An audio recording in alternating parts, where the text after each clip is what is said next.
Since learning the aura concealing method from Su Clan 16, Song Shuhang had used it whenever he had the chance during his daily life in order to quickly increase his mastery of the skill. Things weren't that bad while in the 3rd stage realm, but after a cultivator advanced to the 4th stage realm, their innate true yuan would make ordinary people feel quite a bit of pressure. As such, unless he could quickly increase his mastery of this skill, he would have a few problems hanging out with ordinary people after reaching the 4th stage realm. Today, Song Shuhang was also concealing his aura, and this trip to the bathroom was no exception. Anyway, the aura concealing method could be used in 2 different ways. The first use, it could eliminate the energy and pressure that the body of a cultivator was emanating for a short period of time, making them look the same as an ordinary person. This method was the same as a person holding their breath, it couldn't be used for a long period of time. After some time, the cultivator wouldn't be able to block the spiritual energy and pressure that their body was emanating anymore, ending up releasing them again. However, the method was still useful to shake off enemies within that period of time or making surprise attacks. The second use, the cultivator could conceal their real strength through the usage of the aura concealing method, but it was impossible to use this variant to weaken their aura to the point of looking like an ordinary person. This method was the same as a person slowing down their breath. As long as the circumstances allowed it, they could keep it up indefinitely.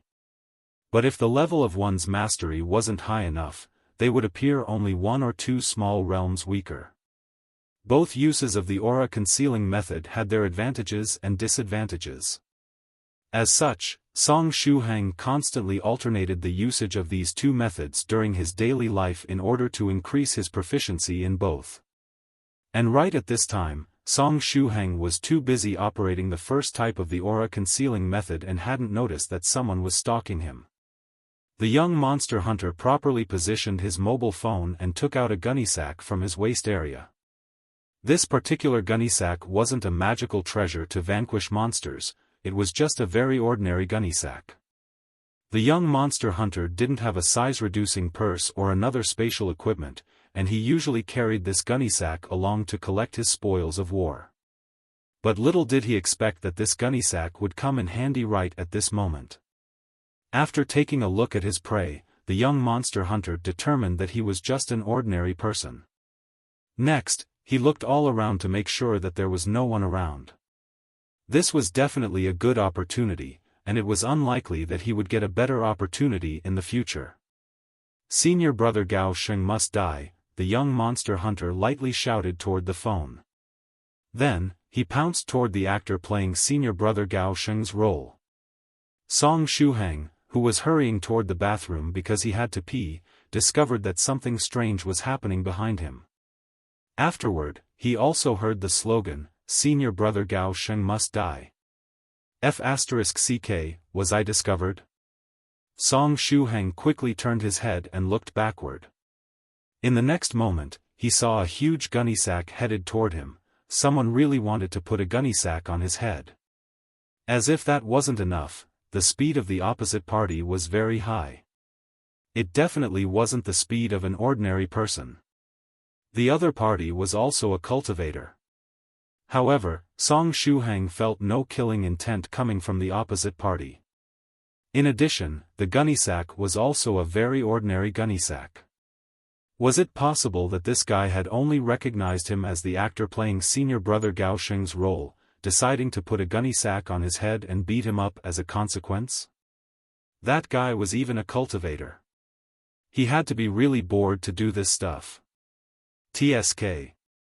Whatever, Song Shuhang wasn't someone that liked to be abused, nor was he fond of people putting a gunny sack on his head and giving him a beating. Since the opposite party was also a cultivator, there was no need to stand on ceremony. Since the other guy dared to put a gunny sack on his head, he couldn't blame him for fighting back. Song Shuhang was concealing his aura at this time, and he appeared the same as an ordinary person in the eyes of the opposite party. There was no better disguise than this. Come, I'll let you have a taste of my falcon punch. Song Shuhang quietly clenched his fist and locked onto the aura of the opposite party. As soon as the other guy got closer, he would use the basic Buddhist fist technique too and throw 300 punches within 1 second, giving him a good lesson. As such, Song Shuhang pretended to be an ordinary person and let the other party put the gunny sack on his head. He intentionally appeared weak in front of the enemy, and as soon as the other guy was in his range, he would give him a taste of his iron fist.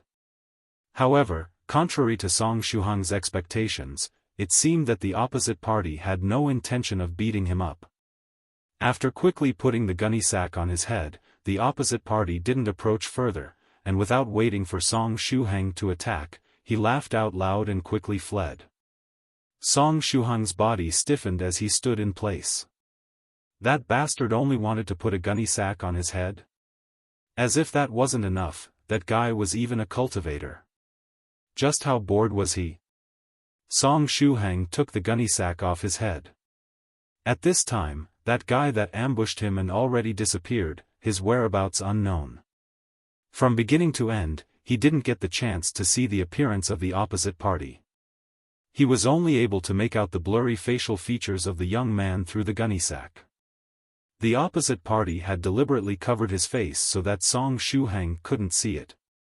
The corner of Song Shuhang's mouth twitched. He put the gunny sack away as he was shivering all over. It wasn't that he was angry, he simply had to urgently pee. Song Shuhang clenched his teeth, and said, "You'd better not let me meet you again. Bastard, I've noted down your aura." Then, he decided to temporarily put aside this matter related to random people putting gunny sacks on his head and went to the bathroom to solve his urinary emergency. After emptying his bladder, Song Shuhang sighed. Then, he washed his hands and took out his mobile phone, unlocking it. He was planning to contact his internet friend, Mad Mental Hospital's director. It was about time he contacted that guy and decided on the time and location of their meeting. Today was really an unlucky day. On another side, the young monster hunter had happily run to the 3rd floor of the hotel to borrow the bathroom. At this time, he was squatting on the toilet and fiddling with his mobile phone, watching the video he had just recorded. The picture was somewhat shaky, but it was perfect aside from that. The video started when he saw the actor playing Senior Brother Gao Sheng's role. Then, he lightly shouted the slogan, "Senior Brother Gao Sheng must die," and took out a gunny sack, putting it on Senior Brother Gao Sheng's head, and quickly fleeing immediately afterward, with the video ending right at that time. The young monster hunter had recorded the video from an ingenious angle. In the video, his figure was viewed from the back, and only 1/4 of his face was visible. This video will surely go viral if I upload it online. The young monster hunter was secretly pleased with himself. After Apocalypse War's screening, there were a lot of people that fantasized about putting a gunny sack above Senior Brother Gao Sheng's head and giving him a good beating. And now, the wish of countless people was about to come true. I'll first upload the video to my WeChat Moments. Later, I'll also upload it online. I'm sure it will go viral. The young monster hunter thought to himself. Then, he stretched out his hand and prepared to upload the video to his Moments. But right at this moment, he suddenly thought of something. The young monster hunter laughed, and said, "No, I can't. After all, that stressed by a mountain of books is a fan of Senior Brother Gao Sheng. If I let him see this video in my Moments, that weird guy will surely end his friendship with me. In that case, I'll upload it to my Moments later. I'll upload it online first." He opened his account on a certain video sharing website and uploaded the video online. This video was bound to go viral in the whole country. Still, I can't believe that Senior Brother Gao Sheng also has fans, that stressed by a mountain of books has a rather eccentric way of seeing things. The young monster hunter ridiculed Song Shuhang. And right at this time, his friend stressed by a mountain of books sent him a message. "Director, are you online? Where are you now?" The young monster hunter replied, "I'm already close to Wenzhou City's Beijing Street, I'm just waiting for you." Stressed by a mountain of books, so quick? Aha, I also happened to return to Wenzhou City ahead of time yesterday. In that case, we'll meet in Beijing Street in a while after I'm done buying a few things. The young monster hunter, good, at what time are we going to meet? Stressed by a mountain of books, wait a moment. I'll contact you after I'm done shopping. The young monster hunter, sure, no problem. Such being the case, I'll take a stroll around here in the meantime. Stressed by a mountain of books, very well, see you in a while. In the meantime. Song Shuhang exited, Mad Mental Hospital's director's chat window. Then, he rubbed his face and prepared to put his mobile phone away and look for Yi Si. But right at this time, a friend contacted him through the instant messaging program. It was a senior of the 9 Provinces #1 group that had added him a very long time ago. However, this senior had almost never written in the group. This person was none other than Daoist sect's true monarch Rain Moon, one of the administrators of the 9 Provinces #1 group. Song Shuhang had never met true monarch Rain Moon or chatted with her. At most, he had seen a certain Daoist sect's true monarch Rain Moon stealing his vegetables in the farming game he was playing. Song Shuhang pressed on the notification. He was curious to see why this senior whom he had never chatted with had suddenly decided to contact him. Daoist sect's true monarch Rain Moon, little friend tyrannical saber, I have an interesting video to show you. Below was the link to the video. Song Shuhang. After seeing the description embedded in the link of the video, Song Shuhang started to feel uneasy. Synopsis: Today, I accidentally met a big villain and decided to play a prank on him. If not for the fact that it was something true monarch Rain Moon sent, Song Shuhang wouldn't have opened the link. Then, after the video started buffering. Wait a second, isn't the thumbnail of this video awfully familiar? F***ck, isn't that the entrance of the bathroom I used in the hotel just now? Song Shuhang clenched his teeth and pressed on the play button. As expected, everything was just as he imagined it to be. The first thing that appeared in the video was the entrance of the bathroom. Then, a man said in a low and deep voice, "Senior Brother Gao Sheng must die." Afterward, a figure quickly charged toward an innocent man wearing sunglasses, cruelly putting a gunny sack on his head. Song Shuhang. F***ck that guy. The video is actually already online. Moreover, the title of the video was, "Senior Brother Gao Sheng must die, I put a gunny sack on Senior Brother Gao Sheng's head." F***ck, although he's wearing those big sunglasses, that's indeed Senior Brother Gao Sheng. Senior Brother Gao Sheng in the flesh. The uploader is a madman. However, you still did well.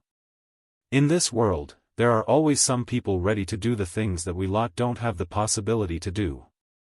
Let's shout with all our might the slogan, "Senior Brother Gao Sheng must die. Senior Brother Gao Sheng must die. Senior Brother Gao Sheng must die." X128. Although the video had been uploaded not too long ago, the number of views was quickly increasing. Whether they were comments or bullet screen messages, they were both skyrocketing. Little friend Shuhang, it wasn't I who uploaded the video online. Actually, I've never made a video before, and I'm just sharing it with you. Anyway, see you around, little friend Shuhang. Daoist sect's true monarch Rain Moon also attached a smiling emoji to the message. Song Shuhang. Of course, true monarch Rain Moon couldn't be the person that uploaded the video online, because the uploader was that guy that put a gunny sack over his head earlier. True monarch Rain Moon just happened to see the video online, and that was it. True monarch Rain Moon was someone that flooded very little in the group, and Song Shuhang had always thought that she was very busy and didn't have the time to flood the chat group. But little did he expect that not only did she have the time to steal his vegetables, but also the time to watch video online. Wait a moment, if true monarch Rain Moon saw this video, what about the other members of the 9 Provinces #1 group? Song Shuhang quickly opened the 9 Provinces #1 group. As expected, when she sent the link to the video to Song Shuhang, True Monarch Rain Moon sent it into the 9 Provinces number 1 group as well. Now, all the members of the 9 Provinces number 1 group knew that someone had put a gunny sack over Senior Brother Gao Sheng's head. At this time, several of the seniors that were online were chatting about this matter related to Senior Brother Gao Sheng and the gunny sack on his head. From time to time, some of the seniors would even evilly tag Song Shuhang to pry some more info about this matter. Song Shuhang expressionlessly closed the window of the 9 Provinces number 1 group, quietly ignoring all the seniors of the group that had started to tag him like crazy. Now that he had become a hot topic among the seniors of the 9 Provinces number 1 group, there was no point in going there and debating. It was better to leave the conversation dry in the sun for around 10 minutes and wait for the topic to shift to something else. Still, I feel that the light glowing between my eyebrows today must be jet black. Song Shuhang gently sighed. Earlier, he'd tried to use the aura detecting method he had learned from Su Clan 16 to catch a glimpse of the aura of the guy that put a gunny sack over his head. However, the opposite party had very likely already left the hotel or had powerful aura concealing skills. As such, Song Shuhang was unable to find the whereabouts of the opposite party. On another side, after he finished using the bathroom, Mad Mental Hospital's director activated an invisibility rune and jumped from the window of the 3rd floor of the hotel. The young monster hunter possessed the strength of the 2nd stage realm, and he was still considered an expert among the younger generation of monster hunters.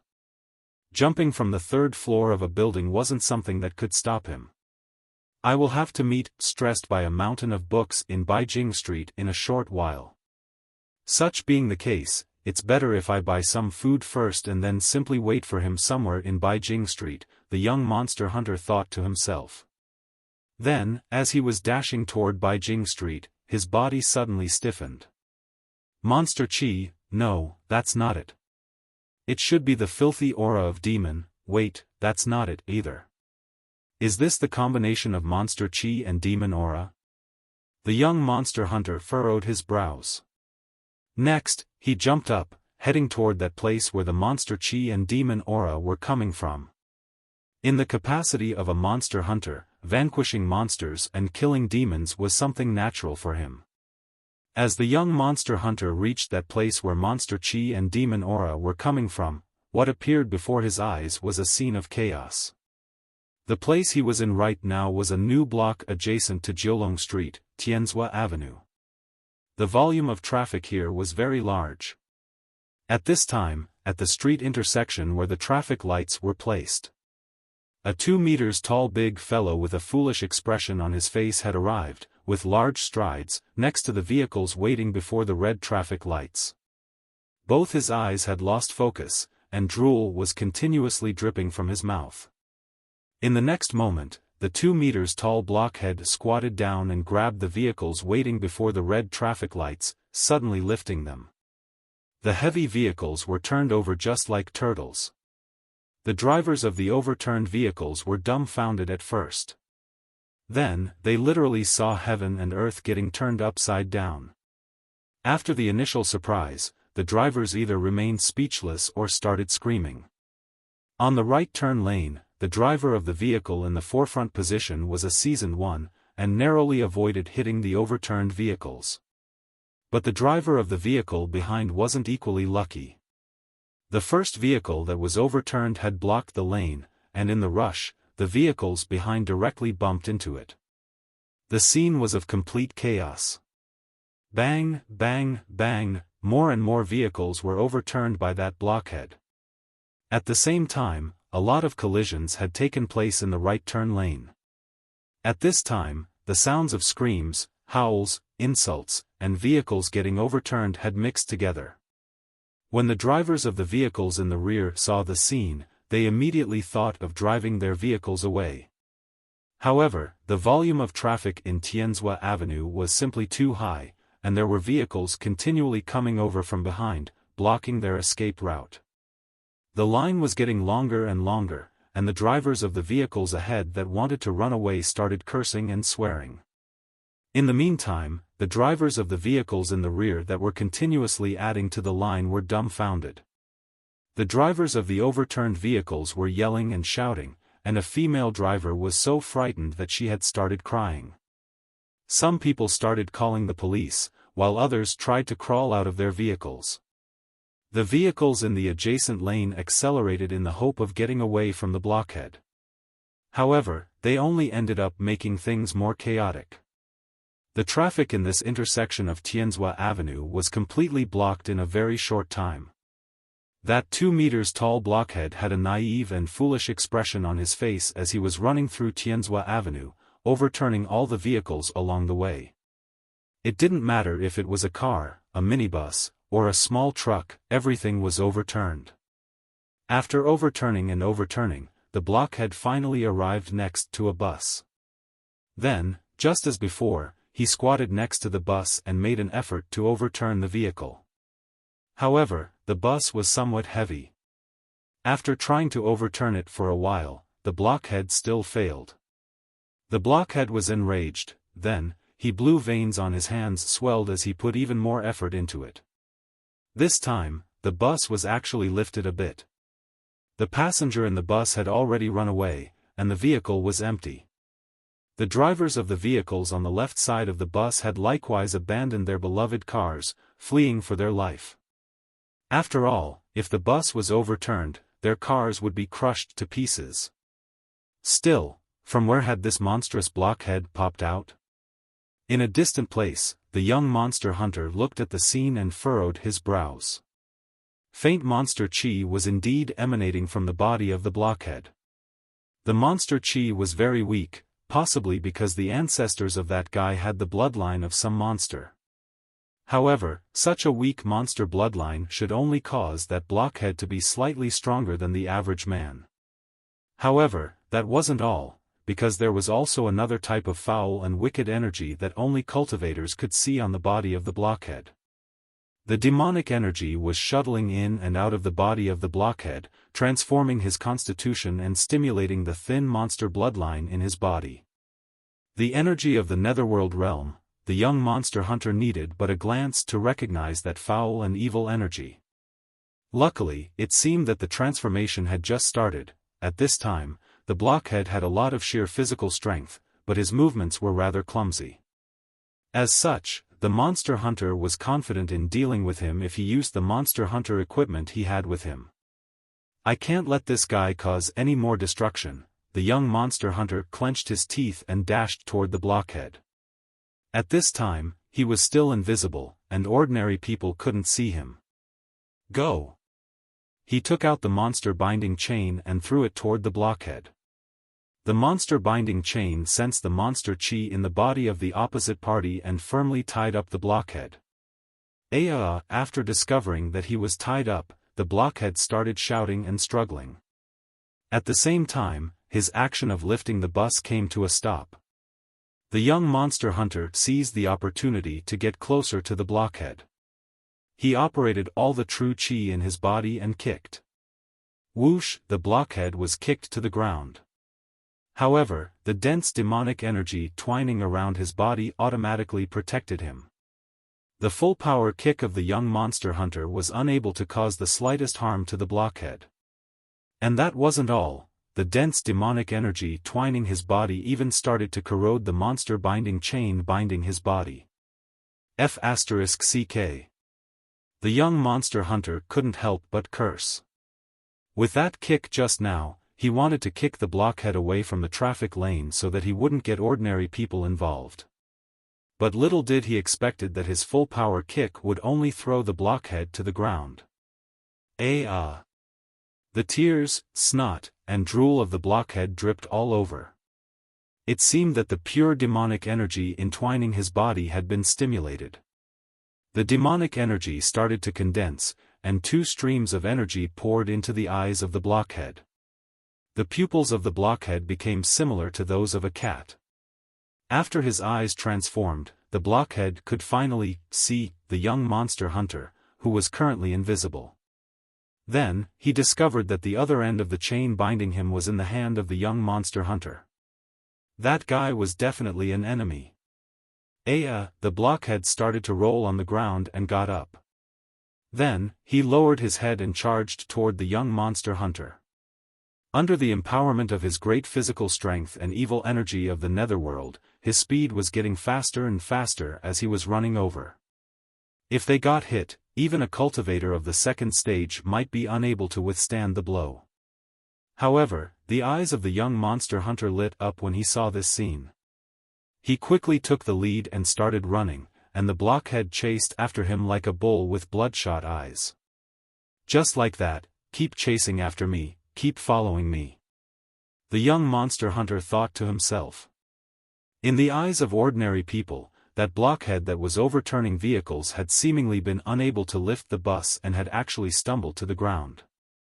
After that, he went berserk and started randomly running around. All the people present heaved a sigh of relief. The fact that the blockhead had run away was definitely something good. However, just as the crowd was rejoicing, the far-off blockhead suddenly turned around and returned to Tianzhua Avenue. After pursuing the monster hunter for a while and discovering that he was unable to catch the opposite party, he gave up and turned back, deciding to keep overturning vehicles. If he couldn't catch the opposite party, it was pointless to chase after them. This was the train of thought of the blockhead. The young monster hunter felt his liver ache. He could only clench his teeth and seize this opportunity to dash toward him again. At the same time, he took out a 3-section staff from his waist area, which turned into a demon-vanquishing staff after it was assembled, and used it to attack the back of the blockhead. Bang! The blockhead had no idea what dodging was, and the demon-vanquishing staff hit him dead in the center. The demon-vanquishing staff had the powers of the demon-slaying lightning technique incorporated within it, and the young monster hunter promptly activated it. After the staff hit the blockhead, the radiance of lightning exploded. The demonic energy entwining the body of the blockhead was unable to resist the power of the demon-slaying lightning technique, and its defenses were quickly broken through. The crackling sound of lightning echoed. The ordinary people present couldn't see the demon-vanquishing staff or the young monster hunter. They only saw the radiance of lightning exploding from the back of the blockhead. Why had lightning suddenly appeared behind that blockhead? Was it possible that the blockhead was actually a robot? This thought flashed through the minds of several people. After all, only a robot that had gone out of control could possibly have the strength to overturn so many vehicles. Still, was the current level of technology already high enough to create lifelike robots such as this? In addition, that blockhead could even salivate. Wait a moment, was it possible that it was a half-human and half-mechanical monstrosity, a cyborg? The blockhead called out in pain. His back was now charred black. In addition, he got knocked to the ground again. However, the expression of the young monster hunter was now even more serious. The attack of the demon-vanquishing staff had clearly broken through the defenses of the evil energy, directly hitting the physical body of the blockhead. And yet, the attack was only able to give the opposite party a superficial wound. Although the back of the blockhead looked bruised and lacerated, the wound wasn't serious. For his defense to be this abnormal, is it possible that the monster bloodline this guy had was that of a tortoise? The young monster hunter ridiculed in his heart. But right at this time, the beaten-up and aching blockhead went berserk again. His cat-like eyes became crimson red. Then, he rolled on the ground and crawled up again, gasping for breath and charging toward the young monster hunter one more time. This time, the blockhead was thoroughly enraged, and pounced toward the young monster hunter like a wild beast. This time, he absolutely wouldn't let the matter rest, and would surely catch the young monster hunter, tearing him to pieces. The young monster hunter started running again, luring the blockhead away. However, while luring the enemy away, the young monster hunter started to get somewhat uneasy. Now, he was unsure if he could still defeat this blockhead. Although the opposite party didn't have any skill, he had high defense and a lot of hit points. Coupled with that great physical strength, it was quite a headache. Even after taking out his demon-vanquishing staff, he was only able to give the opposite party a superficial wound. Now, he could only try using his strongest attack, the demon-slaying arrow, as well as his ultimate attack, the monster-vanquishing spear, and see if they had any effect on the blockhead. Anyway, just in this fashion, the blockhead ran after the young monster hunter with all his might, getting farther and farther away. This time, he didn't turn his head back, and quickly disappeared on the horizon. At this time, the drivers in Tianzhua Avenue had the expressions of people that had just survived a disaster. However, the drivers of the overturned vehicles had bitter expressions on their faces. That blockhead, the culprit that had overturned their cars, had run away just like that.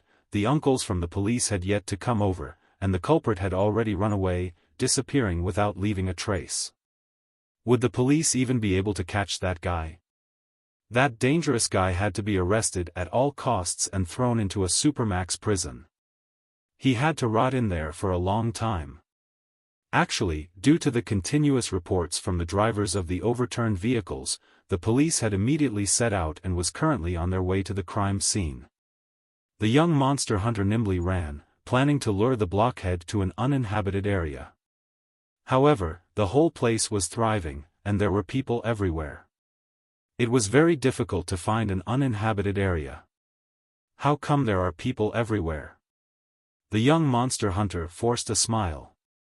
It was his first time coming to this place close to Wenzhou City's Beijing Street, and he had no idea in which area the density of people was low. Roar! At this time, the blockhead in the rear was getting faster and faster. However, even more importantly, the monster binding chain tying him up wouldn't restrain him for long. Most of it had been already corroded by the energy of the netherworld. If the monster binding chain was thoroughly corroded, the speed of the blockhead would surely increase by another notch. It's a pity, if I could activate the monster hunter space, everything would be fine, the young monster hunter muttered to himself. Unfortunately, he was only at the second stage realm, and was alone on top of that. He couldn't easily activate the monster hunter space. While in deep thought, he finally saw a relatively spacious river bank alongside a small river. There were very few people there, and it was an open area. I'll get rid of that blockhead in that place, the young monster hunter thought to himself. At the same time, he continuously rubbed his hands, with a pure silver arrow appearing between his hands. Actually, since the time the blockhead had started chasing after him, he had been secretly preparing his big move. This attack was one of the strongest at his disposal, the demon-slaying arrow. It was very effective when dealing with monsters with high defense. Roar! In the rear, that blockhead seemed to have an innate high affinity with the energy of the netherworld realm. Under the influence of the energy of the netherworld realm, he was getting stronger and stronger as time passed by. The young monster hunter had also noticed this point. I must end this battle quickly. If the blockhead became any stronger, he really wouldn't have any way of dealing with him. He suddenly stopped and then turned around, aiming at the head of the blockhead with the pure silver demon-slaying arrow. Of course, it would have been better to subdue or capture the guy alive. However, the young monster hunter simply lacked the skills to capture the enemy alive. Actually, as long as he was a little careless and made a mistake, that blockhead would tear him into pieces on the stop. I wish for no evil to exist in the world, the young monster hunter said in a soft voice. The demon-slaying arrow shot out, as fast as lightning. As before, the blockhead didn't dodge, and even if he had the intention of dodging, there was nothing he could do against this kind of speed. The demon-slaying arrow ruthlessly pricked the energy of the netherworld twining around his body. Lightning flashed again, and the defense the energy of the netherworld had created was instantly pierced through. In the next moment, the demon-slaying arrow pierced the head of the blockhead, with the whole silver arrow sinking into his forehead. Soon after, the blockhead fell to the ground with a loud boom. His limbs continuously twitched, and he would be unable to get up again.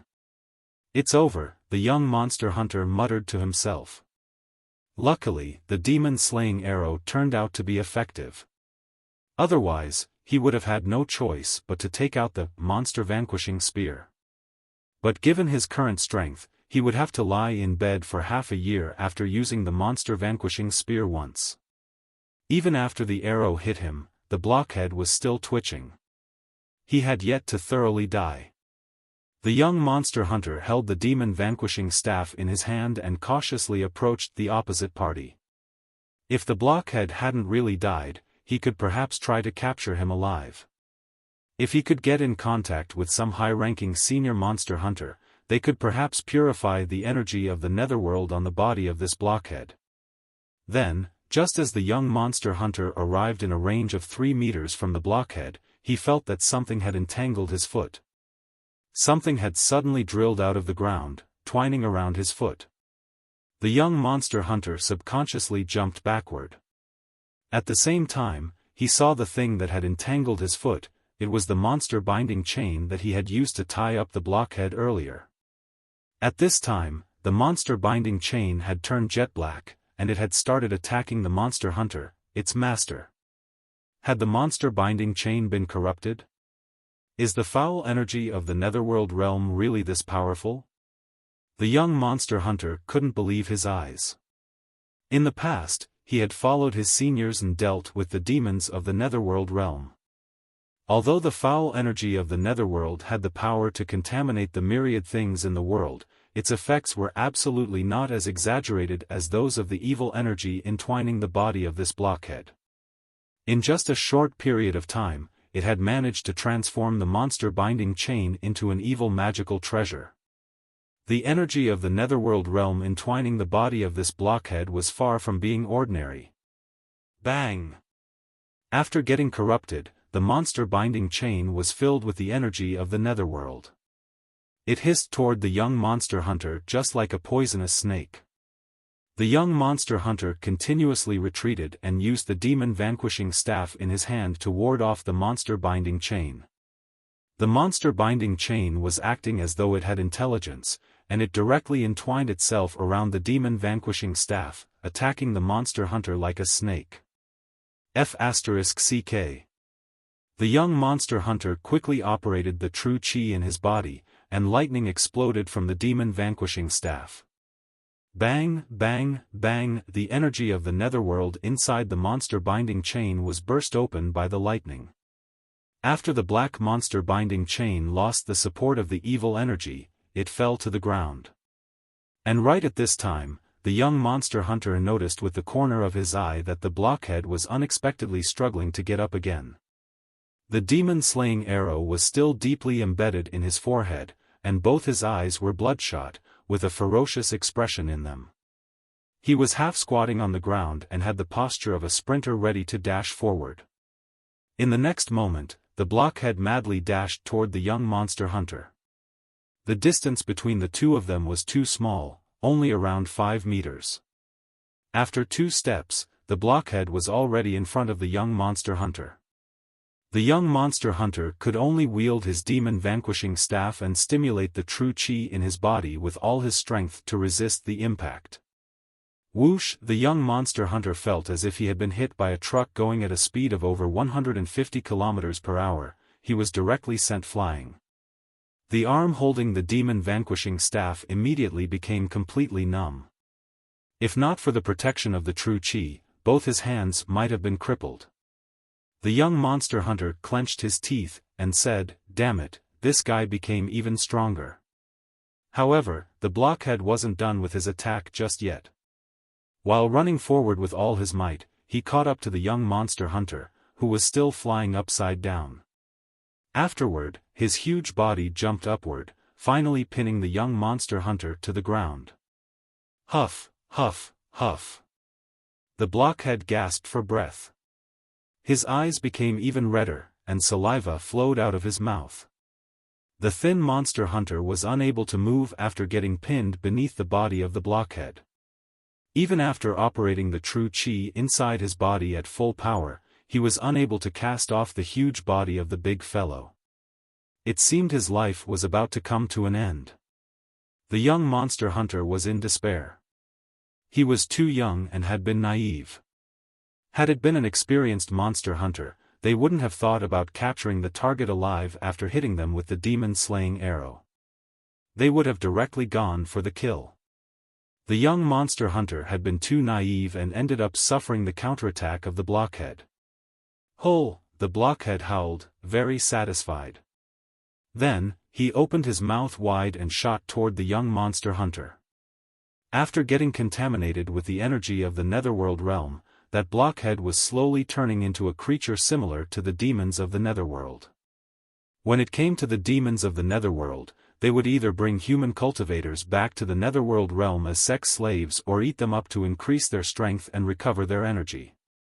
Of course, this blockhead had no intention of copulating with this young monster hunter, and only wanted to eat him up.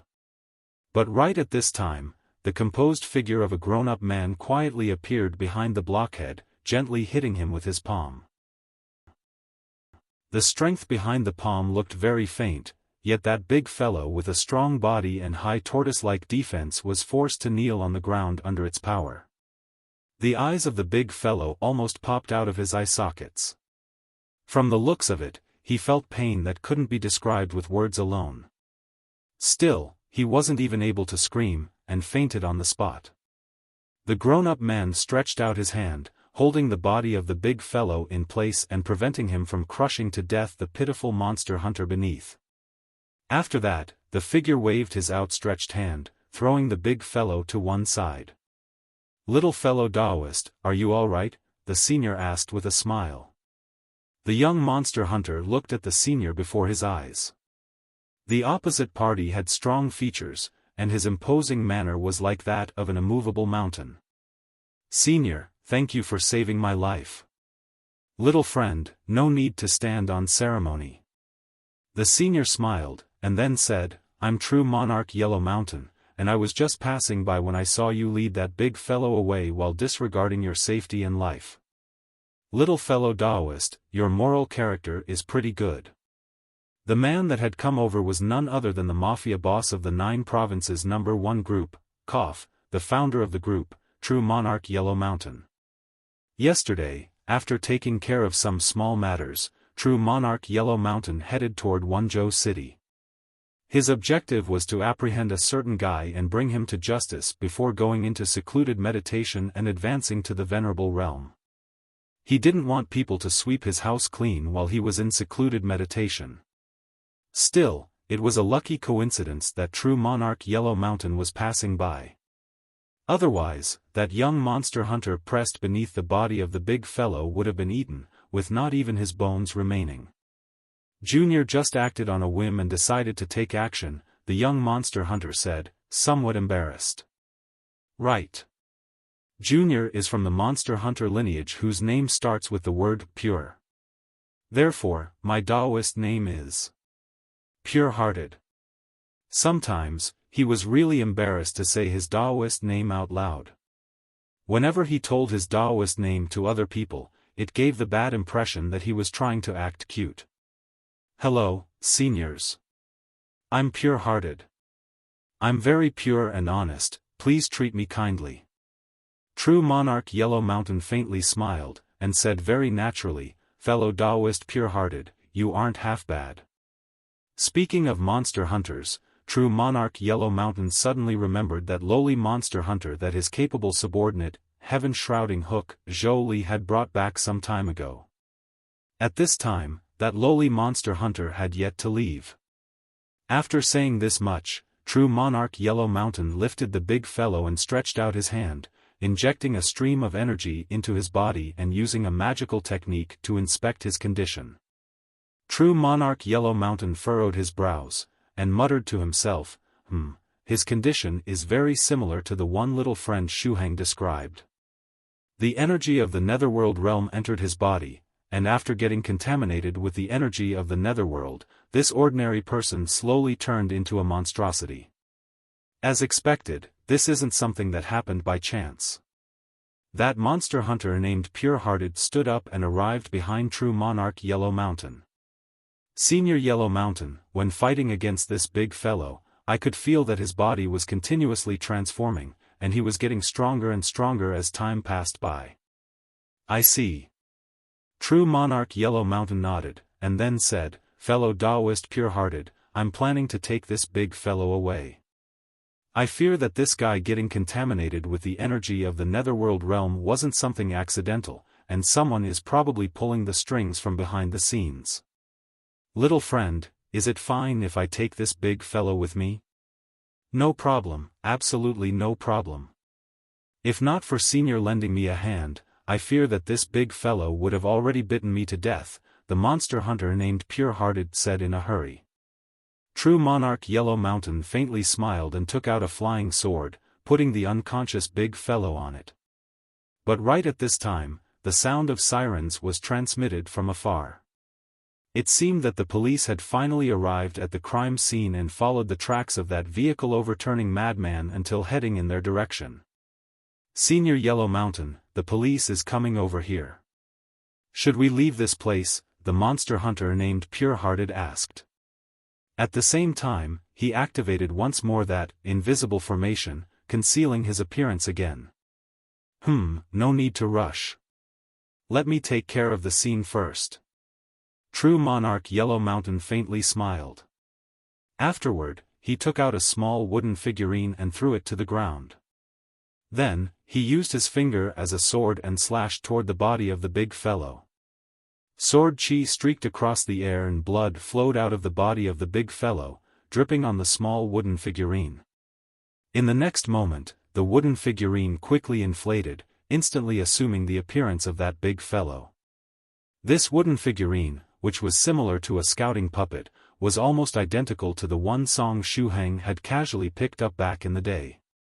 However, the one in True Monarch Yellow Mountain's possession was a half-finished product. After assuming the appearance of a person, it wouldn't move and would stay unconscious permanently. The half-finished product would stay behind and keep the police officers busy. After all, if a big fellow with incredible destructive power were to magically disappear, it would cause even more fear amidst ordinary people. Afterward, once True Monarch Yellow Mountain was finished dealing with that big fellow and had purified the energy of the netherworld entwining his body, making him return normal, it wouldn't be too late to swap him with that scouting puppet. Finally, True Monarch Yellow Mountain stretched out his hand and made a hand seal. A gentle breeze blew over, erasing all the traces of the energy of the netherworld realm in this place where that big fellow and the monster hunter had fought. "It seems Senior carefully thought about everything," Pure-Hearted said.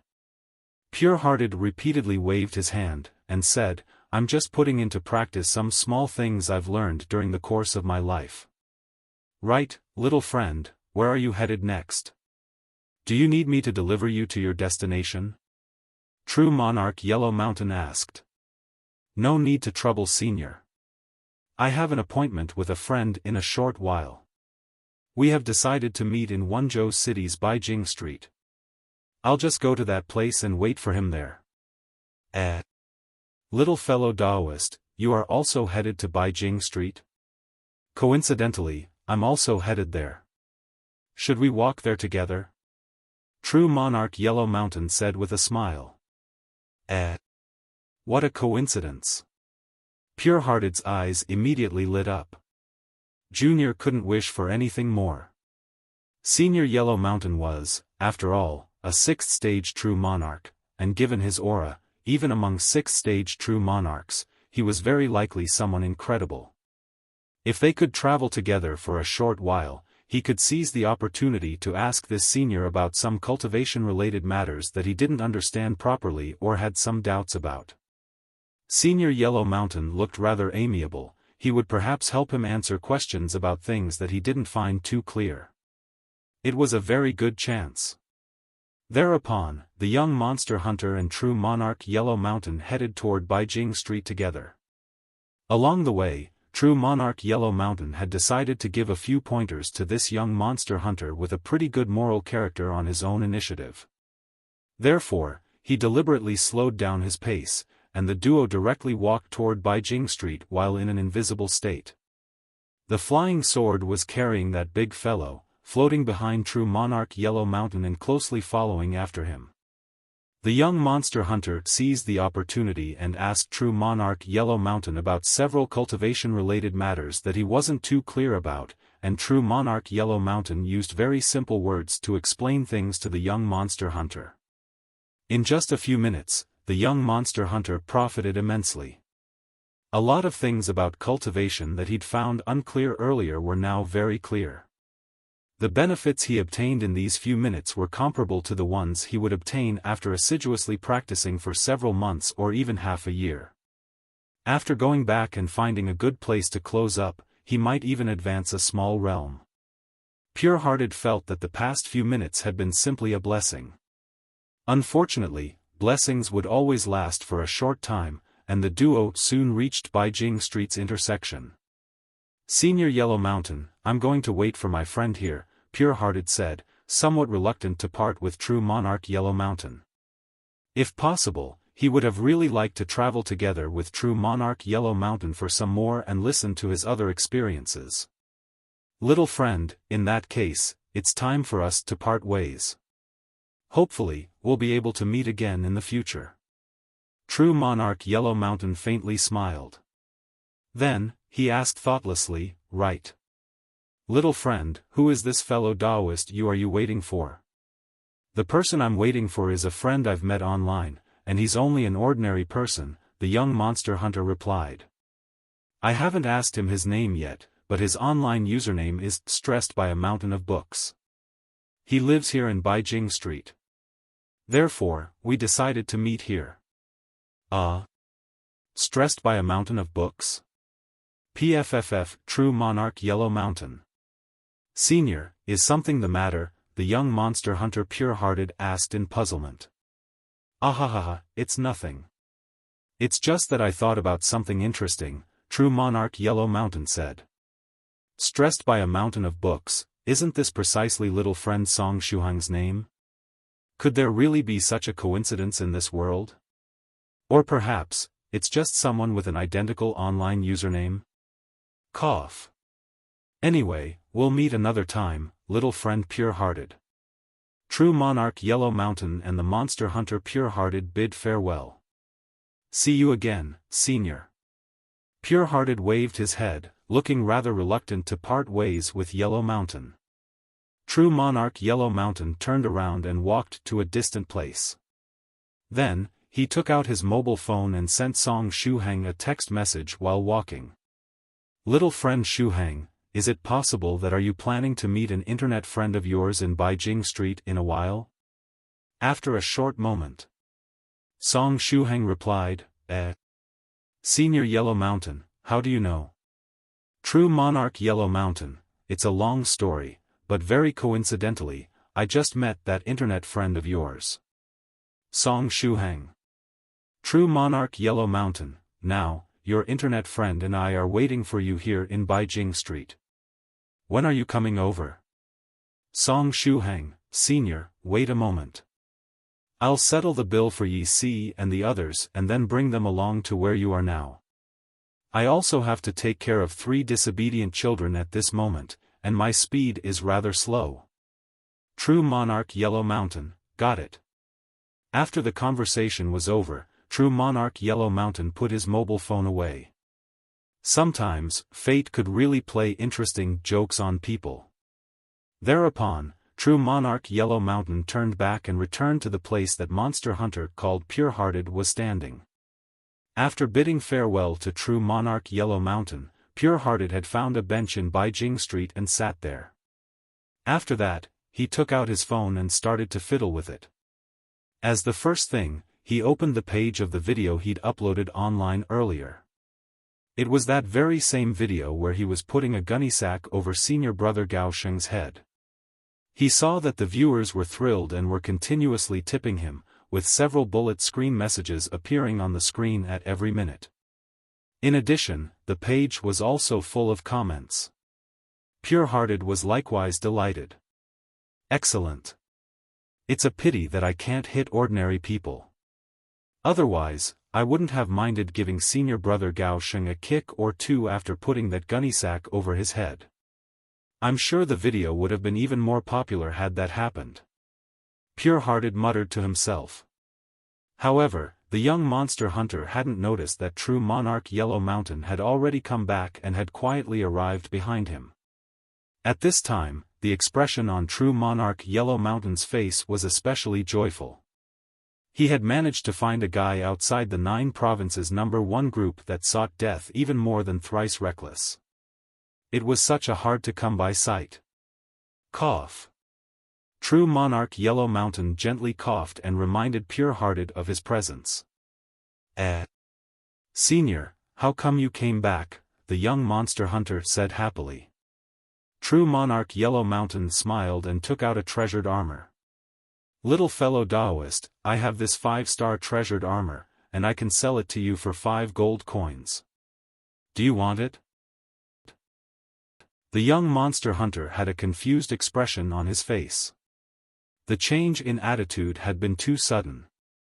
A moment ago, this man gave him the impression of being a kind and enigmatic senior with high skills. Then, a second later, he started selling him some treasured armor at the cost of 5 gold coins. If not for the fact that he could determine through his aura that this person was indeed true monarch Yellow Mountain, the young monster hunter would have thought that it was some unscrupulous profiteer trying to cheat him after mistaking him for some kind of big spender. After a short moment of silence, the young monster hunter probed, Senior, how much is 5 gold coins in spirit stones? At this time, true monarch Yellow Mountain still had an indifferent smile on his face. Then, he just squeezed the treasured armor into the arms of the young monster hunter, and said, Forget it. I will just lend you this treasured armor. It's very light, and it won't hinder your movements after you wear it. Remember to return it to me the next time we meet. The young monster hunter was completely unable to understand what was going on. Put it on, all right? You will need it. It's better if you immediately look for a good place where you can change your clothes and wear this armor. After saying this much, true monarch Yellow Mountain placed both his hands behind his back and leisurely left the place. At first, he was planning to wait for little friend Song Shuhang here together with this young monster hunter. But now, after seeing how much of a death seeker this young monster hunter was, true monarch Yellow Mountain visualized in his mind the scene of little friend Song Shuhang coming over and meeting the young monster hunter. The scene was simply too cringy, and one couldn't help but shy away from it. Therefore, he decided to catch that guy called Cloudy Mist first. Of course, he would still secretly follow the events taking place here, watching the meeting between little friend Song Shuhang and this young monster hunter with rapt attention. True monarch Yellow Mountain left, and the young monster hunter was left with the treasured armor in hand, with his brows furrowed and brain operating at full speed. Senior Yellow Mountain deliberately left me this treasured armor and even reminded me to quickly wear it. Is it possible that I will get attacked very soon, and I will need this treasured armor to protect myself? After taking into consideration Senior Yellow Mountain's enigmatic character, the young monster hunter pondered for a while and decided to keep his invisible status active. Afterward, he found a deserted place and decided to wear the treasured armor beneath his clothing. Then, he took out a new set of clothes and wore them. After all, his previous clothing was damaged while he was fighting against that big fellow. Anyway, just like Senior Yellow Mountain had said, the treasured armor was very light and weighted next to nothing. It definitely wasn't going to hinder his movements. The only thing he was unsure about was the level of its defense. While he was in deep thought, his mobile phone suddenly received a message. It was a message from his friend, stressed by a mountain of books. Director, are you at the street intersection of Beijing Street right now? Stressed by a mountain of books is finally coming over? The young monster hunter quickly replied, Here I am, are you finally coming over? I'm waiting for you in that small garden pavilion adjacent to the street intersection. I'm wearing cream-colored clothes, very easy to spot. Stressed by a mountain of books, good, I'm coming over right now. I'm wearing a black-colored short-sleeved shirt, and I have 3 disobedient children following after me. You will immediately recognize me. Great, I'm waiting for you. The corner of the monster hunter's mouth rose in a smile. Now then, how would stressed by a mountain of books look like? From the looks of it, he was still a university student. Therefore, he should still look somewhat young, right? In the meantime, Song Shuhang brought senior sister Yi Si, Guogua, Shi, and Zhu along, and left the clothing store. Song Shuhang was now holding several bags filled with clothing in his hands. Inside were the clothes senior sister Yi Si had chosen. At this time, senior sister Yi Si was wearing a black t-shirt similar to Song Shuhang's in design. It was a matching outfit for couples, and its price was several times higher than t-shirts for single people. In other words, it was especially good to rip off those young couples in love. Let's head to Beijing Street. Mad Mental Hospital's director is waiting for us there, Song Shuhang said with a smile. Earlier, True Monarch Yellow Mountain sent a message saying that he had met Mad Mental Hospital's director, and that he would wait for Shuhang in Beijing Street. But after a short moment, he sent another message and said that something came up and that he would leave first. In addition, True Monarch Yellow Mountain repeatedly urged Song Shuhang not to bring up the fact that the two of them were acquainted when discussing with Mad Mental Hospital's director. He wanted Song Shuhang to have a normal meeting with Mad Mental Hospital's director. Song Shuhang was baffled by True Monarch Yellow Mountain's actions, and he was completely unable to understand what Senior Yellow Mountain was thinking. On the other hand, how had True Monarch Yellow Mountain ended up meeting with Mad Mental Hospital's director? Anyway, it was better to put these thoughts aside for the moment since it was now time to go meet his internet friend, Mad Mental Hospital's director. Around 3 minutes later. At this time, senior sister Yi Si had placed her pretty hands behind her back and was leading the way. Perhaps because Song Shuhang had accompanied her for a stroll and bought her some clothes, her mood was very good. Guogua, Shi, and Zhu were likewise wearing a new set of clothes and were following after senior sister Yi Si. Song Shuhang, on the other hand, was bringing up the rear. Both his hands were filled with heavy shopping bags. The group of 5 people finally arrived outside that small garden pavilion located at Beijing Street intersection. Mad Mental Hospital's director said that he's waiting for us inside that small garden pavilion. He's wearing cream-colored clothes, Song Shuhang said in a soft voice while gazing toward the distant small pavilion. Coincidentally, the young monster hunter inside the small garden pavilion also had the same idea and likewise raised his head, looking toward Song Shuhang's group of 5. Then, the vision of the young monster hunter fell on senior sister Yi Si's body. A black t-shirt and 3 disobedient children following behind, there is no mistaking. That girl is definitely stressed by a mountain of books. The eyes of the young monster hunter lit up. As for Song Shuhang, who was slightly behind senior sister Yi Si and the 3 children, the young monster hunter subconsciously overlooked him. Well then, what could he say? It was definitely a pleasant surprise. Although the young monster hunter had once wondered whether or not stressed by a mountain of books was a girl, he had quickly cast this outrageous thought aside since he felt that it was impossible for stressed by a mountain of books to be a girl. But little did he expect that reality would be even more melodramatic than novels. Stressed by a mountain of books really turned out to be a girl, and a very pretty one at that. She had long brown hair, which was carefully braided into pigtails, and her long fringe faintly covered her eyes. Her whole body was emitting a scholarly aura. It was a pity that stressed by a mountain of books was the literary type of girl and didn't conform to his tastes. The girls he liked the most were the tsundere type, cute and arrogant. However, even if she wasn't his type, a beautiful girl was still a beautiful girl and very pleasant to the eye. The fact that his internet friend turned out to be a big beauty in real life was something rather cool.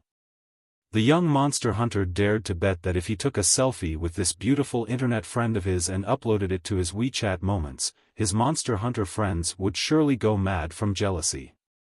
After thinking up to this point, the young monster hunter happily jumped out of that small garden pavilion and arrived in front of senior sister Yi Si, Guogua, Shi, and Zhu. You are stressed by a mountain of books, right?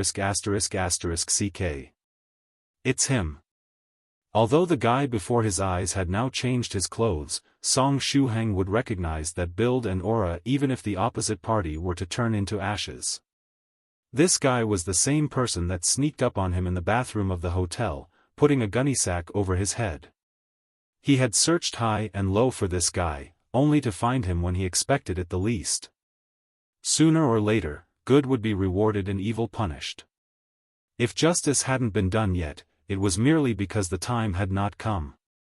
In this world, if there was a cause, then there would also be an effect. After the flower of cause bloomed, the fruit of effect would be produced. It seemed that the prey had walked into the trap on its own. Now then, how should I greet him? Should I instantly throw at him 300 supersonic punches with the basic Buddhist fist technique too and let him know how cruel the world of cultivators is? Or perhaps I should imitate the coiling flight feature of the disposable meteor sword and let him have a taste my outworldly coiling toss. Evil thoughts were constantly welling up in his mind. Still, a gentle and kind smile appeared on Song Shuhang's face. Nice to meet you, Mad Mental Hospital's director. I'm stressed by a mountain of books, and I'm sorry for making you wait here for so long.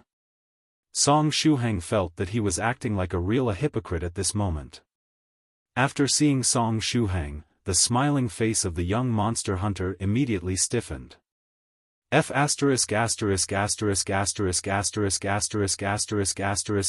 CK. That's Senior Brother Gao Sheng. How can this be? Stressed by a mountain of books turned out to be Senior Brother Gao Sheng. This is too damn embarrassing. Earlier, I put a gunny sack over Senior Brother Gao Sheng's head and even uploaded the video online. I have to calm down, I have to calm down. No wonder stressed by a mountain of books asked me what I thought about Senior Brother Gao Sheng's character when I told him that I was watching Apocalypse War. It turned that this bastard was the actor playing Senior Brother Gao Sheng. Just what kind of evil coincidence is this? Luckily, I didn't seek too much death, and didn't post that video in my WeChat moments. In addition, when I sneak attacked Senior Brother Gao Sheng earlier, I made sure to cover my face and conceal most of my body. Therefore, Senior Brother Gao Sheng, or stressed by a mountain of books, shouldn't have seen my face, and it's unlikely that he recognized me. Such being the case, I just have to act as if nothing happened. The young monster hunter operated his brain at full speed and then made up his mind, as long as he acted as though it was his first time meeting stressed by a mountain of books, everything would be fine. Thereupon, the young monster hunter quickly relaxed his face and greeted Song Shuhang with a gentle smile. After that, he stretched out his hand, preparing to shake hands with Shuhang. Nice to meet you, stressed by a mountain of books. I'm Mad Mental Hospital's director. You really gave me a huge surprise. It turned out you were the actor playing Senior Brother Gao Sheng. You shouldn't have concealed the truth from me. If you hadn't concealed the truth from me, there is no way I would have put that gunny sack over your head. Aha! Song Shuhang pushed up his sunglasses. The sunglasses he was wearing this time were real. Afterward, he stretched out both his hands and gave Mad Mental Hospital's director a warm hug. Director, the reason I concealed the truth from you is that I wanted to give you a surprise. The young monster hunter secretly heaved a sigh of relief. It seemed that stressed by a mountain of books hadn't recognized him. Still, why did he feel that there was something wrong with this situation? The young monster hunter felt as if he had neglected something important. Just now, when he suddenly discovered that stressed by a mountain of books was actually Senior Brother Gao Sheng, he was immediately dumbfounded.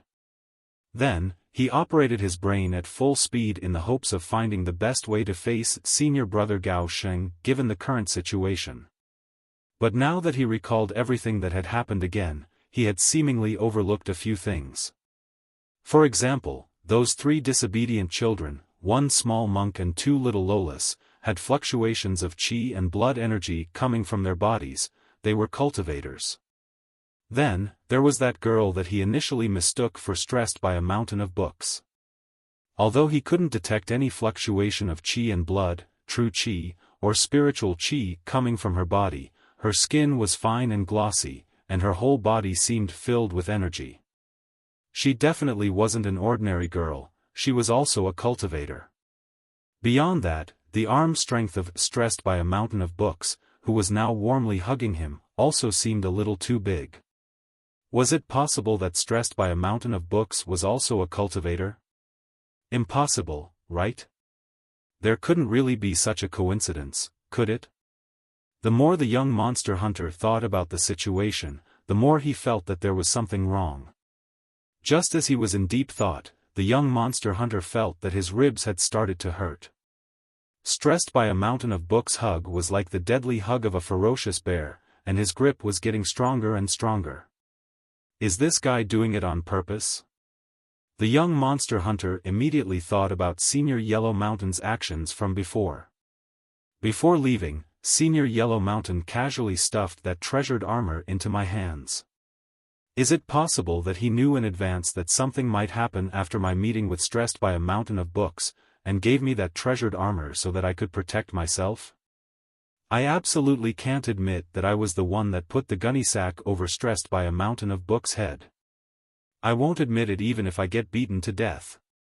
After confessing, he would definitely get a death sentence, but if he kept denying, there was a chance he might return home safely. Thereupon, the young monster hunter coughed, and said, "Cough, stressed by a mountain of books, you are putting too much strength in this hug of yours." Hee, it can't be helped, because I'm really excited at this time. Song Shuhang clenched his teeth, and said, "My dear friend, you put a gunny sack over my head when we were in front of the bathroom of that hotel. Then, you even uploaded the video online. As such, now that I've finally found you, my entire body is shivering due to the excitement, and I'm not sure how I should thank you for that surprise." The young monster hunter played dumb as he said in puzzlement, I have no idea what you are talking about." At the same time, he tried to break free of the grip, but stressed by a mountain of book strength was simply too high for him to overcome. Luckily, he was wearing that treasured armor Senior Yellow Mountain had given him. Otherwise, he might have been unable to stand this deadly bear hug. "My dear friend, there is no point in lying." Song Shuhang laughed, and said, "Even if your face was covered, I've noted down your build and aura, and I absolutely won't make mistakes when it comes to recognizing you. Now, time for you to die. Divine punishment." The young monster hunter lowered his voice as he said, "F*ck, you are also a cultivator? What do you think?" Song Shuhang had already decided, he would let this guy have a taste of the outworldly coiling toss. But right at this time, the young monster hunter said in a panic, wait a moment. Stressed by a mountain of books, quickly let me go, the nearby people are looking at us in a strange manner. Earlier, after wearing the treasured armor and changing his clothes, he had removed the effects of the invisible formation from his body so that stressed by a mountain of books could easily find him. As a consequence, all the ordinary people in Beijing Street could now see them. At this time, he and stressed by a mountain of books had been warmly hugging each other for quite some time, and had yet to separate. Actually, hugging a friend after meeting them face to face was quite normal. But when the two friends in question were two manly men that had been enthusiastically hugging each other for quite some time and whose embrace was only getting tighter, it definitely didn't look too normal.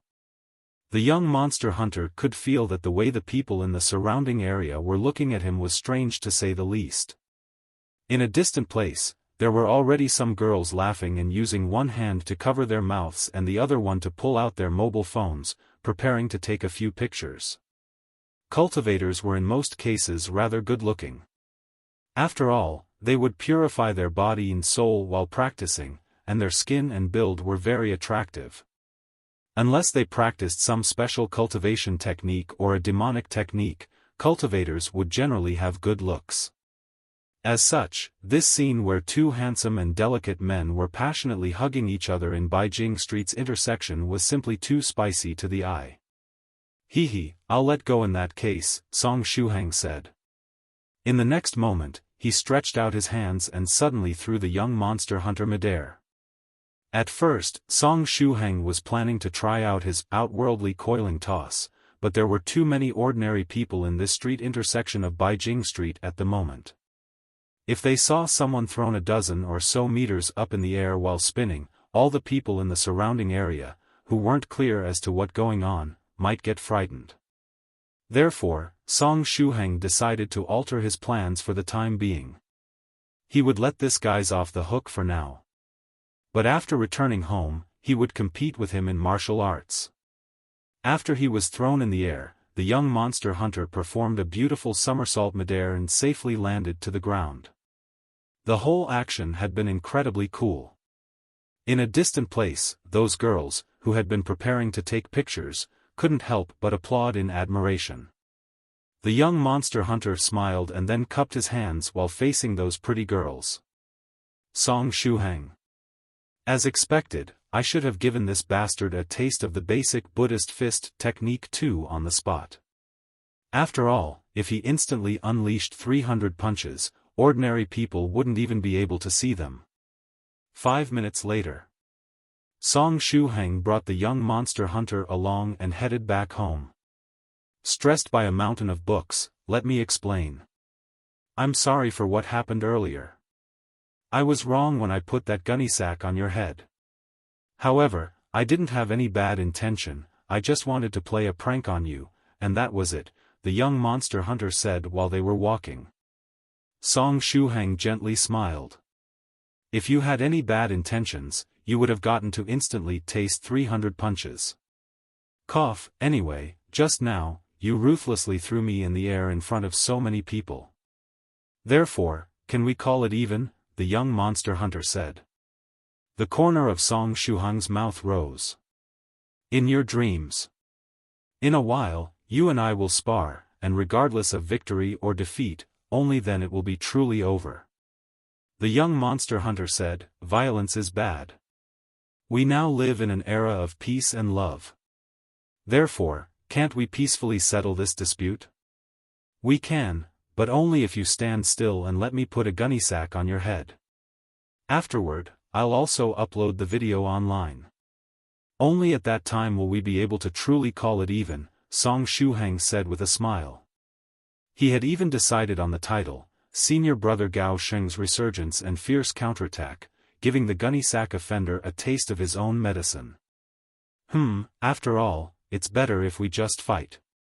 Today, I just happened to have received a few pointers from a senior, and I had a lot of inspirations, the young monster hunter said with a serious expression on his face.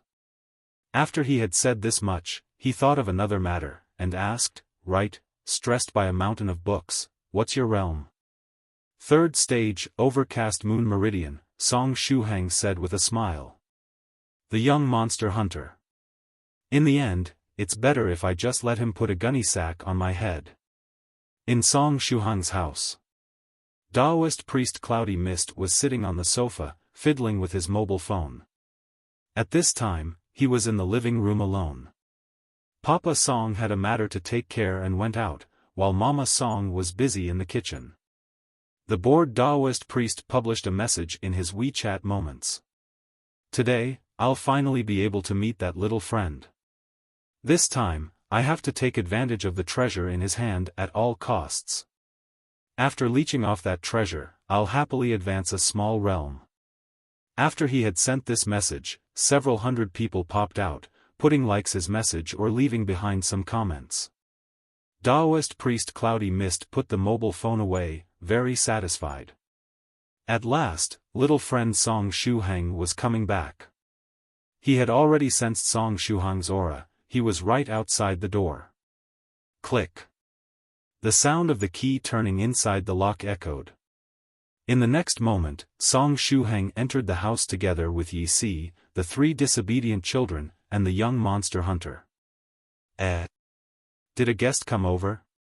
Song Shuhang saw the shoes at the entrance and wondered. Immediately after, he sensed a familiar aura coming from the living room of his house. After hearing the sound of the door opening, Mama Song came over to greet them with a smile, and said, "Shuhang, you are back. This guest is Mr. Li Yun from next door. He had wanted to meet you for quite some time, but he missed the opportunity to see you the previous several times. Therefore, he decided to directly wait for you in the living room today." As expected, it was him, Daoist Priest Cloudy Mist from the Penniless Thief sect. "I see. I'll go to meet him," Song Shuhang said with a smile. Right at this time, the young monster hunter also greeted Mama Song. "Hello, Auntie. A new guest. Welcome to our house. Anyway, you guys can go rest in the living room." Mama Song smiled and greeted him back. In the living room, Song Shuhang brought the young monster hunter and the 3 disobedient along and went to see Daoist Priest Cloudy Mist. Yi Si went to the kitchen to prepare the tea for the guests. Senior Cloudy Mist, long time no see. After entering the living room, Song Shuhang waved his hand at Daoist Priest Cloudy Mist. Daoist Priest Cloudy Mist's expression stiffened as he looked at Song Shuhang. He was literally blinded. Unless his senses were betraying him, there were fluctuations of energy of the 3rd stage realm coming from the body of this guy called Song Shuhang.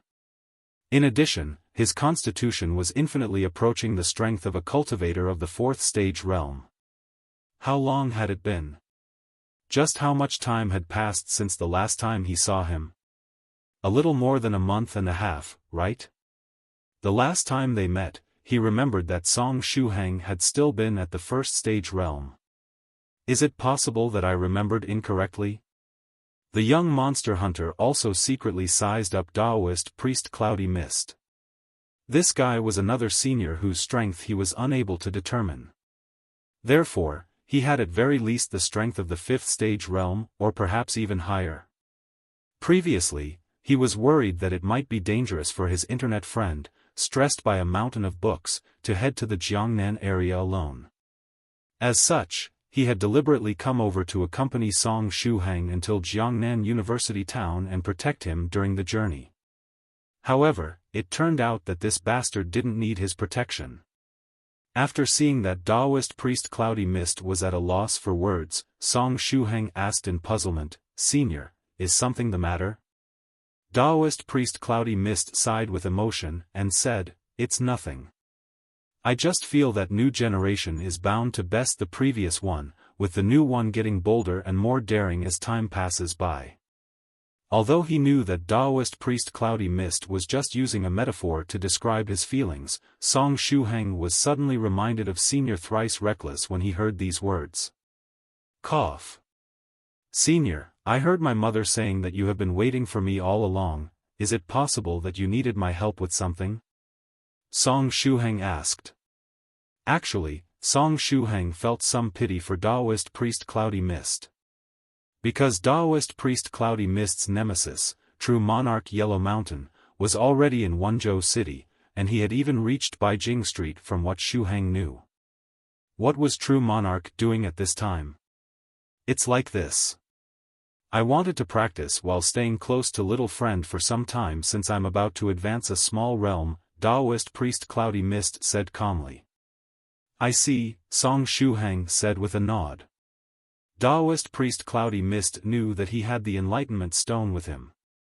Thereupon, he wanted to freeload the power of the stone and advance a small realm. Daoist Priest Cloudy Mist also added, after I have advanced a small realm, I'll go and do something big. When saying the last sentence, Daoist Priest put on a self-important look and said poetically, I've broken free of the seal, and it's time to sweep stupid Yellow Mountain's house clean. Song Shuhang.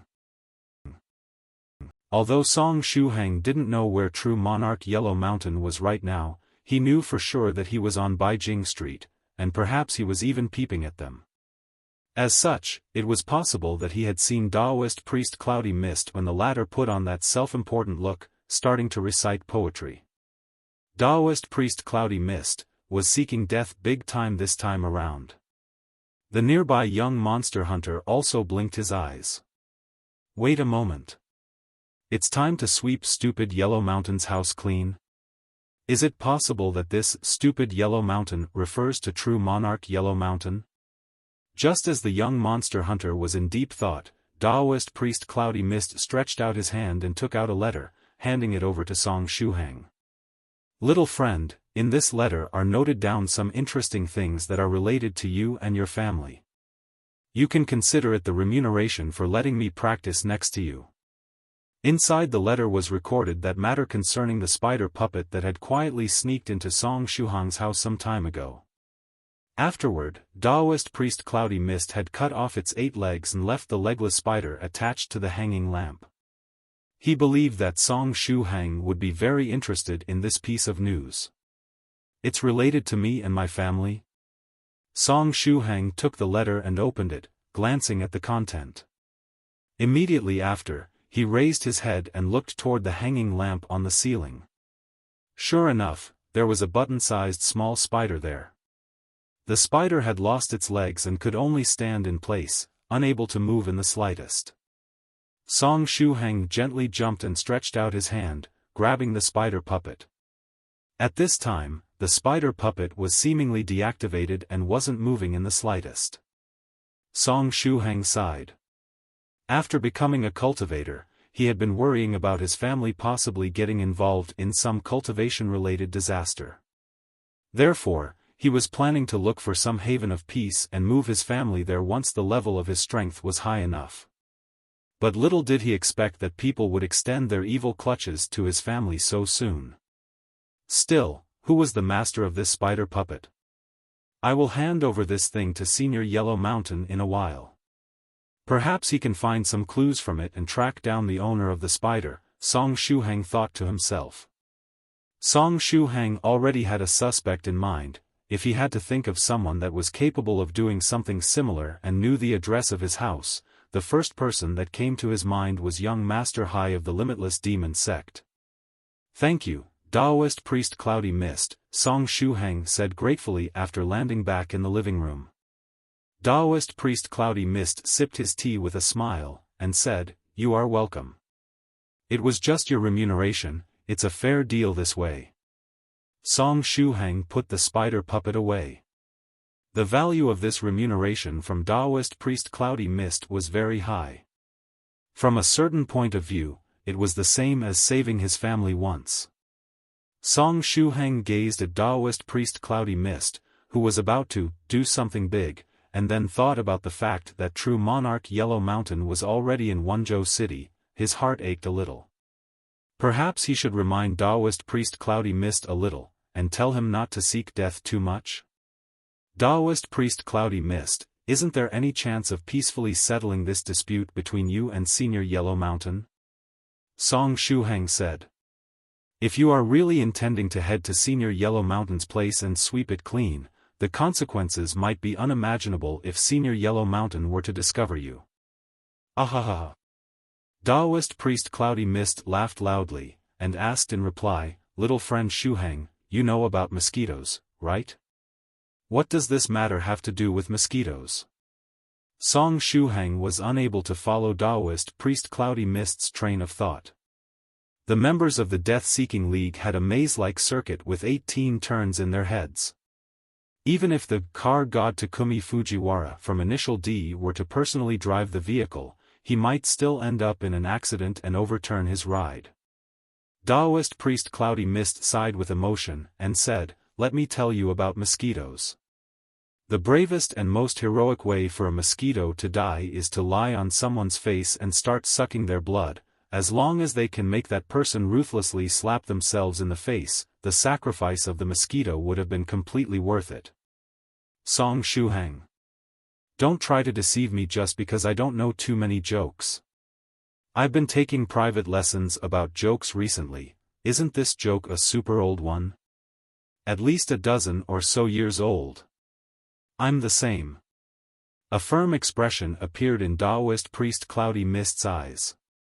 As long as I can make stupid Yellow Mountain ruthlessly slap himself in the face, I don't mind getting sealed up for a few years. It would have been completely worth it anyway. Song Shuhang. Worth your sister. We are simply unable to communicate with each other.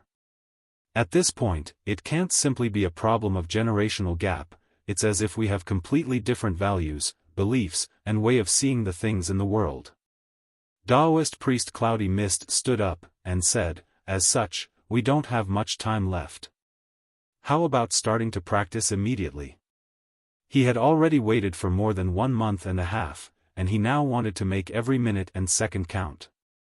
He didn't want to waste even a second and practice wholeheartedly. The current him needed only a small push to break through the bottleneck and advance a small realm. Senior, don't be impatient. Actually, I'm leaving for the Jiangnan area today. If Senior really wants to practice together with me, how about following me to the Jiangnan area? Song Shuhang asked. No, it's better if you follow me as I close up first. I'm confident in breaking through this small realm in less than half a day, Daoist Priest Cloudy Mist said. Just in this fashion, the dumbfounded Song Shuhang was dragged away by Daoist Priest Cloudy Mist, who was planning to go into secluded meditation. Afterward, Senior Sister Yi Si brought Guogua, Shi, and Zhu along, also following Daoist Priest Cloudy Mist to the place he was going to close up into. Only the young monster hunter was left behind, and now sat in the living room with a confused expression on his face. Wait a moment, why did Senior Cloudy Mist drag stressed by a mountain of books along when he went into secluded meditation? Is it possible that they are going to use some type of dual cultivation method? The young monster hunter thought to himself, puzzled. But if it was just dual cultivation, why has Miss Yi Si also gone with them while carrying those 3 disobedient children along? Is it some kind of group cultivation? No, that shouldn't be. Perhaps stressed by a mountain of books cultivation technique is rather special and can influence other cultivators, speeding up their practice speed? The young monster hunter was very curious, and he would have also liked to tag along. However, one's practice session was something personal, and he wasn't too familiar with that Daoist Priest Cloudy Mist. As such, there was a chance that misunderstandings might arise if he were to tag along. After pondering for a moment, the young monster hunter suppressed the curiosity in his heart and decided not to join in the fun. Next door, in Daoist Priest Cloudy Mist's house. After buying the house and taking care of the matter related to the ownership transfer, Daoist Priest Cloudy Mist had thoroughly transformed the place. He had created a new room in the house, designed especially for practicing. Due to the amount of spiritual qi being rather average on Beijing Street, he had to make use of spirit stones when practicing. Senior Cloudy Mist, how long are you planning to practice? Song Shuhang asked. Daoist Priest Cloudy Mist laughed and said, less than half a day, 6 hours at most. If everything proceeds smoothly, probably even less. During this 1 month and a half, I've already polished the golden core inside my body. Now, as long as I can get a little bit of inspiration and put the finishing touch on the composition of my golden core, I will be able to make my golden core advance to the second small realm, the purple golden core realm. At that time, I will be able to use my emptying miracle hands to display a super forbidden technique. The day I sweep stupid Yellow Mountain's treasure house clean is just around the corner. After advancing to the 5th stage realm, cultivators would condense a golden core in their dantian, building the foundation that would make them step on the Great Way. In ancient times, the 5th stage was also called Golden Core Realm, and it was considered the threshold that would put one in contact with the Great Way. When condensing the golden core, there was no room for regret. After all, once the golden core was formed, the number of dragon patterns on it would forever stay the same, and the number of the dragon patterns was closely related to the future of the cultivator. As such, there was this very famous saying in ancient times, one golden core to decide the Great Way. Anyway, the fifth stage spiritual emperor realm was divided into 3 small realms. Right after condensing their golden core, the cultivator would find themselves in the first small realm, which was also known as the solid golden core realm. After the solid golden core realm, the cultivator would need to draw a picture on their golden core while following the desire in their heart. This step took the name of golden core composition.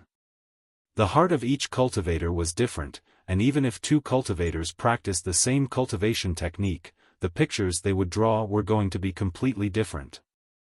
The strength the golden core would have in the future was also going to be somewhat different depending on the picture. As such, the golden core realm was a stage that put a lot of emphasis on cultivating one's state of mind. Anyway, after finishing the golden core composition, the solid golden core inside one's body would be further polished, becoming even sturdier. At that point, the color of the golden core would also change, becoming purplish golden. This stage was known as the second small realm of the fifth stage, the purple golden core realm. After starting to draw the golden core composition, there was no room for regret either, especially when it came to adding the finishing touch that would complete the composition and bring the work of art to life.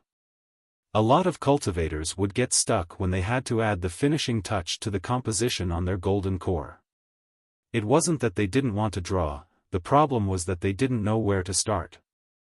They lacked that final piece of inspiration and enlightenment to complete the work.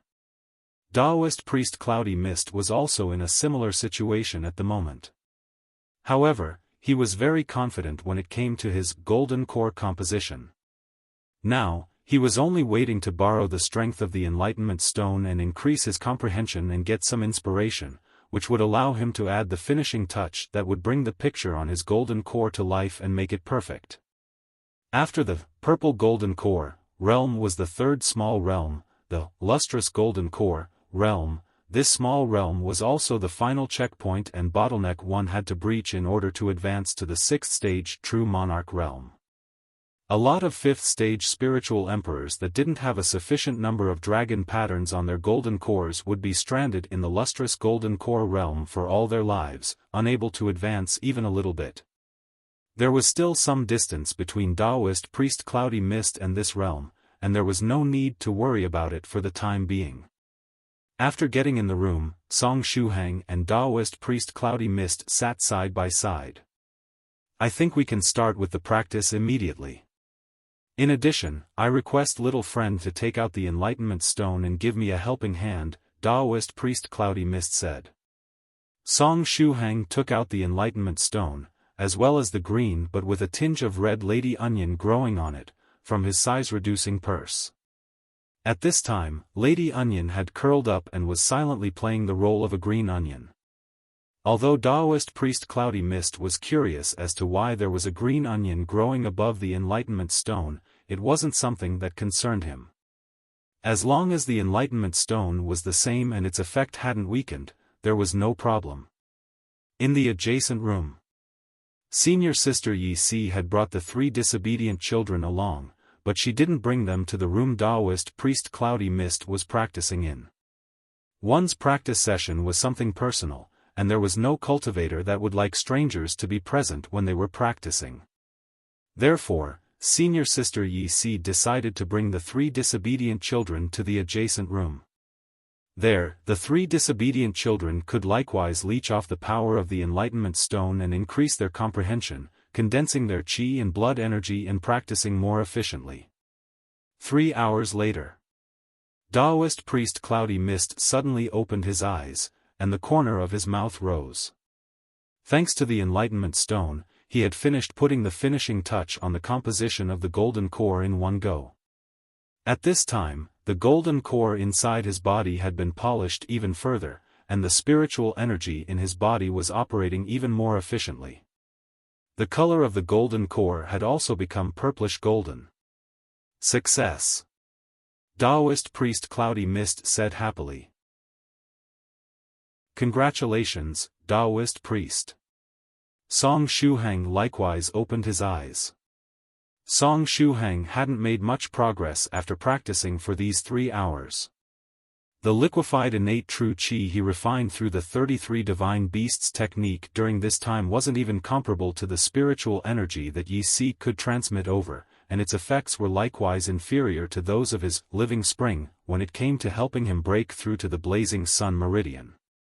The speed at which Song Shuhang could practice while sitting in meditation was simply no match for the speed he could reach while using his cheats. Thanks. Daoist Priest Cloudy Mist faintly smiled. Then, he stretched out his hand into his clothes and took out a card, giving it to Song Shuhang. Little friend, can you help me with one last matter? Help me give this advance notice letter to stupid Yellow Mountain. Advance notice letter? Song Shuhang was dumbfounded. Yes, advance notice letter. During this month and a half, I watched a lot of TV series and movies. As such, I discovered that there were some eccentric and mysterious thieves in movies that liked to send an advance notice letter whenever they were going to steal something, which had a pretty good effect of startling the enemy. In addition, it was also a very good way to show off. Then, if I have to, I can even use this advance notice letter as a diversion to cough. Daoist Priest Cloudy Mist coughed, and then said confidently, beyond that. I'm a godly thief as well, someone hailed as a genius in the penniless thief sect. If even those eccentric thieves in movies dare to send an advance notice letter, how can I not do the same? Senior, movies are just movies in the end, that's just fiction, and things don't work like that in the real world. As such, you should think things over carefully before acting. Song Shuhang reminded. Daoist Priest Cloudy Mist was already seeking death big time earlier. Now, he even planned to give Senior Yellow Mountain an advance notice letter. It was the same as throwing himself in the jaws of death. No, this couldn't be classified as seeking death anymore, he was directly presenting his head to true monarch Yellow Mountain on a silver platter. In the end, Daoist Priest Cloudy Mist had helped Song Shuhang take care of that spider puppet, and Shuhang couldn't simply watch as Daoist Priest Cloudy Mist was naively and foolishly marching toward death. You don't have to worry. I already have a good plan in mind. Little friend, as long as you can help me pass this advance notice letter to stupid Yellow Mountain, everything will be fine, Daoist Priest Cloudy Mist said confidently. In addition, like I said, I have a plan. I won't act rashly. Song Shuhang was speechless. Just how death-seeking was this plan going to be? Such being the case, we'll meet another time, little friend. Now, I have to look for a good place and practice a secret technique of our penniless thief sect that can't be passed on to others. The day I manage to master that marvelous technique will be the day I make stupid Yellow Mountain's fortune disappear. After saying this much, Daoist Priest Cloudy Mist was once again in the mood to recite poetry. Although he wasn't talented when it came to writing poems, he would still recite a few verses whenever he was excited and in a good mood. After getting sealed back in the day, I broke free and found my way. The day I master this marvelous technique will be the day I make go bankrupt that stupid Yellow Mountain freak. Daoist Priest Cloudy Mist recited loudly. After he finished reciting, he shook his head, and said, the last sentence wasn't good. It destroyed the whole feeling of the poem. Song Shuhang. Later, I'll have to modify this poem and add it to my Cloudy Mist's anthology of poems. Right, little friend, please remember to deliver this advance notice letter to stupid Yellow Mountain. Now, it's time for me to leave. We'll meet another time. Daoist Priest Cloudy Mist faced Song Shuhang and cupped his hands. After that, he jumped toward the window.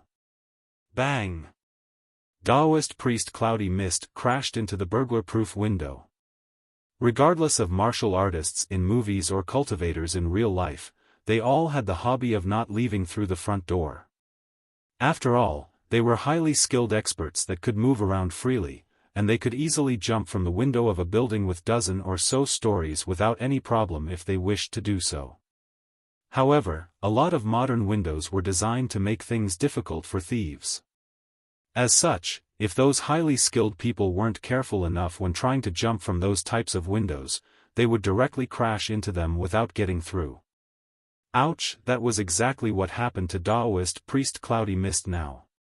As if that wasn't enough, after bumping into that burglar-proof window, he was unexpectedly bounced back, falling to the ground. How was that possible? Which Chinese company produced a burglar-proof window of such high quality? Song Shuhang opened his eyes wide. Daoist Priest Cloudy Mist also opened his eyes wide. He was a cultivator of the 5th stage, and his body was incredibly powerful. Even if it was the Great Wall of China, he could easily break through it if he were to bump into it. As such, how could a mere burglar-proof window stop him? Just as the two people were in deep thought, a sword light rushed over from afar, entering from another window. Bang! Even the burglar-proof railing of the window was knocked flying. Soon after, the figure of a grown-up man appeared beside Song Shuhang and Daoist Priest Cloudy Mist. The figure wore a smile on his face as he arrived next to Song Shuhang, stretching out his hand and taking that advance notice letter from Shuhang's hand. Fellow Daoist Cloudy Mist, I received your advance notice letter. The person that had just arrived was True Monarch Yellow Mountain. He smiled and waved the advance notice letter, saying, and now, would you do me a favor and give up without putting up a fight? Just as Song Shuhang had guessed, True Monarch Yellow Mountain had been monitoring them all along. In addition, the methods at his disposal were very variegated. The treasured armor the young monster hunter was wearing, the new mobile phone that Daoist Priest Cloudy Mist had bought, and a lot of other articles of daily use that Daoist Priest Cloudy Mist had purchased were all True Monarch Yellow Mountain's eyes. The reason True Monarch Yellow Mountain had allowed Daoist Priest Cloudy Mist to easily break free and run away was that Cloudy Mist had never managed to escape from the center of True Monarch Yellow Mountain's palm from the very beginning. Even those several hundred fans that Daoist Priest Cloudy Mist had gained after making that new chat account were all True Monarch Yellow Mountain's fake accounts. Actually, those were the same accounts he'd used back then. Their core features were the same, and he had only changed the outer appearance. Stupid Yellow Mountain, what are you doing here? Daoist Priest Cloudy Mist said, somewhat alarmed. True Monarch Yellow Mountain laughed, and said, I came here very early today. Actually, I've been directly paying attention to you since the day you broke free of my seal. Your sister. Daoist Priest Cloudy Mist said angrily. Don't you know that there is something called privacy? Hee hee. True Monarch Yellow Mountain sneered. Daoist Priest Cloudy Mist clenched his teeth, and said, I won't go down without putting up a fight. If you want to catch me, you'll have to pay a heavy price.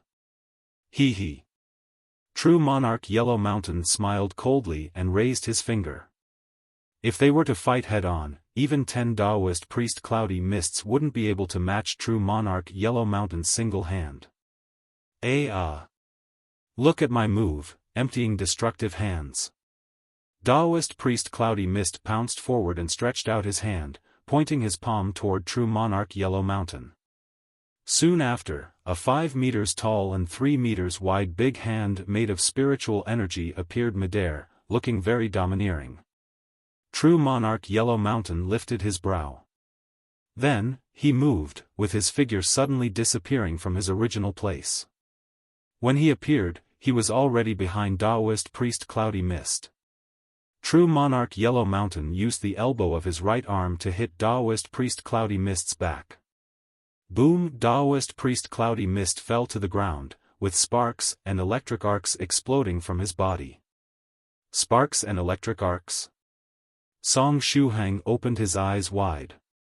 Unexpectedly, there was no blood flowing out. Crackle, crackle, crackle, Daoist Priest Cloudy Mist's body shrank amidst the sound of electric arcs. His body kept becoming smaller and smaller. In the end, only a substitute puppet was left where he was once lying. Song Shuhang said, it was unexpectedly a puppet. The goods of the Jet Black sect were of superb quality.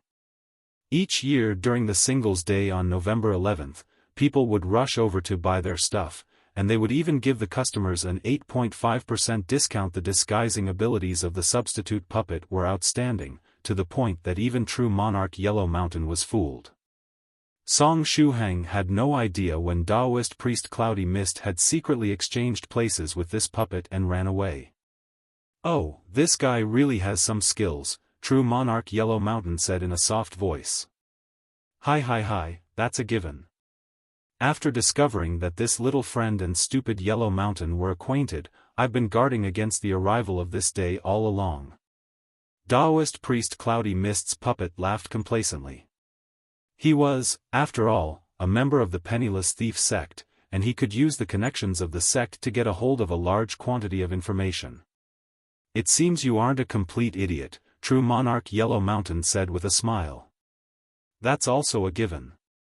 Otherwise, how could I be self-confident in sweeping your immortal cave clean?" "Stupid Yellow Mountain, just wait.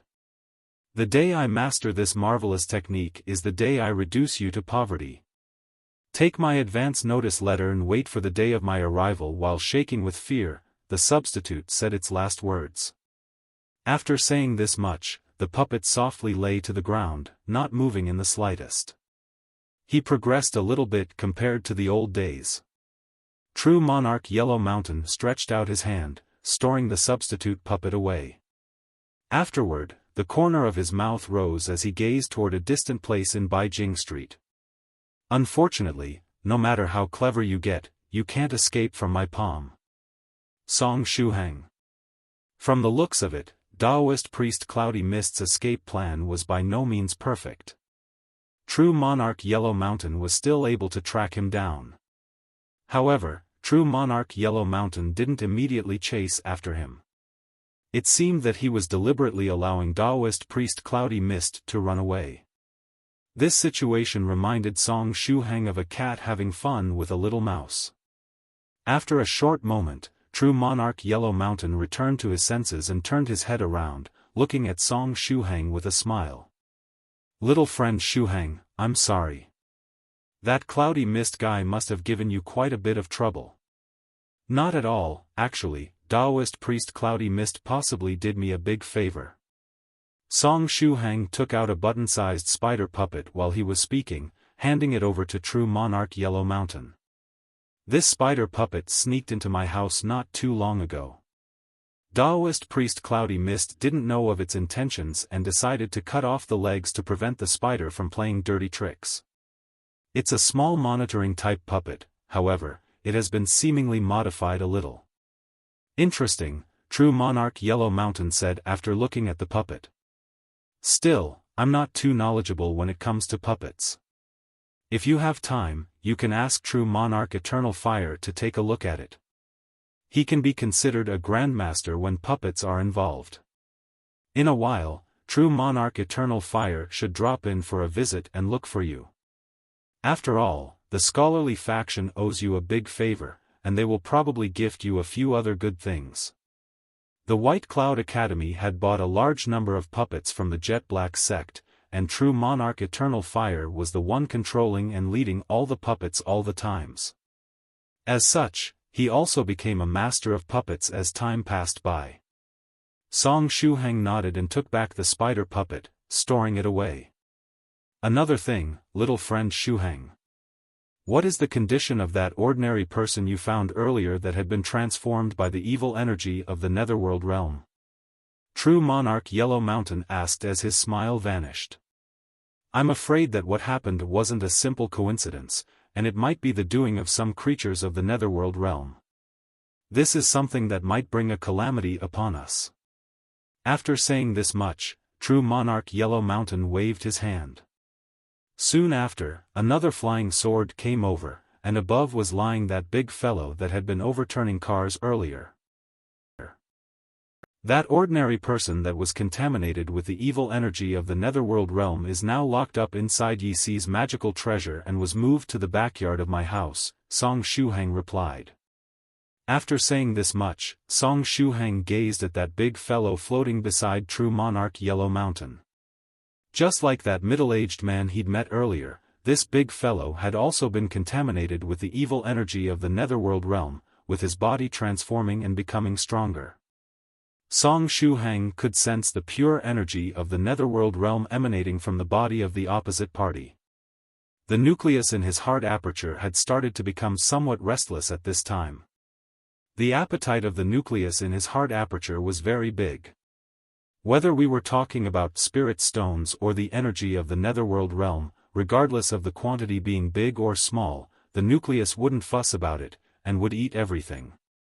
However, after Venerable White made his move and sealed the lotus flower that the nucleus in his heart aperture had projected out, the nucleus became much more obedient.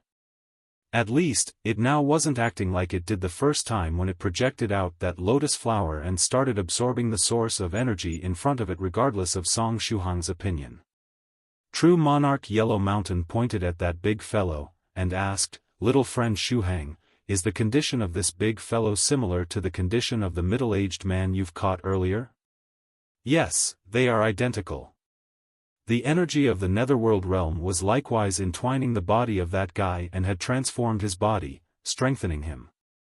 The energy of the netherworld realm was also very pure, and their source should be the same, Song Shuhang said with a nod. Now, they were sure that this matter wasn't a simple coincidence, but the doing of a powerful creature of the netherworld realm. Still, what was the opposite party trying to do after contaminating and transforming these ordinary people into demons of the netherworld? Still, whatever they were trying to do, it surely wasn't anything good. True Monarch Yellow Mountain nodded, and said, "Little friend Shuhang, bring me to see that guy who was contaminated with the evil energy of the netherworld realm that you've caught earlier. Afterward, I'll take both of them away and see if I can get some useful information out of them. Beyond that, I'm also planning to catch that idiot Cloudy Mist by this evening and seal him up again." It seemed that Daoist Priest Cloudy Mist's life would end by this evening. Song Shuhang brought True Monarch Yellow Mountain to the adjacent room. In the room, Senior Sister Yi Si was resting her chin in her hand and looking through Daoist Priest Cloudy Mist's collection of books. The majority of the books were about the things that happened in China during the past 100 years, and others about new technological products, such as burglar-proof doors, burglar-proof locks, electronic locks, fingerprint identification system, iris identification system, and so on. All the books in the collection were books that conformed to Daoist Priest Cloudy Mist's tastes. Guogua, Shi, and Zhu, the three disobedient children, were sitting side by side and practicing earnestly. The effects of the Enlightenment Stone were especially obvious when it came to cultivators of the first stage. Aside from enhancing the comprehension of cultivators of the first stage, the Enlightenment Stone also had a special type of energy within that didn't belong to the cultivation system, and this energy could allow a cultivator of the first stage to obtain twice the results with half the effort when it came to breaking through their apertures. Senior Sister Yi Si raised her head and looked at Song Shuhang and True Monarch Yellow Mountain, saying, "The three children are sitting in meditation and practicing, and they will still need some time. Shuhang, you can bring True Monarch Yellow Mountain to see that guy locked up in the cage first. I'll wait for the children to finish with their practice and bring them over later." It seemed that Senior Sister Yi Si had heard the conversation True Monarch Yellow Mountain and Song Shuhang were having earlier. "Sure. In that case, I'll leave Guogua and the others in your care." Song Shuhang gave the Enlightenment Stone and Lady Onion to Yi Si so that the three disobedient children could keep benefiting from the effects of the Enlightenment Stone. Afterward, Song Shuhang accompanied True Monarch Yellow Mountain to the backyard of his house, handing to him that guy that had been contaminated with the evil energy of the netherworld realm. In Song Shuhang's house. During the time Song Shuhang and Daoist Priest Cloudy Mist had gone to practice, the young monster hunter in Song Shuhang's house had enjoyed a free meal and was now waiting somewhat bored in the living room for Song Shuhang and the others to return. This wait had lasted several hours already. Then, the young monster hunter suddenly patted his head. F***ck, why am I waiting for stressed by a mountain of books to return? I should seize this opportunity to leave his house and run away. If I keep waiting here, won't I just get to enjoy stressed by a mountain of books retaliation? After all, He had yet to receive retribution for putting a gunny sack overstressed by a mountain of books head beyond that. The reason he had decided to wait for Song Shuhang in Wenzhou City was that he wanted to accompany him to the Jiangnan area. Back then, he'd believed that Song Shuhang was an ordinary person, and had decided to travel together with him in order to protect him. But now, his once internet friend had transformed, changing into a cultivator of the third stage that was even one realm higher than him in strength. He definitely didn't need his protection. After thinking up to this point, the young monster hunter got up and went to say goodbye to Mama Song. Auntie Song Shuhang has yet to return, and since it's late and I have a matter to take care of, I'll leave first. Auntie, when he comes back, can you tell Song Shuhang that I'll wait for him in the Jiangnan area at the appointed time? The young monster hunter said with a radiant smile on his face. He heard Song Shuhang's name from Mama Song's mouth when they had just arrived home. Mama Song smiled and nodded. At first, she was still thinking of persuading this youngster to stay, but it had already been several hours since Daoist Priest Cloudy Mist had dragged Song Shuhang away, and they had yet to come back. As such, the young monster hunter had been sitting alone in the living for all this time. Mama Song and the young monster hunter didn't have common topics to chat about, and the situation was rather embarrassing. As such, since Shuhang had yet to come back even after all this time, Mama Song decided against persuading this youngster to stay. The young monster hunter secretly heaved a sigh of relief. Then, he went toward the entrance. However, he had yet to stretch out his hand and open the door when the door opened on its own. Was the door an automatic one? But in the next moment, True Monarch Yellow Mountain and Song Shuhang came in while chatting and laughing. There was also a flying sword floating behind True Monarch Yellow Mountain. At this time, there was an extra figure on the flying sword. Aside from that big fellow from before, there was also a middle-aged man. Both of them carried the traces of someone that had been contaminated with the energy of the Netherworld realm. Senior Yellow Mountain? The young monster hunter was a little surprised after seeing True Monarch Yellow Mountain. How come Senior Yellow Mountain had appeared in this place? Little friend, we meet again. True Monarch Yellow Mountain looked at the young monster hunter and faintly smiled. Did the treasured armor I've lent you come in handy? The young monster hunter. Sure enough, Senior Yellow Mountain and Stressed by a Mountain of Books knew each other. What treasured armor? Song Shuhang asked. It seems that the treasured armor wasn't put to use yet. It turned out that little friend Shuhang's temperament was even better than what I had initially imagined. True Monarch Yellow Mountain laughed. The young monster hunter. Song Shuhang had a confused expression on his face. In the next moment, the young monster hunter returned to the living room alongside Song Shuhang and True Monarch Yellow Mountain, the expression on his face bitter. In the living room, Mama Song saw that Song Shuhang had come back, and said, Shuhang, you have come back. Right, that friend of yours waited for you for a long time, but after seeing that you weren't coming back, he decided to leave. Did you meet him on the way here? Auntie, I'm still here. The young monster hunter entered the living room alongside True Monarch Yellow Mountain and waved at Mama Song. Mama Song laughed, and said, another guest. Wait a moment, I'll go prepare the tea. After saying this much, Mama Song got up and left the trio alone in the living room. After Mama Song left, True Monarch Yellow Mountain said to Song Shuhang, little friend Shuhang, do you have some free time during early September? As long as you can get one day off, it should suffice. Usually, our Jiangnan University holds the registration session from the 1st to the 3rd of September, and lessons will start around the 6th. As such, I should manage to find some free time, Song Shuhang replied. Senior Yellow Mountain, did you need my help with something? Song Shuhang had received True Monarch Yellow Mountain's help since after they joined the group. True Monarch Yellow Mountain was the model that all group founders should follow, and if any of the members of the group needed help, the first person they would normally think about was True Monarch Yellow Mountain. Therefore, if true monarch Yellow Mountain needed some help, Song Shuhang couldn't shrink back, and had to help him. Actually, it's like this. Immortal Master Copper Trigram and Northern River's Loose Cultivator agreed to have a duel on the summit of the Forbidden City in early September, do you remember? True monarch Yellow Mountain said. Song Shuhang nodded. There was indeed this matter. Soon after he joined the 9 Provinces No. 1 group, Immortal Master Copper Trigram had challenged Northern River's Loose Cultivator to a duel.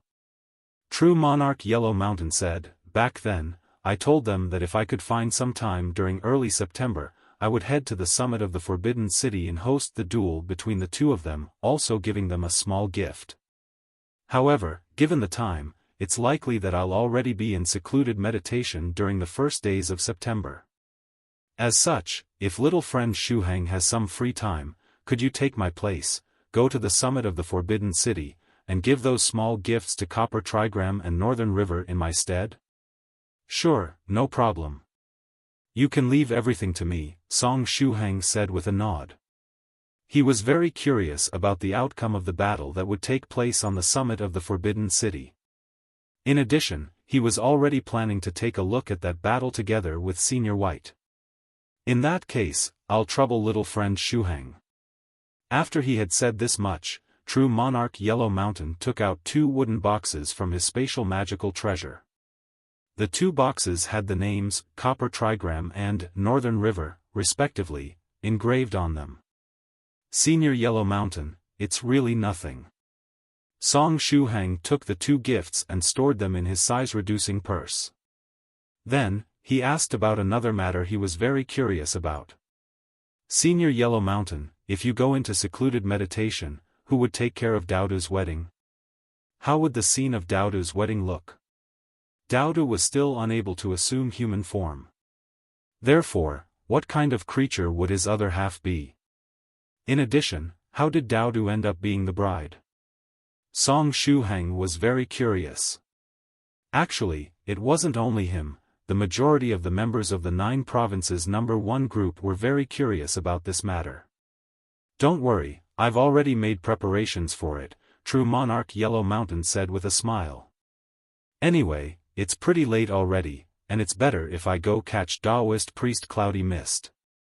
Little friend Shuhang, we will meet another time. After saying this much, true monarch Yellow Mountain elegantly headed toward the balcony outside the living room and jumped down from the window of the said balcony. Highly skilled people wouldn't walk the path of commoners. Still, once she comes over with the tea, how am I going to explain to my mother the fact that Senior Yellow Mountain has disappeared from the living room without passing through the front door? Should I tell her that my friend decided to jump down from the window? Song Shuhang was in a dilemma. At this time, in true monarch Yellow Mountain's immortal cave, the about-to-be bride Daodu had recovered from his slimy state. He was currently locked up in a dungeon in the deepest region of the immortal cave. There were layers upon layers of restrictions there, and, heaven-shrouding Hook, Zhou was guarding outside. As such, even if Daodu was a master when it came to running away from home, he would be unable to get out of this place within a short time. The bored Daodu could only play video games to kill time. At this time, he was playing a new game online. The in-game wife he had previously found, that sweet 17 or 18 years old girl called Choo Choo, was accompanying him even while playing this new game. Today, it just happened that his wife Choo Choo was online. Thereupon, Daodu helped his wife clean up some dungeons, kill enemy players, as well as snipe the respawning enemies together with the other squad members. After playing for a few hours, Daodu's bad mood improved a little. After playing until getting tired, they decided to take a break. Afterward, his in-game wife used the voice chat feature to call Daodu. Daodu asked, Choo Choo, will you play again in a while? I can't today because I have to go offline very soon. Right, Daodu, I need to tell you something. School is about to start, and next year, I'll have to take the university entrance examination. When that happens, it's likely that I won't have much time to play video games together with you. The sweet voice of that little beauty was transmitted over. By the way, in this new game, Daodu's username was precisely Daodu. Aha, your studies are obviously important. I can understand that, Daodu replied. However, he was still somewhat reluctant to part with her. During the past few months, he had played a lot with his online wife Chu Chu, cleaning up dungeons together and killing enemy players. If she couldn't accompany him anymore during the next year, playing games wouldn't be nearly as fun as before. But right at this time, the young girl added, right. Daodu, that movie you shot, Apocalypse War, was very cool. I went to the movie theater to see it. Although you played the part of the great villain Senior Brother Gao Sheng, I still found you very cool. Daodu's dog eyes teared up. I'm sorry, but I didn't play Senior Brother Gao Sheng's role. Moreover, the real great villain, Scholar Drugged Goon, would cry himself to sleep if he were to hear these words. Anyway, Daodu had almost forgotten that he had asked Song Shuhang to pose as him the first time he'd used the video chat feature to converse with his online wife Chu Chu. From the looks of it, this young girl had been mistaking him for Song Shuhang all along. Thereupon, Daodu said, that's a given. No matter which role your husband plays, he will be like the dazzling moon in the night sky, my radiance is impossible to cover up. Right. Wife, what do you think about the pet of the great villain, that infernal demonic dog? Was it cool? Oh, are you talking about that 10-headed big dog? It was somewhat scary. But in the end, its 10 heads were torn to pieces by the heaven-devouring cat. I found it a little pitiful, the little girl Chu Chu replied. Daodu sighed deeply. For some reason, he was a little sad now. The young girl mustered her courage, and asked, Daodu, the last time we chatted, you said that you were still a student, right? Have you graduated already? And which university did you attend? Daodu was immediately dumbfounded. He couldn't even remember when he had told his wife Chu Chu about this stuff. From the looks of it, he had unwittingly revealed that Song Shuhang was still a student while they were killing monsters and casually chatting. Should I tell my wife that Song Shuhang studies at Jiangnan University, as well as about his other school-related matters? Ugh. No way. How can I let my dear wife go to Jiangnan University town and meet Shuhang? At that time, if his wife met the real Song Shuhang and mistook him for her online husband, Daodu, falling in love with him, wouldn't it have been the same as doing all the work and letting Song Shuhang reap the benefits? Thereupon, Daodu replied, actually, your husband already graduated from university. Ah, that's really a shame, and here I was thinking of passing the examination and getting admitted to the same university as you, Daodu. I really wanted to meet you, the young girl said, somewhat disappointed. Daodu stuck out his tongue. Sheet, that was close. This girl was really thinking of getting admitted to the same university and meeting me in real life. Luckily, this dog god was quick-witted and dodged the calamity. Then, just as Daodu was preparing to comfort the young girl, the door of the dungeon was pushed open. Daodu, it seems you are playing games again, Zhou Li said with a smile on his face. Zhou Li was the captain of the team in charge of cleaning up the mess that Daodu would leave behind each time he ran away from home.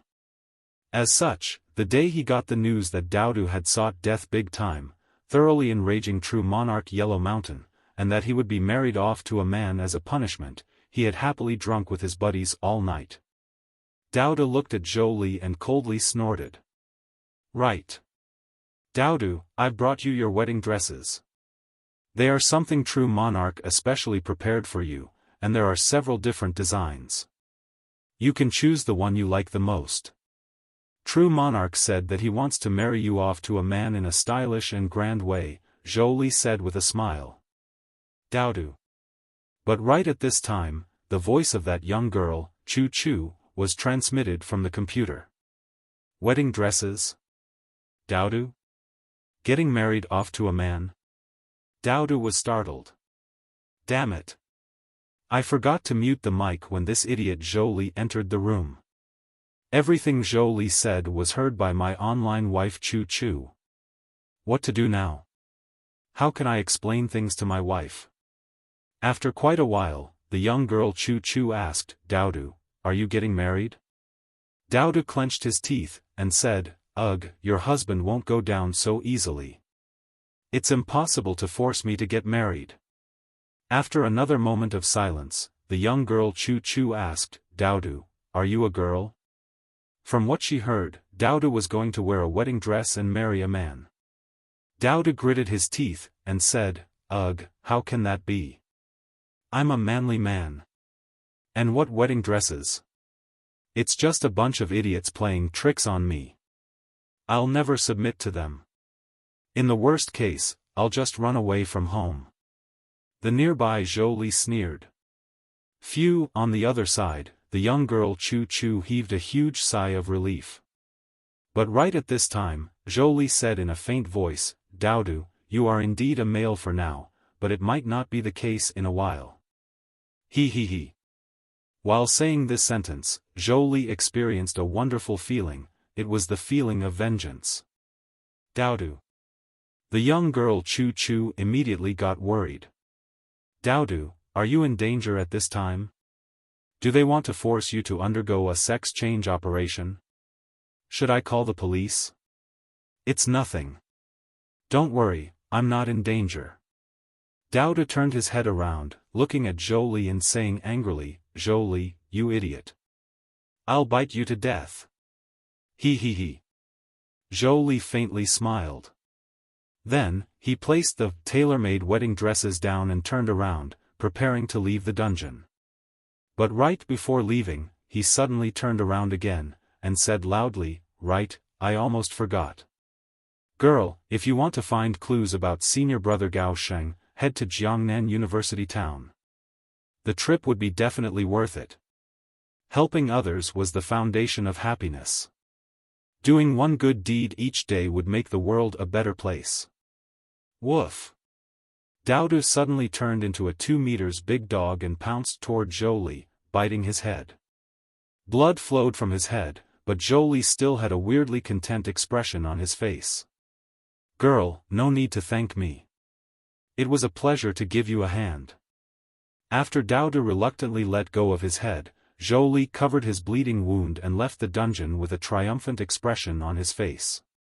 Right at this time, the young girl Chu Chu said resolutely, Daodu, although I don't know what is happening on your end, I'll still try my best. Jiangnan University? I'll surely pass the test and get admitted there. Daodu, I'll definitely find you. Wait a moment, let me explain, Daodu called out. However, his wife Chu Chu had already gotten offline. Daodu wanted to cry but had no tears. After pondering for a moment, he quickly logged into his chat account and gave a voice call to Song Shuhang. He felt that it was the time to give Song Shuhang a heads up about the situation. Right at this time, in Song Shuhang's house. After True Monarch Yellow Mountain left through the window, the young monster asked, stressed by a mountain of books, at what time are we heading to the Jiangnan area? We'll set out after dinner, all right? Song Shuhang replied. The young monster hunter said, good. If we are setting out in the evening, I'll check if there are any tickets available for the evening train. No need, no need. The train is simply too slow. We'll just have EC fly us over there. It will be much faster, Song Shuhang said. Just as they were discussing, Song Shuhang's mobile phone rang. He took out his mobile phone and unlocked it. Then, he discovered that Daodu had called him through the instant messaging program. Song Shuhang picked up the call, and said, Hello Daodu, did you need something from me? Right, I should congratulate you first since you are about to get married, to a man. Woof, careful that uncle might bite you. Daodu said angrily. Ahaha. Alright, let's get back to the subject, did you need something? Song Shuhang asked. I have to tell you something. Next year, you'd better not try to seduce my Chu Chu in Jiangnan University Town. Daodu said earnestly. Song Shuhang immediately thought about the black-haired Miss Chu Chu from the Chu family, who was always wearing a one-piece dress. But wasn't Miss Chu Chu in the crystal-clear water pavilion right now, taking care of Li Yinzhu? Anyway, you are not allowed to seduce my Chu Chu. Otherwise, even if true monarch Yellow Mountain turns me into a female dog, I will not let you off. Woof, woof. That was all, bye. Daodu angrily hung up. Song Shuhang, what was all of this about? Song Shuhang put away his mobile phone and wondered if Daodu had gone crazy. But just as he was in deep thought, his phone rang again. Thereupon, Song Shuhang took out his mobile phone again. This time, it was a call from Venerable White. Shuhang, where are you now? Wenzhou City or Jiangnan area? Venerable White asked. I'm still in Wenzhou City, but I'll leave for the Jiangnan area in the evening. Senior White, what about you? Did you already take Senior Thrice Reckless and Senior Brother Lu Jianyi out of that secret realm of slowness? Song Shuhang asked. Yes, I took those two out. However, that Lu Jianyi fellow was somewhat strange. He wanted to stay inside the secret realm of slowness and was shouting and crying because he didn't want to come out. On the other hand, fellow Daoist Thrice Reckless was shouting and crying because he wanted to come out. Those two guys are both quite eccentric. Anyway, in the end, I used a disposable flying sword to deliver them to the Spirit Butterfly Island, letting fellow Daoist Spirit Butterfly take care of them. Right, Shuhang, do you know that fellow Daoist Spirit Butterfly wants to invest in another movie? Venerable White said. Yes, I'm aware that Senior Spirit Butterfly is planning to invest in another movie, Song Shuhang replied. Song Shuhang was, of course, aware that Venerable Spirit Butterfly was planning to shoot another movie. He even knew that Senior Thrice Reckless Mad Saber was going to be the main character, and the plot of the movie basically consisted in Senior Thrice Reckless seeking death in all sorts of different environments and ways. Earlier, Venerable Spirit Butterfly had specially looked for him and had tried to convince him to play a certain role in the movie. It was the role of a male character that liked to wear female clothing. Perhaps in Venerable Spirit Butterfly's eyes, he, Song Shuhang, was a man that had that kind of hobby. From the looks of it, the first impression was very important. Aha, after the shooting of fellow Daoist Spirit Butterfly's new movie starts, I will head over there in the capacity of assistant director in order to gain some experience. With that, I can prepare myself for when I'm going to direct a movie by myself in the future, Venerable White said complacently. Song Shuhang said, Senior White, are you really planning to become a director? Song Shuhang felt that Venerable White would achieve better results if he stayed as an actor. Just by standing there and doing nothing, he could give birth to an enchanting and breathtaking scene. That's a given. If I find something interesting, I have to go all the way and satisfy my craving. At the very least, I want to direct one movie. Afterward, Venerable White also added, right, Shuhang, there is an interesting supporting role in this movie. Do you have any candidate in mind for this role? I asked in the 9 Provinces #1 group earlier, but the various members just finished with the shooting of one movie, and they aren't interested in participating in another one at the moment. Otherwise, you can come over and play the role yourself. This supporting character will only appear in a small portion of the movie. As long as you can get a day off, you can easily play the part. An interesting supporting role? Song Shuhang immediately thought of that character with the hobby of wearing female clothing that Venerable Spirit Butterfly asked him to play earlier. Senior White isn't talking about that character, right? If it's really that character, I absolutely won't play that role. Or perhaps I can just recommend someone to Senior White? In that case, let me carefully think about it, Senior White. When the time comes, I will recommend someone fitting for the role, Song Shuhang replied. Then, he pondered for a moment and asked, Senior White, does this character have any particular hobby? For example, wearing female clothing or something of the sort? On the other end, Venerable White became silent. Then, after a long time, he said slowly, "Shuhang, if you don't seek death, you won't die. Do you also want to make a trip to the secret realm of slowness?" Song Shuhang was dumbfounded. "I sought death. At what time did I seek death? I just wanted to know if this character was the same one that Venerable Spirit Butterfly recommended me the last time, the one that liked to wear female clothing. What does this have to do with seeking death? Wait a moment, female clothing, female clothing?" Song Shuhang searched for this keyword in his mind. Then, he remembered that when he went to explore that fragment of the ancient heavenly city a few days ago, the Jade Lake realm, together with Senior White and Su Clan 16, Venerable White was forced to wear a phoenix coronet and a phoenix robe, both clothing for women. Senior White couldn't be referring to that matter, right? A coincidence, it must all be a coincidence. Song Shuhang quickly said, "Senior White, you misunderstood. That wasn't my meaning." Senior White didn't reply, and only gently laughed. Song Shuhang felt that he was going to die sooner or later. Cough. Anyway, it appeared that this character didn't have the hobby of wearing female clothing. Song Shuhang turned his head around and shot a glance at the sofa, where his friend, Director, was sipping his tea.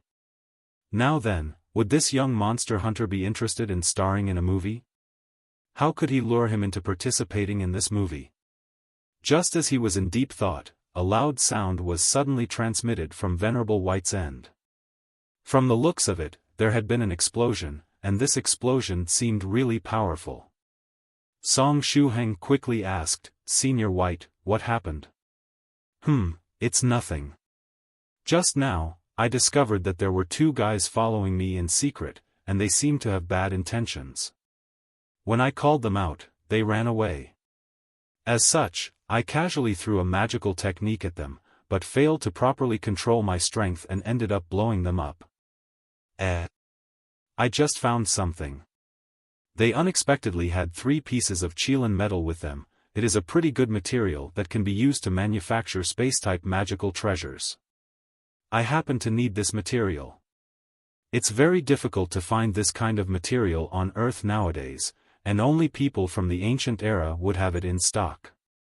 Therefore, it was really an unexpected surprise that those 2 brats had it with them, Venerable White replied.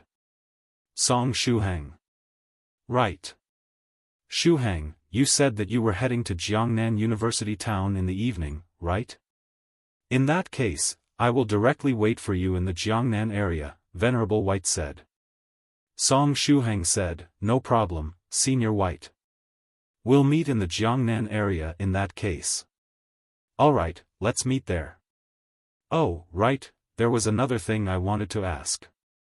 The movie we shot, Apocalypse War, was screened yesterday, right? It was weekend yesterday. As such, how was the box office revenue on the first day, and what about the weekly one? Did we manage to get the first place?" Venerable White asked. Song Shuhang said, "I'll ask Senior Yellow Mountain in a while. He should have the accurate data. Forget it, I'll ask him myself. At that time, I'll ask fellow Daoist Yellow Mountain to send the data in the group so that everyone can see it," Venerable White said. Then, the sound of another explosion was transmitted from his end. "Senior White, did someone else make a surprise attack?" Song Shuhang asked anxiously. "No, it was just me being careless. I stumbled and fell to the ground, creating a large hole. It's not a big deal since there is no one around, and there were no surveillance cameras either. I'll use the ground leveling spell to make everything return to how it was before. While at it, I'll also use the sand transformation magical technique to bury the 2 guys I blew up earlier," Venerable White said. Song Shuhang. "Oh, right. Fairy Lychee contacted me yesterday and asked me when we were going to explore those ancient ruins at the bottom of the sea.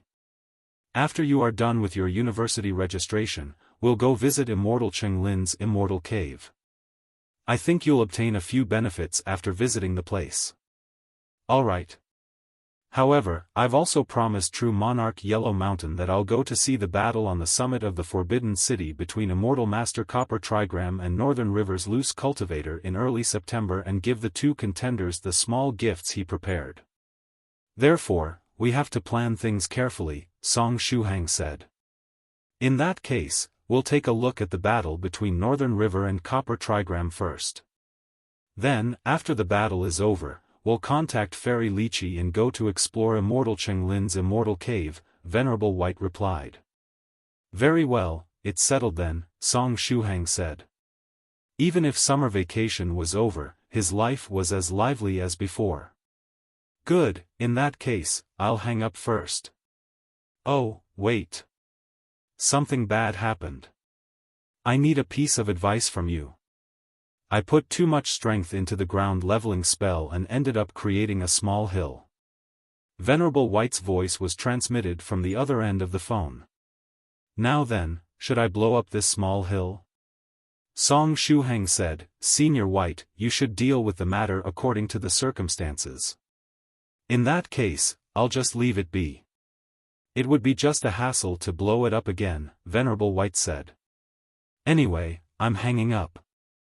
Song Shuhang had a sudden inspiration, and said, Senior White, wait a moment. I suddenly thought of something. What did you think of? Why do I feel that this idea of yours is going to be rather out of the ordinary? Venerable White said. Song Shuhang said, it's like this. Senior White, do you happen to know what Immortal Chenglin's appearance is? I have a theory in mind, and if I could see Chenglin's appearance, I might be able to link together the various clues I have in my mind. Her appearance, huh?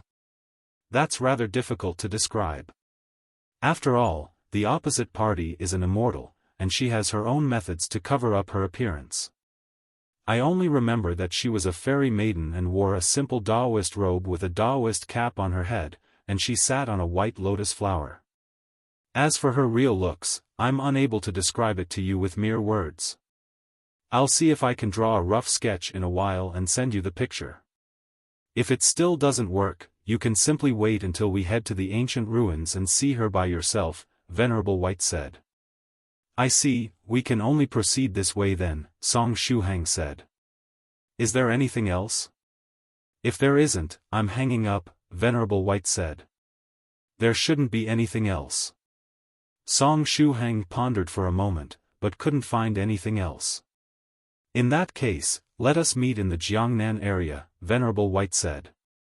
Yes, we'll meet there. Ah. Wait, Senior White, you haven't hung up yet, right? Song Shuhang said in a hurry. He had seemingly recalled another important matter.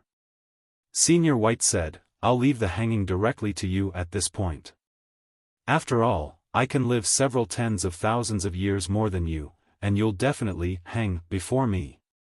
Song Shuhang was rendered speechless, and then said, Senior White, I wanted to know if there was a method that could ensure the safety of my parents even after I've left home.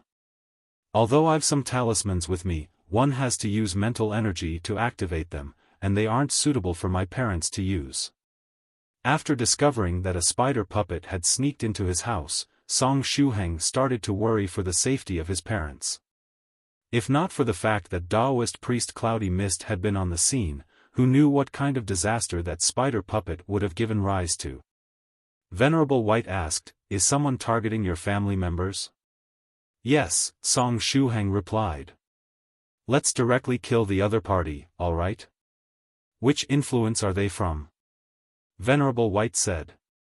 After all, it will be impossible to guard your parents 24/7. However, I'm still not sure who this person targeting my parents is, Song Shuhang said. Do you have that many enemies? Venerable White asked. I don't even have that many enemies. If I really have to count them, there is young Master Hai from the Limitless Demon sect alongside his buddies. There seems to be some fate between him and me. Then, there is the sea urchin warrior race. There is deep hatred between us. In addition, the treasure that their boss is looking for is in my possession. Then, there was also that organization of killers from the 33 Divine Beasts sect, but Senior White already took care of them. After that are the demons of the Netherworld realm, who are mad because I ruined their plan of attacking the world of the Golden Lotus. They should have a mortal hatred for me for this reason. Well, that should be it, Song Shuhang said. In just a few months, you provoked so many influences and made so many enemies? Shuhang, you must have a pretty good talent when it comes to pissing off people. Venerable White said. Senior White, I'm being unjustly accused here. I didn't provoke a single one of those enemies on my own initiative. The Limitless Demons sect had a grudge against 16 and Senior 7. The Sea Urchin Warriors had a grudge against Soft Feather and the Chu family, and later against Venerable Tornado and Senior Phoenix Slayer.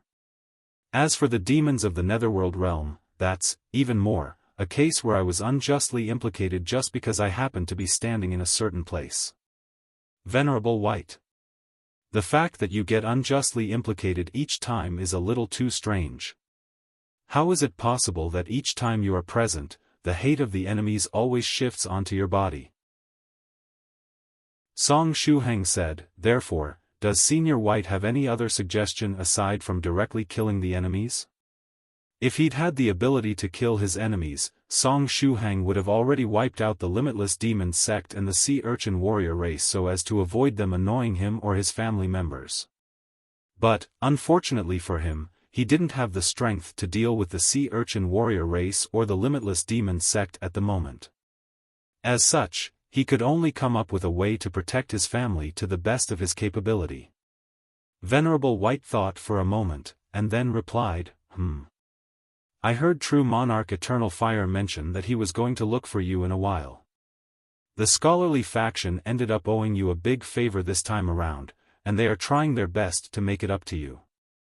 Such being the case, you might as well bring up this matter related to the safety of your family when True Monarch Eternal Fire comes over. The scholarly faction will have a lot of methods to ensure the safety of your parents.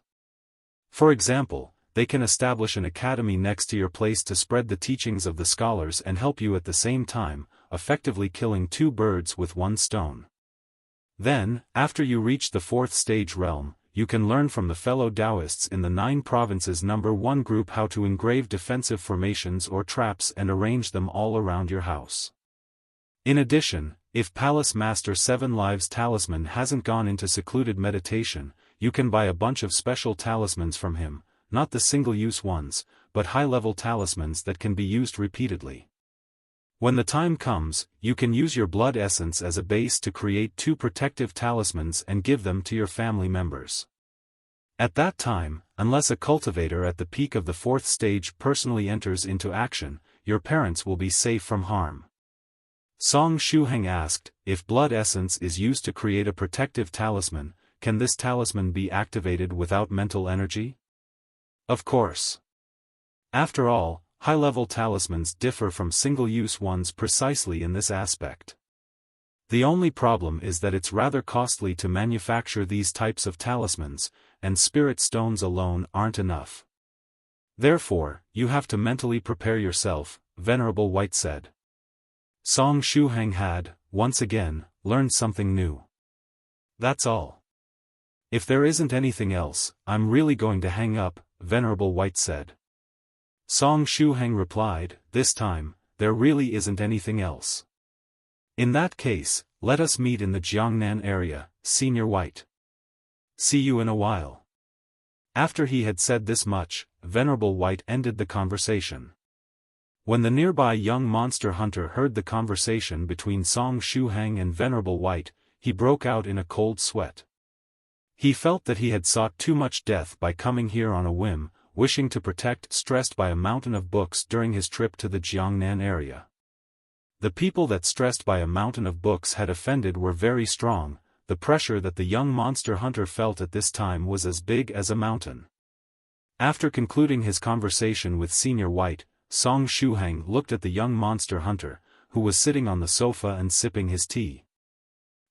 What method can I use to convince this monster hunter to participate in the filming of the movie?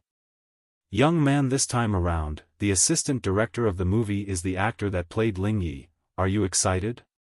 Don't you want to meet Ling Yi in person? A beautiful angel is summoning you to a distant place. Young man, quickly participate in making the movie and become a superstar. Or perhaps. Young man, do you know who the investor of this movie is? It's Senior Spirit Butterfly, a venerable. Then, do you know who the assistant director of this movie is? It's Senior White, another venerable. Again, do you know who the main character of this movie is?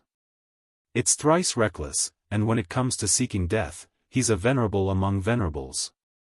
Young man, what are you hesitating for? Quickly pick up your phone and dial Venerable White's number, signing up for this role in the movie. On the other side, the young monster hunter shivered. Stressed by a mountain of books, are you thinking how to retaliate against me? How can that be? Aren't we friends? Song Shuhang said. If we are really friends, does that mean that you will no longer pursue that matter about me putting a gunny sack on your head? I really didn't do it on purpose, the young monster hunter said. Whenever he recalled the treasured armor that true monarch Yellow Mountain had lent him earlier, he felt restless. Didn't the fact that true monarch had lent him that treasured armor imply that stressed by a mountain of books had been thoroughly enraged by this matter, to the point that true monarch felt the need to give him this armor to ensure his safety? After hearing these words, Song Shuhang's eyes immediately lit up. He faintly smiled, and said, "It's not a big deal to forgive you. After all, we are friends. When you put that gunny sack on my head, you didn't know that I was the actor playing Senior Brother Gao Sheng. As such, your actions can be excused. If you had known in advance that I was the actor that played Senior Brother Gao Sheng's role, you wouldn't have put that gunny sack on my head, right? That's a given." The young monster hunter repeatedly nodded. For Sparta. No wait, that wasn't it. It should be, Senior Brother Gao Sheng must die. Had he known in advance that stressed by a mountain of books was the actor playing Senior Brother Gao Sheng's role, he would have punched him twice when putting that gunny sack on his head as a sign of friendship. In that case, since I'm willing to forgive you, how about helping me with a small matter? Song Shuhang smiled, and said, "Don't worry, it's not an unreasonable demand." "Tell me about it," the young monster hunter said. "There is this movie and we need a cultivator to fill in a role." "I think you have what it takes to play the role," Song Shuhang said. The young monster hunter said, "Are you talking about that character that likes to wear female clothing?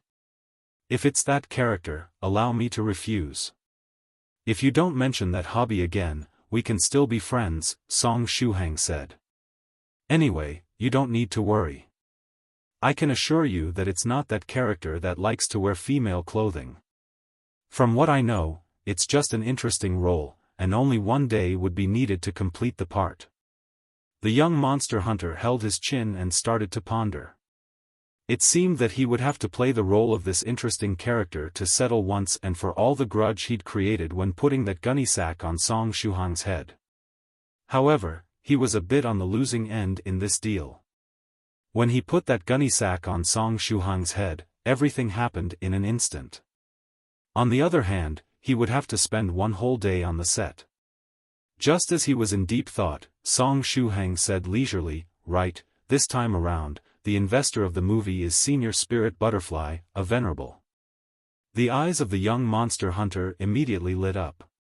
An existence of the venerable rank.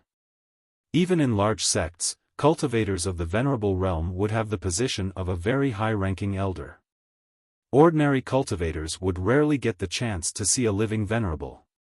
If he could personally meet a venerable and listen to their teachings, it would definitely be a stroke of good luck. On the other hand, it wasn't certain that the investor would appear on the set and meet with the actors.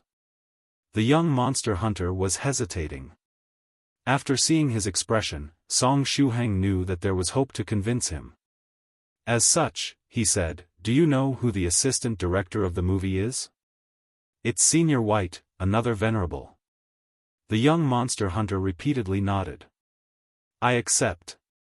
The assistant director was different from the investor, and he would definitely appear on the set. Song Shuhang was basically giving him a free, lucky chance, and it would be stupid of him not to seize this opportunity. Such being the case, this matter is settled. I'll immediately send Venerable White a message and tell him that everything has been solved, Song Shuhang said as he quickly took out his mobile phone, taking a picture of director.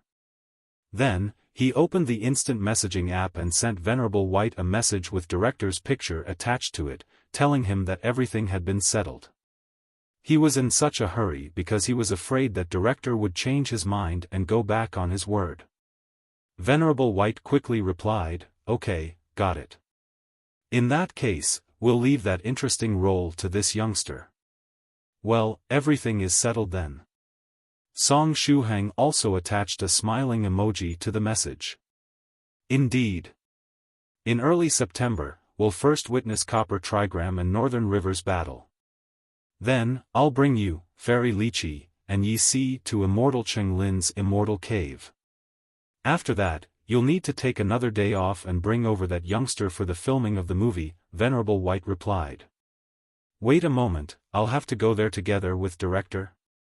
About that. Senior White, you can directly pick up director at the appointed time. My university will have already started by that time, and I'll likely be busy studying. I won't be able to participate in the making of this movie, Song Shuhang replied. Venerable White said, there is also that. Alright, we'll put this matter off until later. Sometimes, even Senior White was open to persuasion. Just as they were discussing, Mama Song came into the living room while holding tea, snacks, and fruits. Wasn't there another guest here just now? Mama Song asked out curiosity. True, elder brother Huang Shan had something to take care of and left first. Song Shuhang almost called him by using his Daoist name, True Monarch Yellow Mountain.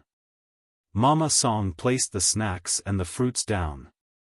He left? How did he leave? I was in the kitchen just now, and I didn't see anyone exiting from the front door. Perhaps you weren't paying attention, ahaha. Song Shuhang made a hollow laugh. There was no way he could tell her that True Monarch Yellow Mountain had jumped down from the window. Oh, I see. Mama Song muttered. However, she was still somewhat confused. All the guests that came over today were rather eccentric. Just as Mama Song was in deep thought, someone rang the doorbell. Another guest coming over? Mama Song asked. It might be possible.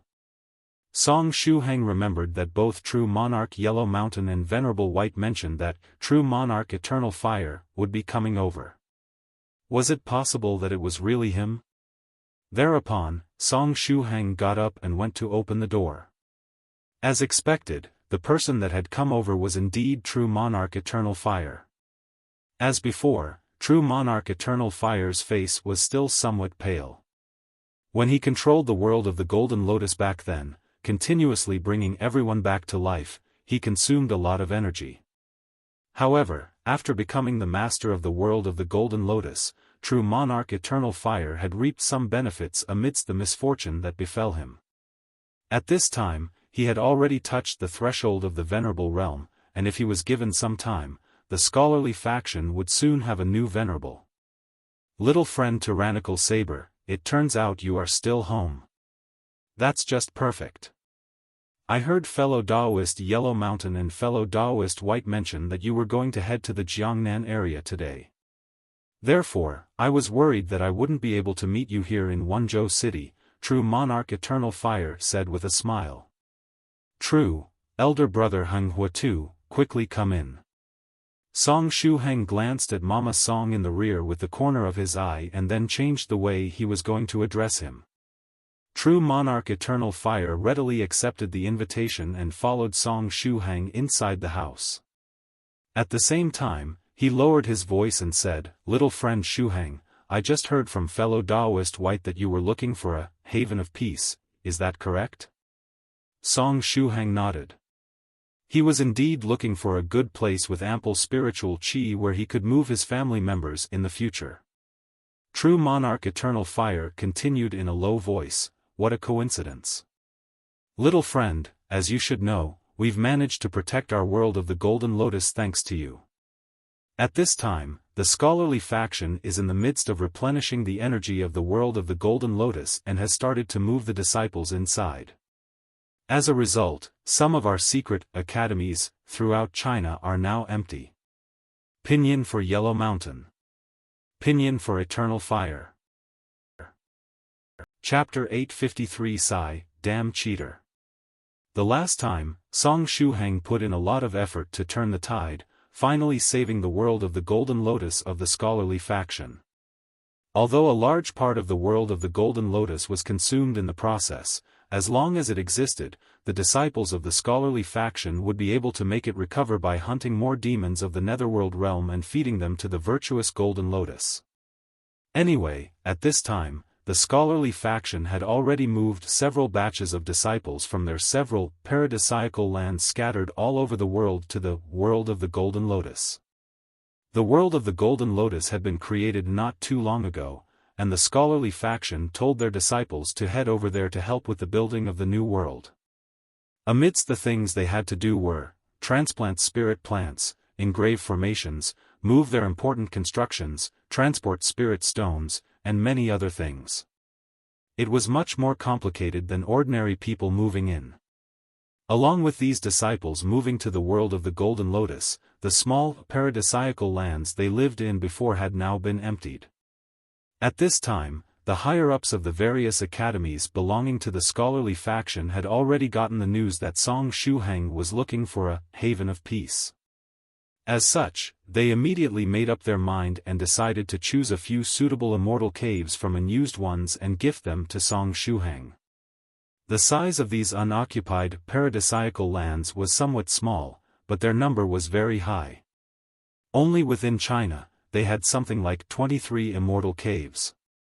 However, in a dozen or so of these paradisiacal lands, the quantity of spiritual qi had slowly decreased during the past 100 years. If one wanted to use them, they would have to contact those sects that sold spiritual qi and pay them to keep the immortal cave functioning. These immortal caves where the spiritual qi was gradually exhausted weren't suitable gifts for little friend Shuhang, since they would only be a burden for him.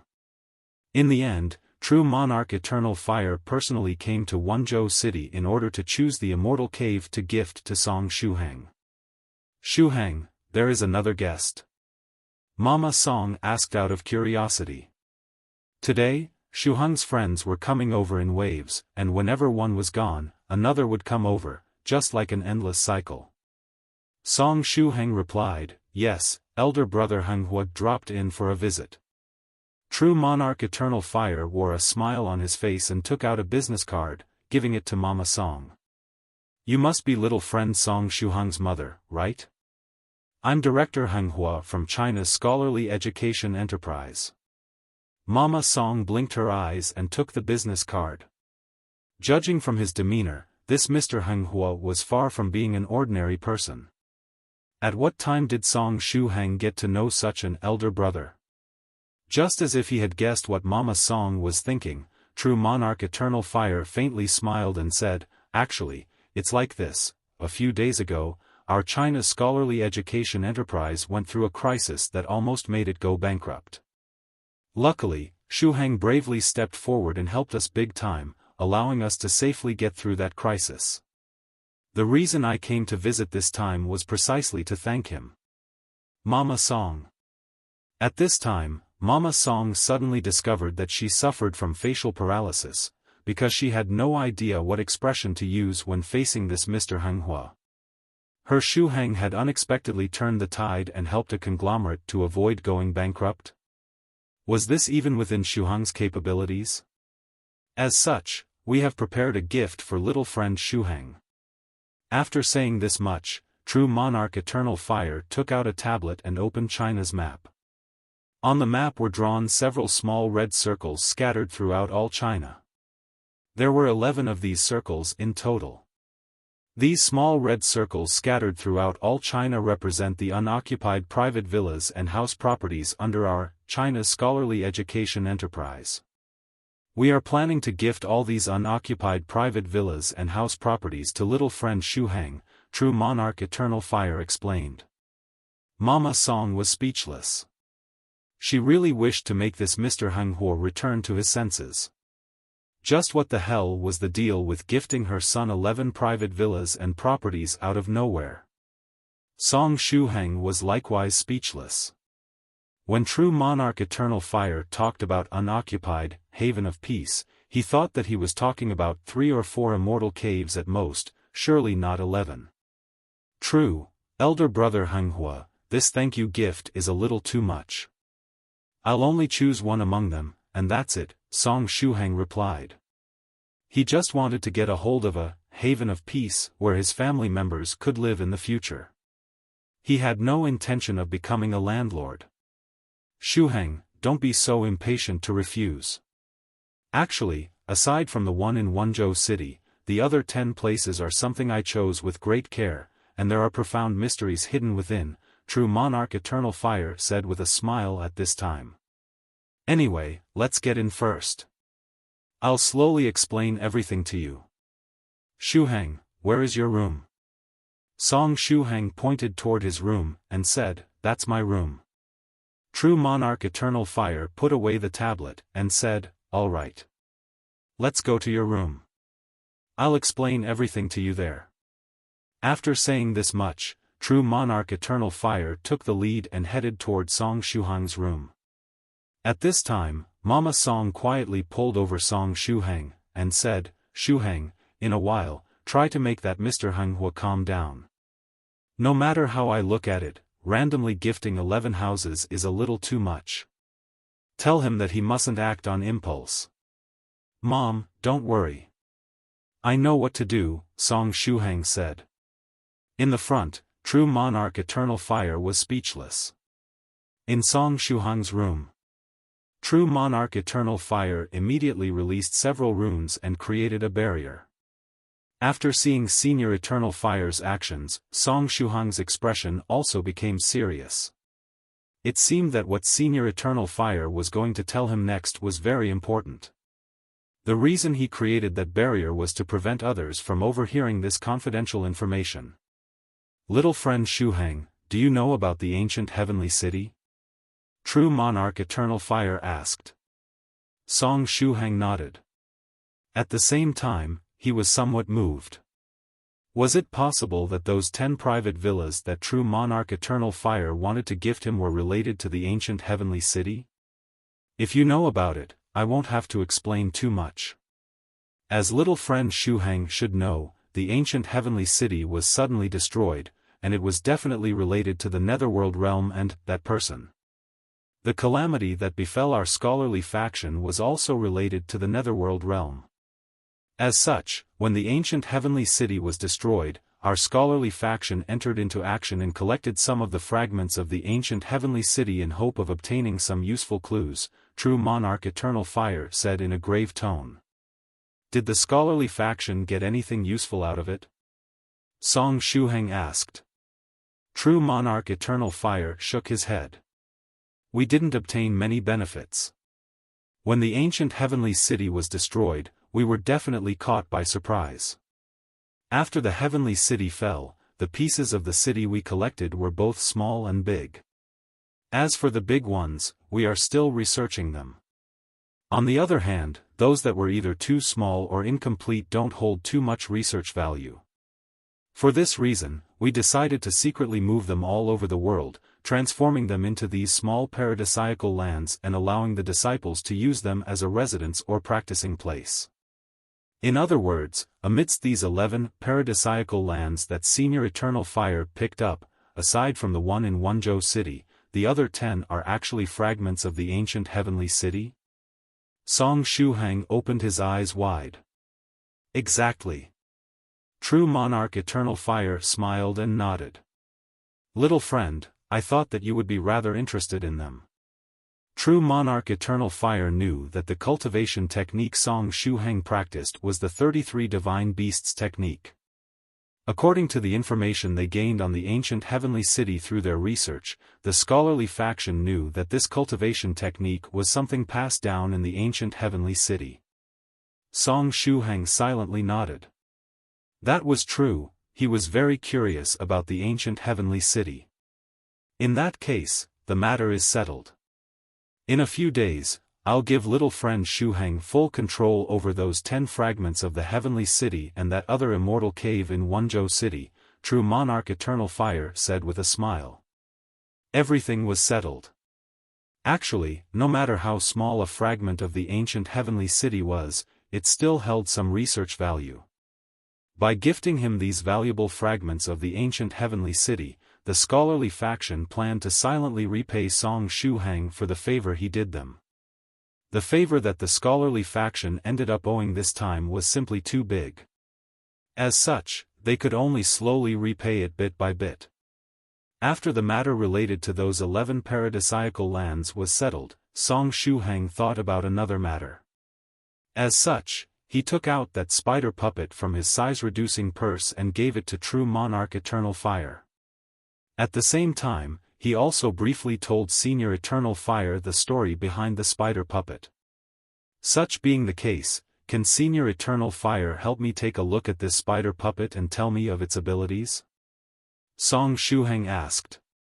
True monarch Eternal Fire took the spider puppet in his hands and started fiddling with it.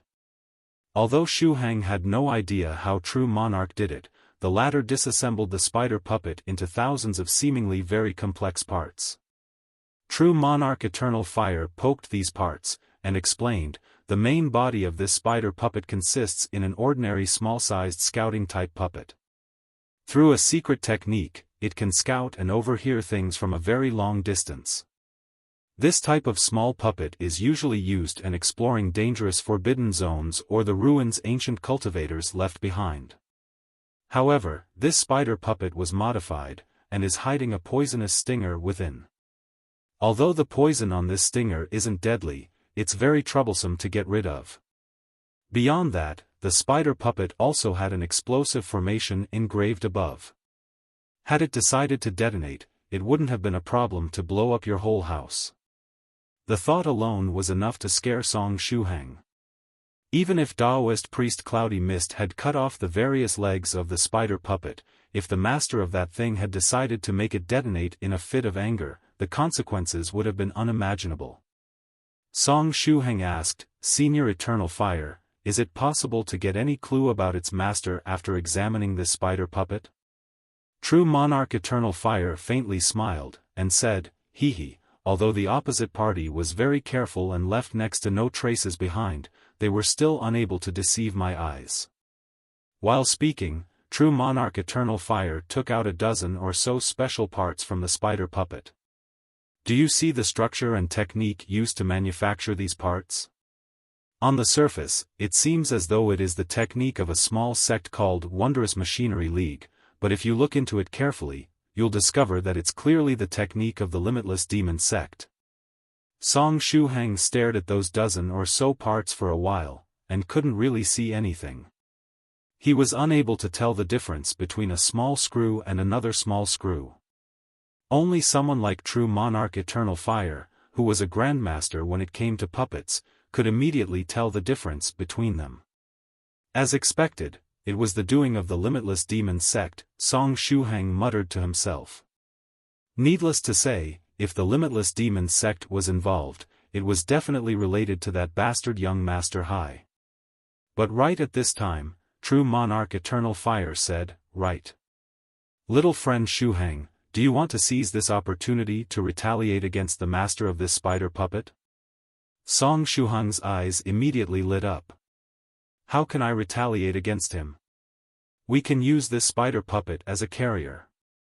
I'll first arrange a small formation, and as long as we are careful enough, we can instantly capture the location of the master of this spider puppet, and then discover his whereabouts through the connection between him and this spider puppet, finally retaliating against him when he least expects it, true monarch Eternal Fire explained. It sounded like a great war between hackers. Hacker A decided to infect the computer of a noob with a virus. The noob had no idea how to deal with the situation and decided to ask for help from his elder brother, Hacker B. Hacker B's skills were obviously a notch higher than Hacker A's.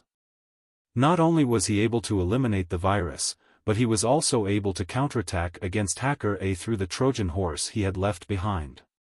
Song Shuhang was the noob, young Master Hai the pitiful Hacker A, and true monarch Eternal Fire the super cool Hacker B, limitless demon sect, on the 69th peak, the Maharaga Peak. Zheng Neng, demon monarch Anji, and young Master Hai were currently in deep meditation, trying to break through to the 5th stage spiritual emperor realm. Their objective wasn't to become ordinary 5th stage spiritual emperors. They each wanted to condense a golden core with at least 7 dragon patterns. After all, only a spiritual emperor with a golden core with 7 or more dragon patterns would have a say in the huge limitless demon sect. At this time, the 3 of them were following the plan that young Master Hai had devised, orderly and slowly increasing their strength and condensing their golden core. A golden, red, and black, 3-colored, mist was hovering above the heads of the trio. But right at this time, young Master Hai's face suddenly twitched. An extremely painful expression appeared on his face. Just now, he felt that someone launched a mental attack against him through the connection between his main body and a puppet. The strength of the opposite party was incredible, and it was, at the very least, someone at the peak of the 6th stage true monarch realm. Although he used his mental energy to attack him from a very distant place, it still made him feel as though his head was going to explode. However, even more importantly, he was now in secluded meditation, and this attack almost caused his internal energy to go berserk. But to avoid disturbing the nearby Zheng Neng and demon monarch Anji, young Master Hai could only clench his teeth and resist the pain. He clenched his teeth so hard that his gums started bleeding. Let's take a look which puppet caused all this. Young Master Hai thought to himself. Although he was in secluded meditation, he still had a lot of plans to implement. Therefore, he had left several puppets in the outside world that would take care of things in his stead. Young Master Hai checked and discovered that the puppet that caused all this was the one in stressed by a mountain of books house. It was again that guy. Young Master Hai clenched his teeth. Whenever he was facing Song Shuhang, he would feel as if everything was falling apart. Whether it was intelligence, skills, strategy, strength, or experience. Stressed by a mountain of books was absolutely no match for him. However, the opposite party was disgustingly lucky, and all the plans that he had come up with to deal with stressed by a mountain of books had failed for the most diverse reasons. In addition, it definitely wasn't due to his miscalculations. Who told him to play against a cheater while having no cheats of his own? While he was in deep thought, a rune suddenly flashed before young Master Hai's eyes. In the next moment, the rune shattered and disappeared. Young Master Hai immediately became alert. In the meantime, in Song Shuhang's house. Song Shuhang raised his arm and looked at it. Earlier, there was a tattoo on his arm, which was the place where the writing of the sage had sealed that curse that caused him to have nightmares. But now, that tattoo had suddenly disappeared. What was happening? This nightmare-like curse was the same curse that had dragged Song Shuhang into that strange dreamland a few times. If not for the fact that Senior White 2 was protecting him, this cursed nightmare might have caused his mind to collapse. But recently, after the scholarly faction gifted Song Shuhang that writing of the sage, the classic book automatically activated and uprooted the curse, sealing it in his arm and thus taking care of this trouble. Just now, True Monarch Eternal Fire had arranged a counterattacking formation next to the spider puppet, telling Song Shuhang to stretch out his hand and place it on the formation in order to choose the type of mental attack they would launch against the enemy. For example, they could make some terrifying pictures resurface in the mind of the opposite party while attacking their mind, or leave behind some cool sentences to scare them off. Song Shuhang's original intention was to leave behind some words for young Master Hai, but just as he placed his hand on the formation, and before he could even say his words, the cursed nightmare sealed in his arm suddenly disappeared. Is it possible that the cursed nightmare was transferred to young Master Hai? Song Shuhang thought to himself. At first, He was planning to research the cursed nightmare sealed in his arm in the hope of obtaining some useful information, and even if he failed, he still had his secret appraisal technique and could use it to obtain the information he needed. But little did he expect that the cursed nightmare would randomly disappear. Speaking of which, he could have used the secret appraisal technique to obtain information on the spider puppet as well. But since an expert of the Grand Master level like Senior Eternal Fire was coming over, he decided to leave the spider puppet to him. Sure enough, Senior Eternal Fire's skills turned out to be incredible. Not only was he able to easily deduce that the spider puppet originated from the Limitless Demon sect, but he was also able to use the connection between young Master Hai and the puppet to launch a powerful long-distance mental attack against the former. Done. The mental energy of the master of this spider puppet is now going to receive some damage. He will feel like crap for at least 1 month, True Monarch Eternal Fire said with a smile, deactivating the formation. He won't be able to get out of bed for a whole month? Song Shuhang casually asked. Since playing that role in Apocalypse War, he had unconsciously memorized these bad actor lines. PFFF, it's not that exaggerated. The pain would be only comparable to a big hammer pounding his head, and if the opposite party has some medicinal pills capable of treating their mental energy, they will be able to recover in less than 1 month, True Monarch Eternal Fire replied. Song Shuhang was a little regretful as he said, that degree of pain is basically the same as the one I experienced in this period of time due to my mental energy being too strong. Yeah, it should be the same. True Monarch Eternal Fire nodded his head, and then asked, right.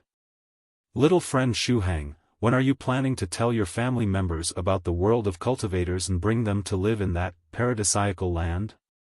From what True Monarch Eternal Fire knew, fellow Daoist Yellow Mountain had added Song Shuhang to the 9 provinces number 1 group by mistake. Afterward, Shuhang met Spirit Butterfly Island's Miss Soft Feather by chance and somehow obtained Medicine Master's help. After that, he also unwittingly helped Su Clan 16. Then, after receiving the task to welcome True Monarch White, he officially stepped on the road of cultivation and ended up becoming a cultivator of the 3rd stage. As such, all the people in Song Shuhang's family were just ordinary people. Song Shuhang replied, in a little while, I guess. I'll wait until I've made thorough preparations, and will then tell them about the world of cultivators. After hearing these words, True Monarch Eternal Fire smiled, and said, Little friend Shuhang, our scholarly faction is planning to establish an academy in Wenzhou City in the near future to spread our teachings. The place we chose is close to Beijing Street. At that time, if little friend Shuhang has some free time, please help us look after the academy. Thank you, Senior Eternal Fire, Song Shuhang said gratefully. The scholarly faction was obviously doing it to help him keep an eye on his family members.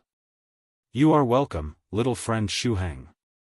The path of cultivation is very long, and our scholarly faction will always stand by your side, True Monarch Eternal Fire said in a soft voice.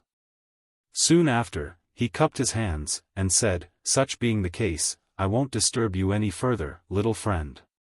In a while, after I'm finished putting in order those 11 paradisiacal lands, I'll pass them to you. We'll meet another time. After saying this much, True Monarch Eternal Fire turned around and headed toward the balcony of Song Shuhang's room, preparing to jump down from there and fly away. All the members of the scholarly faction had good manners. Even if they were people with high skills that could freely move around, they wouldn't go as far as jumping from windows. Jumping from the balcony was more courteous. Senior, please wait a moment. Song Shuhang quickly stopped Senior Eternal Fire. Senior, can you leave from the front door? Otherwise, I wouldn't know how to explain things to my mother. True Monarch Eternal Fire laughed. I almost forgot that your mother is an ordinary person. Once you get used to doing things in a certain way, it's difficult to correct your habit. Anyway, goodbye, little friend Shuhang. After saying this much, True Monarch Eternal Fire turned around and left Song Shuhang's room. After Song Shuhang saw True Monarch Eternal Fire off, Mama Song quietly pulled her son over, and said, "Shuhang, did you persuade that Mr. Heng Hua in the end? You didn't accept those 11 houses, right?" "Actually, I've accepted them," Song Shuhang replied. Mama Song. "Ma, don't worry. Mr. Heng Hua took this decision after careful consideration, and it definitely wasn't something he did on a whim," Song Shuhang comforted her. Mama Song. Mama Song felt that she couldn't keep up with the times. In the evening, Song Shuhang, Yi Si, and the 3 disobedient children, as well as that young monster hunter, bid farewell to Papa Song and Mama Song, heading toward the Jiangnan area. Before leaving, Song Shuhang thought of a way to make his father and mother quietly drink the water from the living spring in order to increase their lifespan by 50 years. Other than that, Song Shuhang also took away the 2 seahorses that the stallion spirit had sent over as compensation. He wanted to try out the effects of the Encyclopedia of Animal Taming when coupled with the 33 Divine Beasts technique. Anyway, Song Shuhang was initially planning to make everyone get on Yi Si's golden book and then was toward the Jiangnan area. The speed would be very high, and they wouldn't need to take the crowded train either. However, something unexpected happened along the way. As such, the group of people was forced to discard the idea of directly flying to the Jiangnan area. The unexpected factor was none other than Song Shuhang's other neighbor, the family of his disciple in name, Joseph. Mr. Joseph insisted in heading to the Jiangnan area alongside Song Shuhang and the others since his daughter also had to register. Then, Joseph took a van with 10 seats out of somewhere and decided to drive it directly until Jiangnan University town. Song Shuhang found it difficult to turn down an offer made with such warmth. Finally, Joseph's family and Song Shuhang's group got in the van and stepped on the road leading to Jiangnan University town. Along the way, Joseph's daughter, Ji Shuangxue, would often glance at Song Shuhang with a bitter expression on her face. Song Shuhang felt as if a thorn was pricking his back, making him feel very uncomfortable. At this time, he somewhat regretted teaching Joseph the times are calling on a whim. If he could go back in time, he would definitely choose to coldly leave and show Mr. Joseph only his indifferent back as he was going away. On the road, Joseph was driving, and his wife was sitting in the front passenger seat. Song Shuhang, Guogua, and the young monster hunter were sitting side by side. Behind them were Yi Si and Ji Shuangxue, and even further behind were Shi and Zhu. The journey was very long, and the bored Song Shuhang took out the fundamentals of sealing techniques that Venerable White had gifted him, starting to leaf through it. Sealing techniques were part of the essentials that cultivators had to know, and that was the reason Venerable White recommended him to study them. After he had leafed through the whole fundamentals of sealing techniques once, the van stopped at a rest area. "Are we taking a break so quickly?" Song Shuhang asked out of curiosity. After all, not much time had passed. Joseph replied, "Let's get out of the vehicle first and take a rest. In a while, we'll change and my wife will drive in my stead."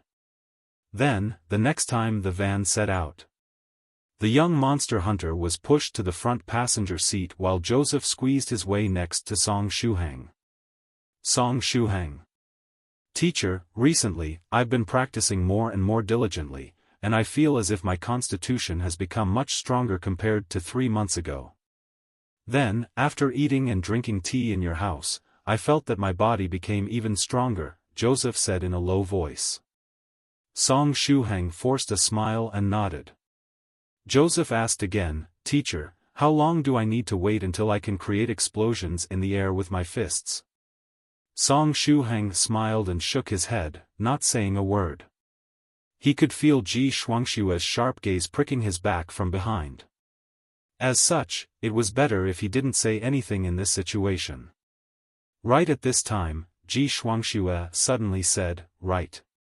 Shuhang, you've played your role in Apocalypse War very well. My mother and I went to the movie theater to watch the movie."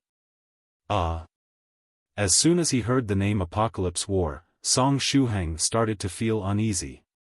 Your interpretation of Senior Brother Gao Sheng was excellent. After pondering for a moment, Ji Shuangxue squeezed out some praise. You are very good at acting. Song Shuhang would have liked it better if his acting skills had been bad. At least, he wouldn't have played Senior Brother Gao Sheng's role so well, causing all the people in the world to shout the slogan, Senior Brother Gao Sheng must die. Ji Shuangxue gently smiled, and said, in addition, now that the new semester is about to start, how is our big superstar Song Shuhang planning to face our schoolmates? This was the part she wanted to put emphasis on. Song Shuhang. Song Shuhang, how was he supposed to face a large group of schoolmates yelling, Senior Brother Gao Sheng must die? Just thinking about this scene made him lose all hope. Just as they were discussing, Joseph's wife, who was now driving, suddenly said, Fog? And a lot of it at that. Joseph, how far is the next rest area? If it's very far, we can perhaps exit the highway first. She had already turned on the fog lights and the low beams headlights, but the fog had come too suddenly, and the visibility was rapidly decreasing. Song Shuhang closed the fundamentals of sealing techniques, furrowing his brows. At the same time, the young monster hunter, who was sitting in the front passenger seat, also turned his head around, looking at Shuhang. The young monster hunter had also noticed that this fog wasn't normal. The eyes of the duo met, and Song Shuhang faintly nodded. The fog was very strange, and it definitely wasn't something that had formed on its own. Fluctuations of strange energy were present within the fog. Still, the young monster hunter had no way to tell if it was monster chi, the spiritual energy of a cultivator, or the energy of a demon. Both the highway exit and the next rest area are a bit far. For now, slow down the vehicle and keep some distance from the other cars. Let's travel slowly for the time being, Joseph replied. His daughter, Ji Shuangxue, said in puzzlement, that's strange, the weather was very good today. As such, why is the whole place filled with fog now? Right at this time, Song Shuhang used the mental connection between him and Yi Si to ask her something. Yi Si, is it possible to disperse this fog without alarming Joseph's family? Sure, it's not a problem. However, there is no need for us to do anything, because someone already took action. Yi Si looked at Song Shuhang and faintly smiled. In the sky, a sword light whizzed over from a distant place.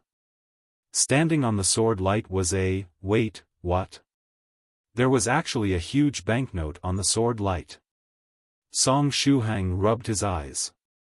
Sure enough, he wasn't seeing things. What he saw was indeed a huge 2-meter-tall and 1-meter-wide banknote. On the upper part of the banknote was written the following sentence, paper currency in use in the heavenly city, while below was engraved the word banknote, in a large font. Further below was inscribed a not too clear date. Then, in the middle of the banknote was another vertical writing. With this banknote, you can go to XXX and withdraw 100,000 high-quality spirit stones of the 9th stage rank. XXX was very likely an address, but the handwriting was blurred, and one couldn't tell for sure what it was. All the characters used to write these sentences were very ancient, and were somewhat similar to the ones used to write down the writing of the sage. However, there were still some subtle differences between the two. Other than that, the words written on this banknote riding a flying sword had the automatic translation feature. As such, Song Shuhang was able to comprehend and understand their meaning as soon as he saw the banknote. The banknote unexpectedly opened its mouth and spoke, "Ah! I've finally found you. Evildoer, stop in your tracks. Your head is worth 5 spirit stones of the 7th stage. As such, surrender your life at once." Moreover, what it used was standard Mandarin with perfect pronunciation. Song Shuhang. In the next moment, the banknote jumped up, and its body slightly rotated, just as if it was a fan. A strong wind immediately rose, and the fog covering the highway was immediately scattered. The banknote didn't use any magical technique. That was merely the wind it created after slightly moving its body. The fog suddenly disappeared? What's happening? Joseph's wife was confused. That dense fog had disappeared without a trace in just a few seconds. Just what was happening? Was it possible that it was just a small area covered with smog or something similar? And we just happened to get past that area now? Joseph turned his head around and looked behind. However, even behind the car, there was no fog at all now. Ji Shuangxue was likewise confused. But right at this time, Song Shuhang gazed at the banknote in the sky and contacted Yi Si through their mental connection, asking, "Yi Si, which powerful senior put that cool costume on when going out of home and then forgot to take it off?" Yi Si shook her head and, likewise using their mental connection, replied, "No, that's not a human cultivator. From what I can see, the real body of that banknote is, precisely a banknote. Perhaps it's some item that managed to become a spirit? In addition, its strength is around the 5th stage realm, if not above." Song Shuhang. Flowers and plants could become spirits, rocks could also become spirits, and even monkeys coming out of rocks could become spirits. Such being the case, what was wrong with a banknote becoming a spirit? Thinking otherwise would be racist, right? Therefore, it was time to accept that banknotes could also become spirits. If one accepted this fact, people would even start to find the thing rather adorable. In addition, that banknote was far from being an ordinary one. Didn't you see the characters written on its body? It was the paper currency used in the heavenly city. Since ancient times, the word heavenly city only referred to that ancient heavenly city that had mysteriously fallen from the sky one day. In other words, it was highly possible that this banknote was one of the banknotes used in the legendary ancient heavenly city. The other party had very noble origin, and it definitely wasn't something that the rocks of the mortal world could compare to. Banknotes that were in use in the ancient heavenly city would have come in contact with the spiritual energy of a lot of powerful cultivators.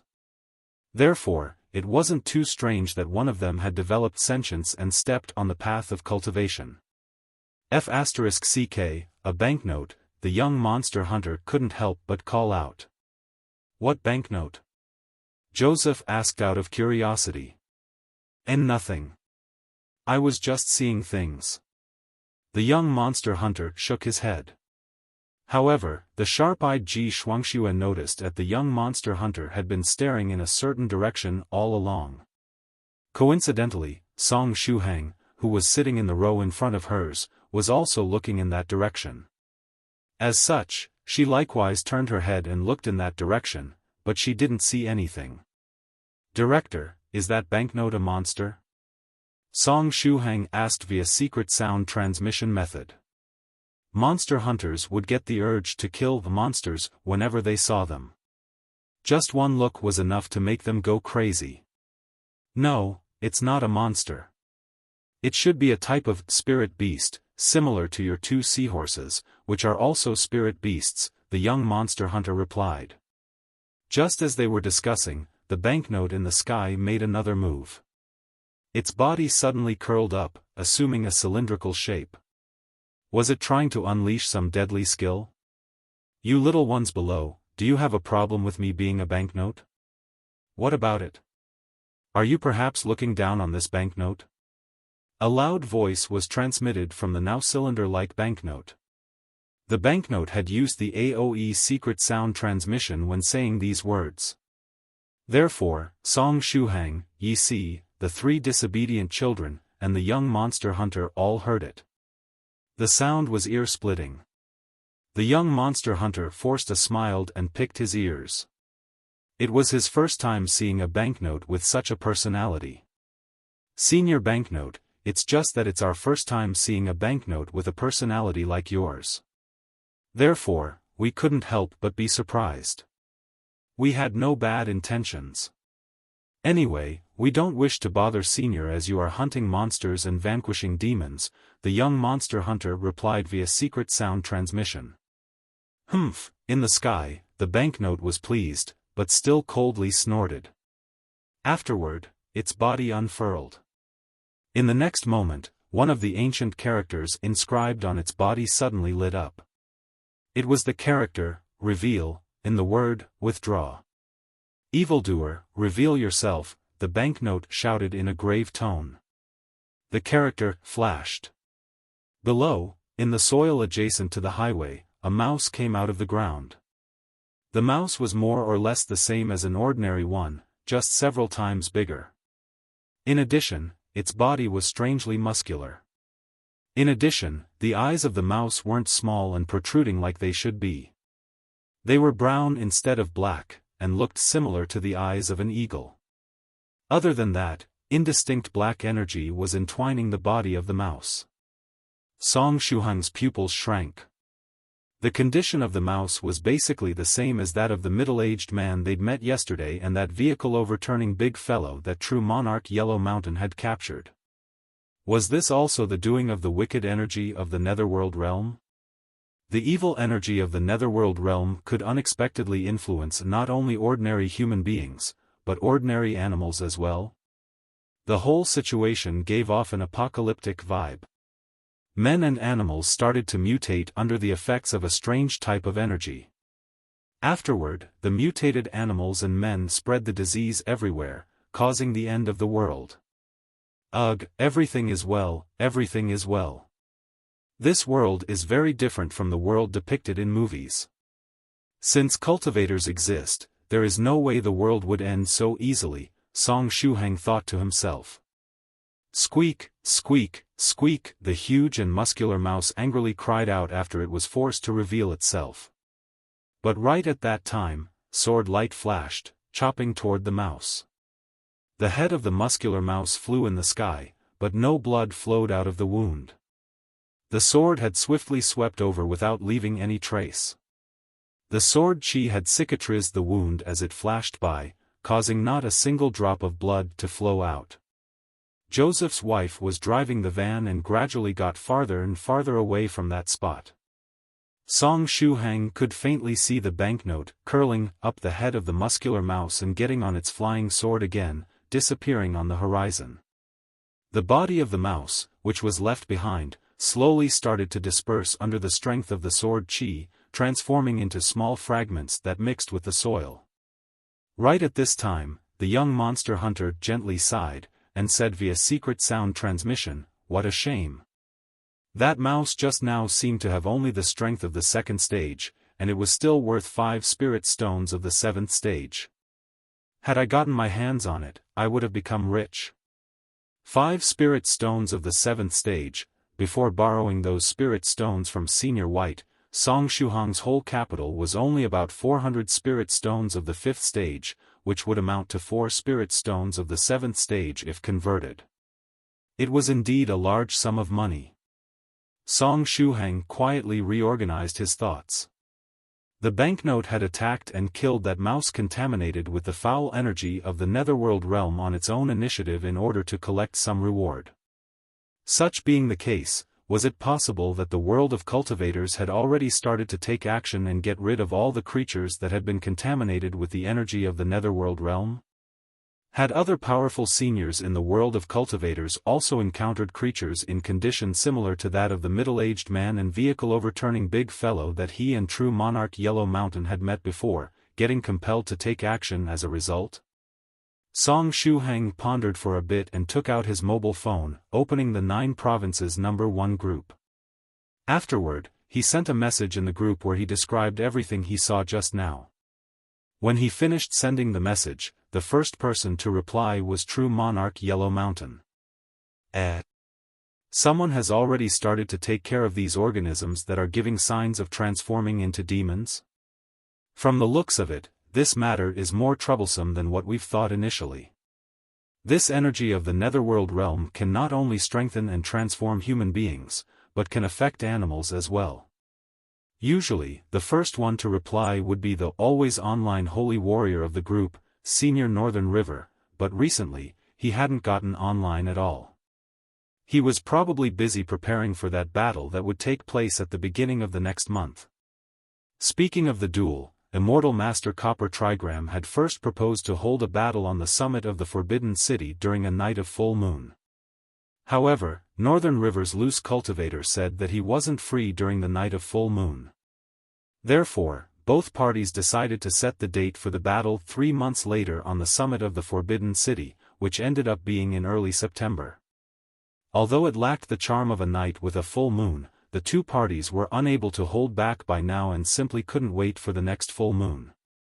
Senior Yellow Mountain, were you able to deduce the plan of the person pulling the strings from behind the scenes after examining the bodies of those two guys that were giving signs of transforming into demons? Song Shuhang asked. Cough. Actually, I'm still in the middle of catching that Cloudy Mist guy at the moment, and I really haven't examined those two guys yet, True Monarch Yellow Mountain said, somewhat embarrassed.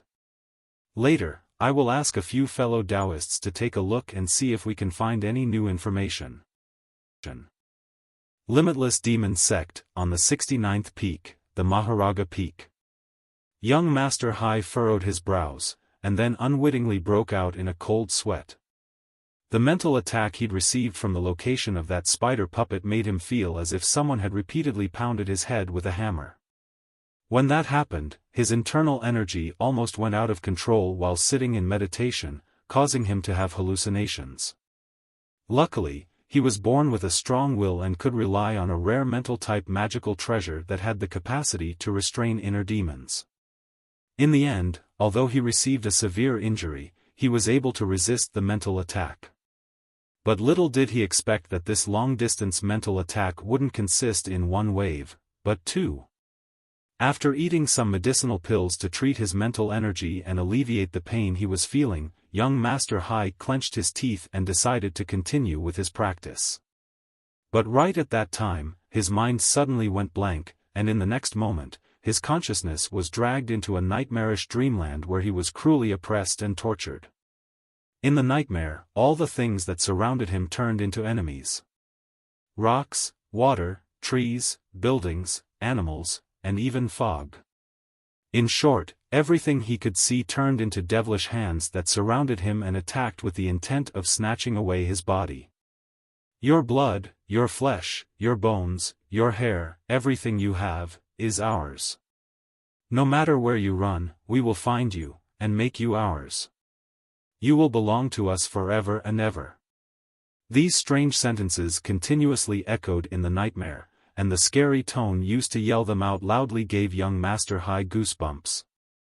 In the end, he relied on that rare mental-type magical treasure to barely escape with his life from the nightmarish dreamland. Young Master Hai's intuition was telling him that this damned nightmare wasn't a one-time thing.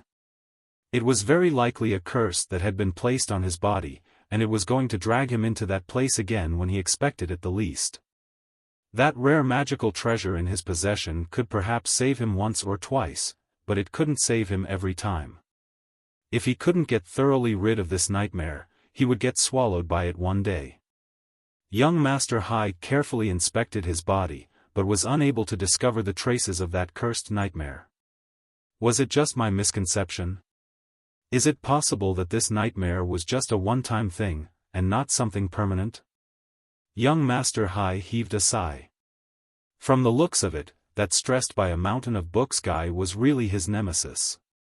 Meanwhile, somewhere else, that banknote that had the ability to ride a flying sword used its mental power to lift the head of the demonic mouse, soaring into the sky. It kept flying higher and higher, passing through several layers of clouds without stopping. But if it kept flying like this, wouldn't it directly enter into space? However, when the banknote was shuttling back and forth through the atmosphere, its body suddenly disappeared. After a short moment, the banknote that rode a flying sword appeared in a fortress made of stone. Countless rays of light intertwined, giving birth to multicolored floating threads that looked like a ball of light surrounding the stony fortress. The whole scenery gave off an illusory feeling. The banknote kept using its mental power to keep the head of the mouse afloat and entered the fortress by following the familiar road. It definitely wasn't its first time coming here. "Hey, I've come," the banknote called out. In a little square inside the fortress, a figure was squatting down, seemingly counting the ants on the ground. 203, 204. This figure counting the ants on the ground was a female cultivator. She had long, dazzling blue hair, both long and thick. When she was squatting on the ground, her long, blue hair looked like a cloak draped over her shoulders. After hearing the voice of the banknote, she stopped counting the ants on the ground and turned her head around. Her skin was as white as snow, and she looked like a person of both Chinese and Caucasian origin. Her exquisite facial features resembled that of an Oriental person, but her build resembled that of a Westerner. Her eyelashes were also blue, just like her hair, and very long. She didn't even look like a cultivator. "Oh. Banknote, you have come," the blue-haired female cultivator said with a smile. "As per our agreement, I've brought you that thing. Actually, the fact that you offered 5 spirit stones of the 7th stage for this demonic creature that only had the strength of the 2nd stage realm left me with no choice but to take action and bring you back its head. If I have to be honest, I really can't follow your train of thought." The banknote gave the head of the demonic mouse to that blue-haired female cultivator squatting on the ground. "I have a lot of money, and I can do whatever I want. As for you, you will do anything I want as long as you get enough spirit stones. In short, we both get what we wish for. Isn't it great?" the blue-haired female cultivator said with a smile. She had a lot of money, and the banknote loved money. As such, both parties were very happy to collaborate. As for the cost, it had been 5 spirit stones of the 7th stage just to dispatch the banknote once. Yep, this price was indeed somewhat high. "Actually, I'm indeed on the losing end with this kind of price," the blue-haired female cultivator said. Whatever passed through her mind, she would say it aloud without thinking of the consequences. The banknote was puzzled. Even if you are a banknote, it was a little too expensive to pay you 5 spirit stones of the 7th stage to make you kill a demonic mouse of the 2nd stage, the blue-haired female cultivator said with a serious expression on her face. "What?" The banknote was temporarily at a loss. Then, it said angrily, "You are the one that put forward this price. In addition, didn't you just say that you were very rich and could do whatever you wanted? Are you now going back on your words?" "I'm indeed rich." The blue-haired female cultivator nodded. Then, she stretched out her hand and threw 5 spirit stones of the 7th stage toward the banknote. "Therefore, I will pay you even if I'm on the losing end. You can consider me an idiot with a lot of money, all right? Thank you for your patronage and these 5 spirit stones of the 7th stage." The banknote curled up, putting away the spirit stones. "And if I were to treat you as an idiot with a lot of money, you would definitely sell me at the earliest time possible and even make me count the spirit stones obtained through the exchange." It was unknown where the banknote put the spirit stones, but after storing away its payment, it bent its body and assumed a posture similar to a human, sitting down and saying, as expected, "This mouse transforming into a demon is related to the netherworld realm. As soon as I met this thing, I smelled the foul odor of the netherworld realm. I almost threw up on the spot. Your guess is correct. Anyway, it seems that the netherworld realm wants to cause a ruckus again." The blue-haired female cultivator stood up and stretched out her hand, tapping toward the demonic mouse from afar. In the next moment, a streak of pure energy of the netherworld realm was stimulated and forced to come out of the head of that mouse. However, not only was this streak of evil energy very pure, but it also carried a type of supreme presence within. As soon as it sensed this presence, the banknote fell backward. After that, it couldn't help but retreat another several steps. Actually, it didn't have feet, as such, it only floated backward. Just what is happening? This type of presence, even if I met several immortals in the ancient heavenly city, very few had such a powerful presence. Which powerful immortal of the netherworld realm is behind all this? The banknote said, seemingly alarmed. That's bad. Won't this place get discovered now that you've stimulated this streak of evil energy? For someone so powerful, remnants of energy such as this one were the same as small clones. Since that streak of evil energy had been stimulated, their current location would very likely get discovered. Under normal circumstances, we would get discovered. However, there is something wrong with the condition of the opposite party. They were likely affected by the distance between the netherworld realm and the main world, and they can't sense what's happening around here. As such, we don't have to worry about getting discovered even if I stimulate this streak of evil energy. After all, this place isn't the netherworld realm, wahahaha. The blue-haired female cultivator laughed complacently. After hearing these words, the banknote heaved a sigh of relief. It had developed intelligence with much difficulty and obtained the opportunity to cultivate only after going through many hardships. Therefore, it didn't want to accidentally attract the attention of a powerful immortal, getting destroyed as a result. Now then, let's see what this guy pulling the strings from behind the scenes is trying to accomplish by turning the people and animals of the main world into demons, the blue-haired female cultivator said as she wore a pair of pure white gloves.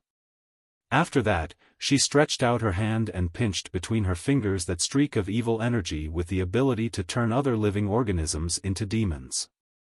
Let me analyze the ins and outs of your plan. Hey, you aren't planning to sink your consciousness into that streak of evil energy to get information out of it, right?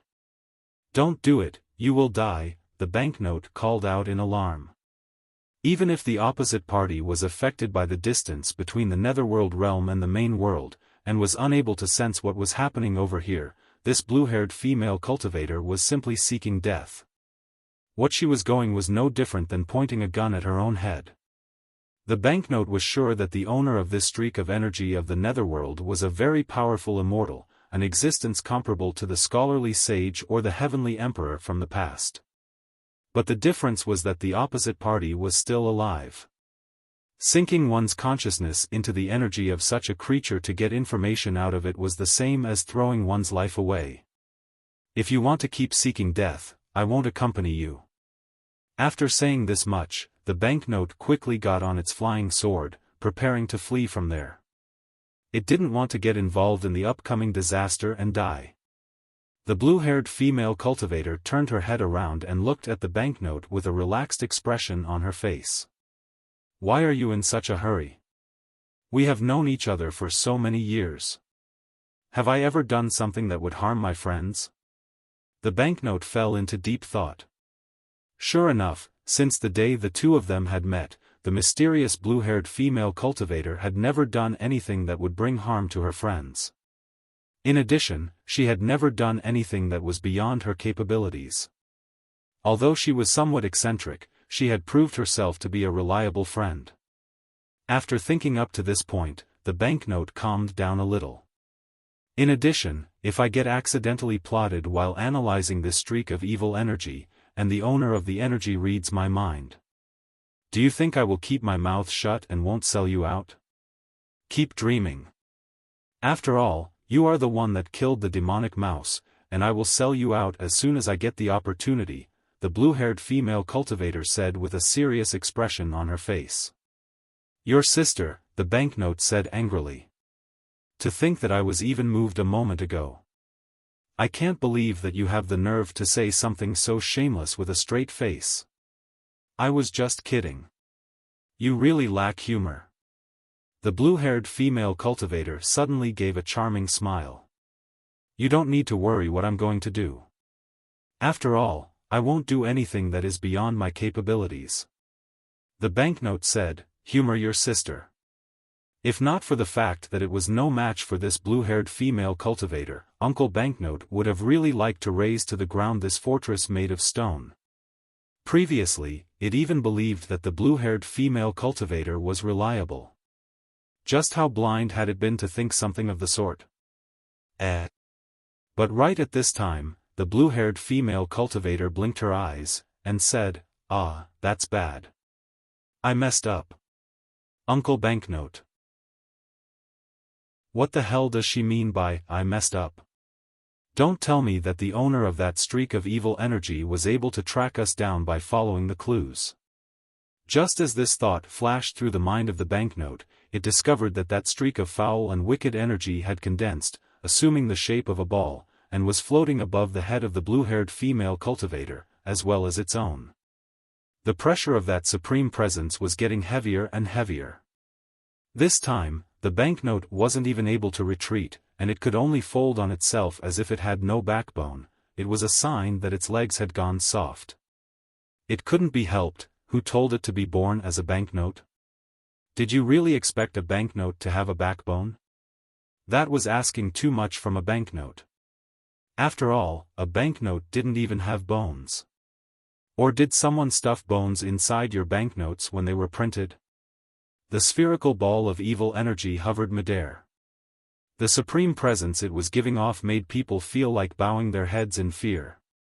If such an aura appeared on the body of a human, that would definitely be some good main character material. Let alone this banknote, whose legs had already gone soft. 70 to 80% of the fifth stage spiritual emperor in the world would feel like kneeling down after feeling such pressure. I'm dead, I'm dead. I'm really going to die today. The pitiful me ended up throwing its life away for only 5 spirit stones of the 7th stage. After thinking up to this point, the banknote was filled with regret. Don't worry, we won't die, the blue-haired female cultivator said with a smile. It felt as if she didn't feel the slightest pressure while facing that supreme presence. However, it was unknown if she was just clenching her teeth and enduring or if she didn't really feel any pressure. You have to remember that this place isn't the netherworld realm, the blue-haired female cultivator stated once more. They were in the main world, and not in the netherworld realm. As long as the opposite party was confined in the netherworld realm, they couldn't cross worlds and come over to kill them. We aren't going to die, the banknote said happily. Is it possible that the opposite party didn't discover us? The blue-haired female cultivator laughed, and said, no. I'm afraid that the opposite party already discovered the two of us. If the netherworld realm has something like a wanted list, we are likely already on that list. The banknote gritted its teeth, and said, F***ck, that's really unlucky. It's not a big deal. As long as you don't actively seek death and make a trip to the netherworld realm, nothing bad will happen.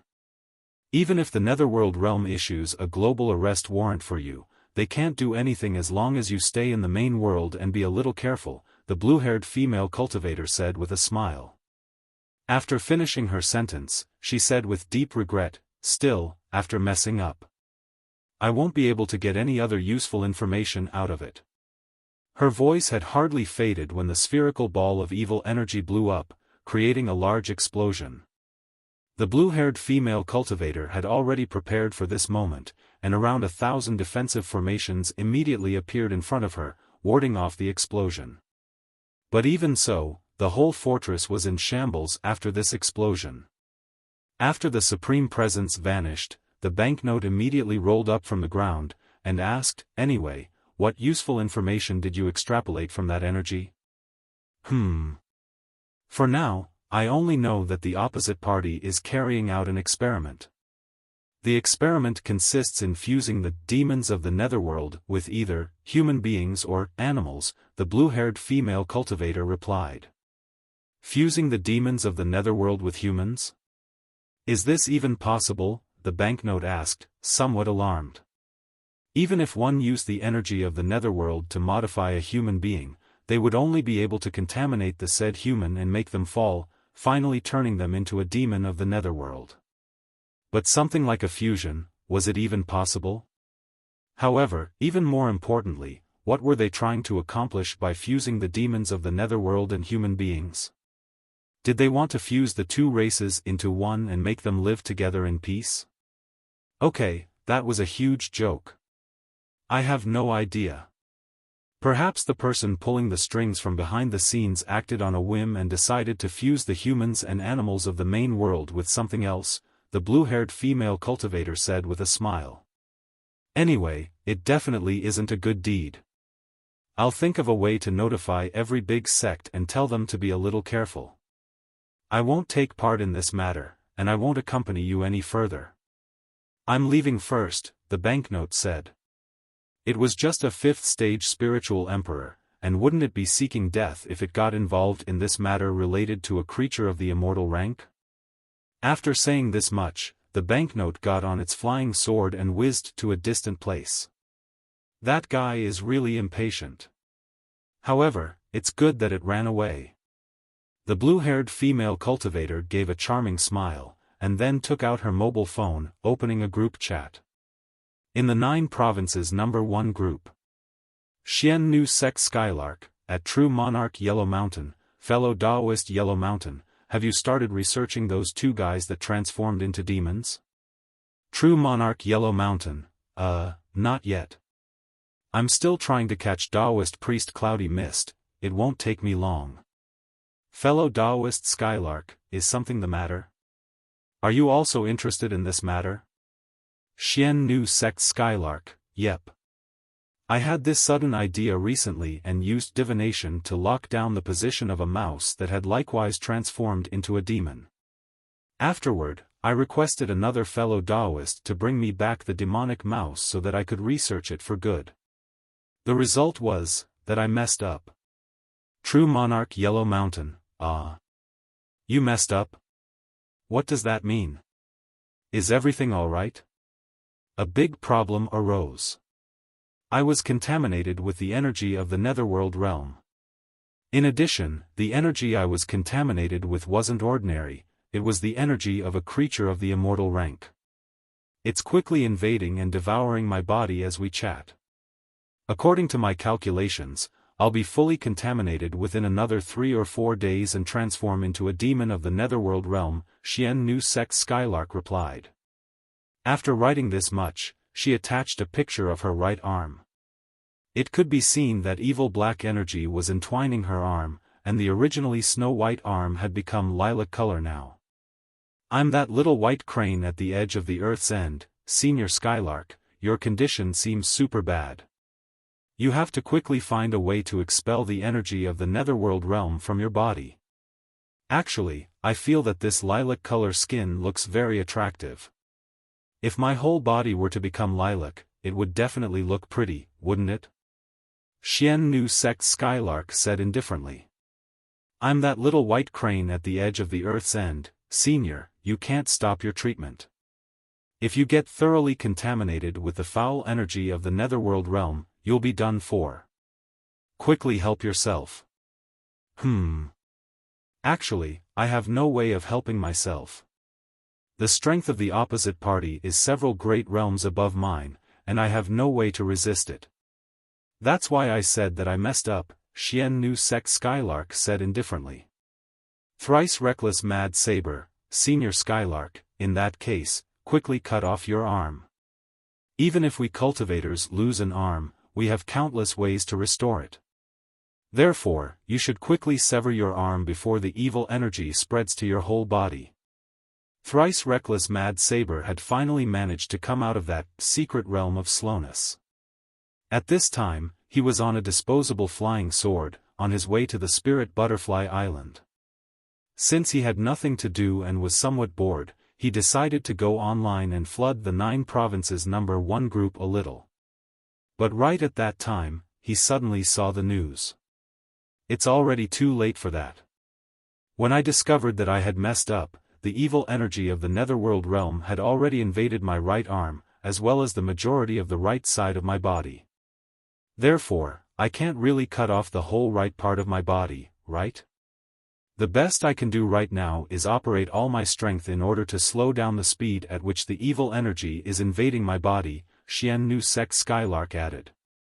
The reason I sent only the picture of my right arm is that it couldn't be helped. Although I'm an open-minded person, I'm still a female cultivator, and I couldn't take off my clothes and send the pictures in the group, right? However, if Thrice Reckless wants to see, I can send you the pictures in private. Thrice Reckless Mad Saber. True Monarch Yellow Mountain, fellow Daoist Skylark, do you need help? Yes. I need a lot of help, Xian Nu Sect Skylark said. At Cave Lord Snow Wolf, Little Snow Swolf, I need you to give me a hand. After the evil energy of the netherworld realm thoroughly invades my body, you'll have to seal me in a layer of ice. At that time, I'll be able to meticulously research my body. The main problem is that the ice-type sealing formations I had prepared beforehand were all smashed during the explosion, and even the extra ones I had prepared just in case were contaminated with the evil energy of the netherworld realm. I don't really dare to use the polluted formations to seal myself in a layer of ice. I'm afraid something unexpected might happen. It seems there is still something you don't dare to do. Thrice Reckless Mad Saber ridiculed in his heart. Fellow Daoist Skylark, you didn't intentionally let yourself be contaminated with the evil energy of the netherworld realm so that you could study the effects it has on one's body, right? Venerable 7th Cultivator of True Virtue, who hadn't appeared for a while, asked at this time. Ahahaha. Fellow Daoist Skylark laughed. Actually, it was really an accident, and I messed up for real. According to my calculations, only a portion of my body would be contaminated with the evil energy of the netherworld realm, which would allow me to experience firsthand and analyze how this special type of pollution and transformation worked. But little did I expect that the pollution the evil energy was going to cause would be so severe. However, it doesn't matter, and nothing will happen to me. As you know, my constitution is rather special, and even if I get thoroughly contaminated with the evil energy of the netherworld realm, it won't be a problem for me. Therefore, you guys don't need to worry too much. Venerable 7th Cultivator of True Virtue, I think I now understand why you like Thrice Reckless so much. Thrice Reckless Mad Saber. Xian Nu Sec Skylark, then, Skylark also sent the result of her analysis from before. I think that this transformation of other organisms into demons is actually part of an experiment. The experiment should consist in fusing humans or animals with the demons of the netherworld. In the meantime, the sky gradually dimmed, and Joseph exited the highway, starting to look for a place where they could pass the night. Song Shuhang raised his head and looked at the sky. What bad luck! If Yi Si had used her flying magical treasure, they would have reached the Jiangnan area long ago. At the lodging they found, there were only rooms that had either space for 2 or 3 people. In the end, Song Shuhang and Joseph ended up in the same room. Song Shuhang. He wondered if Joseph had done it on purpose. Well, Joseph had obviously done it on purpose. He had been waiting for this evening all along. As soon as night fell, Joseph's eyes shone, and he said happily, "Teacher, do you want to inspect how much your disciple improved as of late?"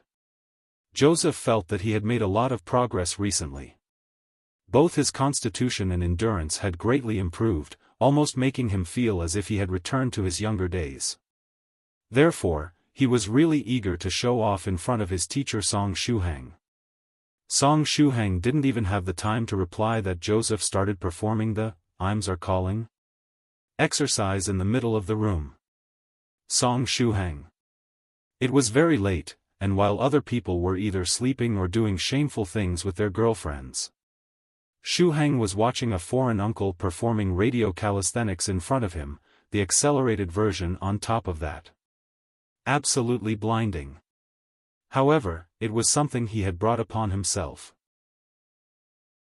After finishing the exercise, Joseph expectantly looked at Song Shuhang, eager to listen to what his teacher had to say. Very good, Song Shuhang said with a smile. He was sure that his smile looked very forced right now. He absolutely couldn't let Joseph practice the times are calling any longer. It was simply too eye-blinding and embarrassing. Such being the case, what could he teach him? If he wanted to teach him something, he definitely couldn't teach Joseph the basic Buddhist fist technique. After all, it was a cultivation technique that belonged to Great Master Profound Principle, and he would have to ask for his permission first. Aside from the basic Buddhist fist technique, Song Shuhang could easily look for an ordinary cultivation technique of decent quality and teach that to Joseph.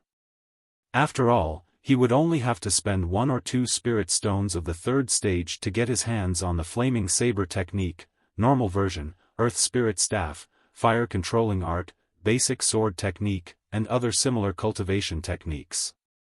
However, although Joseph was a little younger than Papa Song and Mama Song, his age was still quite big, and he had long missed the best period to cultivate and build his foundation.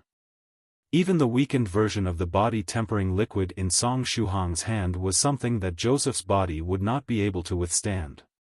If he were to give him a cultivation technique, but didn't give him the body-tempering liquid, Joseph would have a hard time getting any results. Perhaps he would be able to open only 1 or 2 apertures after practicing for 10 or even 20 years. Song Shuhang fell into deep thought. Actually, Joseph's willpower was truly excellent. At first, Song Shuhang thought that Joseph was just acting on a whim and practicing the times are calling because he was excited about Chinese kung fu. As such, his excitement would fade after a little while, and he would eventually give up. But contrary to his expectations, the opposite party kept practicing this radio exercise since the day they learned it up until now, performing it several times every day. Judging from his posture, Joseph had already learned this exercise to perfection. Song Shuhang had long ago thought about bringing to Joseph to that haven of peace he was looking for if there was fate between the two of them.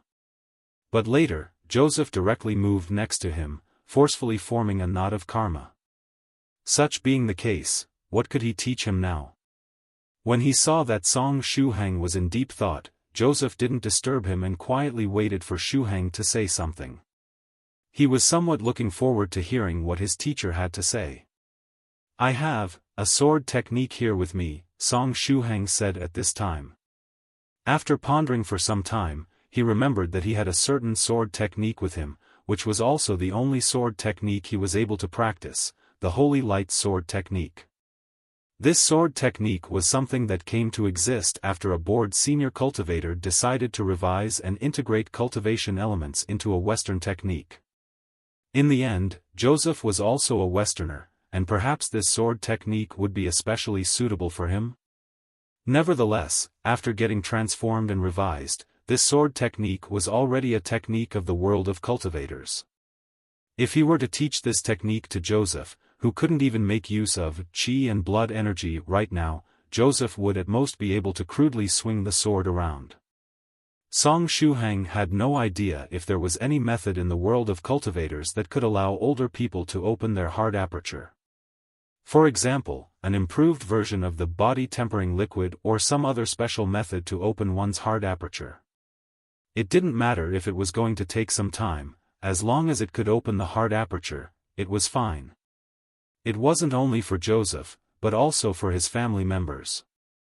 His parents had also missed the best period to practice, and while it was true that he had some treasures in hand to prolong their life, it would be even better if they could at least open their heart aperture after moving to that paradisiacal land, which would allow them to use the chi and blood energy.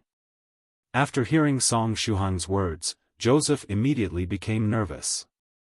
With these words just now, did his teacher mean that he was going to teach him a technique of an even higher level? The name of this sword technique is Holy Light Sword Technique.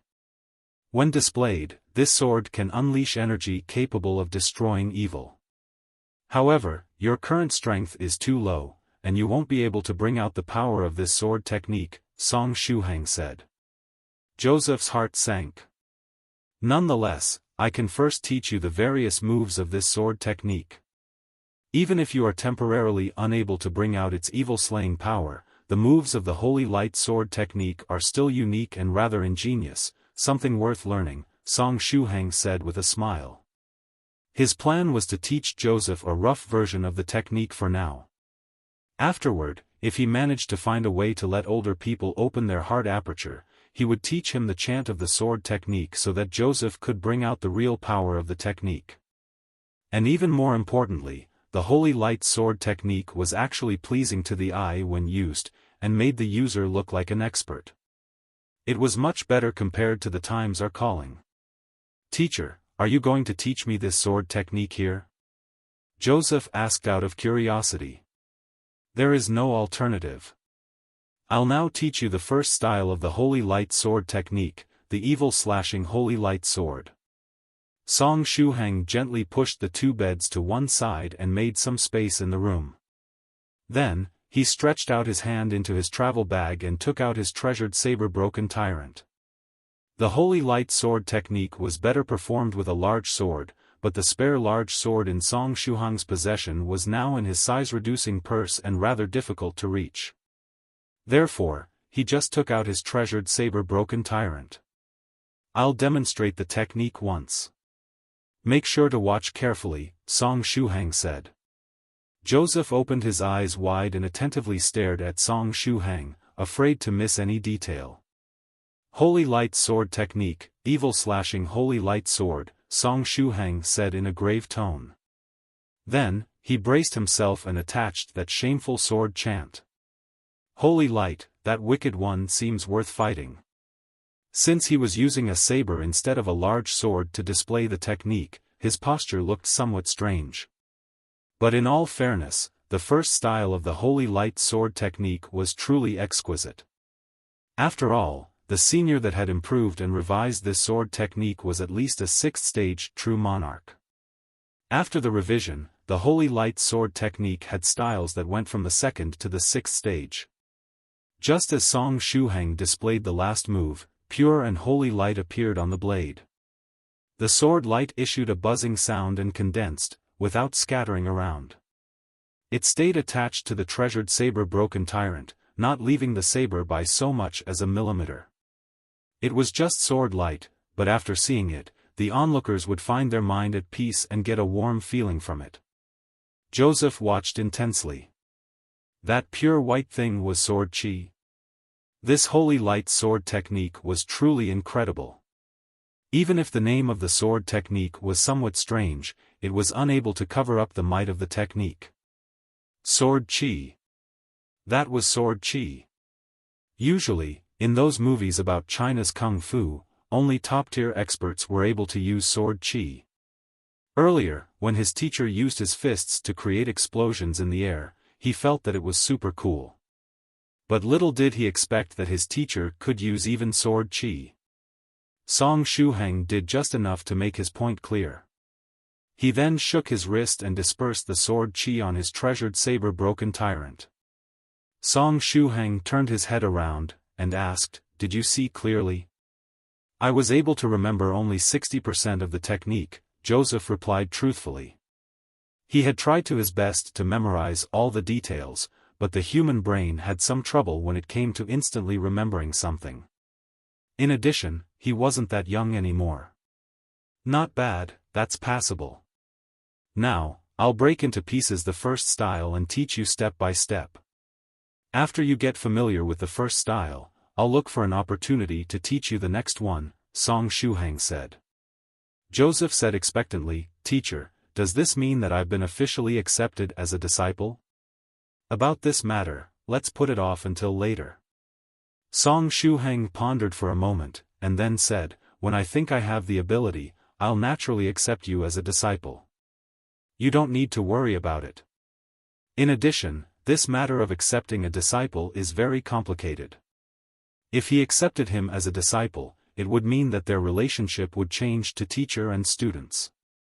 However, it was better to leave this matter until after Joseph had opened his heart aperture and officially stepped on the path of cultivation. In addition, the holy light sword technique is different from that body-tempering cultivation technique I taught you earlier.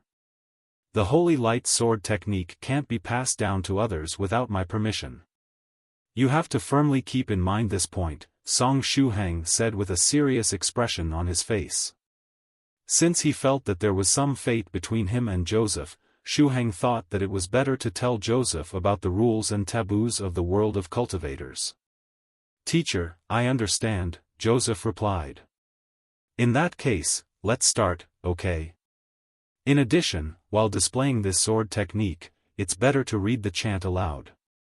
I'm talking about that, holy light, that wicked one seems worth fighting," Song Shuhang said.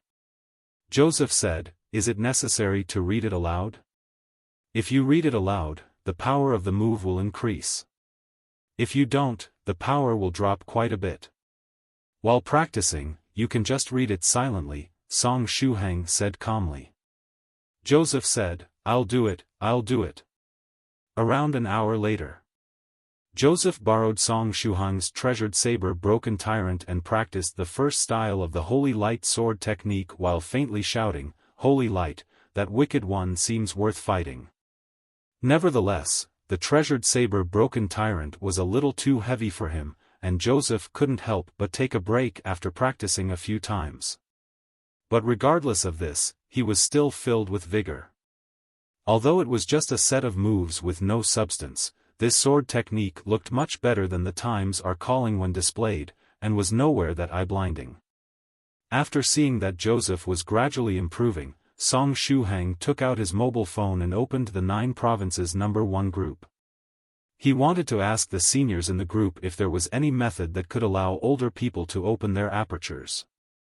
But when he got online, he discovered that the group had been rather lively today. Xian Nu Sect Skylark, who rarely got online, now appeared, and she was telling the other fellow Daoists how she sought death while researching a demonic mouse. Song Shuhang almost choked on his saliva. Unexpectedly, Senior Skylark was the one that had entrusted that banknote to kill and bring away the demonic mouse. Song Shuhang kept scrolling down. After some time, he saw Venerable White's message. Venerable White, at Tyrannical Saber Song 1, little friend Song Shuhang, you haven't reached the Jiangnan area yet? However, this message was sent a few hours ago. Aside from Venerable White, Great Master Profound Principle had also tagged him, but why was Great Master Profound Principle looking for him? Then, there was another message from Venerable White, at Xian Nu Sect Skylark, fellow Daoist Skylark, if you want to get rid of that evil energy, you can look for little friend Song Shuhang. He has a certain thing with him that is very effective when dealing with the energy of the netherworld realm. What Venerable White was talking about was obviously the nucleus in Song Shuhang's heart aperture. That thing was the nemesis of the demons of the netherworld and their evil energy. Xian Nu Sect Skylark, thank you, fellow Daoist White. I'll first seal my body and thoroughly research it. After my research is over, I'll ask fellow Daoist Tyrannical Saber to lend me a hand. She was going to research herself? But how was she going to do that? Further below, young Master Phoenix Slayer and several other fellow Daoists were sharing the things they had learned during their recent practice sessions. However, the experiences they were sharing were at least of the 5th stage rank. When Song Shuhang took a look, he felt that everything was fuzzy and unclear, but he felt that he had benefited a lot nonetheless. Chapter 859 What do you think of the name, Venerable Nuclear Explosion? The chat logs of the 9 Provinces No. 1 group were like a treasure trove. In the future, after Song Shuhang had advanced to the 5th stage, all these experiences that the seniors of the group were now sharing would become valuable treasures for him. After reading all the new messages in the 9 Provinces No. 1 group, Song Shuhang started with the replies. At Venerable White, Senior White, something unexpected happened while we were on our way to the Jiangnan area. Therefore, we haven't reached our destination yet, and are still on the road. I think we'll be able to get there only tomorrow at noon. At Wandering Monk Profound Principle, Great Master Profound Principle, were you looking for me? Venerable White happened to be online, and quickly replied to Song Shuhang's message. You'll arrive only tomorrow at noon? Such being the case, I'll go borrow a furnace and forge something interesting in the meantime. You are going to forge something interesting? Senior White, what are you forging? Song Shuhang asked out of curiosity. I'll tell you after I've finished it, it's better to keep it a secret for now. Anyway, I won't wait for you in the Jiangnan area in that case. I'll look for you again after I'm finished forging this treasure, Venerable White said. Song Shuhang replied, sure, no problem. In that case, see you later. Right, another thing, little friend Shuhang. Do you know that this instant messaging program we use has some VIP features? Venerable White suddenly said. Senior White's train of thought was too jumpy, and one just couldn't follow it. I know. Beyond that, This instant messaging program is quite the money sucker. There are several types of VIP features, and they all cost money. I, who was nothing but a poor student not too long ago, could only afford 2 or 3 of those VIP features, Song Shuhang said. Venerable White said, after creating this account, I activate all the VIP features available.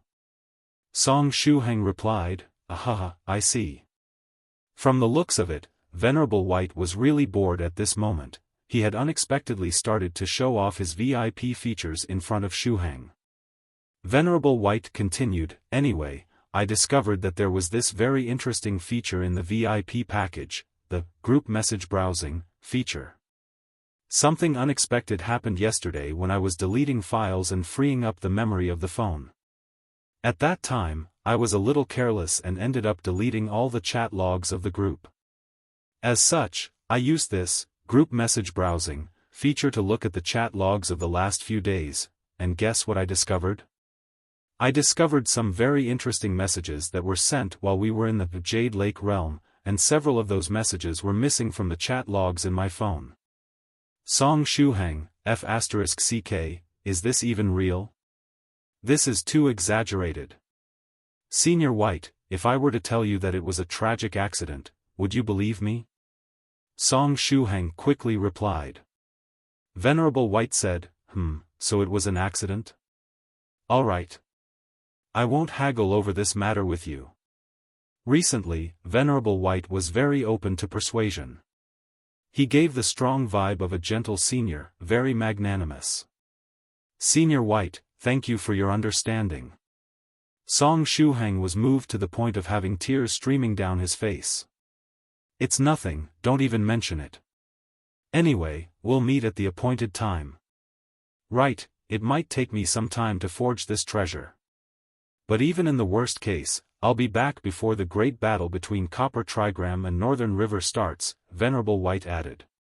After saying this much, Venerable White went offline. Song Shuhang patted his chest, he had yet again dodged another calamity. But right at this time, Great Master Profound Principle got online. Wandering Monk Profound Principle, at Tyrannical Saber Song 1, Junior Brother Shuhang, are you still online? I'm Senior Brother 3 Realms. The new phone I just bought exploded. Therefore, I had no choice but to borrow the phone of the abbot to get online and contact you. Ugh, when I first saw it, I found the design of that phone very pretty, and decided to buy it and magically modify it later. However, I didn't even get to enjoy it that it suddenly exploded. Later, I won't be buying any other product from that company. They simply have no regard for human life. If one had carried that gadget on a plane, the whole airplane would have exploded. Song Shuhang, Wandering Monk Profound Principle, anyway, I just took a look at the chat logs. At first, I was also supposed to reach the Jiangnan area today and bring the 3 disobedient children back with me, but before I could even get there, an urgent matter came up on my side, which forced me to head back. As such, I'll have to trouble you to look after Guogua and the others for some more time. I'll bring them back in 2 or 3 days at most. Song Shuhang replied, no problem, Senior Brother 3 Realms. If the 3 disobedient children don't listen to you, feel free to spank them as much as you want, no need to be polite with them. Disobedient children must be taught how to behave. In addition, they have thick skin, they won't die even if you hit them, Wandering Monk Profound Principle continued. Song Shuhang said, I'll do my best, actually, Guogua and the others have been very obedient so far. You are too soft on these disobedient children. After returning to the temple, Guogua kept repeating how much he wanted to go to your place again and have fun. Wandering Monk Profound Principle smiled. Anyway, it's settled then. We'll meet in 2 or 3 days, and I'll also bring you an interesting thing. Bye-bye, Song Shuhang bid him farewell. Bye-bye. After Senior Brother 3 Realms went offline, Medicine Master slowly showed his head and said via voice message, damn, when I saw Great Master Profound Principle writing, I thought the world was about to come to an end. Young Master Phoenix Slayer, I also got a scare. I thought Great Master Profound Principle was going to break his rule of silence. Sun-splitting halberd Guada, picture of a cute puppy. Thrice Reckless Mad Saber, picture of the head of a dog being furiously rubbed. Thrice Reckless Mad Saber, wah-ha. I hadn't seen fellow Daoist Guada's dog head combo in a while. If I didn't break it, I would be putting my name to shame. Young Master Phoenix Slayer, picture of the head of a dog being furiously rubbed. Medicine Master, picture of the head of a dog being furiously rubbed. Young Master Phoenix Slayer, fellow Daoist Medicine Master, I was rubbing Thrice Reckless. Why did you rub me? Medicine Master, my internet connection is slow. I'm still on my honeymoon with Purple Mist, and we are currently in a rather remote area where the signal is rather bad. In addition, my mobile phone is somewhat old. I should consider getting a new one and look for a fellow Daoist to help me modify it. Young Master Phoenix Slayer, fellow Daoist Medicine Master, publicly showing your affection is a very quick way to die, do you know that? Song Shuhang said, Senior Medicine Master, don't buy phones from the same company as Senior Brother 3 Realms. They'll explode. Medicine Master, which company did 3 Realms buy his phone from? Song Shuhang said, well, it seems Senior Brother didn't say which one. We can ask him later, I guess. Medicine Master, in that case, let's put off this matter until later. P.S. Given the typing speed, you should have realized that it was me, Rivoli Purple Mist. They were publicly showing their affection in all kinds of different ways. Sun-splitting halberd Guada, Thrice Reckless, you are an idiot. The picture of the cute puppy I sent just now was a picture of puppy Daodu, and I had no intention of rubbing his head. In addition, Daodu is soon going to marry a man, and the level of his anger should be maxed out by now. And I'm Mr. Yellow Mountain's loyal dog, no need to thank me, I'm always happy to help others. Thrice Reckless Mad Saber, I'm Mr. Yellow Mountain's loyal dog, I'm very sad right now. My in-game wife hasn't gotten online for the whole day. Don't bother me. Sun-splitting halberd Guada, just as they were discussing, Scholar Xian Gong also got online. After getting online, he immediately summoned Song Shuhang. At Tyrannical Saber Song 1, little friend Song Shuhang, are you online? Song Shuhang said, I'm online. Senior Xian Gong, have you finished absorbing the strength of the Demo Dragon medicine? Yes, I've finished. Now, I only need to look for a good place where I can close up in order to advance to the 7th stage Venerable Realm. As such, you have to give me your coordinates before that happens so that I can deliver you something via flying sword, Scholar Xian Gong said with a smile. The hidden danger that had accompanied him for so many years had been finally taken care of. Therefore, his mood was pretty good. Song Shuhang's eyes immediately lit up. Is it that thing? It's precisely that thing. Scholar Xian Gong said with a smile. Previously, after receiving the corpse of the Demo Dragon from Venerable White, Scholar Xian Gong and Song Shuhang secretly decided to forge a treasure called Dragon Tail Mirage to thank Venerable White for his help. If that magical treasure was mounted on a flying sword, it would increase its maximum speed a little, allowing it to break through its limits. Someone like Venerable White, who loved racing, was definitely going to like it. At this time, Scholar Xian Gong had apparently already finished forging the treasure. As for Song Shuhang, this treasure really came at the right time. Although Venerable White said that he didn't care about what happened in the Jade Lake realm, it would be still better if he could make him happy by gifting him this Dragon Tail Mirage magical treasure. That way, it was going to be even more unlikely that Venerable White would haggle over that matter related to the pictures they took in the Jade Lake realm leaking out. It was definitely a powerful tool that could help him improve Senior White's mood. Senior Xian Gong, I'll arrive in the Jiangnan area tomorrow, and I'll send you my coordinates at that time, allowing you to send the item over with a flying sword, Song Shuhang quickly replied. Scholar Xian Gong said, sure, no problem. I'll seize this opportunity to make the last preparations before closing up and getting ready to advance to the next realm. Song Shuhang said, "Good luck, Senior. I wish you to advance successfully." Young Master Phoenix Slayer, "Good luck, Senior. I wish you to advance successfully. At that time, we would have to call you Venerable Xian Gong." Soon after, all the fellow Daoists of the 9 provinces number 1 group that were online gave Senior Xian Gong their blessings. But right at this time, Thrice Reckless Mad Saber also popped out and wrote something. I heard people saying that one can change their Daoist name into a more awe-inspiring one after advancing to the Venerable Realm. Before Thrice Reckless could write the second part of his sentence, the always online holy warrior of the 9 provinces number 1 group, who hadn't gotten online in a long while, suddenly appeared and wrote something as well. Northern River's loose cultivator, fellow Daoist Thrice Reckless, you'd better not say your next words. It's in your best interest not to seek death any further this month. However, Northern River's loose cultivator was one step too late.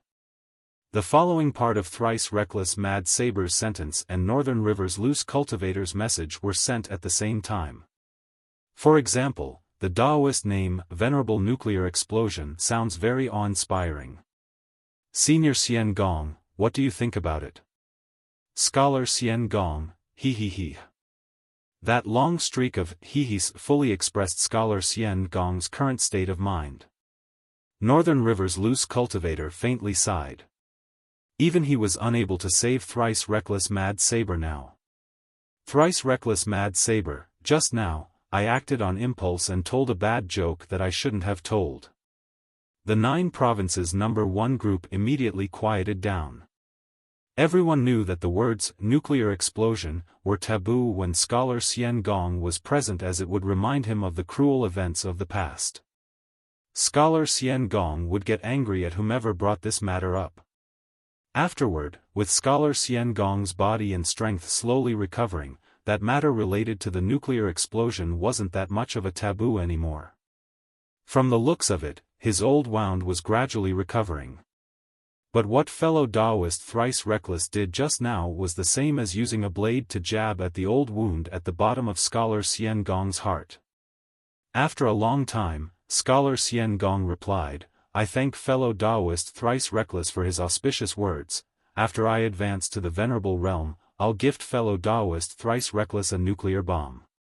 At that time, he would tie 10 nuclear bombs to Thrice Reckless Mad Saber's body and fire him into space. Night gradually fell. At this time, there were basically no tourists in the Forbidden City, Beijing. Northern River's loose cultivator silently switched off his mobile phone and sighed. Although he had decided to quickly send a message to remind Thrice Reckless Mad Saber of his actions, he was one step late. That Thrice Reckless Mad Saber fellow was truly incurable. When it came to seeking death, Thrice Reckless had the memory of a goldfish. His scars had yet to heal, but he had already forgotten the pain. In addition, he was getting more and more reckless as of late. Was it possible that this was fellow Daoist Thrice Reckless' path to immortality? After a short moment, Northern River's loose cultivator gazed at the huge forbidden city before his eyes, and a happy expression appeared on his face. In early September, during the day of our battle, I'll give that shady fortune teller a pleasant surprise. The corner of Northern River's loose cultivator's mouth rose. He couldn't wait to fight against that shady fortune teller. At that time, he would make sure to teach that shady fellow what despair was. It's a shame that there won't be a full moon that day. Otherwise, the atmosphere during the battle would have been even more special. Anyway, how many fellow Daoists will come to watch the battle? Northern River's loose cultivator muttered to himself. Of course, the more people came to watch, the better. Beating that shady fortune teller in front of a large crowd would give him an even better sense of achievement.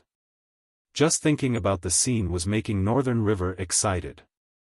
On the other hand, he was also afraid that that shady fortune teller might not dare to show his face if the crowd was too large.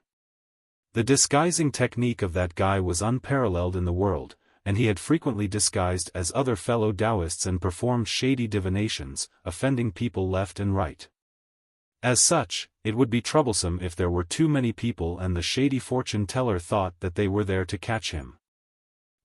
After exhaling a large mouthful of air, the aura around Northern River's loose cultivator's body intensified. But after it had reached a certain level, it was forcefully suppressed by Northern River himself. It's still not time yet. I have to bear it for another few days. It's difficult to endure, but the final result will make it completely worth it. After saying this much, Northern River's loose cultivator advanced forward with large strides. After a few steps, his body disappeared. He had concealed himself and decided to sit in meditation and practice, quietly waiting for the day of the battle on the summit of the Forbidden City. He had to patiently endure if he wanted to pluck that sweet fruit. Everything would have been worth it at that time. At the same time, 5 kilometers outside the Forbidden City, a youngster with fine and delicate features was sitting cross-legged on the edge of a road. In front of his body was placed a small bowl. Was this person begging for money? Still, his clothes were pretty good, neat and tidy. Definitely not the clothes of a beggar. The people passing by were curiously looking at him, and the young man smiled at them in reply. His smile was graceful, and several young girls were moved after seeing it. Right at this time, a girl asked her close friend, Little Jia, "Don't you feel that this handsome elder brother looks a little familiar?" "Ah Min, now that you mention it, he indeed looks somewhat familiar. A sunshine boy with such a nice smile, is he some kind of celebrity?" her close friend replied. Just as they were discussing, a young mother and her daughter brushed past the young man. After seeing that elder brother sitting on the edge of the road, the little girl thought for a moment and then took out some coins from her pocket, throwing them into the bowl in front of the young man. That man with fine and delicate features raised his head and looked at the little girl in front of him, faintly smiling. His smile was particularly attractive this time, capable of warming one's heart.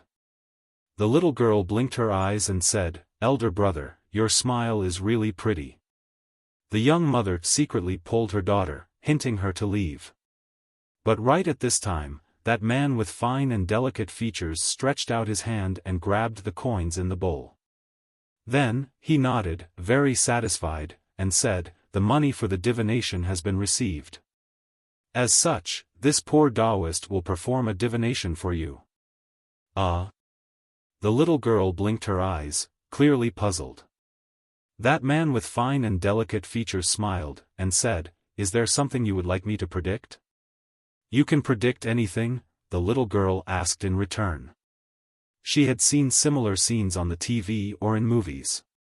As such, she knew what divinations were. After seeing that her daughter was really interested and had no intention of leaving, the young mother could only give in and stand by her side. However, she still vigilantly glanced at that young man with fine and delicate features.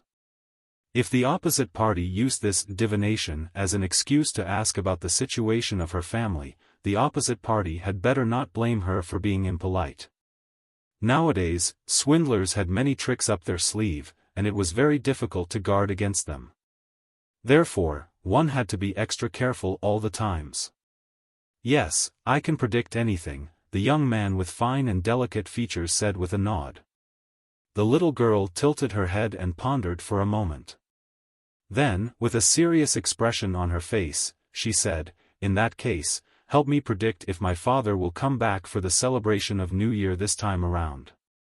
Last year, he wasn't able to come back and only gave us a call. But when I cried and asked him to come back home, he only said that he would try his best and ask for leave this year."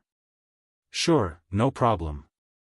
That young man with fine and delicate features took out a turtle shell. This turtle shell gave the onlookers a feeling of primitive simplicity. When the young mother unconsciously gazed at the patterns on the back of the turtle shell, she felt as if she had seen countless rays of light. These rays of light followed a fixed trajectory and formed several different pictures that made her feel dizzy. Luckily, she promptly took her eyes off the turtle shell, and that dizzy feeling disappeared. That turtle shell was very strange.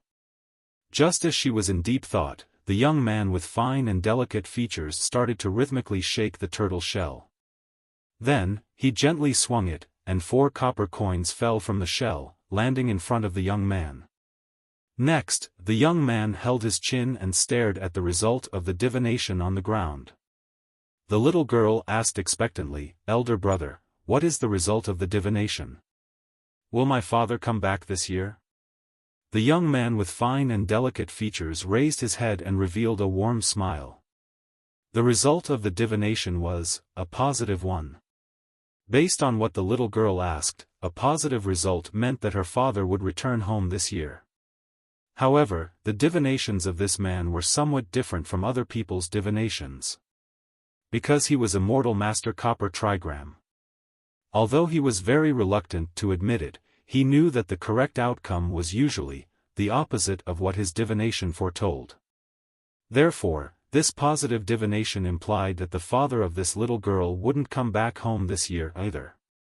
Not coming back for 2 new years in a row, was this Gao the Great? If it were the previous me, I would have surely told this little girl that the result of the divination was very good and that all her wishes would come true, but like I said, this was the previous me. The current me has a completely new understanding of the art of disguise, and I don't simply want to disguise as little friend Tyrannical Saber Song 1 this time. I can assume his appearance and copy his aura, but that isn't enough. I want to become little friend Tyrannical Saber Song 1 himself. If little friend Song Shuhang were in my shoes, what would he do? Sure enough, the person he had disguised as was our little friend Song Shuhang, who was now in the far-off Wenzhou city, heading to the Jiangnan area. Immortal Master Copper Trigram held his chin and pondered for a moment. Then, he put on a happy expression and said, "Little girl, can you give me a strand of your hair?" The little girl pondered for a moment and quickly grabbed a fine strand of hair from her pigtail, handing it over to this elder brother with a pretty smile. Immortal Master Copper Trigram, who was now disguised as Song Shuhang, took the strand of hair. Next, he took out a white paper and wrapped the strand of hair within, starting to fold the paper. After folding it several times, the white paper had assumed the shape of a heart. Finally, Immortal Master Copper Trigram stretched out his hand and gently caressed the heart-shaped white paper, quietly engraving a small magical technique inside. "When you go to sleep tonight, put it under your pillow. You'll have a wonderful surprise," Immortal Master Copper Trigram said with a smile. The little girl took the heart-shaped paper, her expression confused. Then, with a serious expression on her face, she again asked, "However, you didn't tell me if my father will come back this year." "Although he won't come back, you will still see him," Immortal Master Copper Trigram said with a smile. "Really?" the little girl asked. "Really," Immortal Master Copper Trigram said while keeping up that shopkeeper-style smile on his face. His smiling face seemingly convinced the little girl. As such, she happily put the heart-shaped white paper in her pocket. The young mother shot Immortal Master Copper Trigram a strange look. However, perhaps because she had been influenced by that strange turtle shell earlier, she didn't prevent her daughter from putting away that folded piece of paper. After following the leaving mother-daughter duo with his gaze, Immortal Master Copper Trigram nodded, very satisfied. He felt that his understanding of the art of disguise had advanced a little. But at the same time, he was also somewhat dissatisfied. Although his disguise had deserved a perfect score today, the score of his divination had approached 0. Today, he didn't honestly tell the result of his divination to the client, and actually told them the opposite result. As such, he had failed big time as fortune-teller today. As expected, little friend Song Shuhang's character isn't suited for me, and it's better if I disguise as someone else. Still, it's better not to disguise as Fairy Lychee for the time being. As Thrice Reckless said, reckless, but not more than thrice. Right. Senior Xian Gong will soon go into secluded meditation, that's good news. The next time, I'll assume Senior Xian Gong's appearance, Immortal Master Copper Trigram thought to himself. Then, as he was just in deep thought, he suddenly heard someone next to him call out, "Senior Brother Gao Sheng. I just saw the real Senior Brother Gao Sheng. It's the same guy from Apocalypse War. Everybody, quick! Don't let him escape. Senior Brother Gao Sheng must die." After hearing these words, a lot of people had a sudden realization. Soon after, they shouted in unison, "Senior Brother Gao Sheng must die, Senior Brother Gao Sheng must die." The crowd cheered as it surrounded Immortal Master Copper Trigram. Actually, none of them had bad intentions. They just wanted to see how Senior Brother Gao Sheng looked in real life. Immortal Master Copper Trigram. Such an exaggerated reaction? It's only a movie. Moreover, it was screened not too long ago. Why did it cause such a sensation? Seeing that the crowd was getting closer and closer, Immortal Master Copper Trigram stretched out his hand and quickly grabbed the copper coins on the ground, fleeing for his life at lightning speed. Senior Brother Gao Sheng wants to run away. Chase after him. Don't forget the slogan, "Senior Brother Gao Sheng must die." Ling Yi, marry me. Ling Yi, marry me. Senior Brother Gao Sheng must die. Just like this, the crowd of people turned into a long line that started to chase after Immortal Master Copper Trigram with all their might. As more and more people started shouting the slogan, "Senior Brother Gao Sheng must die," while running, the whole thing turned into a flash mob, with more and more people joining the long line. At this time, Immortal Master Copper Trigram, who was running in the front, wished he could slap himself in the face. For the love of God, why did I decide to disguise as little friend Song Shuhang? https://en.wikipedia.org/wiki/u_the_great_stories. Immortal Master Copper Trigram had underestimated True Monarch Yellow Mountain's capabilities. Before its screening, Apocalypse War was advertised everywhere and hyped up to the extreme. Now, one day after the screening, the quality of the movie had conquered all the fans, firing up all the people in the nation. In the end, the great villain of the movie, Senior Brother Gao Sheng, and the main character, Ling Yi, had left a deep impression on everyone's mind. As such, the slogan, "Senior Brother Gao Sheng must die," had become, within a very short period of time, the most searched catchphrase of the week. From a certain point of view, the only other character that could compete in popularity with the main character Ling Yi was none other than Senior Brother Gao Sheng himself. Earlier, when Immortal Master Copper Trigram had disguised himself as Song Shuhang, he constantly wore a radiant smile on his face. As such, the onlookers didn't immediately associate a sunshine boy like him with the great villain Senior Brother Gao Sheng. However, the masses couldn't be underestimated, and it didn't take long before some sharp-eyed citizen recognized Song Shuhang, finally giving birth to the previous scene. Several hundred people crazily chased after Senior Brother Gao Sheng, and as if that wasn't enough, the line of people was getting longer and longer, with everyone shouting in unison, "Senior Brother Gao Sheng must die." The majority of the people that had first joined the line did so only out of curiosity. But with the number of people making up the line constantly increasing, others got curious as well. This was the so-called mass psychology, which gave birth to this flash mob-like event where people madly sprinted forward for no apparent reason. Immortal Master Copper Trigram couldn't find the words to describe his current suffering. At this time, he couldn't become invisible or fly away. After all, if he just flew away in front of all these people, he would surely end up in the newspaper tomorrow.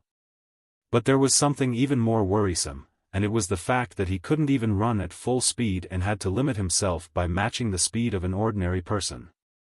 Otherwise, if he was a little careless, he might leave the best sprinter of the world in the dust.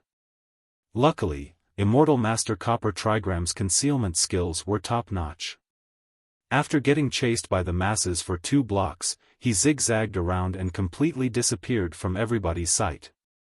In the end, he was an expert when it came to running away. In the rear, the crowd was gasping for breath. They had lost sight of Senior Brother Gao Sheng, allowing him to get away. What a shame. We were so close to catching up with Senior Brother Gao Sheng, a man in the front said while gasping for breath. Someone leaned against a wall, and said, Senior Brother Gao's stamina is incredible. The more he was running, the faster he was getting. Is he a marathon runner? Did someone record what happened just now? I did. I recorded while riding my vehicle. However, the scene was a bit shaky. If it's shaky, it just shows that the video is real. But the main problem is, was Senior Brother Gao Sheng's face visible in the video? Senior Brother Gao Sheng's face obviously had to be visible in the video. Otherwise, how was everyone else going to see whom they were chasing? Yes, it's visible. When someone shouted Senior Brother Gao Sheng's name earlier, I was quick-witted and immediately started to record the scene with my phone. Senior Brother Gao Sheng's face as well as the scene where he starts running away were recorded very clearly. In that case, quickly look for a site where you can upload this video. That video from yesterday where someone was putting a gunny sack on Senior Brother Gao Sheng's head went viral. I'm sure that this video where hundreds of people are chasing after Senior Brother Gao Sheng will go viral as well. Brothers, quickly upload the video online. I'm going to leave a comment as soon as you are finished. This time, I personally participated in this chase after Senior Brother Gao Sheng, and I want to leave behind a comment to commemorate the event. We will immediately push the video to the top. Now then, on which site are you going to upload it? On the roof of a nearby building, Immortal Master Copper Trigram wiped the sweat off his forehead. Fans were truly scary. I feel that whenever I disguise as little friend Song Shuhang, something bad happens. Last time, Fairy Firefly threw me into space, and after that, I ended up meeting little friend Song Shuhang's personal enemies. Back then, it would have been troublesome if I hadn't gone into hiding promptly. This time, I was unexpectedly chased by some crazy fans for a few blocks. It seems I will have to put little friend Song Shuhang on the list of people that I shouldn't disguise as for the time being. It's better not to assume his appearance for a few decades, Immortal Master Copper Trigram muttered to himself. From the looks of it, there was no affinity between him and little friend Song Shuhang. Whenever he disguised as Song Shuhang, he would end up in trouble. Then, Immortal Master Copper Trigram suddenly furrowed his brows and looked at two approaching sword lights in the sky. I have a bad feeling, Immortal Master Copper Trigram said. 15 minutes later, in one corner of Beijing, Song Shuhang stretched out his hand and swung his sword, getting rid of the traces of blood on the blade. TSK. I was hiding from you guys because I didn't want to take the rap for the person I have disguised as. But little did I expect that you would be so persistent. Did you really think that I was afraid of you? Immortal Master Copper Trigram sneered. Two severely injured and tied up disciples of the Limitless Demon sect were lying on the ground. They both had the strength of the fourth stage. These two disciples were part of the team in charge of investigating that incident related to the ancestral land of the Limitless Demon sect getting raided all of a sudden. The Limitless Demon sect had already determined that the person that attacked them was the main character of Apocalypse War, Ling Yi. Later, Daoist Priest Weiwei, who was a die-hard fan of Ling Yi, discovered after a chat with one of the elders that Ling Yi was someone very famous in the world of cultivators. He was none other than the legendary Venerable White. Back then, the elder of the Limitless Demon sect gave Daoist Priest Weiwei one piece of advice: if they wanted to discover Venerable White's whereabouts, they could start from Tyrannical Saber, the actor that played Senior Brother Gao Sheng's role.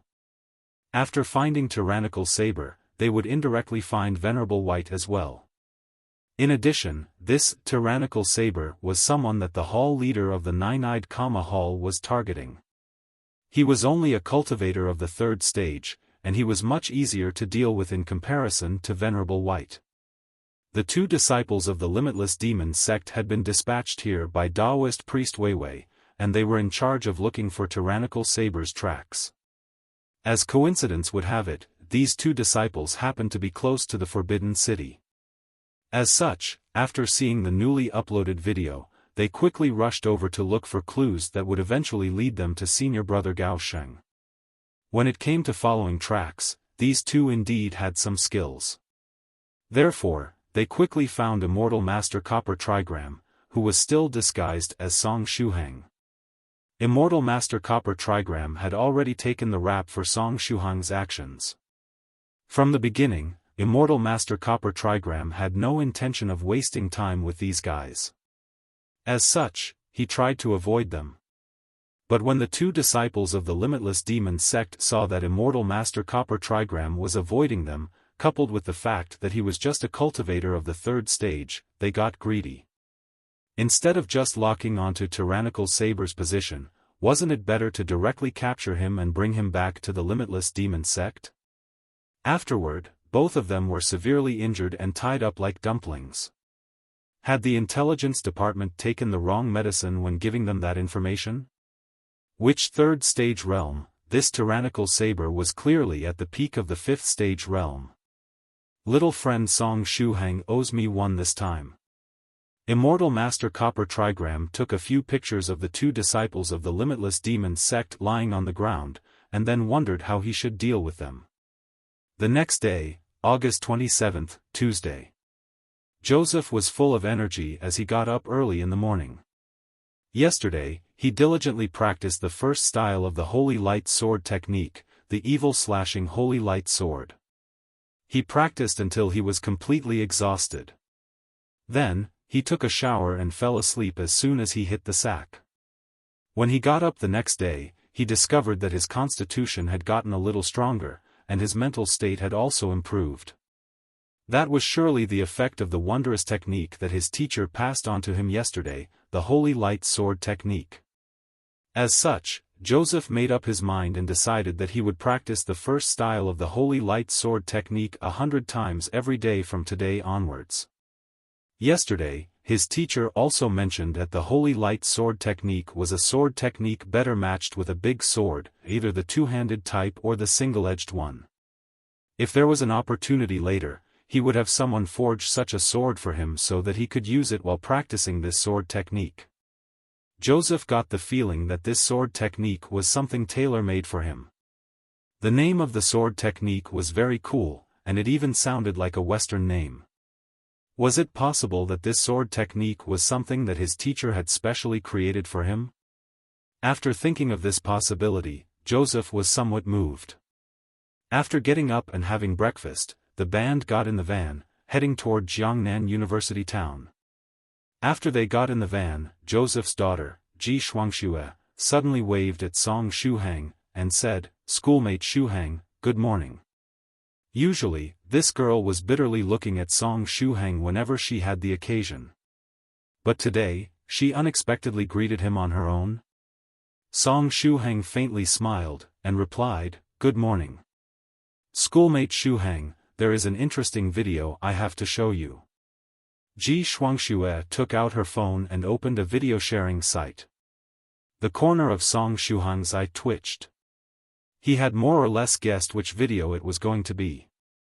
As expected, after the video loaded, the title turned out to be, "Senior Brother Gao Sheng Must Die, I Put a Gunny Sack on Senior Brother Gao Sheng's Head." Director. You still didn't delete that video? Song Shuhang clenched his teeth and turned his head around, looking at that young monster hunter. Ahaha. The young monster hunter made a hollow laugh. You want me to delete that video? Impossible. That's the best video I've made in my life. So it was him who uploaded the video online? Was it a prank among friends? Ji Shuangxue blinked her eyes, and said, "However, the video I wanted to show you isn't this one, it's another." She swiped her finger on the display of the phone and opened another video with the following title, "Explosive Scene with Myriad of People Chasing After Senior Brother Gao Sheng." The corner of Song Shuhang's eye twitched again. There is something weird about this video. From what I can see, it was recorded last night, and the location was Beijing, Ji Shuangxue said as she clicked on the video. In the video, Song Shuhang was sitting on the edge of a street while wearing a bright smile on his face. Song Shuhang couldn't help but touch his face, somewhat alarmed, and say, F***ck, who is that guy? Ji Shuangxue replied, I'm also very curious, because you were with us all the time yesterday evening, and it should be impossible for you to suddenly appear in Beijing, which is basically on the other side of the country. Therefore, I was wondering if schoolmate Shuhang had a twin brother? No, I'm an only child. The corner of Song Shuhang's mouth twitched. At the same time, he had a bad premonition. And right at this time, in the video, Song Shuhang stretched out his hand and picked up a few copper coins from the ground, stuffing them into his turtle shell. Afterward, the slogan, Senior Brother Gao Sheng must die, echoed and Song Shuhang ran away. Senior Copper Trigram. Song Shuhang didn't whether to laugh or cry. That Song Shuhang in the video was none other than Senior Copper Trigram. In the video, several hundred people formed a long line and chased after Senior Brother Gao Sheng. The scene was full of hustle and bustle, just as if there was a country fair going on. Song Shuhang. Didn't this mean that if the people in the surroundings recognized him, they would chase him for a few blocks just like they did with Senior Copper Trigram? The thought alone was enough to make him feel uneasy. After seeing Song Shuhang's strange expression, Ji Shuangxue said, Schoolmate Shuhang, did you discover who the person in the video is? Song Shuhang clenched his teeth, and said, yes, it's a friend of mine. Ji Shuangxue said, and he looks so similar to you? He used makeup. He has some uncanny skills when it comes to applying makeup, and he only needs a few tweaks to look the same as me. Song Shuhang was worried about another matter as well. After Immortal Master Copper Trigram assumed his appearance, and before people started chasing after him, did he perform some divination? Senior Copper Trigram was a shady fortune teller, and who knew what kind of divination he had performed this time. In the future, he might have to take the rap for his actions. Hopefully, he wouldn't end up like Fairy Lychee, who had people coming after her to take revenge.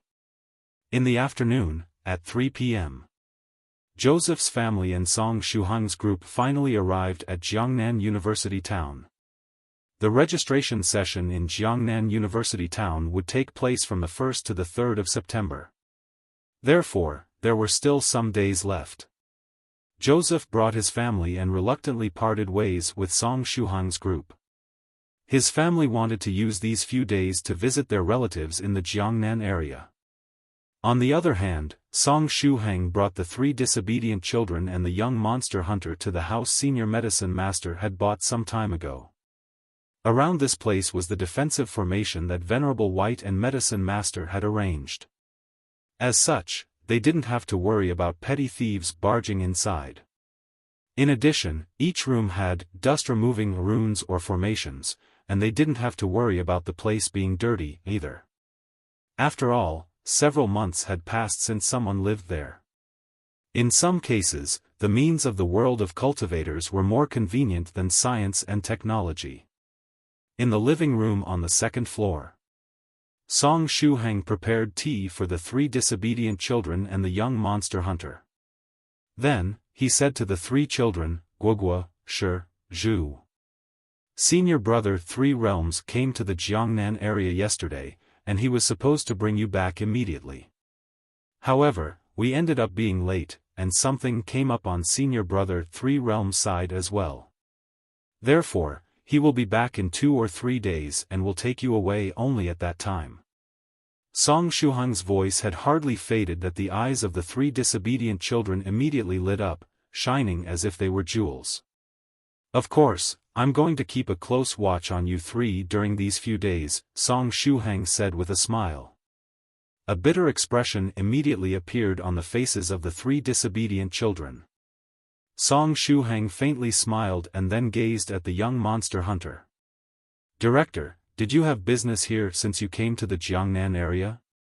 The young monster hunter leaned against the sofa, and replied, actually, it's like this, we monster hunters sensed that there was a large amount of evil energy gathering in the Jiangnan area as of late, and it was very likely that a monster or demon might make its appearance. As such, when I heard that you were studying at Jiangnan University and wanted to head there, I decided to tag along and accompany you to ensure your safety. Thank you, Song Shuhang said. You are welcome. The young monster hunter raised his brows, and then said, therefore, I'll be strolling through the Jiangnan area during the next few days. If that senior of yours comes over to bring us to the filming location, give me a call. I'll immediately head over here.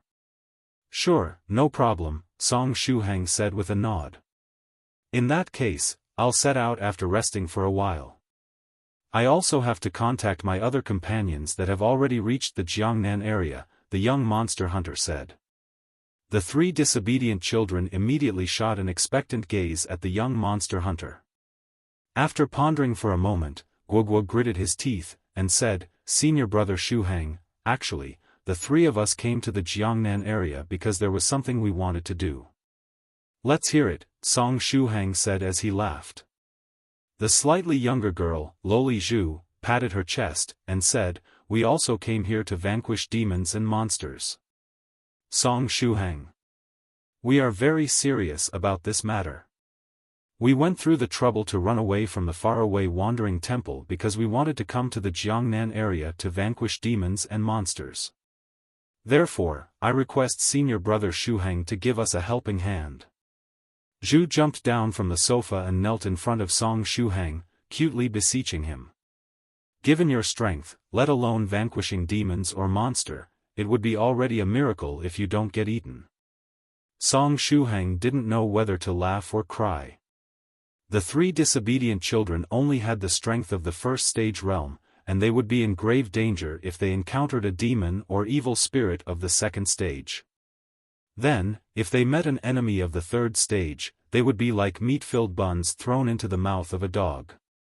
I have secret techniques at my disposal, Guoguo said.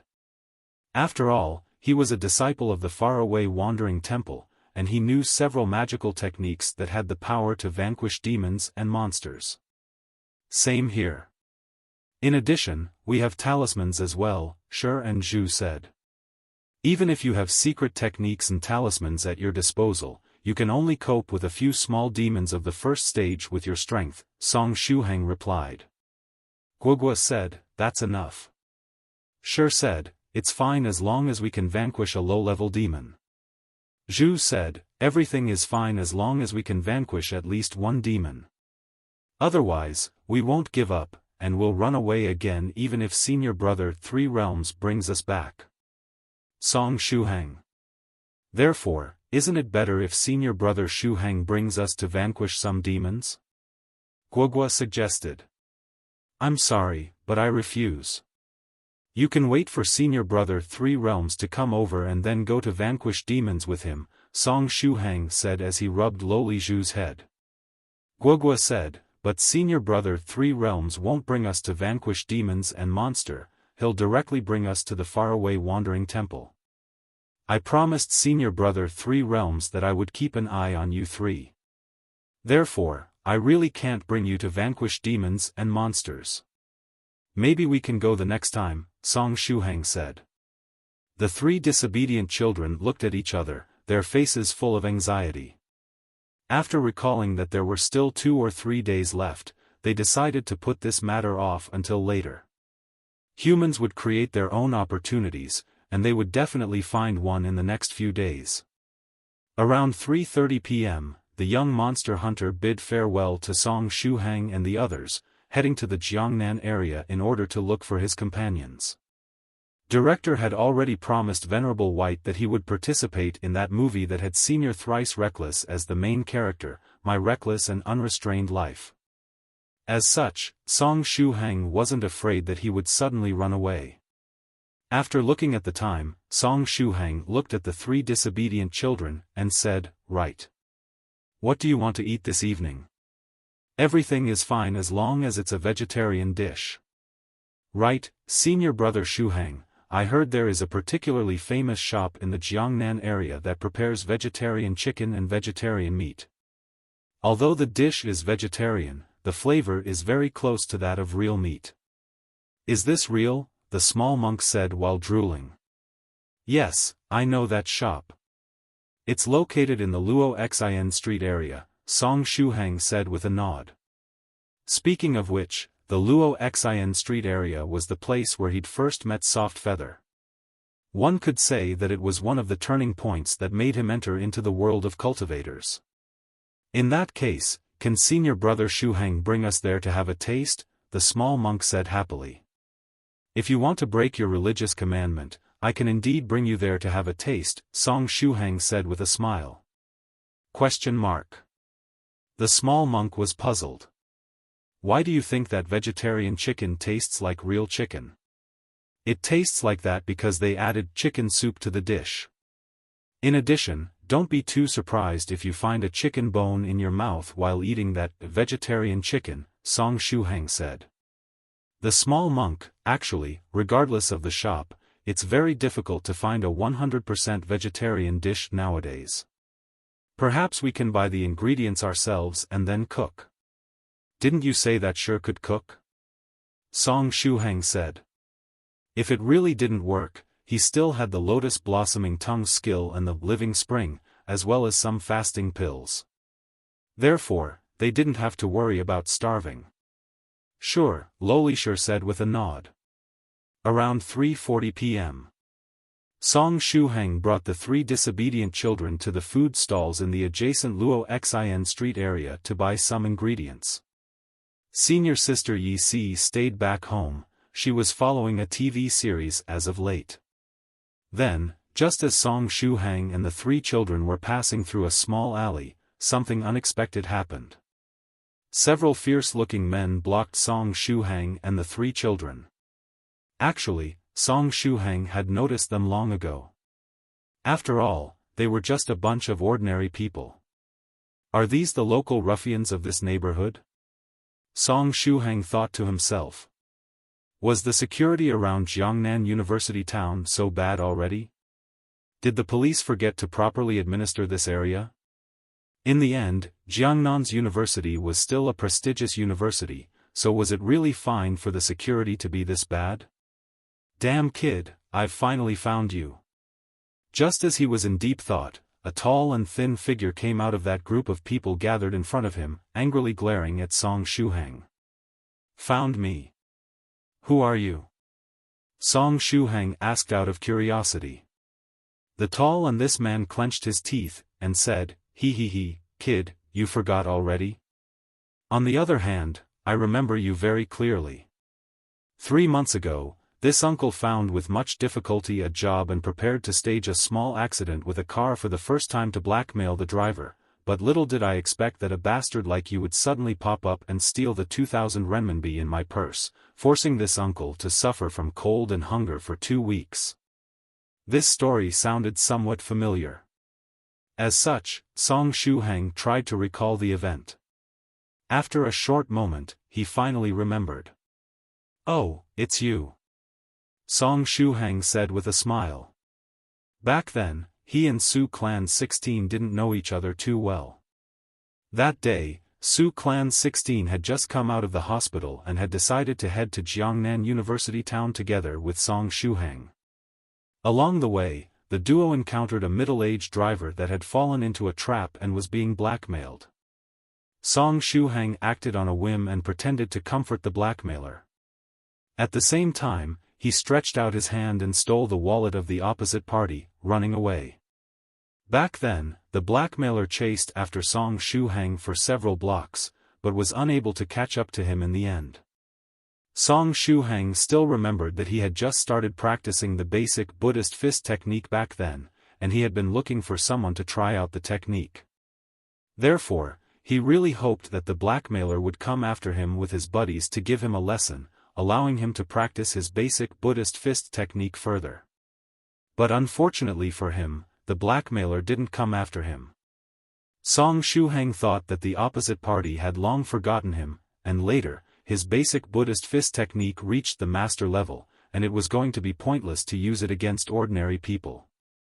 But little did he expect that the belated retaliation of the opposite party would come 3 months later. Song Shuhang said, "I thought that you would immediately look for me. I didn't expect that you would come after me only now.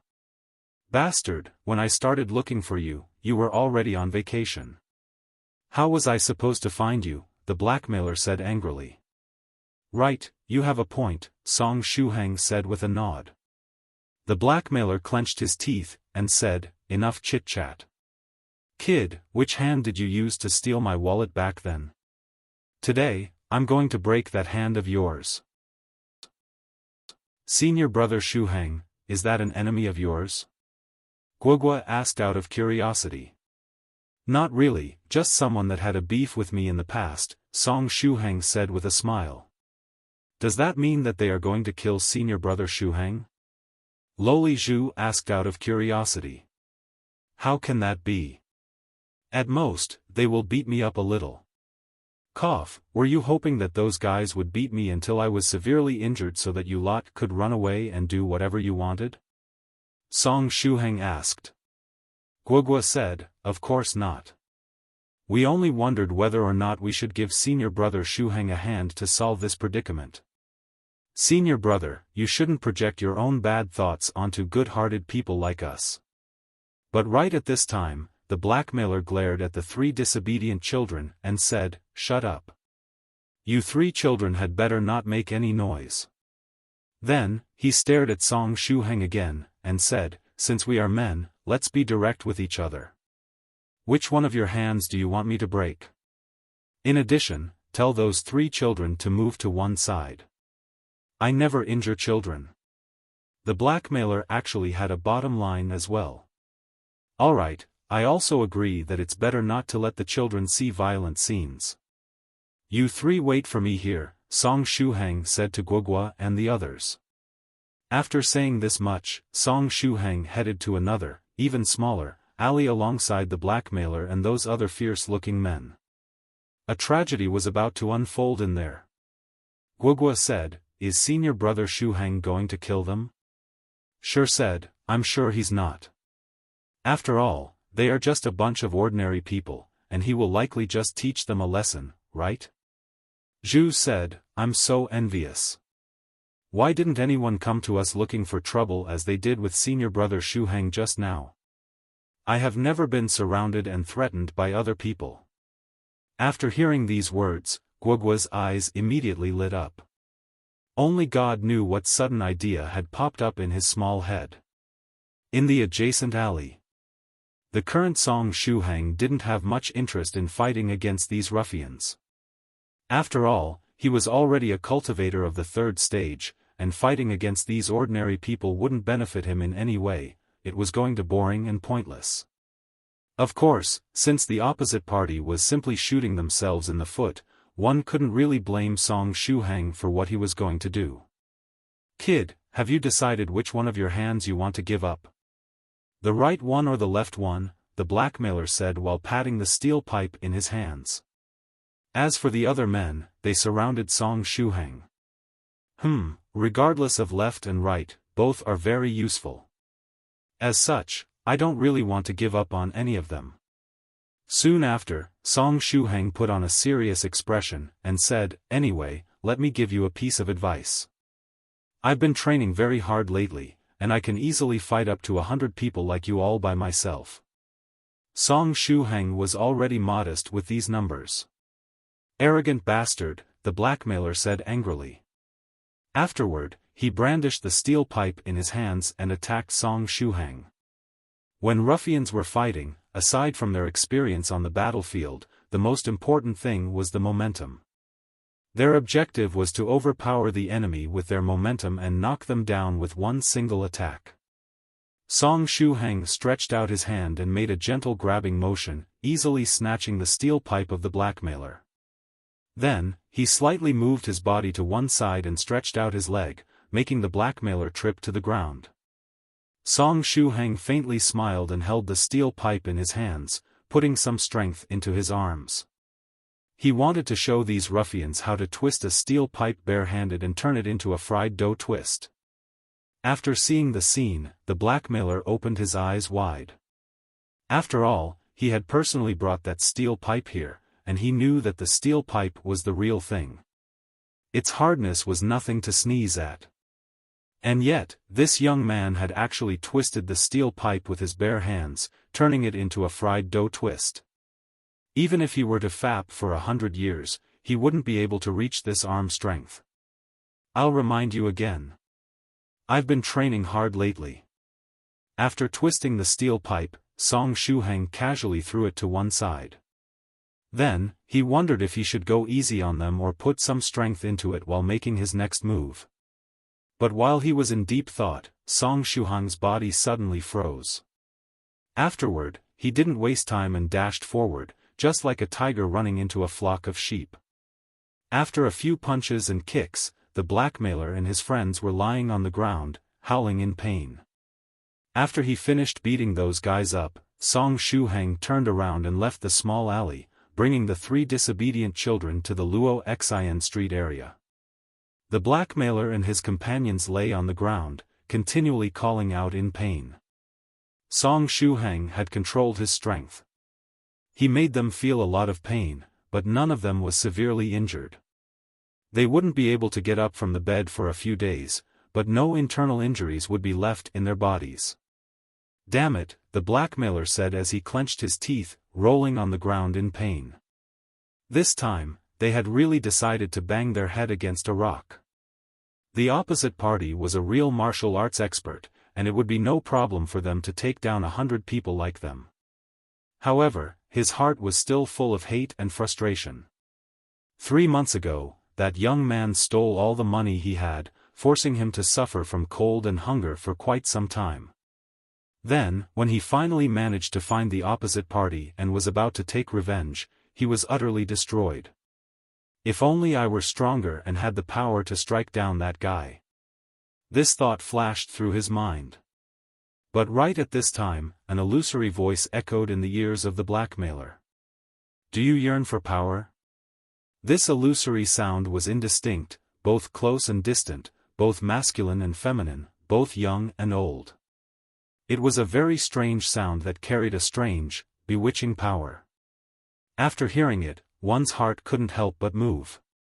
The blackmailer was still trying to think about the meaning of those words when he unconsciously blurted out, "No, thanks. I yearn for boobs." Nowadays, youngsters had been heavily influenced, sometimes, in a bad way, by the various memes circulating on the internet.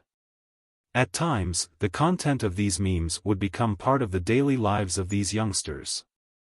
As such, after hearing the sentence, "Do you yearn for power?" the blackmailer instinctively replied with, "No, I yearn for boobs," which was the second part of this Chinese meme. The illusory voice paused for a moment. At this time, it was really thinking of turning around and walking away, not paying any more attention to this idiot that could only think about boobs. Luckily, it managed to control its anger and didn't give up. After a short moment, the illusory voice whispered in the ear of the blackmailer again, "Do you yearn for power? Do you want to become the protagonist of this world? Do you want to take revenge on your enemies? Do you wish to trample your enemies beneath your feet, ruthlessly beating them up?" This time, the illusory voice said all the enticing words in its arsenal in one breath so as to avoid this idiot giving another reply that would make it puke a mouthful of blood. Become the protagonist of his world? This line struck the heart of the blackmailer. However, he was still somewhat confused. Power? Can this power allow me to twist a steel pipe with my bare hands, turning it into a fried dough twist? The blackmailer asked.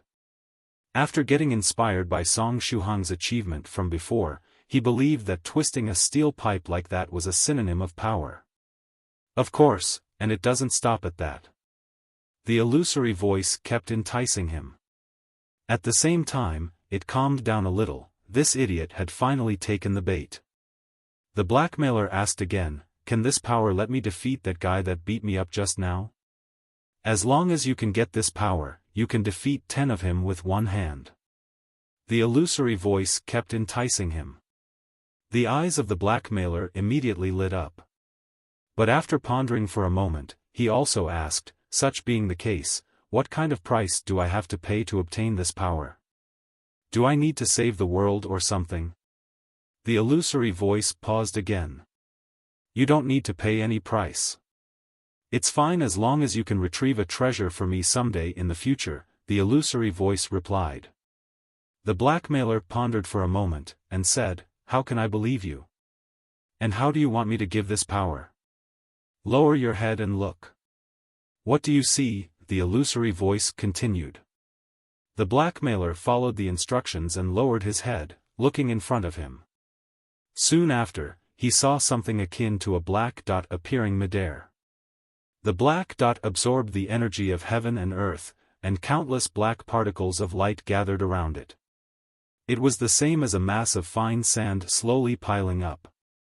In the end, those black dots condensed and formed a finger ring, which seemed made of black crystal. The blackmailer opened his eyes wide. What was happening was definitely something outside the capabilities of a human. Was it possible that he was really going to become like those protagonists in novels? Tell me, what do you see? The illusory voice continued. I see a finger ring, the blackmailer replied. Very well. As expected, you possess the aptitude of a king. Only someone with this aptitude can see that item. Now, stretch out your hand and grab that ring, wear it on your finger. After you do so, you'll become the king of this world, the illusory voice continued enticing him. I'll become the king of the world after wearing it? The blackmailer stretched out his hand and grabbed the ring, saying, This plot sounds somewhat familiar. You won't start controlling my mind after I wear this ring, right? No, I won't, the illusory voice replied. In that case, can you tell me if I will obtain the ability to make a suit of armor appear over my body after I wear this ring? The blackmailer asked another question. This time, the illusory voice didn't reply. It really couldn't be helped, from the looks of it, there was a huge generational gap between it and the youngsters of this world. It would probably have to collect all the knowledge pertaining to young people as soon as possible. The blackmailer furrowed his brows and waited for a while. After seeing that the illusory voice wasn't planning to reply, he had no choice but to cautiously put that crystal ring on his finger. He didn't really care about becoming the protagonist or the king of this world. As long as he could get enough power to defeat that guy, it would be fine. In the worst case, he would seal the ring somewhere after giving that guy a good lesson, or use the same method that was used in that movie from several years ago, The Lord of the Rings, and destroy it. As soon as the blackmailer wore the ring on his finger, he felt a surge of power gush out of the ring and pour into his body. All the pain he felt after Song Shuhang gave him that beating instantly disappeared. Not only did the pain disappear, but his thin constitution also strengthened quite a bit, with the outline of his muscles becoming visible. Endless power surged in his body. It was a marvelous feeling. At this time, he felt as if he alone could easily deal with 10 copies of his previous self. In the surrounding area, when his groaning buddies, who were still lying on the ground and rolling, saw that their blackmailer friend had suddenly got up, they were all dumbfounded. Ahaha! The blackmailer weirdly laughed. Afterward, he squatted down and picked up the steel pipe that one of his buddies had brought along. Ah! The blackmailer used all his strength and tried to twist the steel pipe. But unfortunately for him, the steel pipe wasn't twisted until it turned into a fried dough twist, it was only bent to some degree. However, the blackmailer didn't lose hope, because he could feel that his body was becoming stronger and stronger as time passed by. As long as he was given some time, it wouldn't be a problem to easily twist a steel pipe into various shapes. After my strength increases some more, allowing me to twist a steel pipe and turn it into a fried dough twist, I will look for that guy again and take my revenge. The blackmailer thought to himself. Fortune and misfortune came in cycles, and with that magical ring in his hand, he would keep becoming stronger and stronger. As such, he would surely have the strength to trample that kid underneath his feet the next time they met. At this time, on one of the roofs adjacent to the small alley, a figure revealed a satisfied smile on its face after seeing that the blackmailer had put the ring on. That illusory voice from before belonged to this person. After a short moment, the figure jumped and floated toward a distant place, not bothering any longer with that blackmailer. Once the target had put the ring on, this person didn't have to do anything else. The evil energy of the netherworld realm and that wicked voice echoing in one's ears would guide and transform the target until they had assumed an acceptable form. At this time, this person had an even more important task to complete, and the task consisted in making even more people accept the evil energy of the netherworld realm and turning them into the kings of this world. After that figure left, another figure appeared in a not too distant place in the rear. This new figure that had just appeared was Senior Sister Yi. At this time, she was holding a video camera in her hand, and she had successfully recorded all the things that had taken place earlier. At the same time, she had relayed everything she had seen to Song Shuhang through their mental connection. After relaying to Song Shuhang all the information she had gathered, she also added, "I can tell for sure that this person that threw the bait isn't a demon of the netherworld realm, but a human cultivator. This means that the entity behind all this has already contacted some human cultivators, starting to collaborate with them. I didn't expect that we would get this unexpected harvest after coming out to buy some vegetables." After Song Shuhang got to know about the situation through his mental connection with Senior Sister Yi, he sighed inwardly. If human cultivators had started to collaborate with the netherworld realm, it was quite a headache. But right at this time, Senior Sister Yi said, the strength of the opposite party was that of the fifth stage spiritual emperor realm. However, they were slightly weaker than me. Therefore, I was able to quietly leave a mark on their body. The other party isn't far from the Jiangnan area at the moment, and they are probably strolling around in the hope of finding another target. Perhaps that piece of information that the young monster hunter and Guogua's group received, the one about some evil aura gathering in the Jiangnan area, is related to this person. Right, what's the current condition of that blackmailer? Song Shuhang asked. He already started to accept the corrupt energy of the netherworld realm. The strength of his body is continuously increasing, but he still retained his reason for now.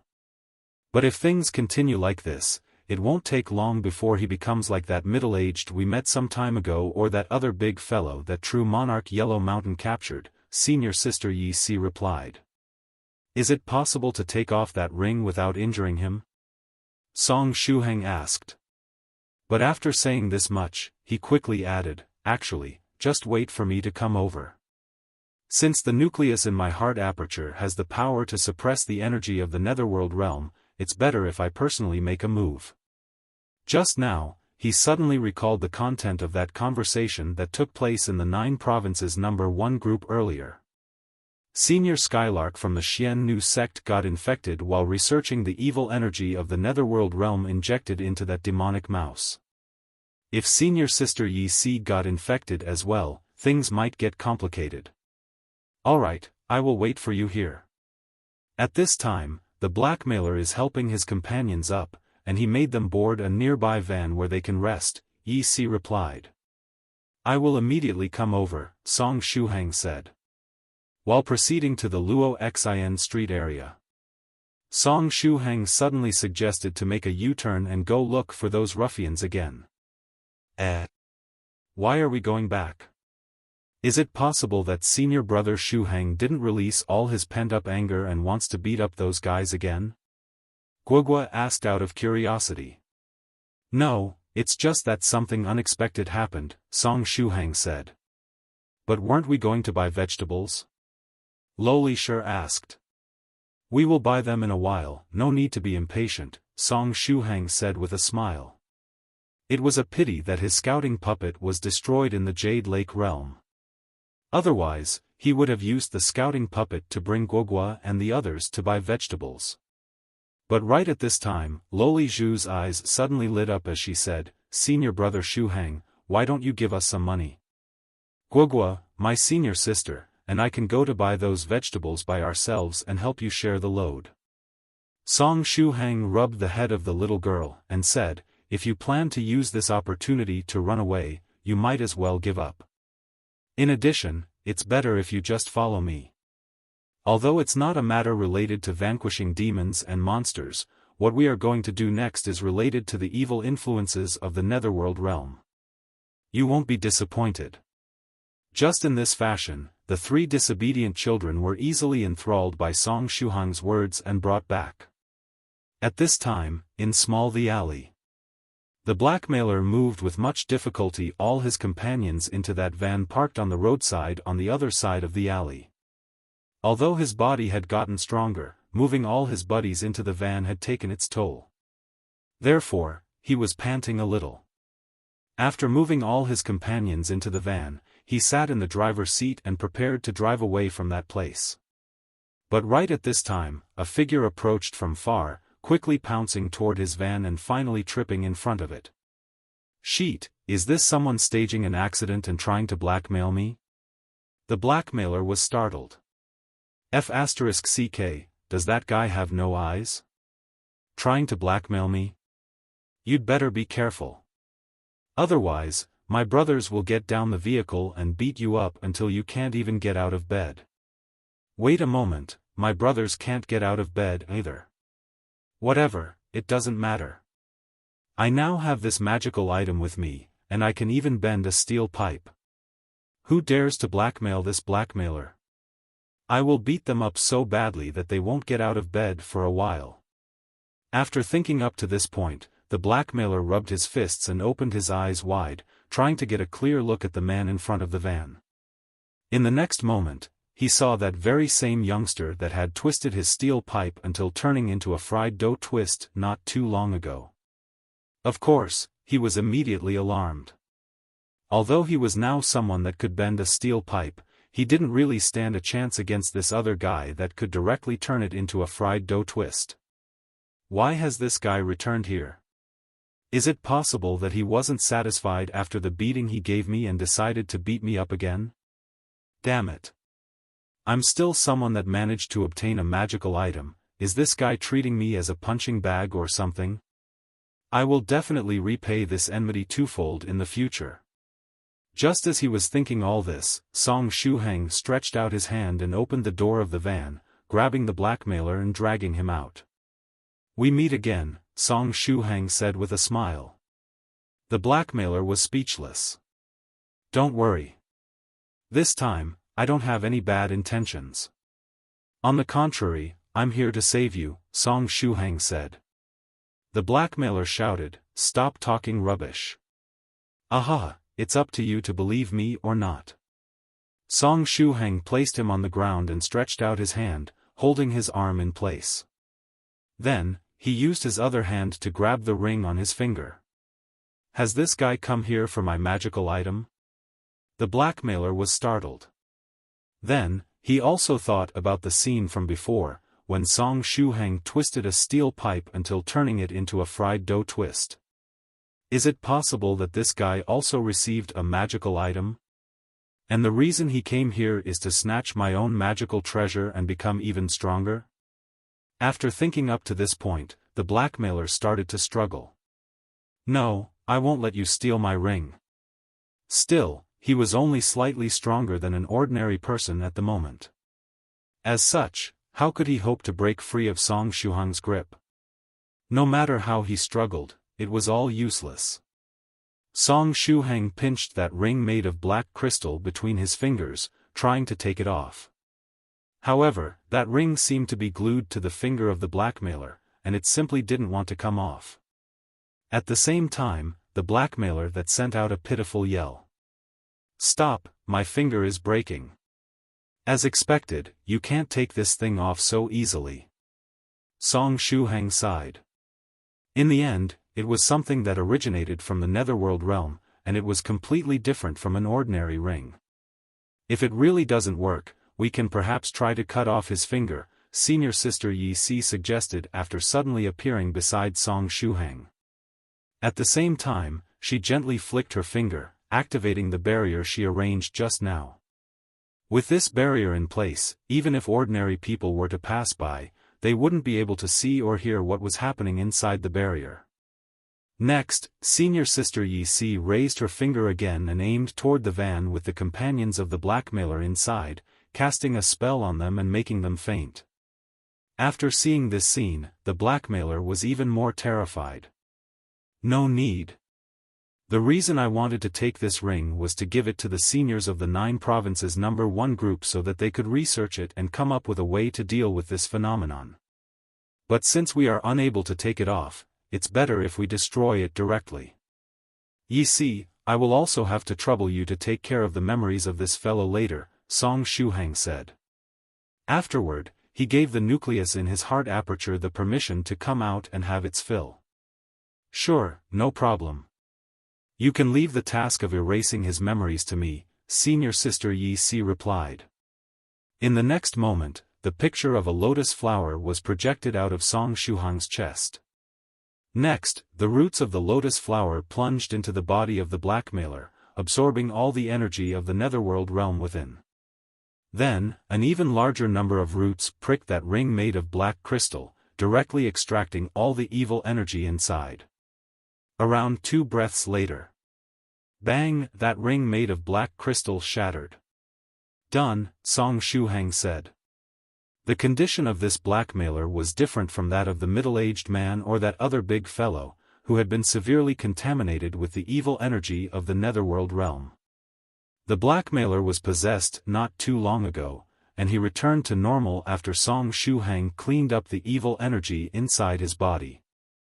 After feeling weak for a few days, he should recover. In the netherworld realm. The metallic ball was currently lying in a chair made of stone, meditating. But then, it suddenly opened its eyes. It happened again. This time, I was able to sense it even more clearly. The energy I had secretly smuggled into the main world through human beings was swallowed down. The metallic ball spun above that chair made of stone. In the main world, even a 9th stage tribulation transcender would have a hard time swallowing its energy. But in just a few days, the energy it had smuggled into the main world with much difficulty was swallowed twice. Who was it? Was it White's doing? No, impossible.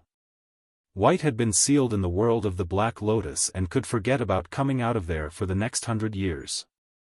But just as this thought flashed through the mind of the metallic ball, its body stiffened. Because the mark of ownership it had left in the world of the Black Lotus had disappeared. White. The metallic ball started jumping up above the chair. In the world of the Black Lotus. Senior White too was very happy. Cracking the mark of ownership left in the world of the Black Lotus had been easier than what he had initially thought. According to his initial calculations, it would have taken him several years to delete this mark the metallic ball had left behind. But he didn't expect that his luck would be so good this time. When he chanced upon some parts of the code that were difficult to crack, he made a few wild guesses which all unexpectedly turned out to be correct. How long had it been since he was this lucky? He felt that a very long time had passed, and he couldn't even remember clearly by now. To use an expression that humans like to use, the heavens were helping him. This time, he truly had to admit it. He made some wild guesses, and they all turned out to be correct. The world of the Black Lotus was now fated to belong to this man surnamed White. Anyway, Senior White too happily erased the mark of the metallic ball and branded the place with his own mark. This new mark was an upgraded version of the mark that the metallic ball had left behind. To make an example, if the mark of the metallic ball was like a 6-character-long password composed of numbers, Senior White 2's new mark of ownership was like a 100-character-long password with numbers, letters, and special characters. The security level was greatly enhanced. When the world of the Black Lotus changed owners, Senior White 2 heard an angry howl.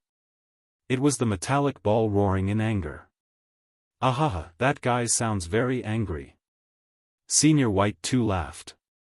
In the next moment, he discovered that the metallic ball had rushed to the entrance of the world of the Black Lotus, passing through layers upon layers of seals and glaring at the world of the Black Lotus.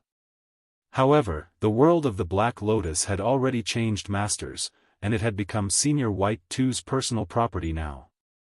Without Senior White 2's permission, the original owner of the place, the metallic ball, would be unable to enter the world of the Black Lotus. "White, you shameless bastard! Get out of there," the ball of liquid metal said angrily. Senior White 2 faintly smiled and took 2 magical earplugs out of his spatial equipment, stuffing them into his ears. This was a magical treasure he had forged recently. As soon as the earplugs were stuffed into one's ears, all external sounds would be unable to reach them. Even the secret sound transmission, telepathy, or mental connection method would be useless. With this magical treasure, the ball of liquid metal could shout how much it wanted and still wouldn't be able to disturb him. Afterward, Senior White 2 took out a vial of Demodragon medicine and drank it one go. "It's a little sweet. Pretty tasty, I would say," Senior White 2 thought to himself. Soon after, he started to produce silk from his mouth. He was spitting silk for real. This feeling had a certain meaning to it. Senior White 2 turned his head around and moved his waist, starting to spin the cocoon. While spinning the cocoon, he could feel that the ball of liquid metal was crazily attacking the world of the Black Lotus. However, its attacks were all useless, and didn't have any effect. The attacks simply passed through the world of the Black Lotus and were unable to damage it in the slightest. Senior White 2 laughed and flicked his finger. Ding! A 3D projection appeared outside the entrance of the world of the Black Lotus. The projected scene was precisely the scene of Senior White 2 spinning a huge cocoon. "Yo, you can now appreciate this beautiful scene of me spinning a cocoon even while standing outside. You can leave your angry howls for later," Senior White 2 said. A sharp blade emerged from the body of the ball of liquid metal. It was just like a cat whose tail had been stepped on. Now, it somewhat resembled a sea urchin. Senior White 2 laughed, and kept spinning the cocoon at high speed. He was worthy of being the ruler of this place. The speed at which he was spinning the cocoon was extremely fast. In just a few minutes, Senior White 2 had finished spinning that huge cocoon. The surface of the cocoon was smooth and clean. It was hovering in the middle of the world of the Black Lotus at this time. Next, Senior White 2 happily entered into a slumber. It indeed feels very comfortable to sleep in here. It gives off a warm feeling that makes one feel reluctant to part with it. If I sleep here, I can probably sleep for 1,000 years in a row, Senior White 2 muttered to himself. As soon as he finished spinning the cocoon, his eyelids became very heavy, and sleepiness that he hadn't felt in a long time rushed to his head. Thereupon, he curled up within the cocoon and assumed a comfortable sleeping posture. "Oh, right, if I really sleep for 1,000 years in a row this time, would that guy called Song Shuhang be still alive by the time I wake up? A human cultivator of the 3rd stage should be able to live up to 300 years, and even a cultivator of the 4th stage can only live around 600 years. Perhaps he would have already passed away by the time I wake up." Senior White 2 felt that his head was getting heavier and heavier. Such being the case, it's better if I immediately reward him for the Demodragon medicine. Senior White 2 used his mind to quietly give an order to one of his direct subordinates. Somewhere in the netherworld realm, an unremarkable demonic hamster froze for a moment. Then, it nodded its head as it received an order from its master. Soon after, its body dashed forward, ready to plunge into one of the cracks that connected the netherworld realm to the main world. At the same time, the demonic hamster secretly grasped the toothpick-sized sword hanging from its waist. It was about to meet that Song Shuhang guy again. This time, let's meet on the summit of the Forbidden City in China and battle to our heart's content. This time around, I won't give you the opportunity to use talismans, and I'll make sure to give you a taste of the power of my otherworldly flying demon, improved edition, technique. Now that my otherworldly flying demon technique has been improved, not even that barrier of the 5th stage you used the last time will be able to block it. A static barrier of the 5th stage won't be able to ward off 100 demonic fangs.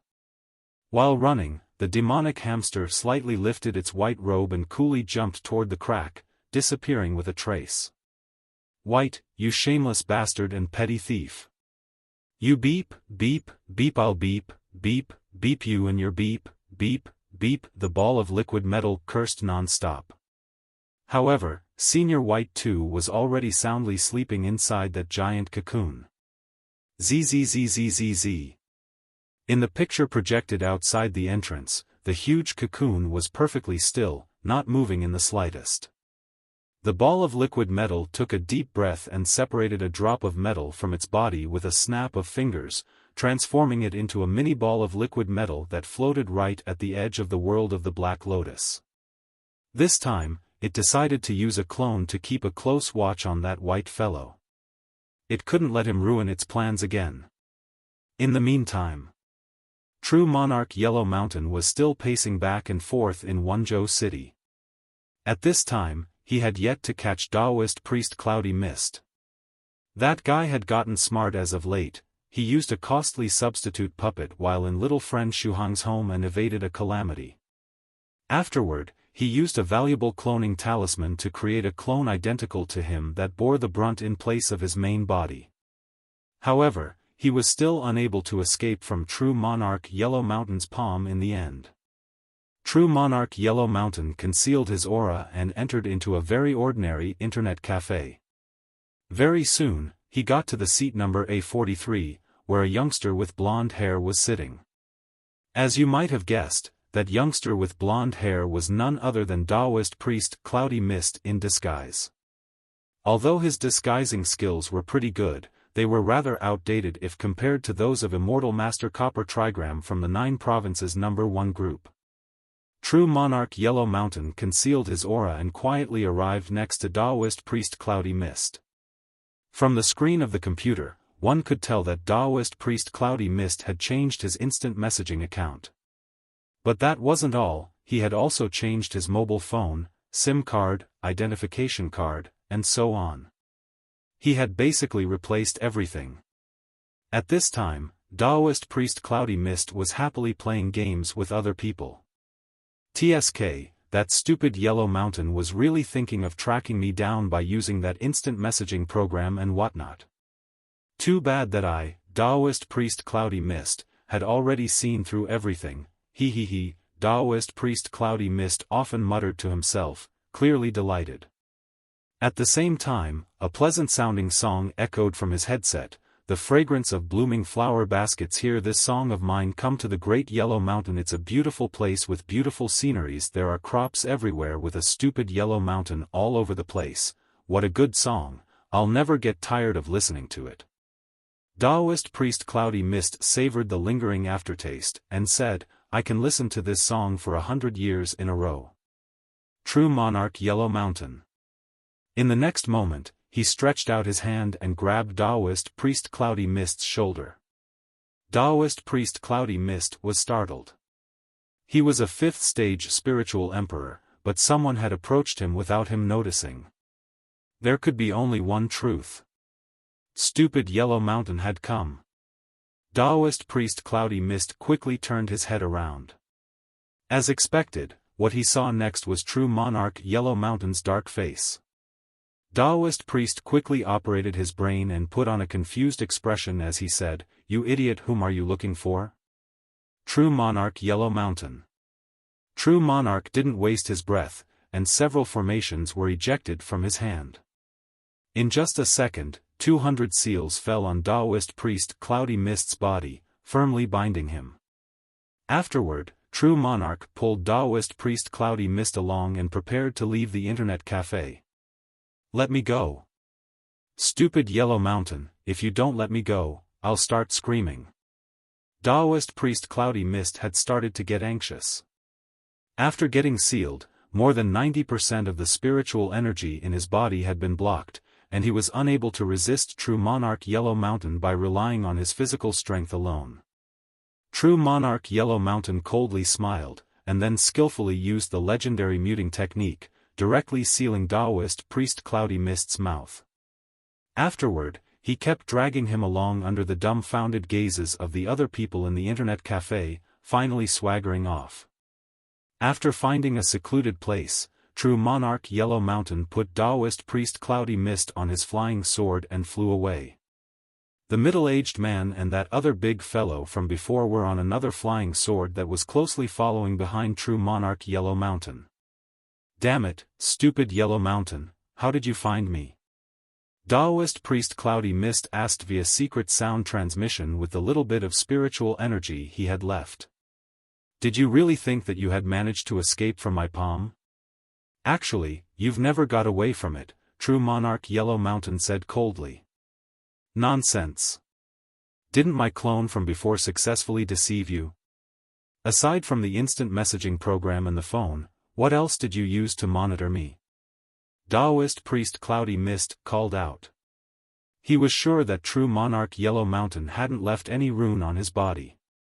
As for his mobile phone, instant messaging program, and other modern devices that could track one's position, he had changed them all. As such, how had true monarch Yellow Mountain managed to find him? "Hee, do you really think that I'll tell you?" True monarch Yellow Mountain sneered. After all, he couldn't possibly tell Daoist Priest Cloudy Mist that fellow Daoist Cave Lord Snow Wolf, one of best in the world of cultivators when it came to handling documents and the likes, was his friend. And he couldn't possibly tell Daoist Priest Cloudy Mist that the 17 identification cards he had prepared through various means all went through Cave Lord Snow Wolf in the end. As long as Daoist Priest Cloudy Mist used one of those identification cards, true monarch Yellow Mountain would be able to lock onto his position. Science and technology could truly change the world and one's life. P.S. Handling fake documents is illegal and dangerous. True monarch Yellow Mountain had still managed to catch Daoist Priest Cloudy Mist in the end. This time, Cloudy Mist would be sealed for a long, long time.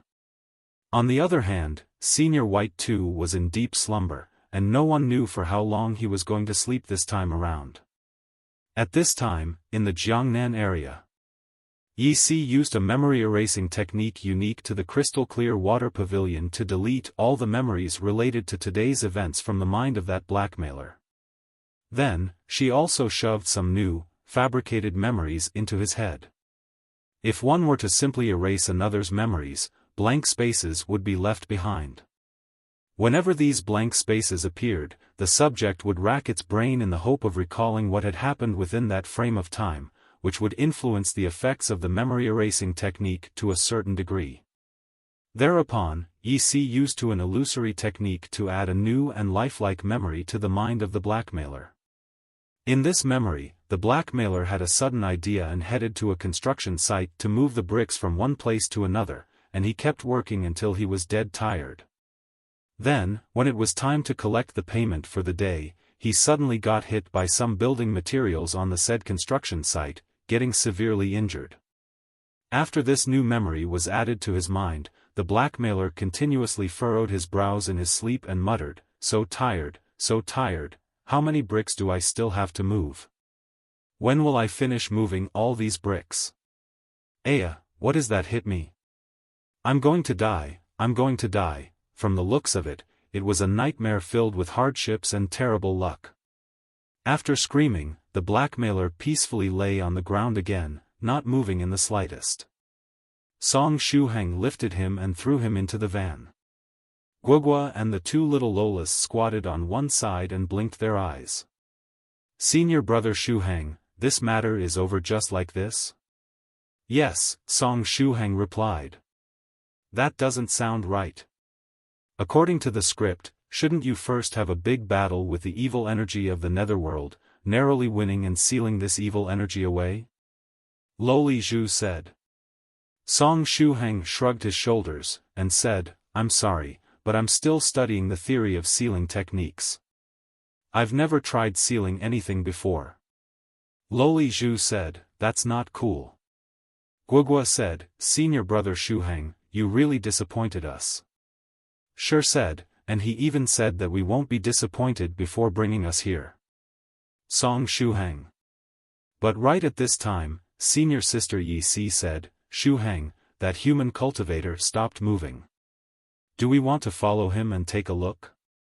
Earlier, she had left a mark on the body of that cultivator that acted as the illusory voice to lure the blackmailer into accepting the evil power of the netherworld.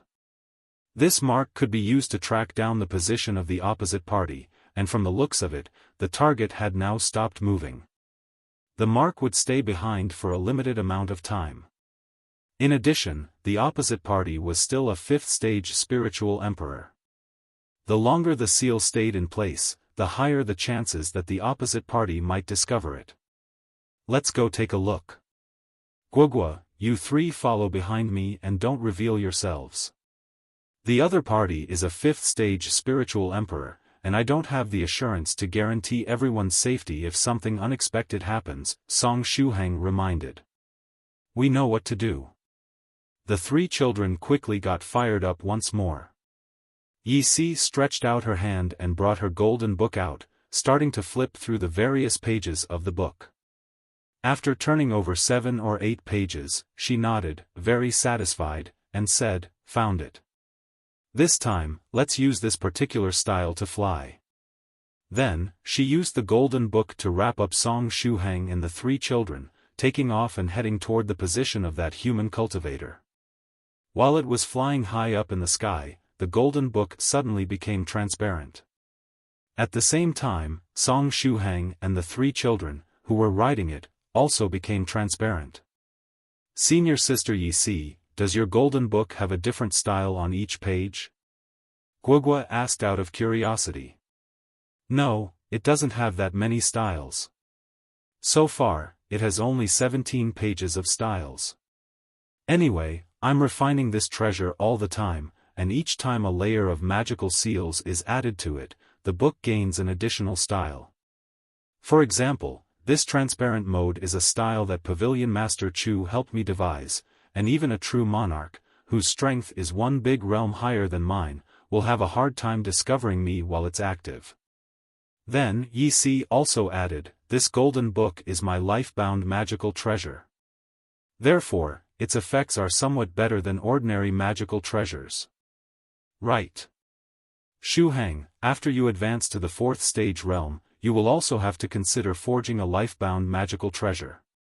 Have you already decided what type of life-bound magical treasure do you want to forge? One has to forge a life-bound magical treasure after advancing to the 4th stage. Song Shuhang said. I haven't thought about it yet, but if possible, I would like to have a flying sword or something similar as my life-bound magical treasure. Nevertheless, I fear that a flying sword might not be too suitable for me. Aha! In that case, you should carefully think about it as you haven't advanced to the 4th stage yet. After all, one can only have one life-bound magical treasure, Yi said with a smile. Song Shuhang nodded. Very soon, the golden book brought Song Shuhang and the others to an ancient quadrangle building 1, stopping in its airspace. This place was where that human cultivator had stopped. By now, these ancient quadrangle buildings were very rarely seen in the Jiangnan area. The golden book stayed in transparent mode and sneaked into the quadrangle building while carrying Song Shuhang and the others along. Aside from the human cultivator hiding there, the quadrangle building had no other residents. After gazing at the cultivator below, Song Shuhang said via secret sound transmission, "Can you guys tell from which sect is he from?" Yi said, "I have no idea. Actually, I don't even know which sects are still left in China." Guogua said, "He doesn't seem to have the symbol of any sect on his clothes, and he isn't wearing a regulation robe either." Sure said, "Perhaps he's a loose cultivator?" Zhu said, "Or perhaps he's trying to hide his real identity. After all, you can't let others recognize you while you are doing bad things." Just as they were discussing, the cultivator in the quadrangle building started to take off his outer robe. Is he planning to take a bath? Song Shuhang said. If the opposite party wanted to take a bath, he wouldn't mind missing the scene. He had no interest in seeing another man bathing, for it would just tarnish his eyes. After shedding his clothes, the cultivator was left in his shorts. His body was full of runes, which were linked to each other and basically covered his entire body. Huff, just a little more, the cultivator said in a soft voice.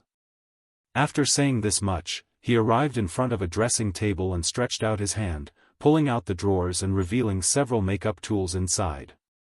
After sitting in front of the dressing table, he looked at his picture reflected in the mirror, staying silent for a short while. After a short moment, he started applying makeup on his face. First, he smeared some pre-makeup cream on his face, then he also applied some BB cream. Next, he applied eyeshadow, wore cosmetic contact lens, applied false eyelashes, and even applied lipstick. Just what was that guy doing? In the quadrangle building, the cultivator let his long hair hang loose and skillfully wore it into a good-looking hairstyle. That very ordinary man had now turned into a charming woman. The cultivator looked at his appearance in the mirror and revealed a satisfied smile on his face. Song Shuhang. The makeup applying technique was worthy of being one of the 4 great demonic techniques. It was simply scary. Previously, whenever one thought of finding an in-game wife while playing video games, they would ask the other party to make a video call to make sure that they weren't a man pretending to be a woman. But now, even video calls had lost their purpose and become useless. What is he trying to do? Yi Si blinked her eyes.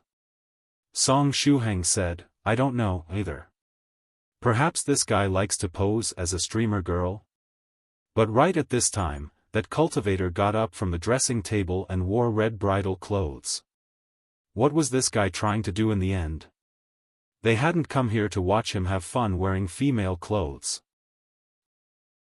Don't come over, Guogua said, since he wore bridal clothes, does that mean that he's going to get married? But who is the bridegroom? I think that's only his hobby. Song Shuhang stretched out his hand and grabbed his mobile phone, wondering if he should report this matter to the seniors of the 9 provinces number 1 group. Still, how should he report it? Something like, reporting to all the seniors in the group, I found a male cultivator that likes to wear female clothing in the Jiangnan area. He's the one behind the evil energy that appeared here this time, and he's also the culprit that caused a few ordinary people to get contaminated with the evil energy of the netherworld realm. This? He felt like flipping a table. Still, why were all the topics involving this fetish of wearing female clothing as of late? It kept happening even though he was trying his best to avoid it. But right at this time, that cultivator wearing female clothing below took out a few spirit stones and started drawing something on the ground. He engraved on the ground 10 defensive barriers. These defensive barriers could protect him from magical techniques, physical attacks, and even mental attacks. After he finished setting up the barriers, he stood up and used the spirit stones to activate and maintain the formation. Those 10 defensive formations would be able to last for quite some time even if a powerful golden core spiritual emperor came over and attacked with all their might. Soon after, he took out an exquisite demonic disc made of black stone, placing it in front of his body. This disc was a contribution disc of the netherworld realm. Every time an ordinary person was lured into picking up that magical item and accepted the evil energy of the netherworld realm, this demonic disc would turn jet black. At this time, he was planning to use the power of the demonic disc to get someone he needed in return. After placing down that demonic disc, that cultivator wearing female clothing pointed at the sky with his finger, muttering something. Soon after, a devout expression appeared on his face. 2 minutes later, there was a powerful fluctuation of energy in the air. This tyrannical energy passed through space itself, it was coming from another world. That cultivator wearing female clothing revealed an excited expression on his face. Then, he raised his head up, revealing his lovely face. Soon after, the fluctuations of tyrannical energy stabilized. Next, the energy started to observe through a special method the outward appearance of that cultivator wearing female clothes. Around 1 breath later, the energy in the air slowly started to descend. While the energy was descending, the black color of that demonic disc made of black stone quickly faded, finally becoming pale. After seeing this scene, that cultivator wearing female clothes was delighted. Finally, he made a hand seal and shouted loudly, "I beseech you to enter my body." In the air, those fluctuations of energy turned into soul power that entered his body. That cultivator wearing female clothes lowered his head, looking as though he had lost all his energy. At the same time, Yi felt great danger. She operated her life-bound golden book and quickly retreated. After retreating around 500 steps, she finally came to a stop. Guogua asked, "Senior Sister Yi, what happened?" He used the spirit possession technique. One can use this technique to request a spirit to inhabit their body. It's a very troublesome technique, Yi said. Song Shuhang said, "You can request a spirit to inhabit your body? But to whom does this spirit belong? Which entity could one invite over with this technique? The celestial beings residing in the sky? In the world of cultivators, the only place that could match with this legend that had spread amongst ordinary people was probably the ancient heavenly city. However, the heavenly city had been destroyed already. In addition, the celestial beings in the heavenly city were just a bunch of powerful cultivators. Judging from the aura, the spirit possession technique should have invited here a powerful entity from the netherworld realm. It should be at the very least a demon of the venerable realm, perhaps even stronger, Yi replied in a soft voice. Of course, due to the limited strength of that cultivator wearing female clothes, it was impossible to invite over a demon of the 9th stage tribulation transcender rank and have it possess the body. Just as they were discussing, the body of that cultivator wearing female clothes below slightly trembled. Soon after, he slowly raised his head. At this time, both his eyes were jet black, and the scara was no longer visible.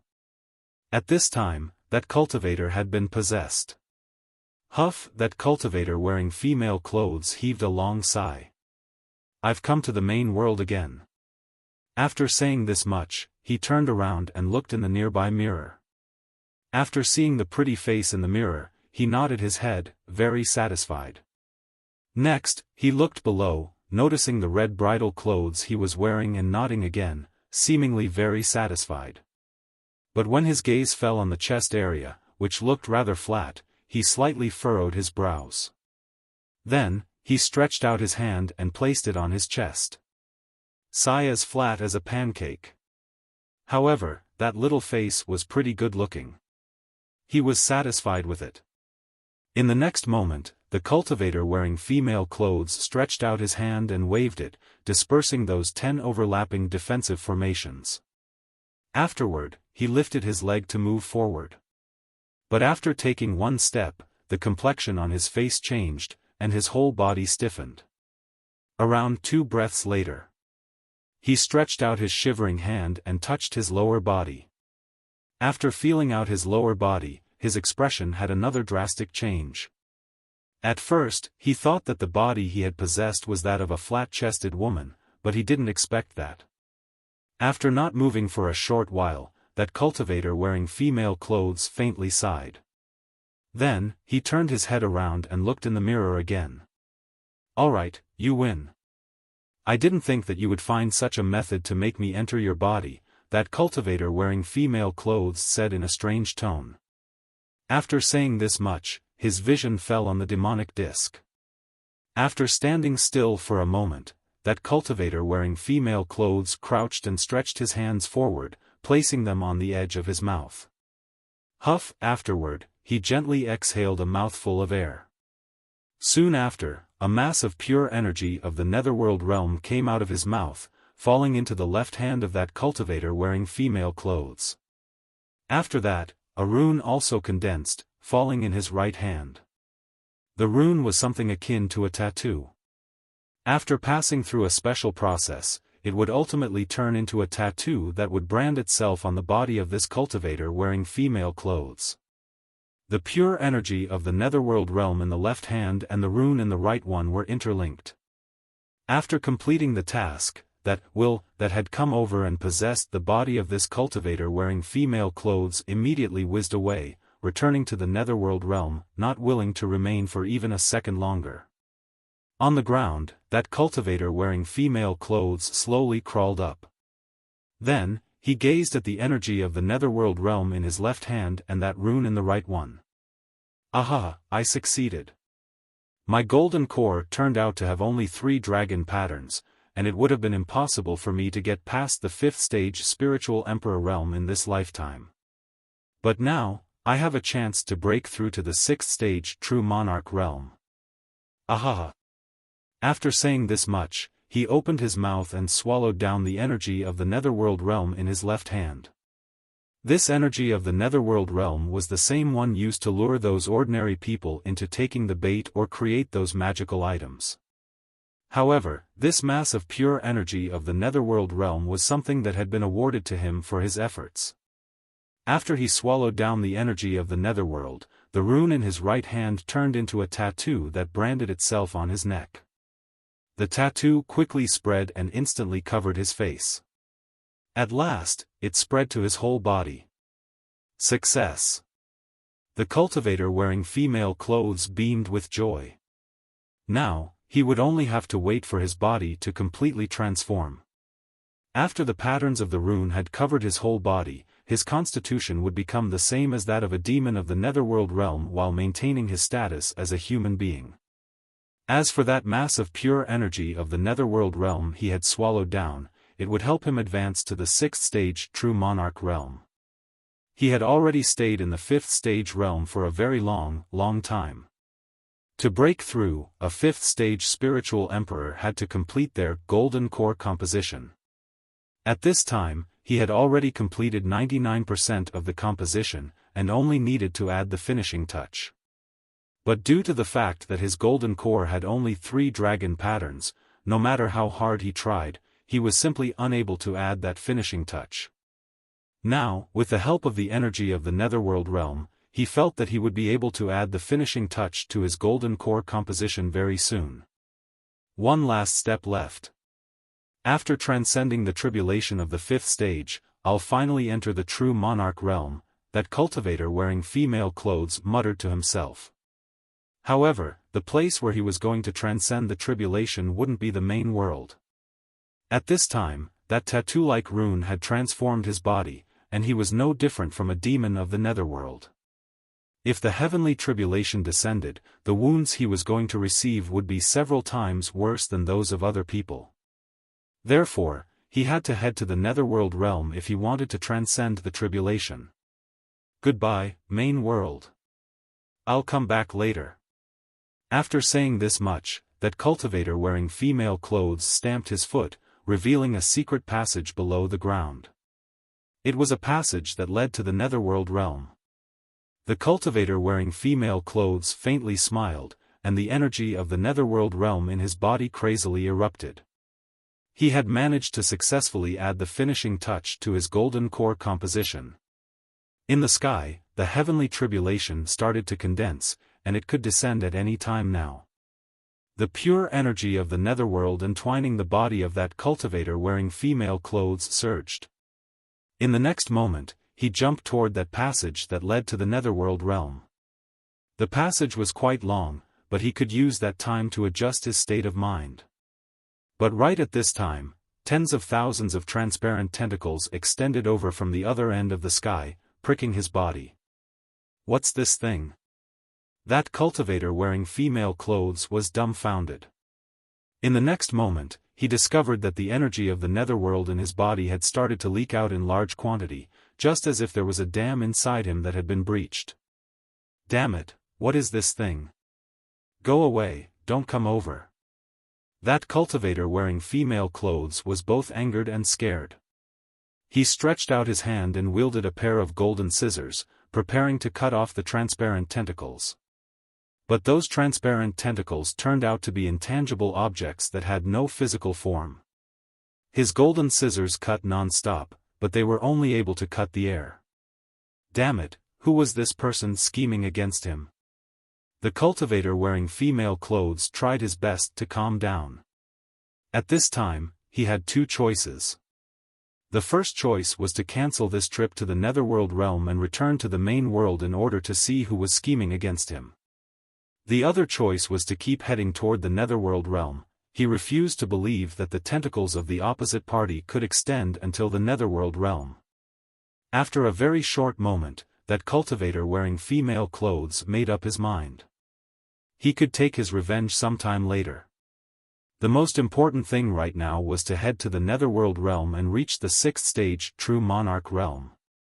But just as this thought flashed through his mind, he discovered that he was done for. Those tens of thousands of transparent tentacles left his body, and at the same time, all the energy of the netherworld realm in his body was swept clean, even the evil energy inside the tattoo was sucked dry. At this time, he had reverted back to being an ordinary cultivator of the 5th stage. If he fell into the netherworld realm after losing the protection of that tattoo, he would be either swallowed by the demons of the netherworld realm or caught and used as a sex slave. Damn it, I can't go in the netherworld realm in this condition. That cultivator wearing female clothes started to get anxious. Therefore, he rode his golden scissors and stopped midair. Afterward, he took advantage of the fact that he was still in that passageway that led to the netherworld realm to crazily operate his magical treasure and return to the main world. However, he had forgotten that something even scarier awaited him in the main world. After all, that heavenly tribulation of the 5th stage could rain down at any moment. What awaited him after hastily returning to the main world was none other than the heavenly tribulation of the 5th stage. In the meantime, in midair, Song Shuhang had already dispersed the projection of that golden lotus that had come out of his chest. Guogua, Shi, and Zhu looked at his chest in admiration. They hadn't expected the lotus flower that Senior Brother Shuhang could project out of his chest to be so powerful. It directly barged into that passageway that led to the netherworld realm and attacked that male cultivator wearing female clothes. Then, just as Guoguo was thinking of asking him what kind of magical technique he had used to create that lotus flower, Song Shuhang suddenly fell to the ground. Senior Brother Shuhang. Loli Shi and Loli Zhu called out in alarm. Yi Si's body slightly froze, but after a short moment, she gently smiled.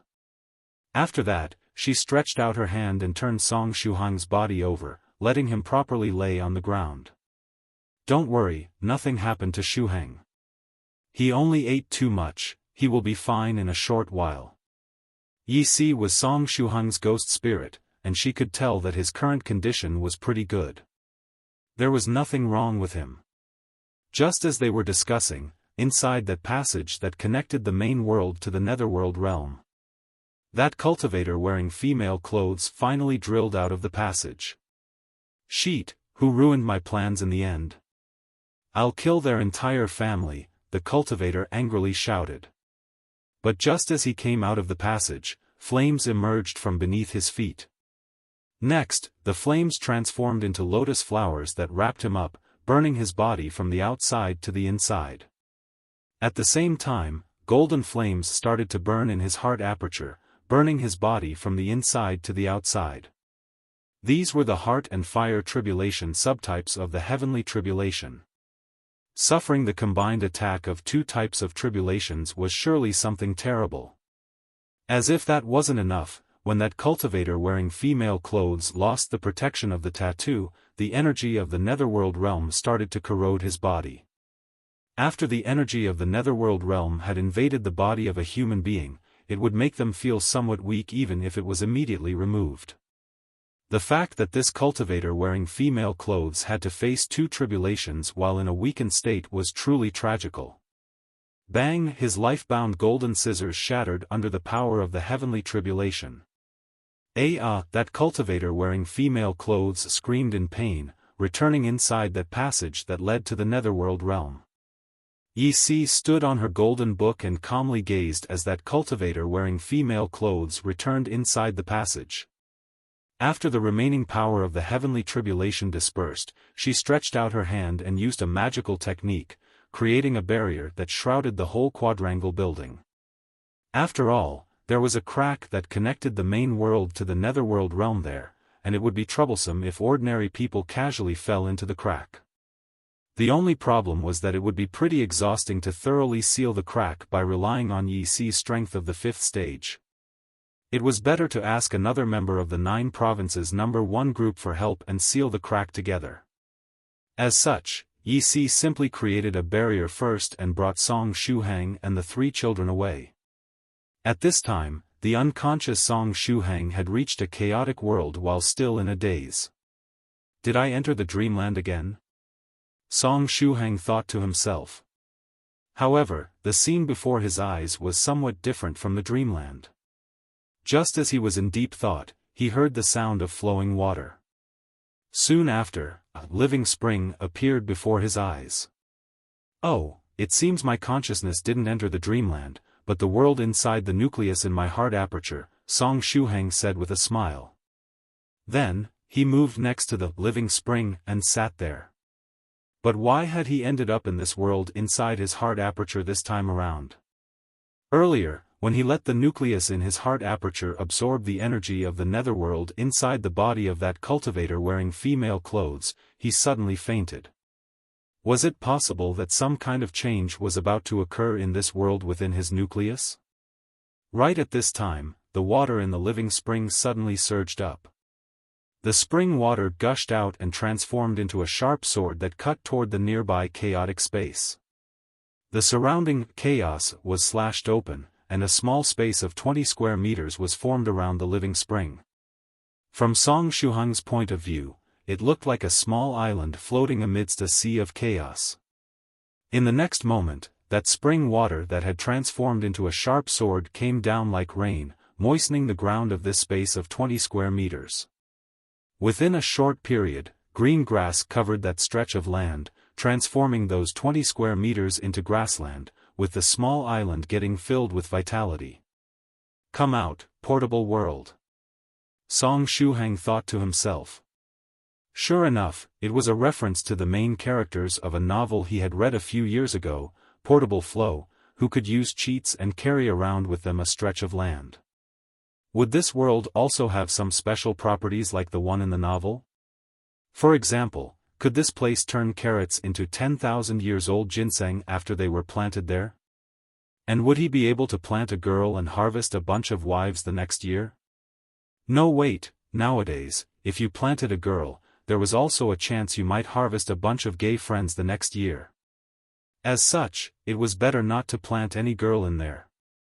In that case, he could perhaps try to plant spirit plants. He really had to give it a try. Who knew, perhaps he would become rich by relying on this portable land. Still, did he even have any spirit plant with him that he could plant there? Song Shuhang pondered for a moment and suddenly thought of something. Right, there was still Lady Onion. Should he try to plant Lady Onion there? The only problem was that he didn't know if he could bring her to this world. He should try it out later. Just as his imagination was running wild, a tunnel appeared midair, appearing right in front of Song Shuhang. Strange, why had a tunnel suddenly appeared in this world within the nucleus?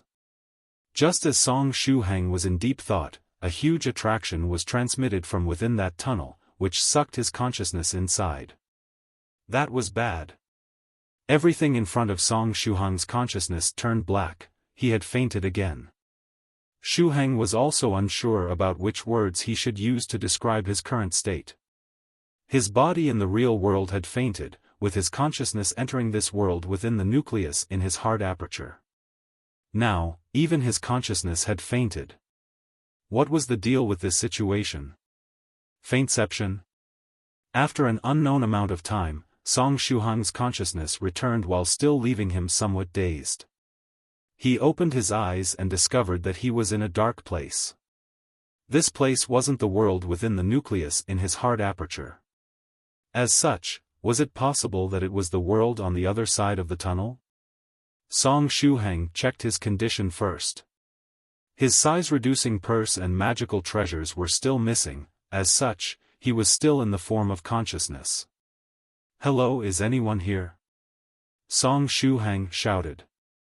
Inside that world, only the echo of his voice replied to him. Judging from the echo, the world he was in seemed very spacious and big.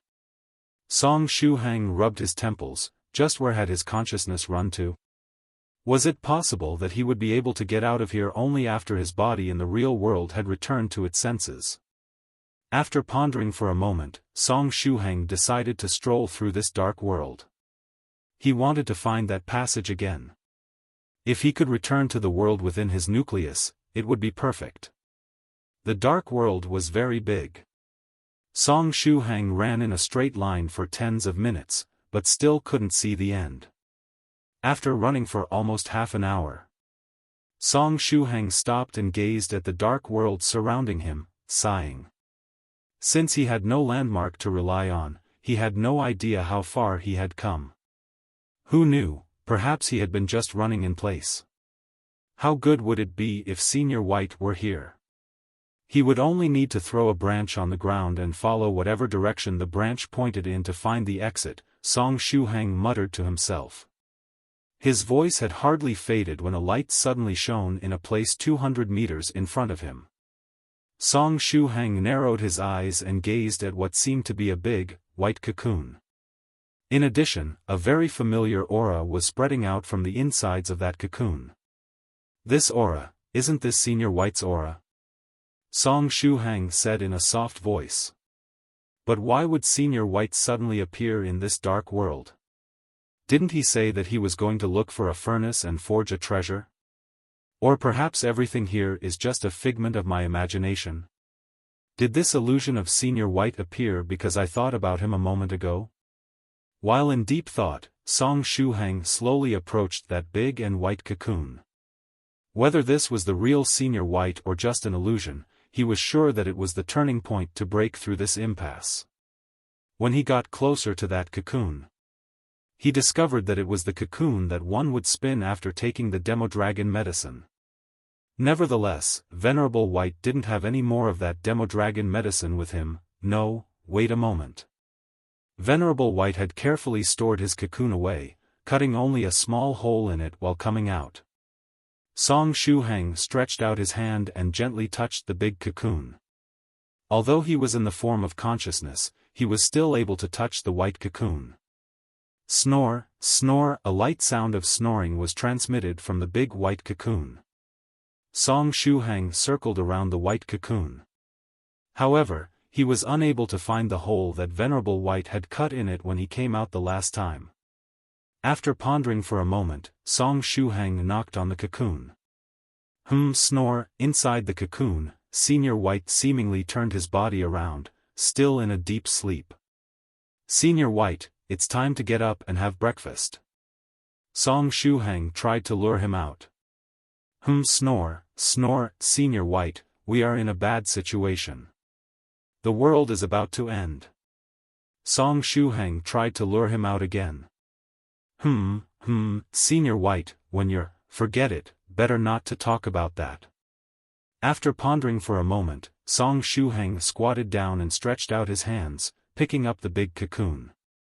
Then, he started to violently shake the cocoon. Senior White, quickly get up. Shake it, snore, snore. When Song Shuhang shook the cocoon, Senior White slept even more soundly.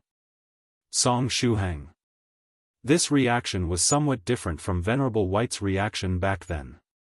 Song Shuhang held his chin and fell into deep thought. If it wasn't an illusion, and this wasn't Senior White, there was only one possibility.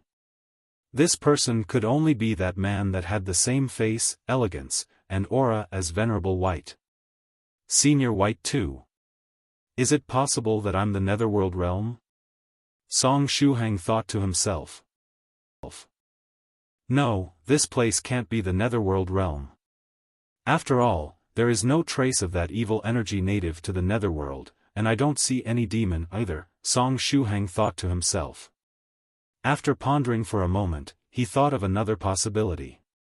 The virtuous golden lotus of the scholarly faction had created a world of its own in the main world, the so-called world of the golden lotus, and this world happened to be connected to the world of the black lotus in the Netherworld realm through a certain passage. Back then, the owner of that big metallic hand had forcefully barged into the world of the golden lotus from the world of the black lotus in the Netherworld realm precisely through this passage. The inner world in this heart aperture was almost identical to the world of the golden lotus of the scholarly faction. Therefore, was it possible that he had barged into the world of the black lotus from the inner world in his heart aperture? But if this was really the world of the black lotus, why was Senior White 2 sleeping here? What is the relationship between Senior White 2 and that big metallic hand that forced its way in the world of the golden lotus? Song Shuhang muttered to himself. The relationship between me and that metal lump is a hostile one. It's a pity that I can't kill it and it can't kill me. At this time, a voice directly echoed in Song Shuhang's mind. It was Senior White 2's voice. However, Senior White 2 was obviously sleeping, and the even sound of snoring was still coming from that big white cocoon. Song Shuhang pondered for a moment. Was it possible that Senior White 2 was sleep-talking, but he could still answer all the questions he was asked? Senior White, why are you here in the world of the Black Lotus? Song Shuhang probed out. Because that metal lump sealed me inside the world of the Black Lotus. Senior White 2's voice kept echoing in Song Shuhang's mind. At this time, one of those magical earplugs that Senior White 2 had stuffed in his ears had fallen off. Therefore, he could hear Song Shuhang's voice while dreaming. You were sealed here? Song Shuhang opened his eyes wide. In that case, Senior White, aren't you planning to leave the world of the Black Lotus? Unexpectedly, he spun a cocoon there and started sleeping. After I was sealed in the world of the Black Lotus, I altered the mark of ownership left there and made the place my own. At this time, I'm the master of the world of the Black Lotus. As such, it's pretty normal for me to sleep in my house, Senior White 2 replied. Song Shuhang. After a short moment of silence, Song Shuhang asked again, Senior White, do you know where the passageway that leads out of this world of the Black Lotus is? That metal lump sealed it, and it's no longer possible to get out. Even if I decided to break the seal, it would take me several hundred years. Senior White 2's voice kept echoing in Song Shuhang's head. What a tragedy. Even if he could get Senior White 2's help, he would need several hundred years to leave. Several hundred years, his body in the real world would surely turn to ashes in the meantime. No, wait a moment. Since the world of the Black Lotus was currently sealed, how did Song Shuhang get in there? Perhaps the passage he used to get there was different from the exit of the world of the Black Lotus, and was more like a back door? Senior White, in that case, do you know anything about the passage I used to come here? Song Shuhang kept asking. I was sleeping very soundly and didn't pay attention. I didn't notice anything. However, it should be somewhere close, you can look for it yourself, Senior White 2 replied. After hearing these words, Song Shuhang was immediately relieved. From the looks of it, the passageway that led to the inner world in his heart aperture still existed. Therefore, his consciousness could return there.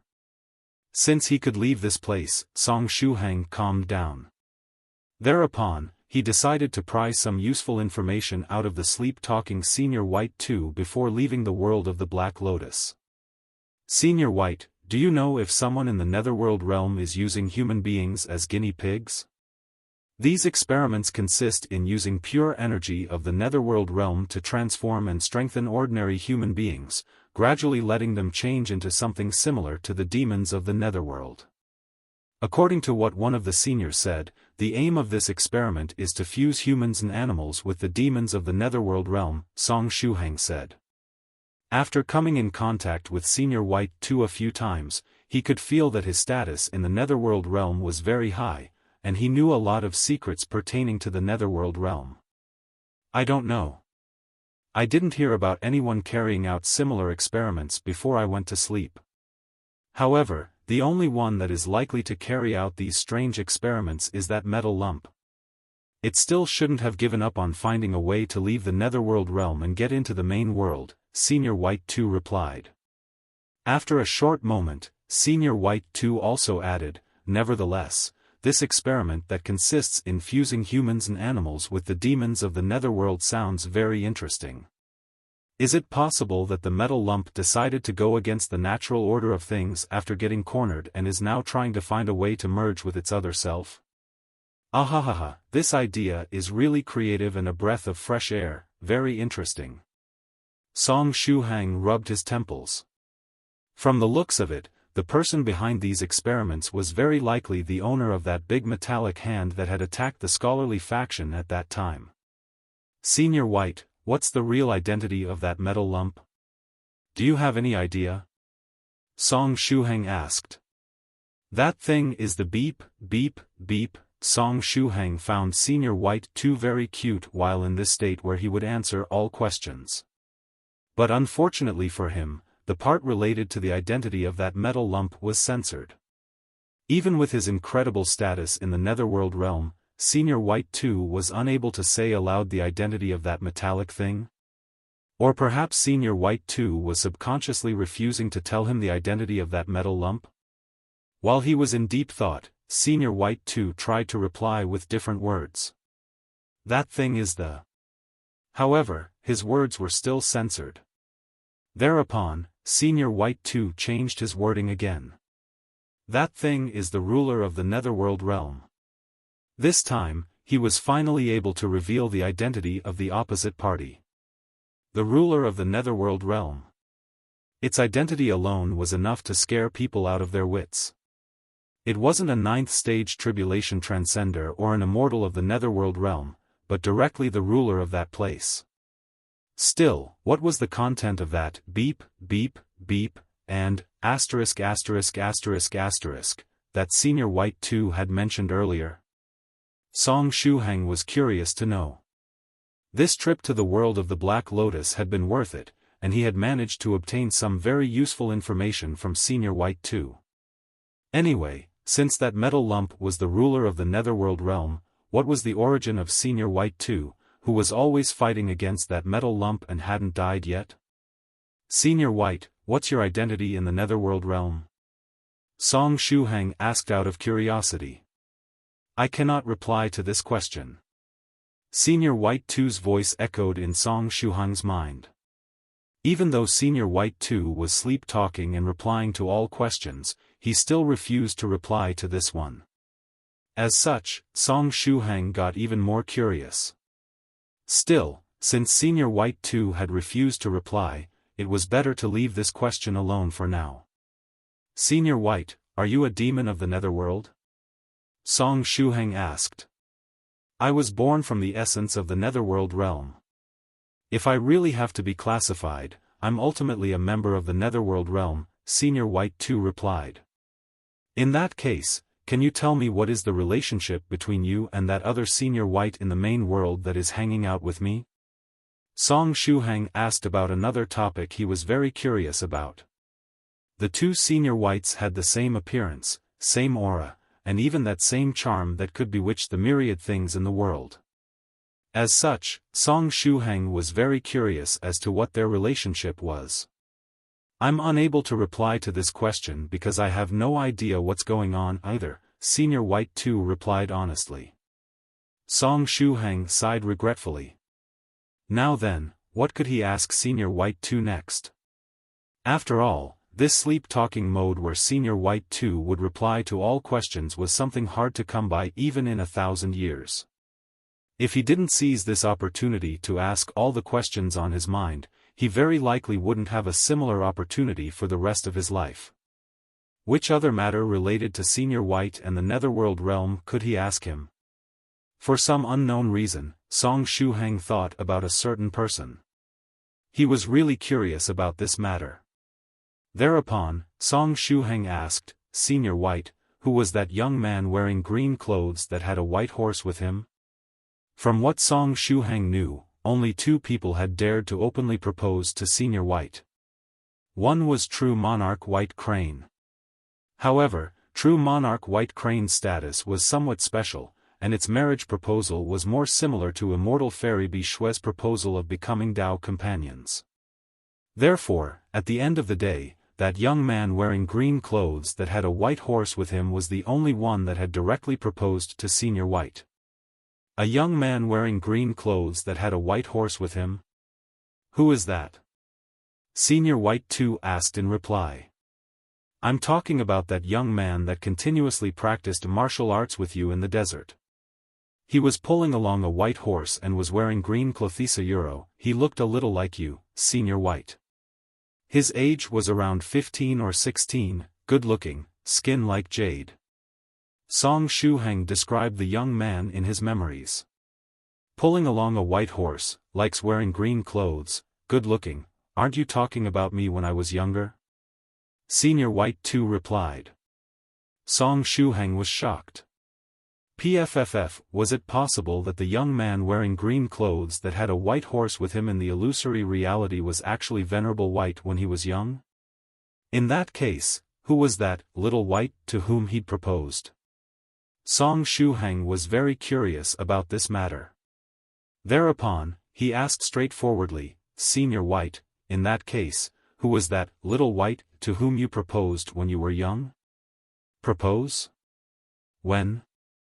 Senior White 2 asked in return. Still in that desert.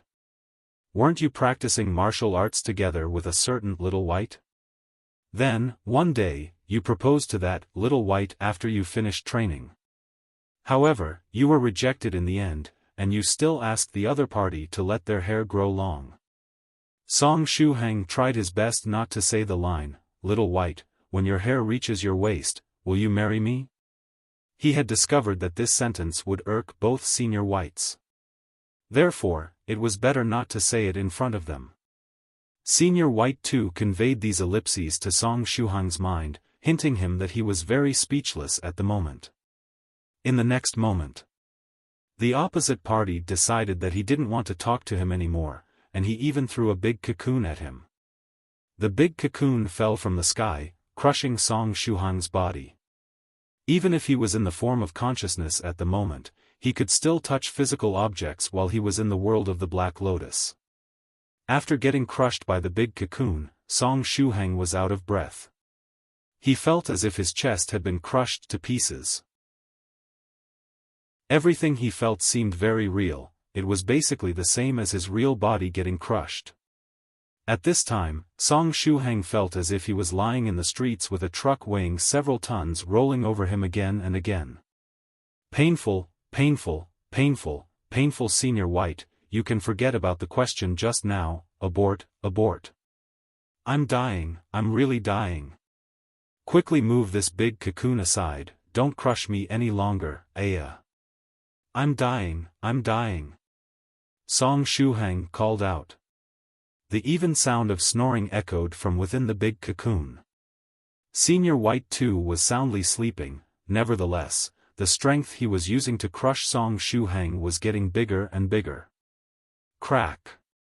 Song Shuhang felt that his chest had been really crushed to pieces. In the next moment, everything before his consciousness went black.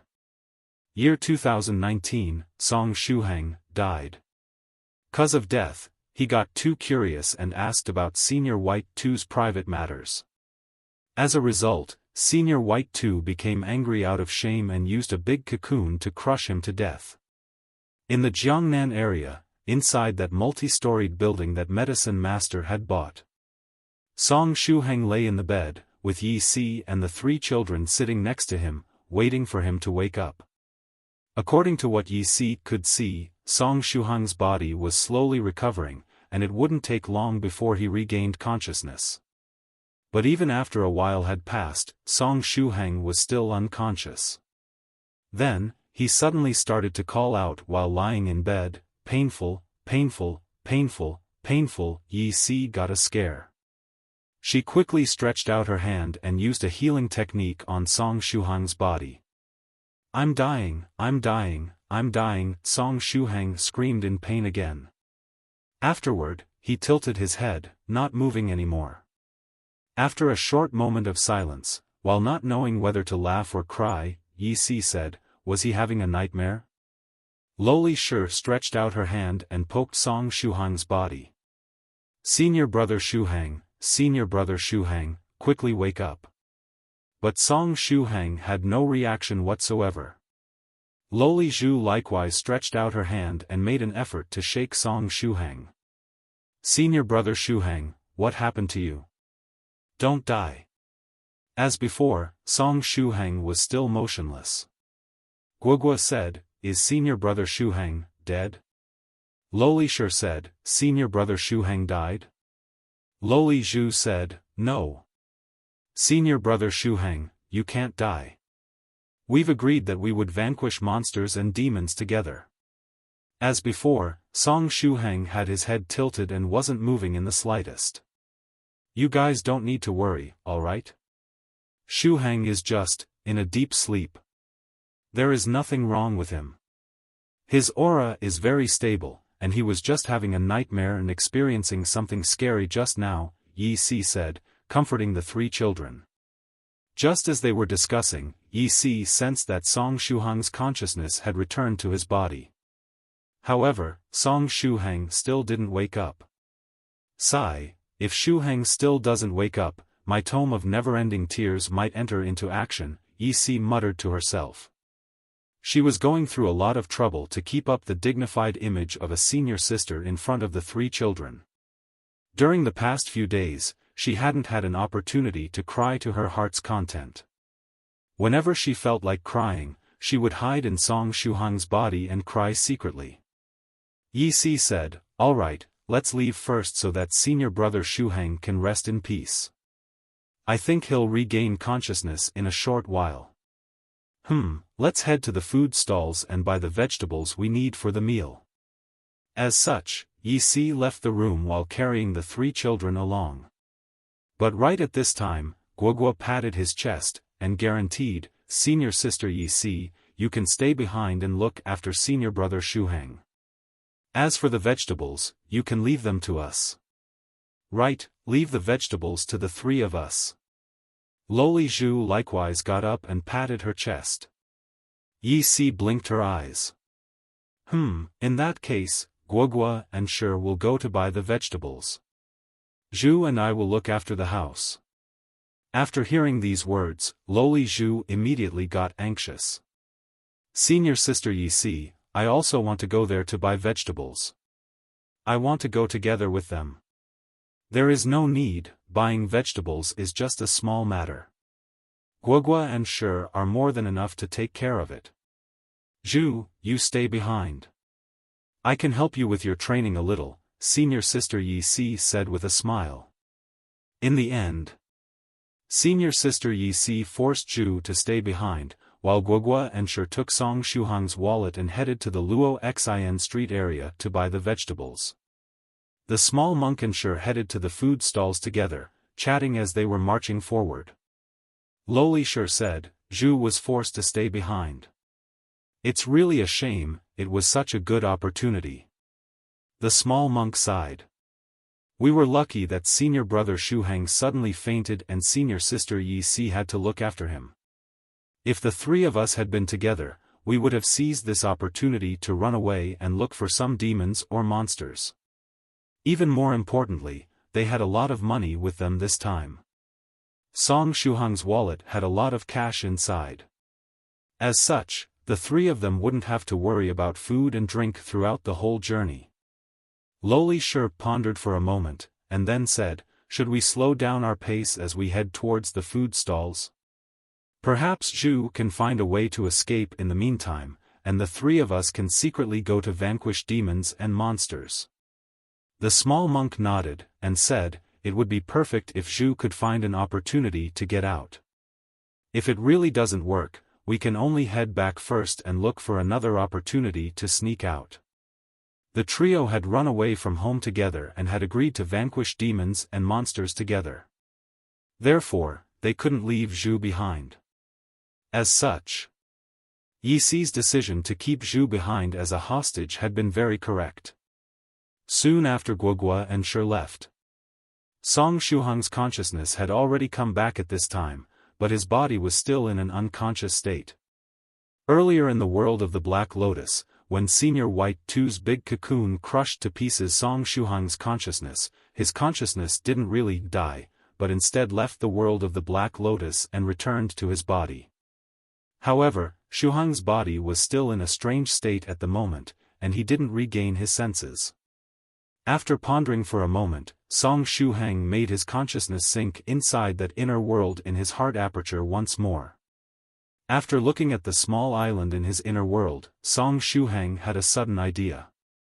It would be pretty nice if my physical body could get here.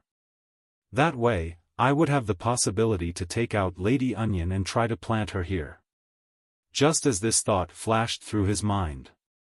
In the room, Song Shuhang's body, which was lying on the bed, suddenly disappeared. In the atmosphere, a banknote riding a flying sword suddenly entered a stone fortress shrouded in light. Yesterday, the banknote wasn't loyal, and left the place in haste. But after pondering about it for a while, it felt that Skylark's state back then hadn't been too normal. Thereupon, it decided to go back today and take a look at her condition. Just as it entered the fortress, the banknote felt a chill run down its non-existent spine. Although it was just a banknote, its body would become somewhat stiff as well as fragile if the temperature was too low. Hiss, what's happening? How come this place is so cold today? The banknote muttered to itself. Just as it was in deep thought, it saw a huge snow wolf squatting in the middle of the fortress. This cold air was spreading from the body of that snow wolf. In addition, there was a coffin made of ice in front of this snow wolf, and Skylark was sealed inside the coffin. After detecting the arrival of the banknote, the snow wolf turned its head around, gazing at the banknote with its cold eyes.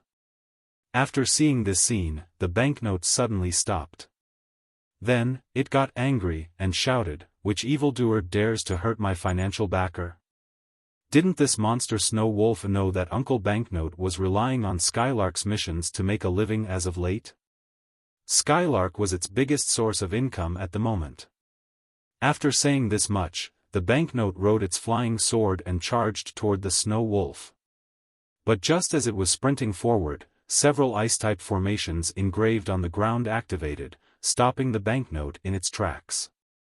The terrifying cold made it unable to move. "Senior Skylark, is this banknote the one you mentioned earlier?" Cave Lord Snow Wolf said calmly. "Yes, that's the one. Although it's somewhat unloyal, its natural disposition isn't bad. In addition, as long as I give it money, it will do whatever I tell it to do. It's very easy to use," Xian Nu Sex Skylark said. "Uncle Banknote." "Banknote, no need to get anxious. Cave Lord Snow Wolf is a friend of mine," Xian Nu Sex Skylark added at this time. The banknote said, "Who is easy to use? And here I was worried about you and especially came to visit you. Our friendship is over. Will you forgive me if I give you a spirit stone of the 5th stage?" Xian Nu Sex Skylark said calmly. "Deal," the banknote said without the slightest hesitation. Cave Lord Snow Wolf. "Well, who said that friendship was priceless?" After forgiving Skylark, the banknote asked, "Skylark, why are you sealing yourself in this coffin made of ice?" "Because my body was contaminated with the evil energy of the netherworld. Come closer, and you'll know. All my skin has become purple now, it looks very pretty," Xian Nu Sex Skylark said. Uncle Banknote. Sure enough, when it left yesterday, Xian Nu Sex Skylark's condition was indeed abnormal. "Will you be alright?" the banknote asked. "Don't worry, I won't die," Xian Nu Sex Skylark said with a smile.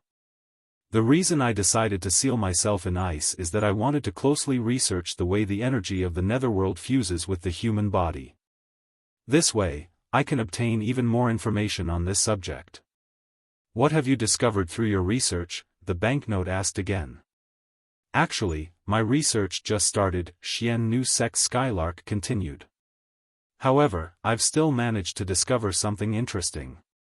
Along with the evil energy of the netherworld realm fusing with my body, I started to hear a voice calling me. From the looks of it, someone wants to combine with me, and I don't mean combine in order to have a baby, it literally wants to merge with my body.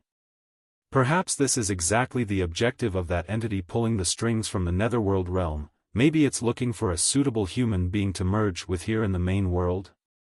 The banknote said, "F*ck, doesn't that mean that you are in great danger right now? No, as long as I reject the merging, it can't do anything to me. In addition, my body is very special, even if it wants to merge with me, it won't be easy, Xian Nu Sect Skylark said in a soft voice. The banknote said, you are seeking death this way. Cave Lord Snow Wolf agreed with the banknote. Senior Skylark had been seeking death all along. Actually, it wasn't as simple as seeking death anymore. From Cave Lord Snow Wolf's viewpoint, Senior Skylark was simply throwing herself into the jaws of death. Was this the reason she was this fond of fellow Daoist Thrice Reckless Mad Saber? After all, there was going to be a certain affinity between someone that liked to throw herself in the jaws of death and someone that liked to seek death all the time. In the Jiangnan area, Senior Sister Yi Si, who was currently helping Zhu with her training, suddenly froze. Then, she got up and headed toward Song Shuhang's room with quick steps. Lowly Zhu has a confused expression on her face as she followed after Senior Sister Yi Si. In Song Shuhang's room, Senior Sister Yi Si gazed at the empty bed and slightly furrowed her brows. Senior Brother Shuhang disappeared? Zhu blinked her eyes. Earlier, Senior Brother Song Shuhang had been lying on the bed like a corpse, not moving in the slightest and unconscious. How come he suddenly disappeared? Was it possible that he had returned to his senses? No, that couldn't be. If Senior Brother Shuhang had woken up, he would have surely gone downstairs in order to look for them, he wouldn't randomly disappear. In that case, was it possible that someone had secretly carried him off? Senior Sister Yi Si arrived next to Song Shuhang's bed and stretched out her hand, touching it. Soon after, spiritual energy wrapped up the whole bed, she just used a special tracking magical technique. If someone had really carried Song Shuhang off, she could find his traces with this magical technique. However, the spiritual energy of the tracking magical technique stayed on the bed, not moving in the slightest. Zhu asked, does this mean that Senior Brother Shuhang just disappeared? Yi Si nodded her head. Then, she closed her eyes and used the special connection between a ghost spirit and its master to look for Song Shuhang. After a short moment, Senior Sister Yi Si heaved a sigh of relief. She had finally sensed Song Shuhang's presence. She saw that Song Shuhang was currently squatting on a small floating island, and all around the island was chaos. In the middle of this island was a hole, and living spring was flowing out of it, moistening the island and filling it with vitality and green grass. Found him, Senior Sister Yi Si said in a soft voice. Song Shuhang, who was on that small island, also sensed Yi Si. As such, he raised his head and faintly smiled at her.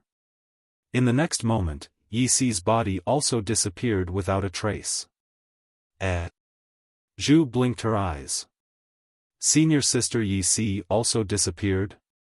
Is this the power of space? Senior Brother Shuhang had disappeared, and Senior Sister Yi Si had disappeared as well. At this time, she was the only person left in the room. Zhu tried to call out, Senior Sister Yi Si, Senior Brother Shuhang, can you hear me? If you can hear me, bring me to where you are. However, Shuhang and Yi Si didn't reply to her. Thereupon, 2 minutes later, Zhu nodded her head. She'd made up her mind and decided to leave the multi-storied building. She followed Guogua and Shi's aura and quickly ran toward the Luo Xin Street area.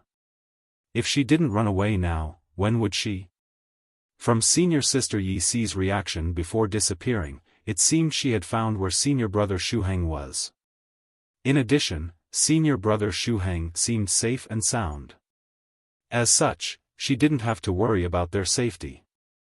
Lowly Zhu ran very fast and quickly found Guogua and Shi. Senior Sister, Guogua, I'm here. Lowly Zhu called out from afar. A happy expression appeared on the face of the small monk.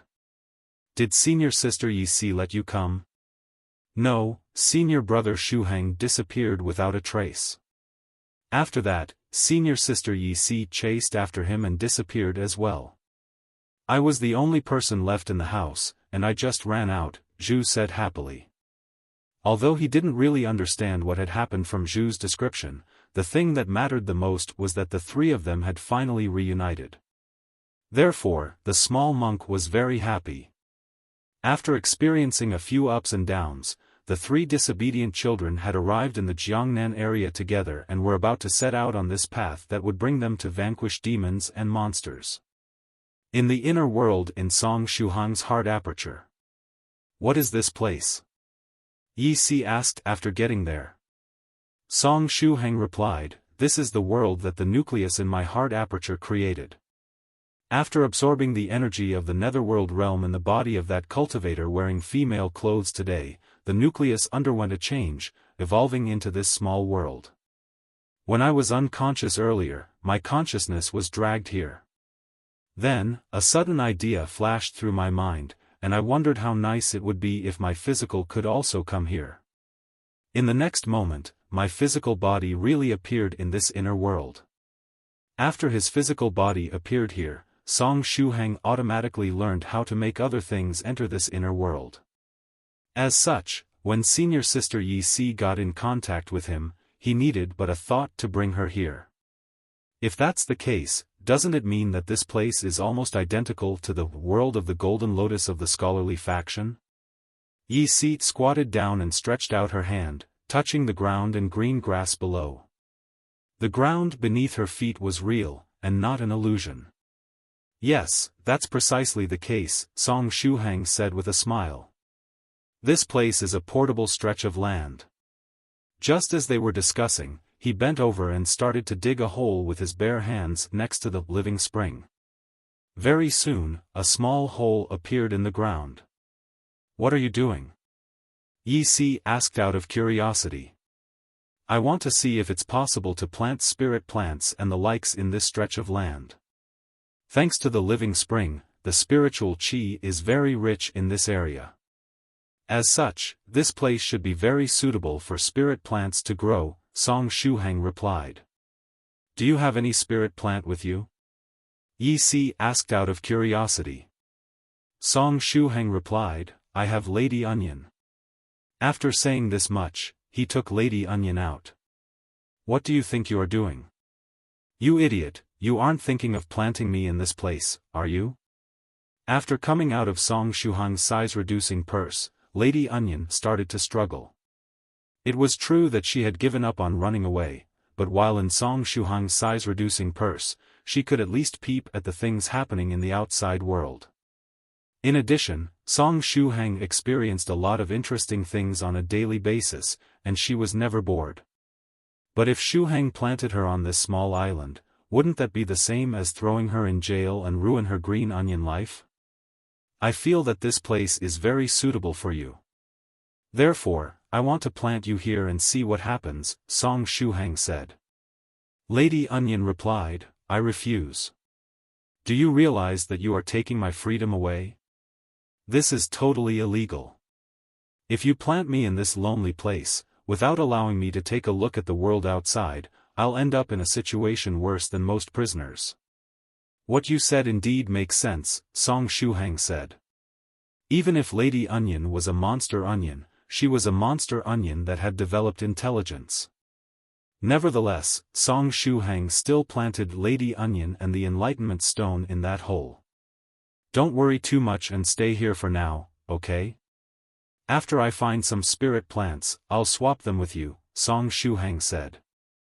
In addition, there is a chance that you might grow strong and healthy if you stay here. Your cultivation realm might also advance at a tremendous pace. Lady Onion was speechless. From the looks of it, Song Shuhang had really started to treat her as a green onion since she hadn't assumed her human form in a while. Just what was the point of digging up a hole and planting her there? Did he really think that she wouldn't assume human form and drill out of there? However, she was in no rush to get out right now. She would come out of that hole once Song Shuhang and Yi had left. Actually, after she was planted in there, Lady Onion's root had started to wriggle, something that hadn't happened in a long while, and seemed ready to take root in the ground. Perhaps, just like Song Shuhang had said, this place was really suitable for her to grow in? After planting her in the ground, Song Shuhang added, "No need to fear. The new batch of spirit plants should arrive very soon. I'll swap you out at that time." Some time ago, he'd made a deal with Uncle Zhengde from the immortal farming sect. When Uncle Zhengde had requested him to deliver the seed of the 7 colors wonder fruit to Su Clan 16, Song Shuhang had conveniently bought a batch of low-level medicinal materials for a medicinal bath from him. Whenever Uncle Zhengde came over to deliver those medicinal materials, Shuhang would choose a few of them and transplant them in his inner world. Aside from Lady Onion, Song Shuhang was also planning to bring here the 2 seahorses that the stallion spirit had gifted him and find a way to accommodate them in this place. At this time, Senior Sister Yi Si was sizing up the small floating island. Aside from the ground beneath their feet, there was also this dome with a radius of 30 meters that spread from the living spring and acted as a protective covering, preventing the chaos around from corroding the things on the island. "Shuhang, this place of yours, is it an autonomous space already?" Yi Si asked. From a certain point of view, this place could be already regarded as a place where one could store things. "Right, I can't believe that I didn't think about this matter." Song Shuhang's eyes immediately lit up. Then, he took a few items out of his size-reducing purse. The spirit-binding ice bead, the silver dragon puppet, the blood bone, those 2 golden chains from the 33 divine beast sect, his face-slapping flip-flop, that scholarly treasure of the 3rd stage, the heaven and earth worshipping brush, a suitcase full of cash, a lot of spirit beast crystals. Then, there were also the spoils of war he had gotten from branch leader Jing Mo from the limitless demon sect, a jet-black small flying sword, and also a magical cloud that could be used to fly. In addition, there was also that human-sized puppet that liked to swallow his spirit stones, that precious bamboo leaf that could save his life once, a box full of saber-intent condensing grass, and the writing of the sage he had gotten from the scholarly faction. Then, there also were some spirit stones, talismans, and medicinal pills. He had a lot of miscellaneous things with him. Amidst this pile of objects, there are quite a few things that can be stored here, Song Shuhang said. Aside from these items, he still had a lot of normal stuff like computers, books, and clothes for daily use that could be moved here. But just as he was speaking, the spirit stones he had taken out suddenly disappeared. Song Shuhang. Damn, he had almost forgotten. Aside from that spirit stone-eating puppet in his hand, the nucleus in his heart aperture also liked to eat spirit stones. When he took out those spirit stones, it was the same as asking the nucleus to eat them. Luckily for him, the number of spirit stones he had taken out wasn't big.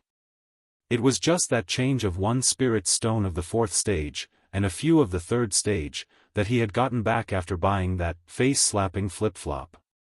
Putting the spirit stones aside, the nucleus didn't eat any of those talismans, medicinal pills, spirit beast crystals, and so on.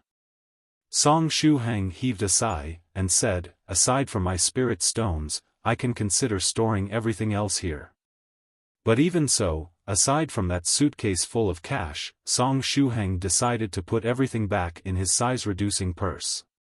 If he wanted to use the inner world as a storehouse, it was better to thoroughly research it first so as to avoid suffering any loss. No one could assure him that his inner world wouldn't start eating medicinal pills, talismans, and other things that contained spiritual energy if it couldn't get its hands on spirit stones. Right. Yi Si, since you came here, what about the 3 children? Once he finished storing everything away, Song Shuhang suddenly thought about Guogua and the others.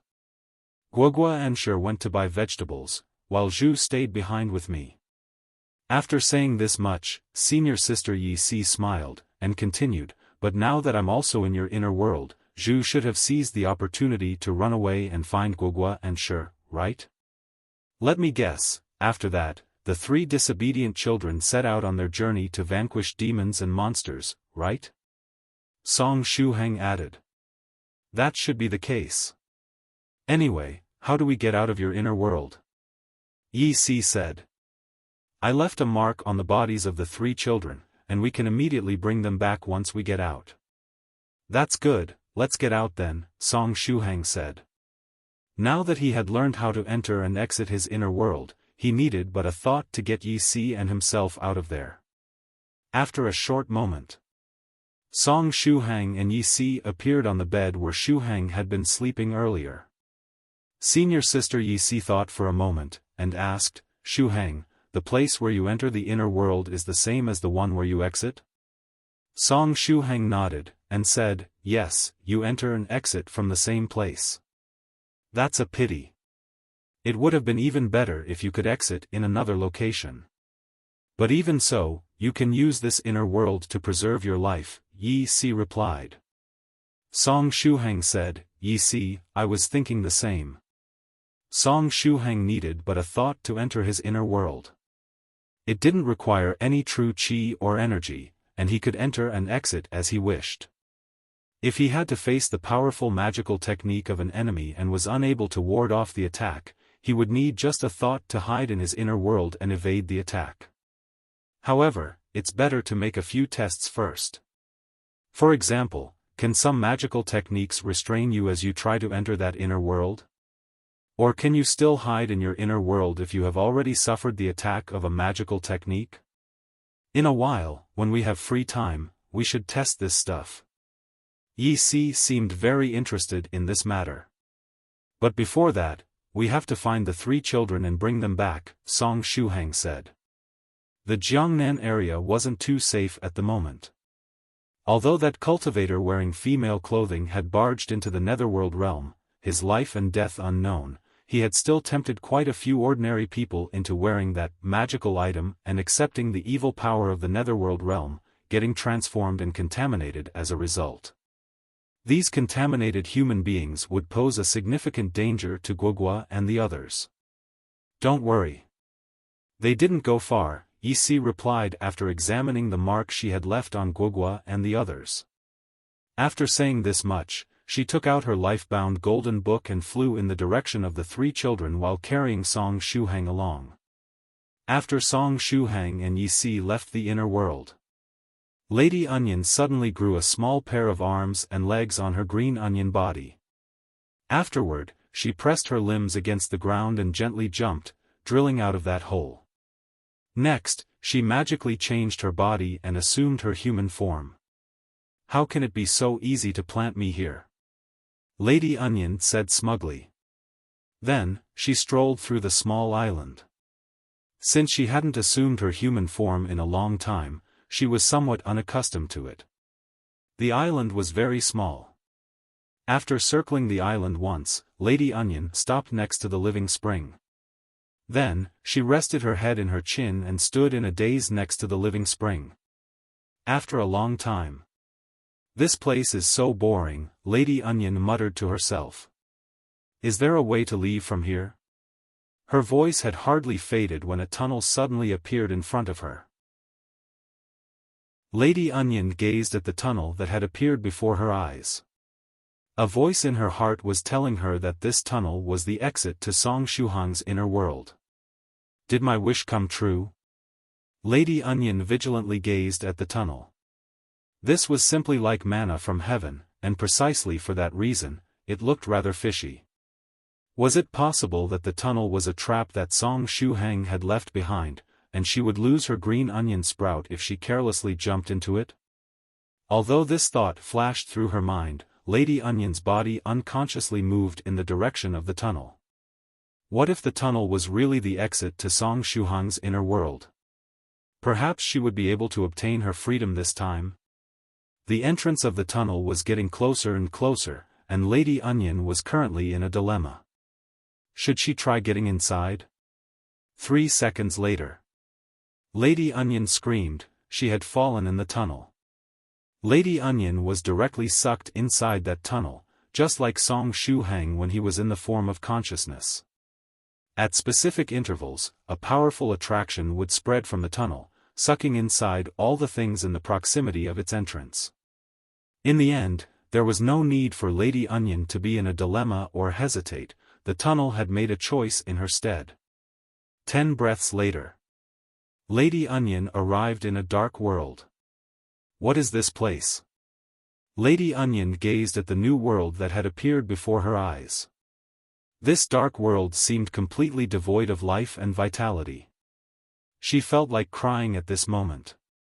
This place was even worse than Song Shuhang's inner world. At least, Shuhang's inner world had that living spring and was full of green grass and life. What was even worse was that when she turned her head around to look for that tunnel, she discovered that it had disappeared without a trace. The tunnel had disappeared after delivering her here. From the looks of it, the tunnel wouldn't permanently stay in one place, but would appear at specific intervals.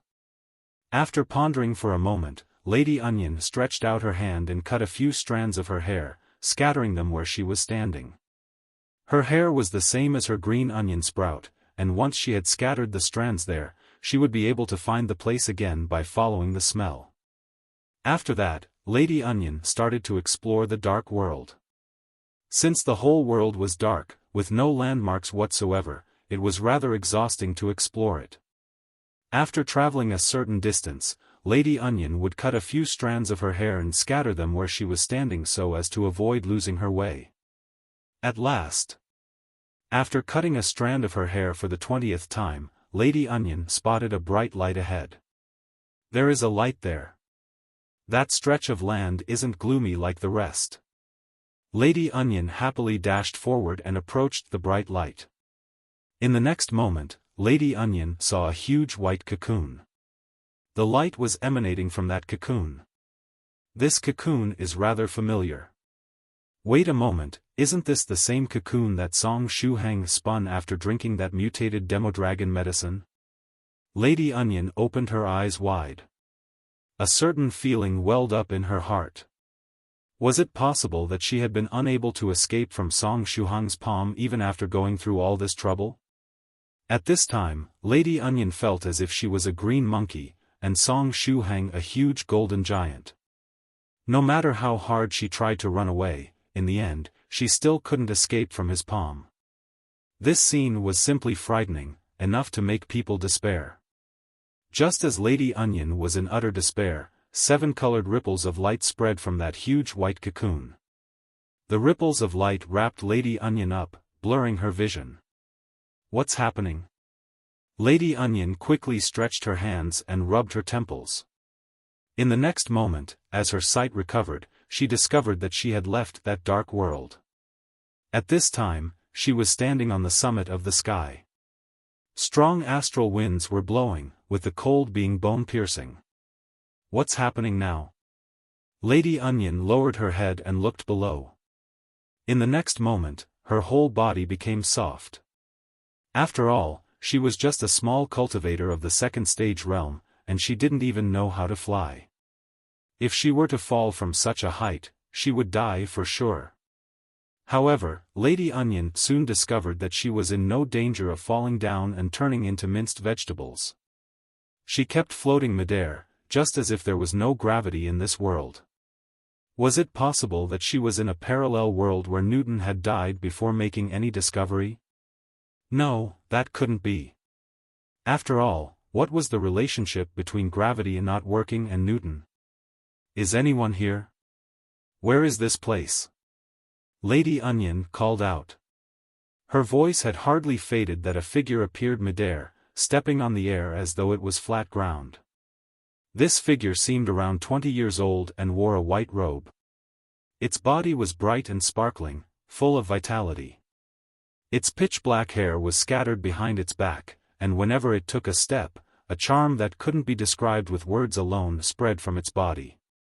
Venerable White? Lady Onion blinked her eyes. She had recognized that figure. However, Venerable White didn't seem to notice her, and kept stepping on the air, climbing higher and higher. In addition, Lady Onion felt that this Venerable White was incredibly powerful, even more than usual.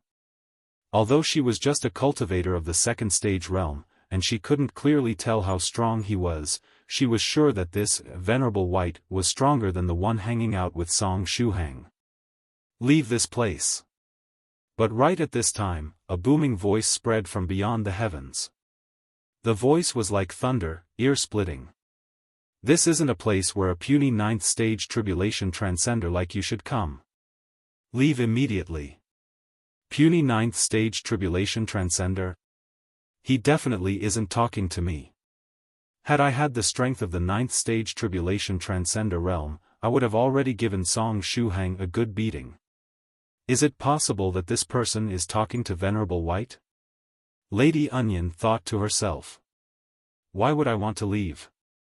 The path that leads to the will of the heavens and to eternity is right ahead of me. Is it possible that you want to block my path? Venerable White placed his hands behind his back and faintly smiled. You want to become eternal by relying on your strength, the strength of someone that has just advanced to the tribulation transcender realm and transcended his tribulation not too long ago? You have really come here to compete with us for the will of the heavens? Laughable. In the sky, the owner of that thunderous voice loudly laughed. In the next moment, there was a loud boom, and a terrifying aura exploded from above the heavens. A golden leg came down from above the heavens. This aura far surpassed that of an ordinary ninth-stage tribulation transcender. It was the aura of an immortal that had found his way to immortality. Each immortal was an existence that had what it took to carry the will of the heavens. Whenever the position of the wielder of the will was vacant, they would fight among themselves, and whoever managed to suppress all the things in the universe and shoulder the will of the heavens would become the one and only wielder of the will. From then on, they would surpass the concept of immortality, and become truly eternal and everlasting. In an era where there was no wielder of the will, only immortals were qualified to compete for the will of the heavens. The immortal casually stamped his foot, deciding to trample on this rookie that had just advanced to the ninth-stage tribulation transcender realm. He wanted to let him know the difference between heaven and earth. The thick golden leg was shining and glistening. It was a real golden thigh. If one were to hug it, they would obtain benefits for a lifetime. Senior White, be careful. Lady Onion called out. In this weird world full of strangers, Venerable White was the only person she knew. Therefore, she was obviously on his side. However, Venerable White seemingly didn't hear Lady Onion's scream. He raised his head and looked upward, looking at that leg that was about to trample on him. Nonetheless, there was no trace of fear on his face. In the next moment, he clenched his right fist and punched toward that leg. He decided not to avoid the attack, but to face it head-on. When Senior White punched, the entire world seemingly trembled. Afterward, it felt as if countless illusory figures had made their appearance, prostrating themselves in front of Venerable White's fist. It was a fist capable of subduing the myriad lives in the universe. After the fist exploded, that huge leg was smashed to pieces, transforming into golden particles of light and scattering all around. Beyond the heavens, several figures that considered themselves to be above the masses immediately looked downward. An ordinary ninth-stage tribulation transcender had smashed to pieces the attack of an immortal. But immediately thereafter, expressions of shock and fear flashed through the eyes of these several figures. Because the effects of Venerable White's fist weren't over just yet. That fist intent, capable of subduing the myriad lives in the universe, didn't stop after smashing to pieces the huge leg. On the contrary, it sailed against the current and reached the summit of the sky, attacking the main body of that immortal that had made a move just now. Humph. That immortal was thoroughly enraged. Earlier, when he'd casually trampled that ninth-stage tribulation transcender with his foot, not only had he failed to crush him, but his foot had also been smashed to pieces. He had lost a great deal of face. Little did he expect that this puny ninth-stage tribulation transcender would even dare to attack his main body. How arrogant. You are seeking death, the immortal said coldly. At first, he'd only been planning to suppress that ninth-stage tribulation transcender. But now, one couldn't blame him for being merciless. He clenched his right fist, and the picture of a huge elephant appeared on the summit of the sky. This supernatural elephant was very lifelike, and its imposing manner was incredible. The elephant likewise trampled with its foot, kicking toward Venerable White's fist. Since he had lost face, he would use all sorts of methods to rectify this embarrassing situation. Boom! The laws of heaven and earth were also mobilized along with the attack of the elephant, transforming into huge runes that covered the sky. This was the all-out attack of an immortal, an existence inferior only to the wielder of the will. An ordinary ninth-stage tribulation transcender would surely die after suffering such a powerful attack. However, when the supernatural elephant and Venerable White's fist clashed, the scene that played out wasn't the one they had expected. When the elephant and Venerable White's fist intent clashed, they countered each other. Thunderous explosions continuously shook the summit of the sky. The expressions of the various immortals immediately changed. Whoosh! In the end, the elephant and Venerable White's fist cancelled each other out, disappearing on the summit of the sky. How is this possible? That immortal that had transformed into an elephant couldn't believe his eyes. He wasn't the only one, for several other immortals also had expressions of shock. At this time, Venerable White said, "Since you tried to trample on me, I'll let you have a taste of my sword." The onlookers had noticed only now that there was a long sword hanging from the waist of that ninth-stage tribulation transcender. From the looks of it, fists weren't the specialty of the opposite party. However, Venerable White didn't draw his sword. He just used his finger as a sword and slashed toward that immortal that had transformed into an elephant. His attack was as fast as lightning. Spurt! On the summit of the sky, a large amount of blood spurted out. The sword light had cut off the right foot of that immortal that had transformed into an elephant, and golden blood was raining down everywhere. Was this really something an ordinary ninth-stage tribulation transcender could do? Beyond the heavens, the face of that immortal that had transformed into an elephant changed several times. In the end, he transformed into a streak of colored light and ran to a distant place. Every immortal was someone that had found their own way to immortality, and they had absolute confidence in their capabilities. But today, a tribulation transcender had completely crushed all his confidence. Now that he had lost his confidence, how was he supposed to compete for the will of the heavens? Reference to the Monkey King and Buddha. Below, Venerable White quietly restrained his aura and started to climb again. Beyond the heavens, 10 or so pairs of eyes stared at Venerable White. But this time, no one made a move against him. No one was willing to waste their strength at such a critical time. They wanted to conserve their energy and use it at the right time, or, in other words, when the fight for the will of the heavens started. Thereupon, Venerable White kept climbing until he reached the summit of the sky, gathering with the various immortals. Lady Onion carefully watched the whole scene.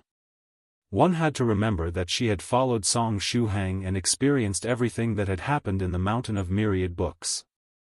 Therefore, she was aware what this fight for the will of the heavens was, and she even knew the details pertaining to the battle between the scholarly sage and those other immortals when they fought for the will of the heavens back in the day. Venerable White had the qualification to fight for the will of the heavens? Venerable White was a ninth-stage tribulation transcender? Venerable White could cripple an immortal with just one slash? This content of this bunch of information was simply too much for her to handle, and Lady Onion's brain almost crashed. Was she dreaming? No, that couldn't be. If this was her dream, why wasn't she the protagonist? Why was she dreaming of Venerable White instead? Was it possible that she had fallen in love with Senior White without realizing it? Although they were of different species, she had to admit that Venerable White was very handsome, different from other people. For example, he was way more handsome than that idiotic Song Shuhang. Therefore, it would have been understandable if she had fallen in love with Venerable White. Still, was her imagination really that wild? To the point that she would dream of Venerable White competing for the will of the heavens with other immortals? And with the resulting scene being so real and lifelike? Beyond the heavens. Those immortals that wanted to compete for the will of the heavens had shrouded themselves in a layer of light, and the onlookers couldn't clearly see their appearance. Some of the immortals shot apprehensive looks at Venerable White, others didn't feel anything, and others again looked at him with kind expressions. Among them, an immortal with an extremely dazzling Buddha's halo above his head revealed his real body. Then, he kindly smiled at Venerable White, and asked, "Fellow Daoist, what is your name?" "White," Venerable White replied. "Hello, fellow Daoist White. I'm Daoist Priest Virtue." That immortal with Buddha's halo above his head was actually named Daoist Priest Virtue. Venerable White curiously looked at the opposite party. "Don't mind this thing. I have this Buddha's halo above my head because I used the Buddhist soul ferrying technique as a reference and condensed this light of virtue. I'm actually a Daoist cultivator," Daoist Priest Virtue said with a smile. After saying this much, out of curiosity, he asked, "Fellow Daoist White, have you already found your own path?" Although the vast majority of the immortals would find their path only after advancing to the 9th stage Tribulation Transcender realm, finally grasping the concept of immortality, there were some that would find their path during the 8th stage Profound Sage realm, or even earlier. Yes. Venerable White expressionlessly nodded his head. No wonder, Daoist Priest Virtue said with a nod. Since he had already found his path, he would need just a little bit of time to grasp the concept of immortality even though he had just advanced to the 9th stage Tribulation Transcender realm. In other words, there wasn't much difference between this 9th stage Tribulation Transcender and an immortal. Their realm was exactly the same, and the only thing he lacked was a little bit of experience. That elephant guy from before didn't have to blame himself for losing. Daoist Priest Virtue was a good talker, and he quickly struck up a conversation with Venerable White. Although the two of them were supposed to be rivals that would soon fight for the will of the heavens, Daoist Priest Virtue felt that there was some fate between him and this fellow Daoist White as soon as he saw him. It was a very strange feeling, and whenever one had a similar feeling after reaching the immortal realm, it wasn't something totally groundless. As such, when that immortal transformed into an elephant and made a move against Venerable White, Daoist Priest Virtue had secretly prepared a magical technique, planning to use it to save Venerable White's life if there was a need to. But, he hadn't expected that Venerable White was this strong and that he didn't need his help. Afterward, as Venerable White reached the summit of the sky, Daoist Priest Virtue came over on his own initiative and struck up a conversation with him. Although the two of them were going to fight for the will of the heavens at the appointed time, they could still act as friends before that happened. Daoist Priest Virtue kept a certain distance while discussing, and didn't ask questions that might invite the antipathy of the opposite party. For example, he didn't ask Venerable White about his cultivation technique, family background, or other sensitive information. They just shared their interests. Very soon, Daoist Priest Virtue and Venerable White discovered that they had a common hobby. Venerable White loved speed, and the more extreme this speed was, the better. It didn't matter if it was a flying sword, flying saber, magical treasure, or immortal boat. As long as it was fast, he would like it. Daoist Priest Virtue also liked extreme speed. However, he was different from Venerable White, who liked everything as long as it was fast. Daoist Priest Virtue was more inclined towards magical treasures such as flying shuttles. Daoist Priest Virtue possessed a magical treasure called universe-piercing flying shuttle, whose speed was simply astonishing. One could cross the entire universe by relying on the speed of that flying shuttle. If space-type magical treasures weren't taken into account, the universe-piercing flying shuttle was definitely the fastest magical treasure in the entire world of cultivators. In addition, if the distance was somewhat short, that flying shuttle was even faster than teleportation. After all, to teleport somewhere, one first had to open a space gate and then get into it to reach the other end. But with the universe-piercing flying shuttle, they would instantly reach their destination. As such, it was even faster than teleportation over short distances. Venerable White was immediately attracted to this magical treasure. However, this magical treasure was like Daoist Priest Virtue's sweetheart, and he loved it more than anything else. As such, he only let Venerable White appreciate it a little. Beyond the heavens, time slowly passed by. And the atmosphere surrounding the various immortals got heavier and heavier. Lady Onion had been looking at everything that was happening like a bystander. At this time, she had more or less understood what was going on. This strange dream wasn't something she was having because she had fallen in love with Venerable White. On the contrary, she had likely entered this dreamland because that huge cocoon had somehow influenced her earlier. Anyway, if this dream was really about Venerable White fighting for the will of the heavens, the next part was going to be the most exciting one.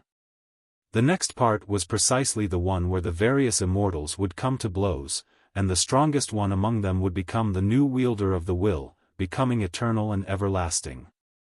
Lady Onion was somewhat excited. If she could watch several immortals coming to blows, she would greatly benefit from it even if she was just standing there and watching. Beyond that, Venerable White was incredibly powerful in this dream. Would he be the one to carry the will of the heavens in the end? Just as Lady Onion was looking forward to seeing this great battle among immortals, everything in the dream turned black. The movie ended just like this? Lady Onion opened her eyes wide. How could that be? The scene was cut off just as the best part was about to start. How cruel. No. I want to see the next part. At the very least, let me see the end. Let me see how it ended.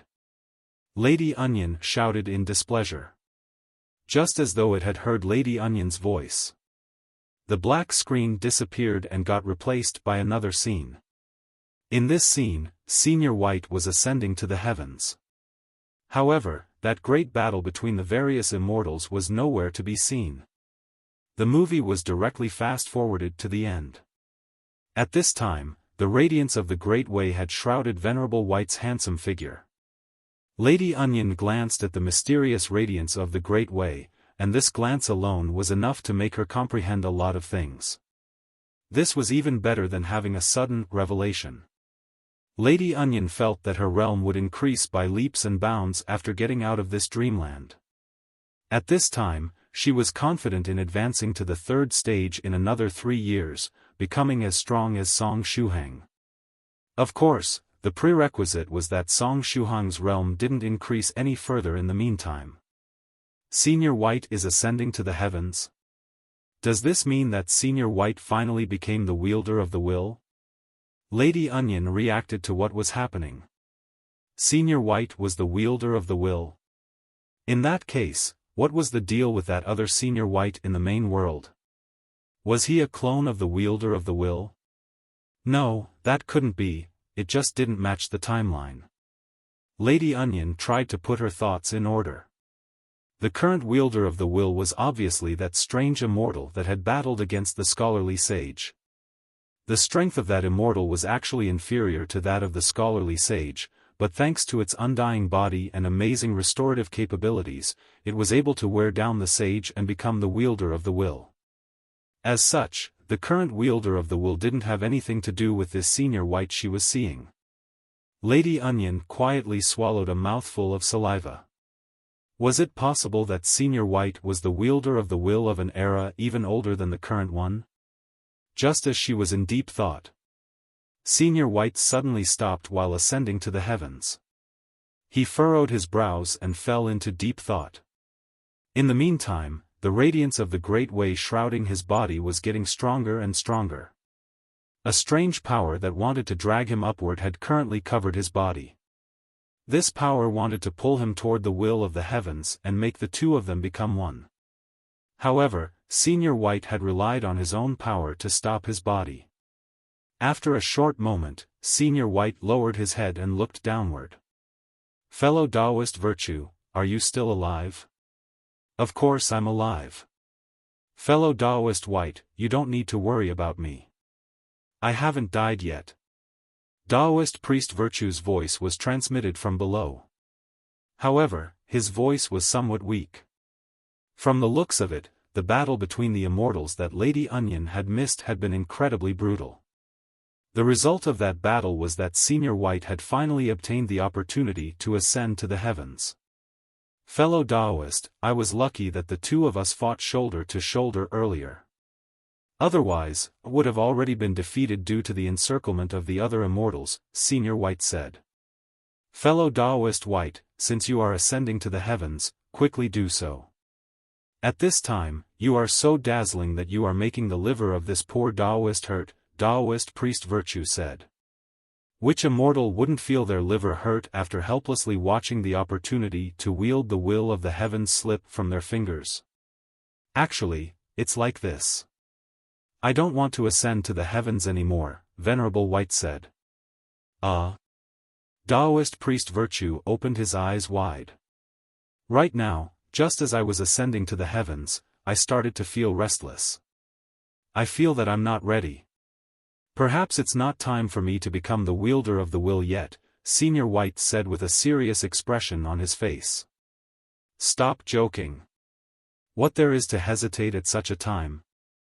Quickly ascend to the heavens and become the wielder of the will. Then, remember to give me some consideration and allow me to hug that golden thigh of yours. Daoist Priest Virtue ridiculed. Senior White furrowed his brows and didn't speak. He really felt somewhat restless right now. After pondering for a moment, Senior White said, Fellow Daoist Virtue, do you want to carry out a transaction with me? What kind of transaction? Daoist Priest Virtue asked in puzzlement. Do you want to wield the will of the heavens? Because I'm willing to trade the qualification to wield the will of the heavens with you, Venerable White said with a serious expression on his face. Daoist Priest Virtue was shocked. What? Are you willing to use your universe-piercing flying shuttle to complete this transaction? Venerable White stretched out his hand and said to Daoist Priest Virtue, a simple and direct transaction, you give me the universe-piercing flying shuttle, and I give you the will of the heavens. Daoist Priest Virtue was dumbstruck. Lady Onion, who was watching the scene, was also dumbstruck. Even the qualification to wield the will of the heavens could be traded? At this point, was there something in this world that couldn't be traded? Fellow Daoist White, stop joking. Daoist Priest Virtue didn't know whether to laugh or cry. Who said I'm joking? There isn't much time left. Are you willing or not? Senior White said with a serious expression on his face. No need for useless talk. One sentence is more than enough. Do you want to become the wielder of the will or not? Just as they were discussing, Senior White couldn't resist that strange force anymore, and his body started to ascend to the heavens again. Of course I want. Daoist Priest Virtue replied. All those immortals had come over precisely because they wanted to wield the will of the heavens and become eternal. But won't you regret it after I become eternal? Daoist Priest Virtue added at this time. This matter related to the will of the heavens was no joking matter. After becoming the wielder of the will, one would become eternal and everlasting, and although the wielder of the will had changed several times during the course of history, one thing was certain, none of the previous wielders had died. The various cultivators in the world had guessed that one would be able to comprehend things that ordinary cultivators couldn't after becoming the wielder of the will. For example, things that surpass the concept of will of the heavens. After discovering these things, the wielder of the will would decide, for some reason, to relinquish their control over the will of the heavens. However, Daoist Priest Virtue was of the idea that he wouldn't ever relinquish his control over the will of the heavens if he one day became the wielder of the will. He would act as a peaceful wielder of the will that would stay in command forever. In that case, the transaction is complete. Senior White said. After a short moment, Senior White got his hands on the universe-piercing flying shuttle, looking very satisfied. On the other hand, Daoist Priest Virtue took Senior White's place and started to ascend to the heavens. The radiance of the Great Way shrouded his body as he flew higher and higher, finally disappearing without a trace.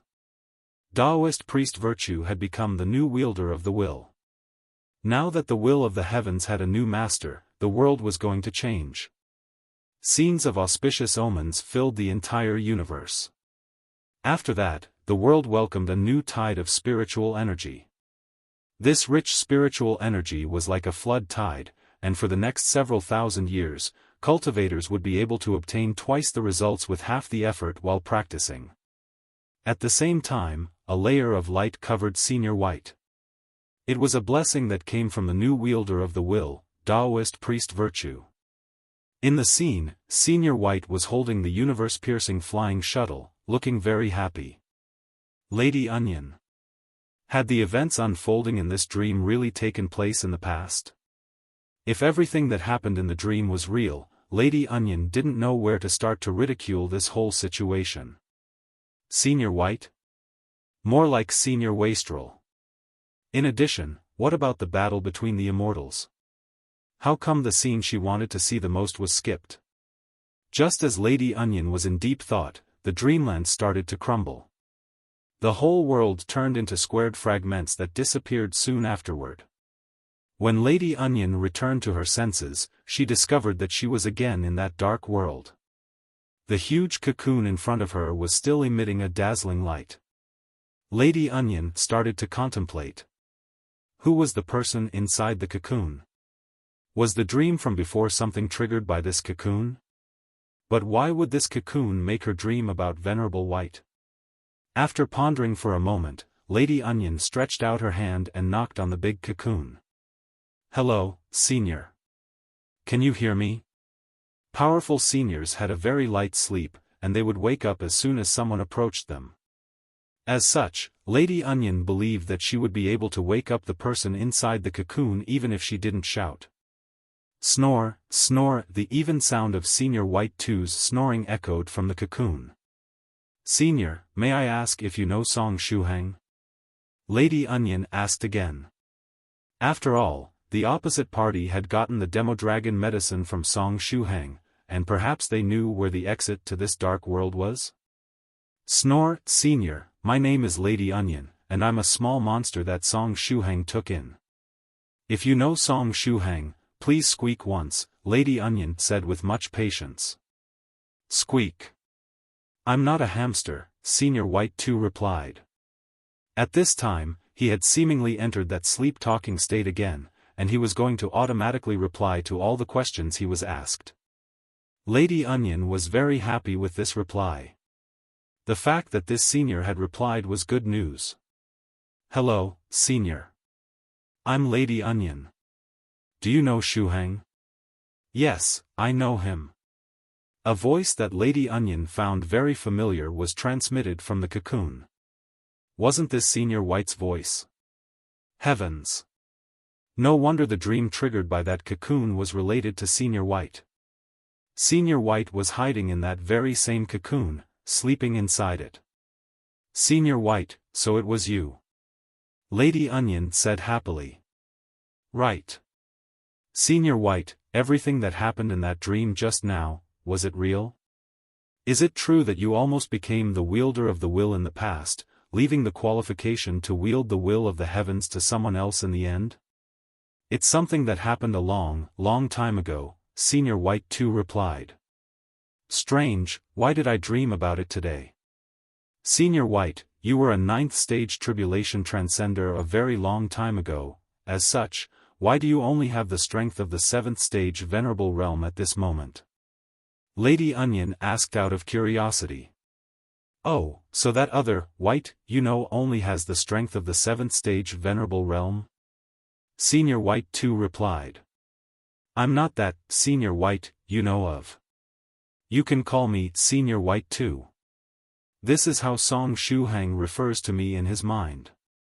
Anyway, I'm a different person, and not that Senior White you know. Lady Onion was speechless. Why did he have a strange name like Senior White Rabbit?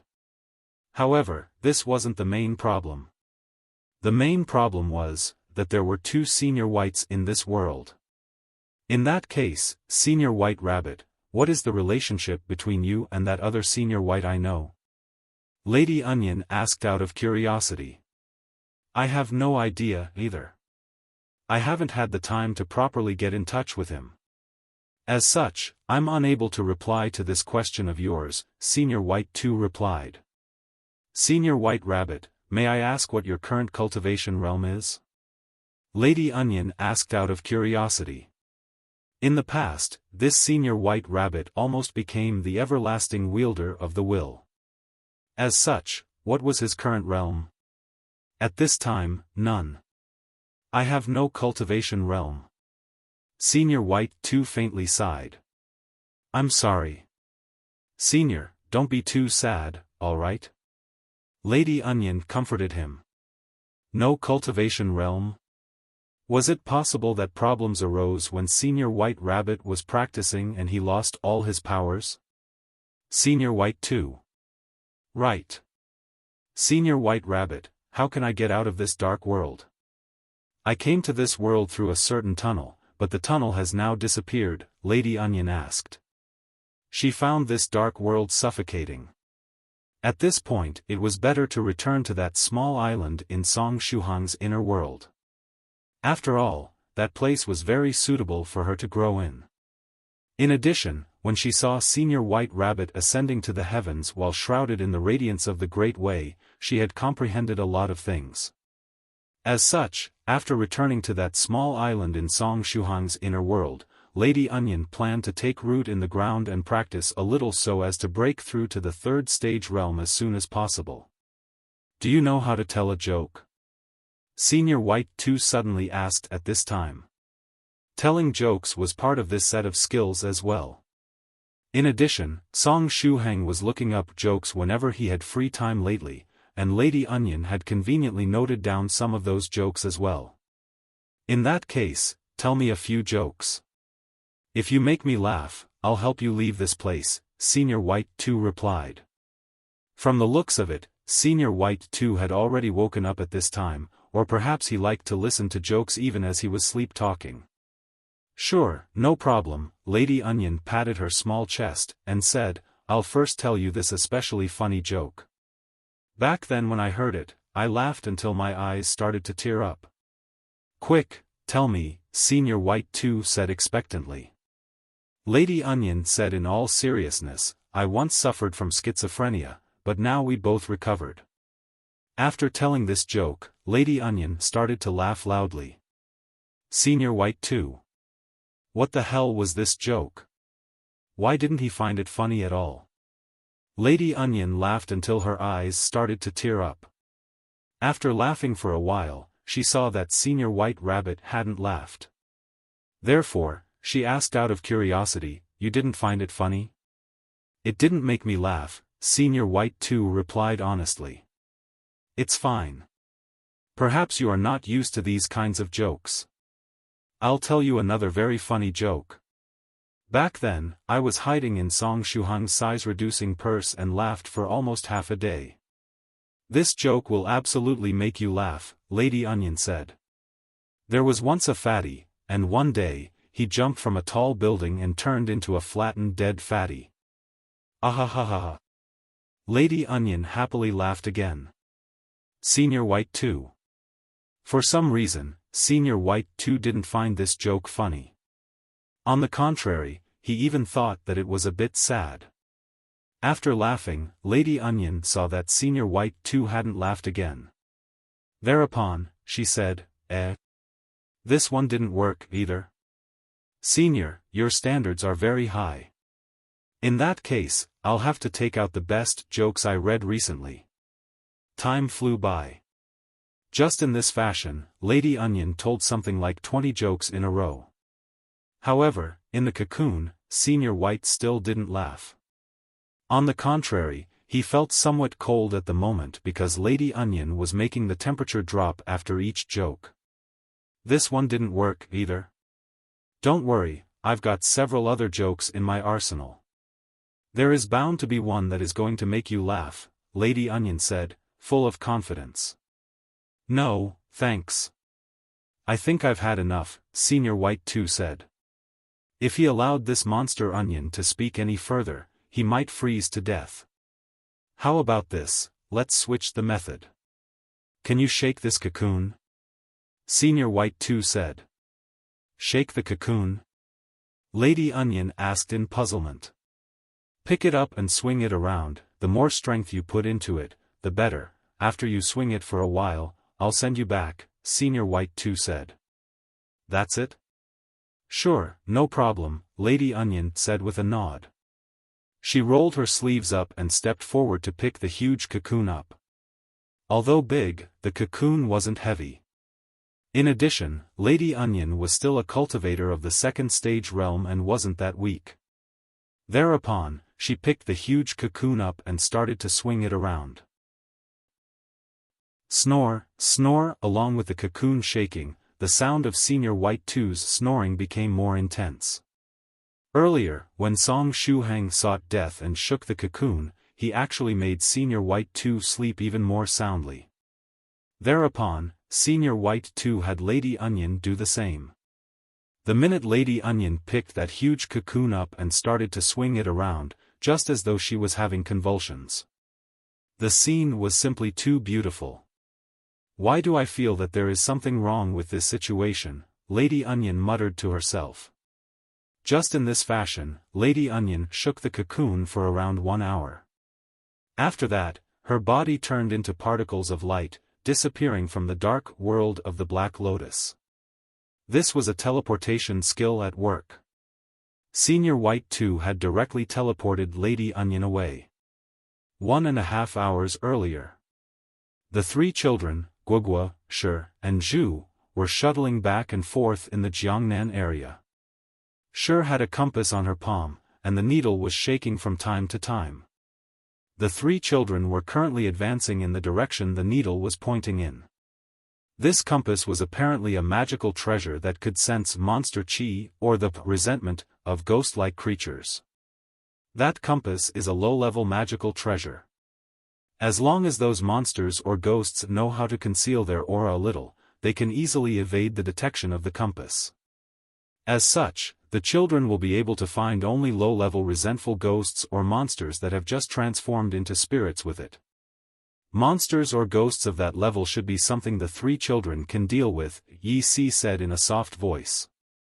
Yi Si and Song Shuhang were sitting on a golden back and following the 3 children from afar. At first, Song Shuhang was thinking of immediately grabbing and bringing them back. But after seeing their excited expressions, his heart softened. According to what Yi Si had said, the 3 children wouldn't be able to find powerful monsters or ghosts with that compass, and they would only encounter small monsters and ghosts. As such, they were in no real danger. In addition, since Song Shuhang and Yi Si were following them, they could immediately make a move if the trio was truly in danger. Thereupon, they decided to let the children continue with this vanquishing demons and monsters thing. Then, just as they were following the children, Song Shuhang slightly furrowed his brows and stretched out his hand, placing it on his heart aperture. What happened? Yi Si asked after seeing Song Shuhang's movement. The nucleus in Song Shuhang's heart aperture was very sensitive when it came to the evil energy of the netherworld. Was it possible that there was a contaminated ordinary person somewhere close? Lady Onion disappeared, Song Shuhang said. He had planted Lady Onion on that small island in his inner world, but he hadn't expected that that strange tunnel that led to the world of the Black Lotus would suddenly appear and drag her in. Would Lady Onion meet Senior White 2 in the world of the Black Lotus? And if she didn't meet him, would she be able to get out of that place safely? From the looks of it, after this matter related to the 3 disobedient children was over, he would have to go in his inner world and make another trip to the world of the Black Lotus to meet with Senior White 2 and bring Lady Onion back. Disappeared? Is it possible that the inner world absorbed her as it did with those spirit stones earlier? Yi Si asked. No, she entered into another world through my inner world. After I bring you to my inner world later, you'll understand, Song Shuhang replied. Speaking of which, he had obtained a lot of useful information from Senior White 2 when he was in the world of the Black Lotus earlier.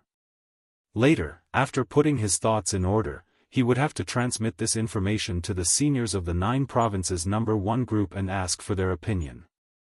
The entity that had given rise to these incidents related to ordinary people getting contaminated with the evil energy of the netherworld was none other than the ruler of the netherworld realm itself. In other words, everything was the doing of the owner of that metallic hand that had attacked the scholarly faction the last time. The aim of the opposite party was apparently to find a way to leave the netherworld realm and enter the main world. Now then, will the three children be able to find a suitable target? Song Shuhang wondered. He had lived in the Jiangnan area for quite some time, and he had very rarely heard rumors related to ghosts or monsters. The needle of that compass in their hands isn't pointing in a fixed direction. This means they haven't found a suitable target yet, Yi Si replied. Were the compass to find a target, the needle would firmly lock onto its position. Since the needle was still spinning around, it meant that the compass was still trying to find the traces of monster chi or evil aura. Just as they were chatting, the three children arrived at the edge of a sandbank. The compass was pointing to this place. Shi made a hand seal and pointed at the sandbank. Some traces of resentment are still in this place, but the source of this resentment has already disappeared. A golden radiance flashed through the eyes of the small monk as he glanced at that sandbank, shaking his head. Disappeared? Why would the resentment disappear? Zhu asked out of curiosity. It seems some senior monk led those souls to the right path. I can faintly sense the aura of a Buddhist soul ferrying technique, the small monk replied. Although he was only at the first stage realm, he had grown up in a famous Buddhist sect such as the faraway Wandering Temple. As such, his eyesight was pretty good. In the sky, Song Shuhang held his chin and likewise sized up the sandbank. He sensed a familiar aura lingering next to that sandbank. That was Xitigarbha's soul ferrying scripture, the Western monk.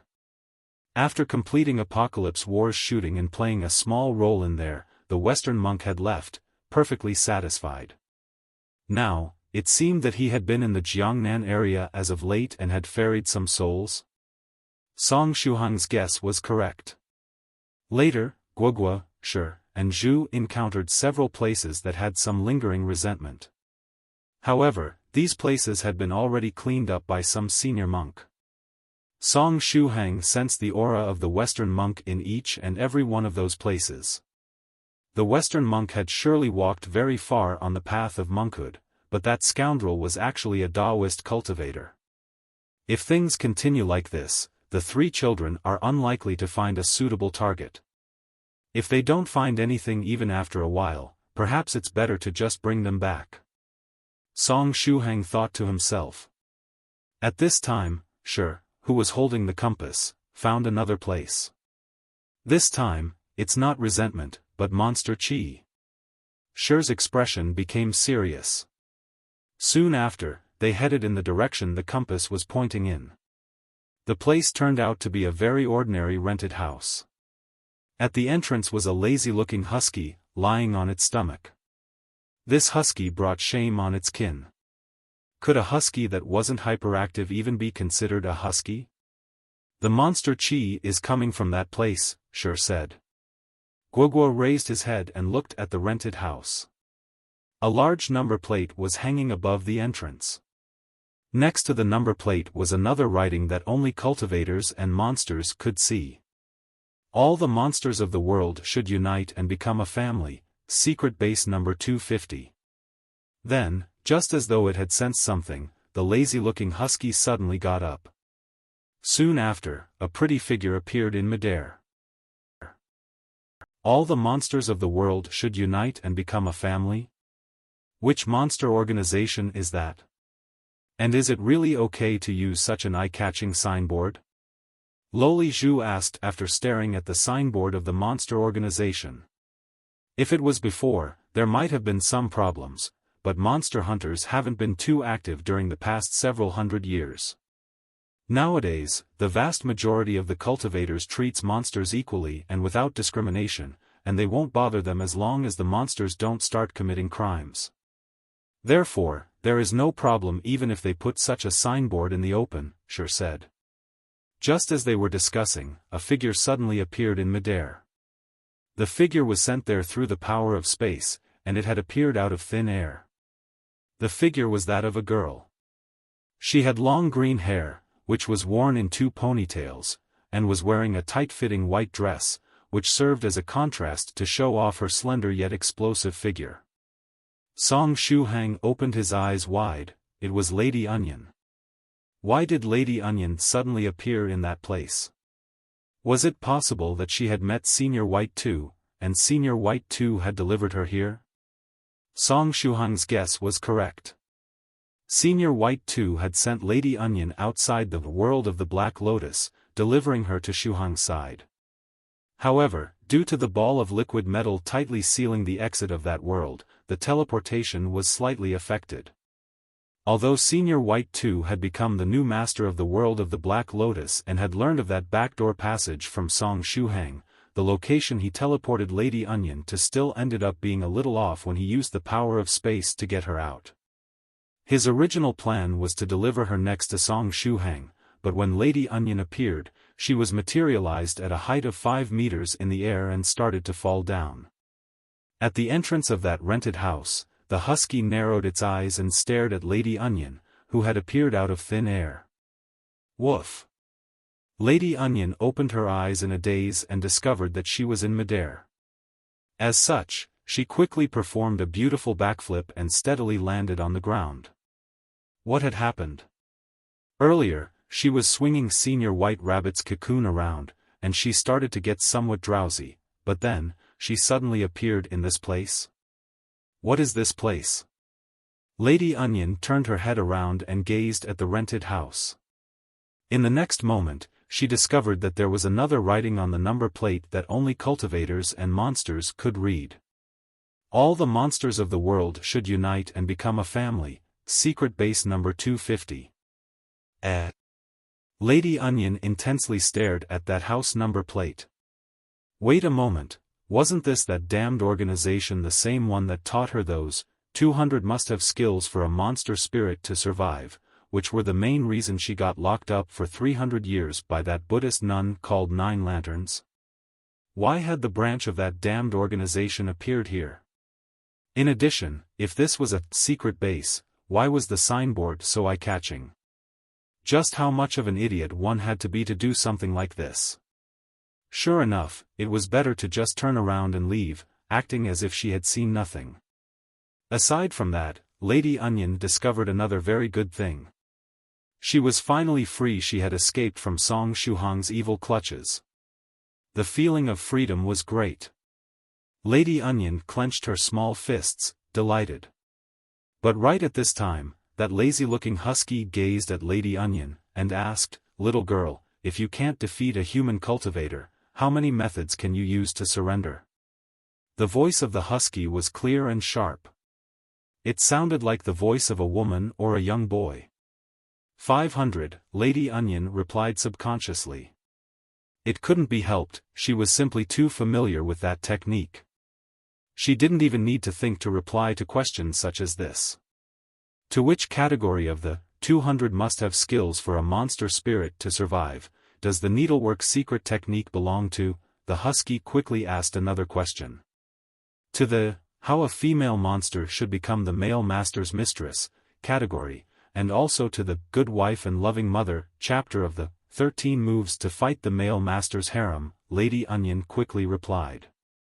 Guogua, sure, and Zhu, as well ye see in the sky, couldn't help but turn their heads to one side after hearing these names. Just from the names, these secret techniques and skills sounded rather tragic. No matter which monster it was, after studying those 200 skills, they would surely turn into useless monsters. Song Shuhang faintly sighed. How could he tell them that he, too, knew the 200 must-have skills for a monster spirit to survive? Back then, he'd dreamt of Lady Onion's life, living for several hundred years as a green onion. Thanks to that dream, he'd learned what patience was as well as those trashy 200 must-have skills for a monster spirit to survive. Those 200 skills were truly scary, and even up until now, they still slightly influenced Song Shuhang's behavior. For example, while handling certain matters, Song Shuhang would unconsciously recall the content of the 200 must-have skills for a monster spirit to survive. Even if he wanted to forget them, he couldn't. After hearing Lady Onion's quick and correct replies, that lazy-looking husky nodded. Very good, your replies were correct. It seems you are indeed a member of our, all the monsters of the world should unite and become a family, organization. Which branch are you from? I don't know. Lady Onion shook her head. Just now, she wanted to pretend that she knew nothing about this, all the monsters of the world should unite and become a family, organization. But little did she expect that she would reveal her identity as soon as the dog asked her a few questions. You don't know? Strange, how come the organization didn't tell you the branch number when they recruited you? Actually, is it possible that you are a new member that the General Headquarters recruited personally? A surprised expression flashed through the eyes of that husky. I'm not sure. I was casually recruited by the organization and then taught a set of skills known as 200 must-have skills for a monster spirit to survive, by an elder of the organization. After learning those skills, I descended from the mountain, Lady Onion replied. It seems you might really be a disciple that the General Headquarters recruited. It's a good thing you came to our 250th branch today because we were about to organize a hard-to-come-by human morphing feast. You came just in time, quickly come in. That husky revealed a happy expression on its face. When the husky narrowed its eyes, opened its mouth, and stuck out its tongue, it was a sign that it was happy. Truly a marvelous expression. Human morphing feast? What is this human morphing thing? Don't tell me that why you are planning to eat humans?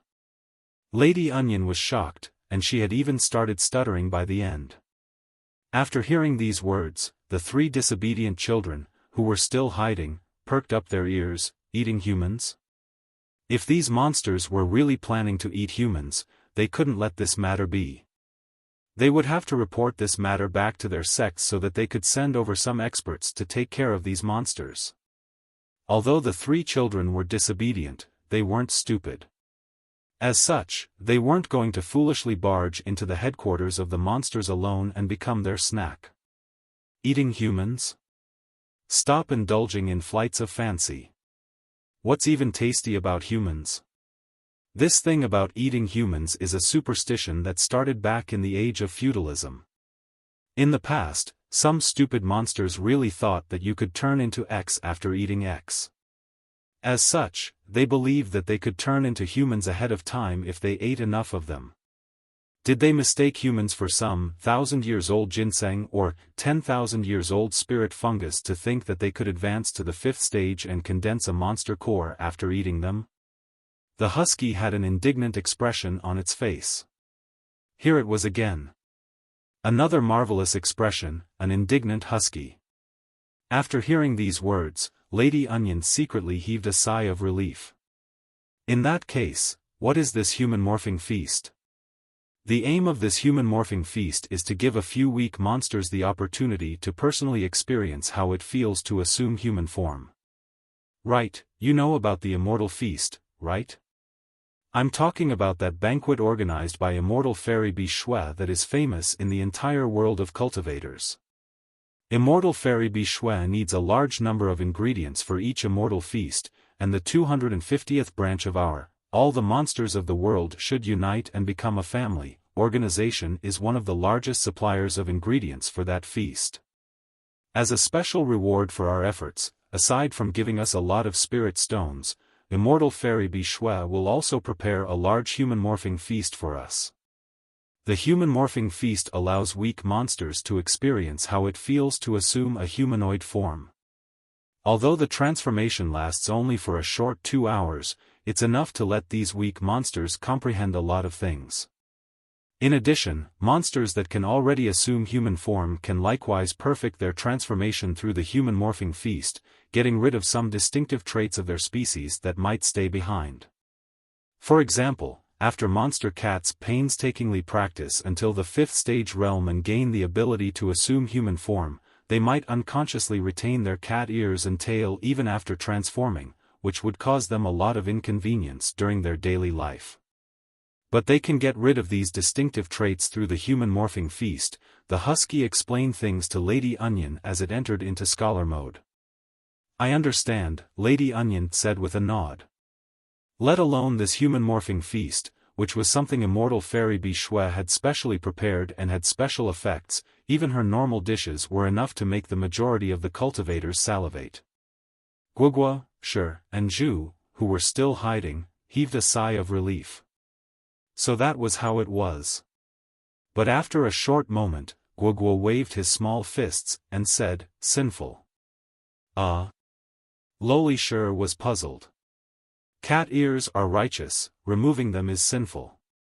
Guogua lowered his voice, and said, I feel I have to prevent them from doing something so stupid. Zhu. Shi said, I feel that Zhu and I should be the ones preventing you from doing something stupid. In the sky, Song Shuhang held his chin, and said, actually, I don't think there is really a need to remove cat ears or the cat tail. They look very cute. But what if they are pig ears and a pig tail? Or again, alligator teeth or cow hooves? Yi Si said with a smile. It's not like there are only cats in the monster race, there are a lot of different species. Song Shuhang tried to imagine a girl with pig ears or cow hooves. Sure enough, the resulting picture wasn't that wonderful. You have a point, Song Shuhang said with a nod. In addition, there weren't only girls in the monster race. If it was a man with cat ears, it would look somewhat strange. Just as they were discussing, Lady Onion was already hoodwinked into entering the All the Monsters of the World Should Unite and Become a Family, secret base number 250. After Lady Onion got inside, that husky yawned and lazily lay down again. Perhaps this husky wasn't that active because it had become a monster and lived for a long time? However, it was easier to change the rivers and the mountains than change the nature of a person. A husky would remain a husky even after living for 10,000 years. From the looks of it, this place isn't the target we were looking for, Guogua said in a low voice. Shi said, in that case, let's leave and look for another place. Zhu said, Senior Brother Guogua, Senior Sister, I'm a little hungry. Shi said, now that Zhu mentions it, I'm also a little hungry. Guogua touched his small belly. He, too, was hungry. Zhu said, I want to participate in that human morphing feast. It's something immortal Fairy Bichue prepared, and it's definitely going to be delicious. Guogua shook his head. We aren't monsters, and we aren't part of the All the Monsters of the World Should Unite and Become a Family organization either. It's impossible for us to go in there. Guogua had never seen Lady Onion's human form before. Therefore, he had no idea that the green-haired beauty that got in the building was Song Shuhang's Lady Onion. In addition, that's one of the headquarters of the monster race. If 3 human cultivators like us sneak in there and get discovered, the consequences will be unimaginable, Guogua also added. Shi said, it's really a pity. Zhu said, my belly is grumbling. Senior Brother Guogua, let's look for a place where we can eat, alright? Let's go eat something good. This time, we have Senior Brother Shuhang's wallet, and there is over 10,000 renminbi inside. This money will last for several days, Guogua said with a nod.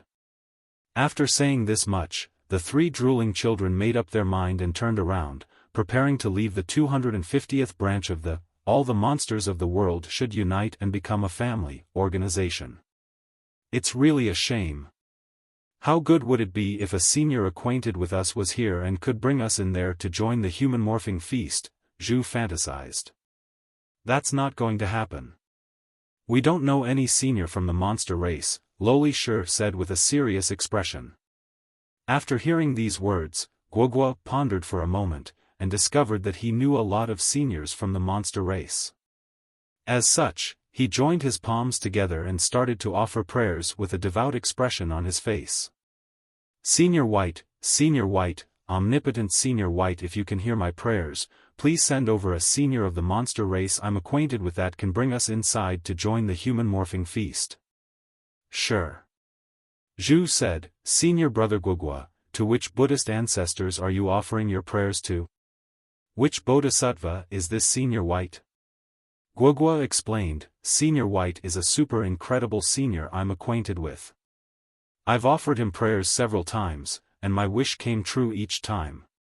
If possible, he would have really liked to convert these two lotus, and tell them of all the benefits they could obtain after praying to Senior White. Just as Guogua was speaking, the sound of an impact was transmitted from behind along with the rumbling sound of the engine of a vehicle. Then, there was also the sound of a horn echoing continually. Kids, quickly move aside, I can't stop the vehicle. Oh no, I'm going to get in a car accident again. The scream of a woman was also audible. Again? Guogua and the two little lolas turned their heads around. In the next moment, they saw that an off-road vehicle of a brand they didn't recognize had barged into the small alley the trio was hiding. At first glance, that vehicle seemed a specially made one, and gave off a feeling of overwhelming power. Protections to avoid collisions were mounted all around this off-road vehicle. It was like those bumper cars used in amusement parks. However, it was the terroristic version of those bumper cars. It was the version used to take human lives, the bumper car of death. Other than that, the speed of the vehicle didn't make any sense. It was so fast that even cultivators of the first stage realm like Guogua and the two little lolas would have a hard time avoiding it. At the critical moment, Guogua clenched his teeth and stretched out his hand, pushing the two little lolas off the path of that off-road vehicle. He was the one that had brought Shi and Zhu out of the faraway wandering temple, and it was up to him to guarantee their safety. As such, it was better if only he got involved in the car accident. A second after the two little lolas were pushed to one side, the vehicle brutally rolled over Guogua's body. Ah, everyone, this is a farewell. The off-road vehicle, which seemed especially designed to kill people, finally bumped into the body of the small monk, knocking him to the ground. Afterward, the huge wheels of the vehicle mercilessly crushed Guogua's small body. Ah, I'm going to die. When confronted with death, tears streamed down Guogua's face. Senior Brother Shuhang, farewell. Senior Brother Three Realms, farewell. Abbot Profound Principle, farewell. Everyone, this is a farewell. Vroom, the engine of the vehicle was still roaring at the moment. After the front wheels of the vehicle mercilessly rolled over Guogua's body, the rear wheels also closely followed behind, completing the deadly double hit. My body is definitely going to be flattened to the ground at this pace. Guogua was filled with despair right now. In the end, he used the last bit of his strength to turn his head around and glance at Shi and Zhu, who weren't too far from him. After seeing that the two of them were safe, Guogua revealed the smile typical of the Buddha. Luckily, nothing bad had happened to the two of them. Guys, farewell. In the next moment, Guogua used the real last bit of this strength to raise his head and look at the sky. Ah, what a beautiful blue color. Was this going to be the last time he would appreciate the beautiful sky? Then, he slowly closed his eyes, waiting for death to come. Sigh, he hadn't expected that he wouldn't even have the opportunity to find a target after setting out to vanquish demons and monsters, that he would get run over by a vehicle first and die. Why was life this cruel? But right at this moment, the woman driving the off-road vehicle suddenly screamed, "Ah! That's bad, I just run over someone. What should I do now? Ah, right.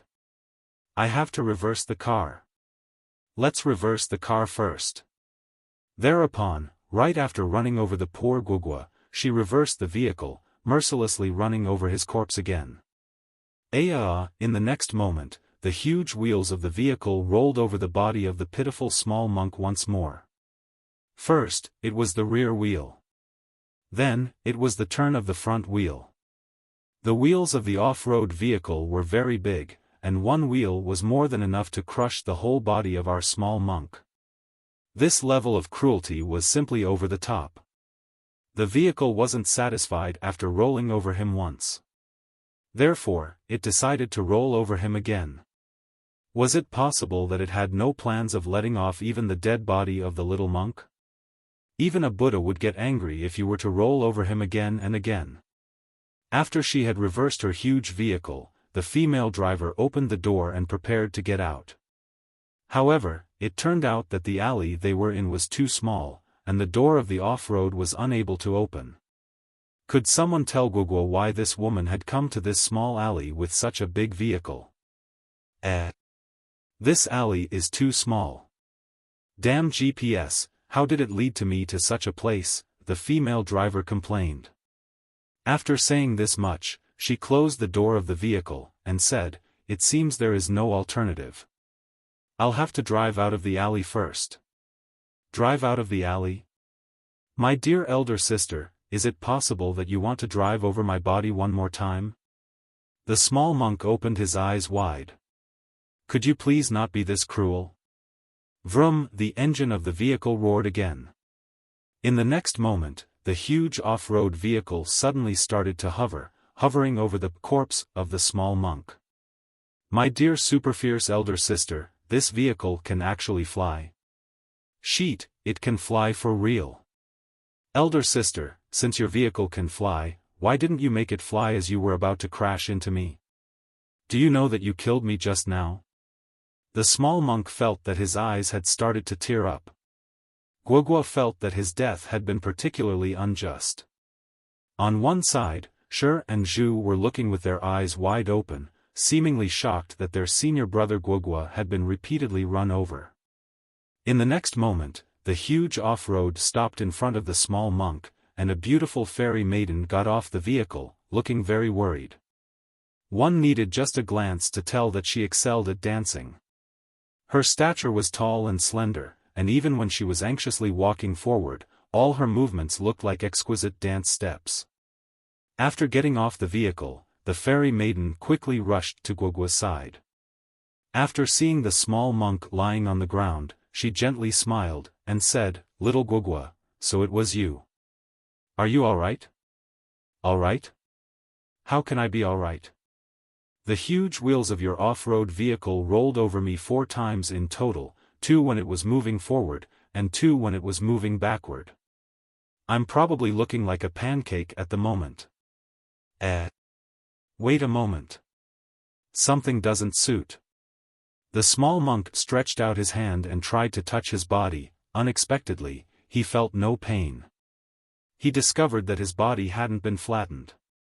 It was still intact, and there wasn't even a scratch on it. Guoguo absent-mindedly looked at the fairy maiden before his eyes. At this time, he was still in a daze, and hadn't understood what was going on. "Did I scare you? Quickly get up from the ground, all right? There are multiple formations attached to my vehicle. For example, formations to decrease the power of the impact, formations to protect the things I bump into, and also formations to eliminate the damage I might cause after running over someone. I've engraved something like 100 formations on my vehicle. As such, even if I were to bump into someone as fragile as an ordinary person, I wouldn't hurt them in the slightest." The fairy maiden arrived next to Guoguo and stretched out her hand, pulling him up from the ground. It seemed this fairy maiden knew her skills really well. Her driving skills had apparently thrown her into the abyss of despair. As such, she decided to engrave all those formations on her vehicle so as to avoid dyeing the streets with blood whenever she was out for a drive. Fairy Dongfang 6. Guoguo finally recognized who that fairy maiden was. She was a friend of Abbot Profound Principle, Fairy Dongfang 6. This fairy maiden was famous in the world of cultivators for 2 things. The first thing she was famous for were her dancing skills. While dancing, Fairy Dongfang 6 was one of the most beautiful women in the world of cultivators, enough to cause cities to fall. The second thing she was famous for were her driving skills. She was a god-tier kamikaze driver, and bumping into random things was no problem at all for her. If she were to drive an ordinary car with no formations, she could easily dye the streets red with blood. The last time, when Venerable White organized the hand-guided tractor competition, Fairy Dongfang 6 fully displayed her god-tier kamikaze driving skills. Tens of seniors were greatly aggrieved due to her hand-guided tractor. At this time, Guogua fully understood why she had gotten into that small alley, as well as why she had rolled over him once when proceeding forward and once when proceeding backward. It was because she was none other than Fairy Dongfang 6. Fairy Dongfang's driving skills were precisely this scary. Up until now, had she never met those guys staging fake car accidents in order to blackmail people? Or had those people already been crushed to pieces after getting repeatedly rolled over by her? The small monk jumped and got up from the ground. He checked his body, and after making sure that there were no injuries, he heaved a sigh of relief. Then, he looked at Fairy Dongfang 6, and said, "Senior Dongfang 6, so it was you. How come you appeared here of all places?" "I came to participate in a certain event that my companions are holding," Fairy Dongfang 6 said with a smile. "Companions? Event?" The small monk immediately recalled his prayers to Senior White from before. He had asked for a senior that was acquainted with him to come over and bring him inside the building of the monster organization to let him have a taste of the delicious food served during the human morphing feast. A senior he was acquainted with. Fairy Dongfang 6 was someone he knew. Therefore, was it possible that this event Fairy Dongfang 6 was talking about? "Do you see that branch of the all the monsters of the world should unite and become a family organization ahead? They are holding a feast inside, and I've come here to participate in this feast," Fairy Dongfang 6 replied. It was exactly as he had guessed. The small monk was overjoyed. Long live Senior White. As for that off-road vehicle suddenly rolling over him, it was something that could be overlooked. Although he had heard that Senior White's luck was often accompanied by dangers, it must have been a coincidence, right? Still. "Fairy Dongfang 6, are you also a member of the monster race?" the small monk asked out of curiosity. "You can say that, my body has the bloodline of an ancient monster.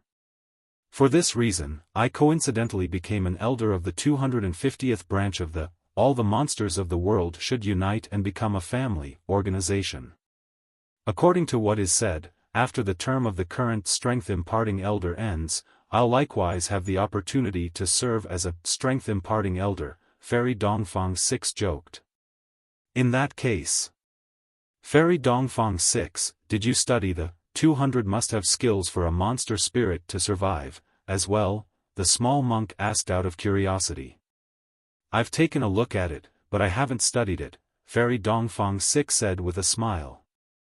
"Alright, there isn't much time left. I'll go join that feast now. We'll chat later, okay?" Fairy Dongfang 6, wait a moment.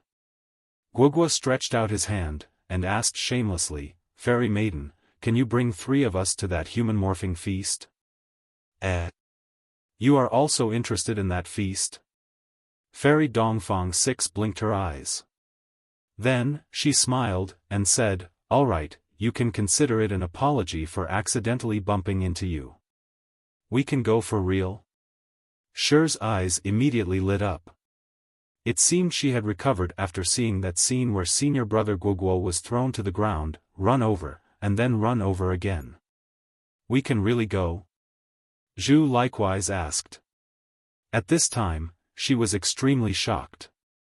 Praying to Senior White was really this effective? Senior Brother Guogua made a wish, and a second later, his wish came true. It had been simply too cool. It should be fine. After all, I'm still an elder, and bringing inside 3 children shouldn't be a problem, Fairy Dongfang 6 said with a smile. Thereupon, she brought the 3 children along and got into the 250th branch of the All the Monsters of the World Should Unite and Become a Family organization. At the entrance, the lazy-looking husky raised its head and stared at Fairy Dongfang 6. "Elder Dongfang 6, even if you are an elder of the branch, it's going to be rather troublesome if you bring in 3 disobedient human children. The husky had noticed Guogua, Shi, and Zhu even though the trio had been hiding. However, it was too lazy to call them out. Today, it was only in charge of guarding the entrance and nothing else. In the end, I'm still an elder. It's only right for me to have some privileges. Fairy Dongfang 6 said with a smile. In addition, you don't need to worry. No monster will come looking for trouble. That's because no one dares to look for trouble when you are around. Otherwise, they would die a horrible death while strolling through the streets tomorrow, the husky muttered to itself. They would die after getting run over by her vehicle. Ahahaha, you actually dare to say such words. Do you want to be the first one to die a horrible death tomorrow? Fairy Dongfang 6 smiled charmingly. Thanks for the offer, but allow me to refuse. The husky stretched out its paw and plucked out a few tufts of fur from its body. Give this to the 3 children. It should cover up their aura a little. Thank you. Fairy Dongfang 6 smiled, and took the 3 tufts of fur from the paw of the husky. Just in this fashion, the 3 children successfully sneaked into the 250th branch of the All the Monsters of the World Should Unite and Become a Family organization. Shuhang, should we also sneak in there? Yi Si asked. Let's wait for now. Song Shuhang gazed at the display of his mobile phone. It was a piece of news that came from the WeChat moments of his friend, Mad Mental Hospital's director. We are about to arrest a bunch of guys that gathered without permission. We have already surrounded their meeting point. Director's location from back then was displayed at the end of the message, and this location happened to be rather close to Song Shuhang's current location. Director's position when he sent the message wasn't far from the 250th branch of the All the Monsters of the World Should Unite and Become a Family organization. If this piece of information was coupled with the content of Director's message, as well as with the fact that monster hunters would roll up their sleeves and go for the kill as soon as they saw a monster without even bothering to think about the consequences. Was it possible that Director and his monster hunter friends were planning to raid the 250th branch of this monster organization? The chances of his guess being correct were very high. Song Shuhang rubbed his temples. He had a headache at this moment. How strong was this group of monster hunters going to be? If their strength wasn't too high and they dared to openly fight against Fairy Dongfang 6, she would probably run them over with her off-road vehicle and crush them to pieces, turning them into departed spirits demanding vengeance. Perhaps it was time to tell Director that there was a powerful expert in the 250th branch of this monster organization? No, that was inappropriate as well. After all, Fairy Dongfang 6, the 3 disobedient children, and Lady Onion were in the branch, and Song Shuhang couldn't just sell them out. After seeing the message displayed on Song Shuhang's phone, with a smile, Yi Si said, "Is that your monster hunter friend? Is he also nearby?" Aha, they aren't planning to raid this branch, right? Yes, that's Director, and I think that this objective of theirs is really this branch, Song Shuhang said with a nod. Is that why you are worried? In that case, should we quietly head over to the side of the monster hunters and check their strength? If they aren't too strong, I can use a sleep-inducing magical technique on them to render them unconscious. That way, we don't need to worry about them causing trouble in the 250th branch of the All the Monsters of the World Should Unite and Become a Family organization. On the other hand, if they are very powerful, we can contact Fairy Dongfang 6 and tell her to make everyone evacuate before the monster hunters get there, Yi Si said. That's a good idea. Let's look for Director in that case, Song Shuhang said with a smile. In the next moment, Yi Si operated her life-bound golden book, heading toward Director's last known location. At this time, Director and 3 of his monster hunter companions were keeping watch in a spot that was 3 o'clock from the 250th branch. Their small team was in charge of this place. Our target this time is a weak organization of monsters. Although they are unlikely to bring harm to ordinary humans, we can't let them run amok. We must bring them back to our land and strictly guard them. When taking action this time, make sure to restrain your strength and capture the targets alive. Of course, if you encounter opponents that refuse to surrender and go all out to resist, you don't need to go easy on them. After all, we are dealing with monsters, our archenemies, a handsome middle-aged monster hunter said in a soft voice. Whenever they saw monsters, monster hunters would get the irresistible urge to kill them off. But when faced with relatively harmless monsters, monster hunters could somewhat restrain this urge of theirs. After dealing with those harmless monsters, they would bring them back to their land, where they would seal and guard them strictly so as to avoid these monsters causing disasters in the mortal world. Director slightly nodded his head. However, he still sighed inwardly. Whether they were dealing with good monsters or bad monsters, they would have to seize them. Director was also helpless when faced with this innate urge monster hunters had. He had been trying to find a way to get rid of this urge, but he hadn't had any success up until now. Half an hour later, we'll follow the orders of the head group leader and enter into action. Keep your runes and monster-vanquishing magical treasures ready, that handsome middle-aged monster hunter said again. Director and two other young monster hunters nodded their heads. Afterward, they re-inspected the equipment they were carrying along. Clouds started to cover the sun, and the rising wind foreboded the coming storm. The battle between the 250th branch of all the monsters of the world should unite and become a family, organization and the monster hunters could start at any time. Just as if they had been affected by the oppressive aura surrounding the monster hunters, some nearby small birds flapped their wings and ran away from this place where trouble was brewing. After seeing those small birds, the handsome middle-aged monster hunter faintly sighed. A young monster hunter asked, "Brother Yen, why did you suddenly sigh?" "Because I was reminded of the past." That handsome middle-aged monster hunter called Brother Yen looked at the far-off small birds, and said, 40 years ago, I picked up a cute, wounded little bird. I brought this bird home and raised it for several years. The bird was very clever, and there was no need for me to use a birdcage. But just as I was raising it, one day, it suddenly left me. Thereupon, whenever I see these small birds, I can't help but sigh with emotion in my heart. Director was speechless. Brother Yen started raising this cute small bird 40 years ago, which then ran away, and although 40 years had passed, Brother Yen was still reminded of the past whenever he saw a bird. Director had no idea where to start to ridicule Brother Yen. In the 250th branch of all the monsters of the world should unite and become a family, organization. Immortal Fairy Bishwe didn't personally come over. She entrusted her assistant to go to the 250th branch and deliver to the monsters of the branch 8 tablefuls of dishes for the human morphing feast. Actually, the number of monsters in the 250th branch could only fill around 6 tables, but some of these monsters had an especially big build and could occupy 2 or 3 seats alone.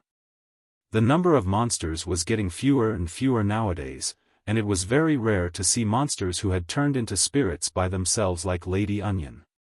It was hard to find a similar monster even in 10 years. The elder of the 250th branch accommodated Lady Onion at the 3rd table. At this time, on her right, a cute little bird and a female monster who had assumed human form but still had fish scales growing on her body were seated there.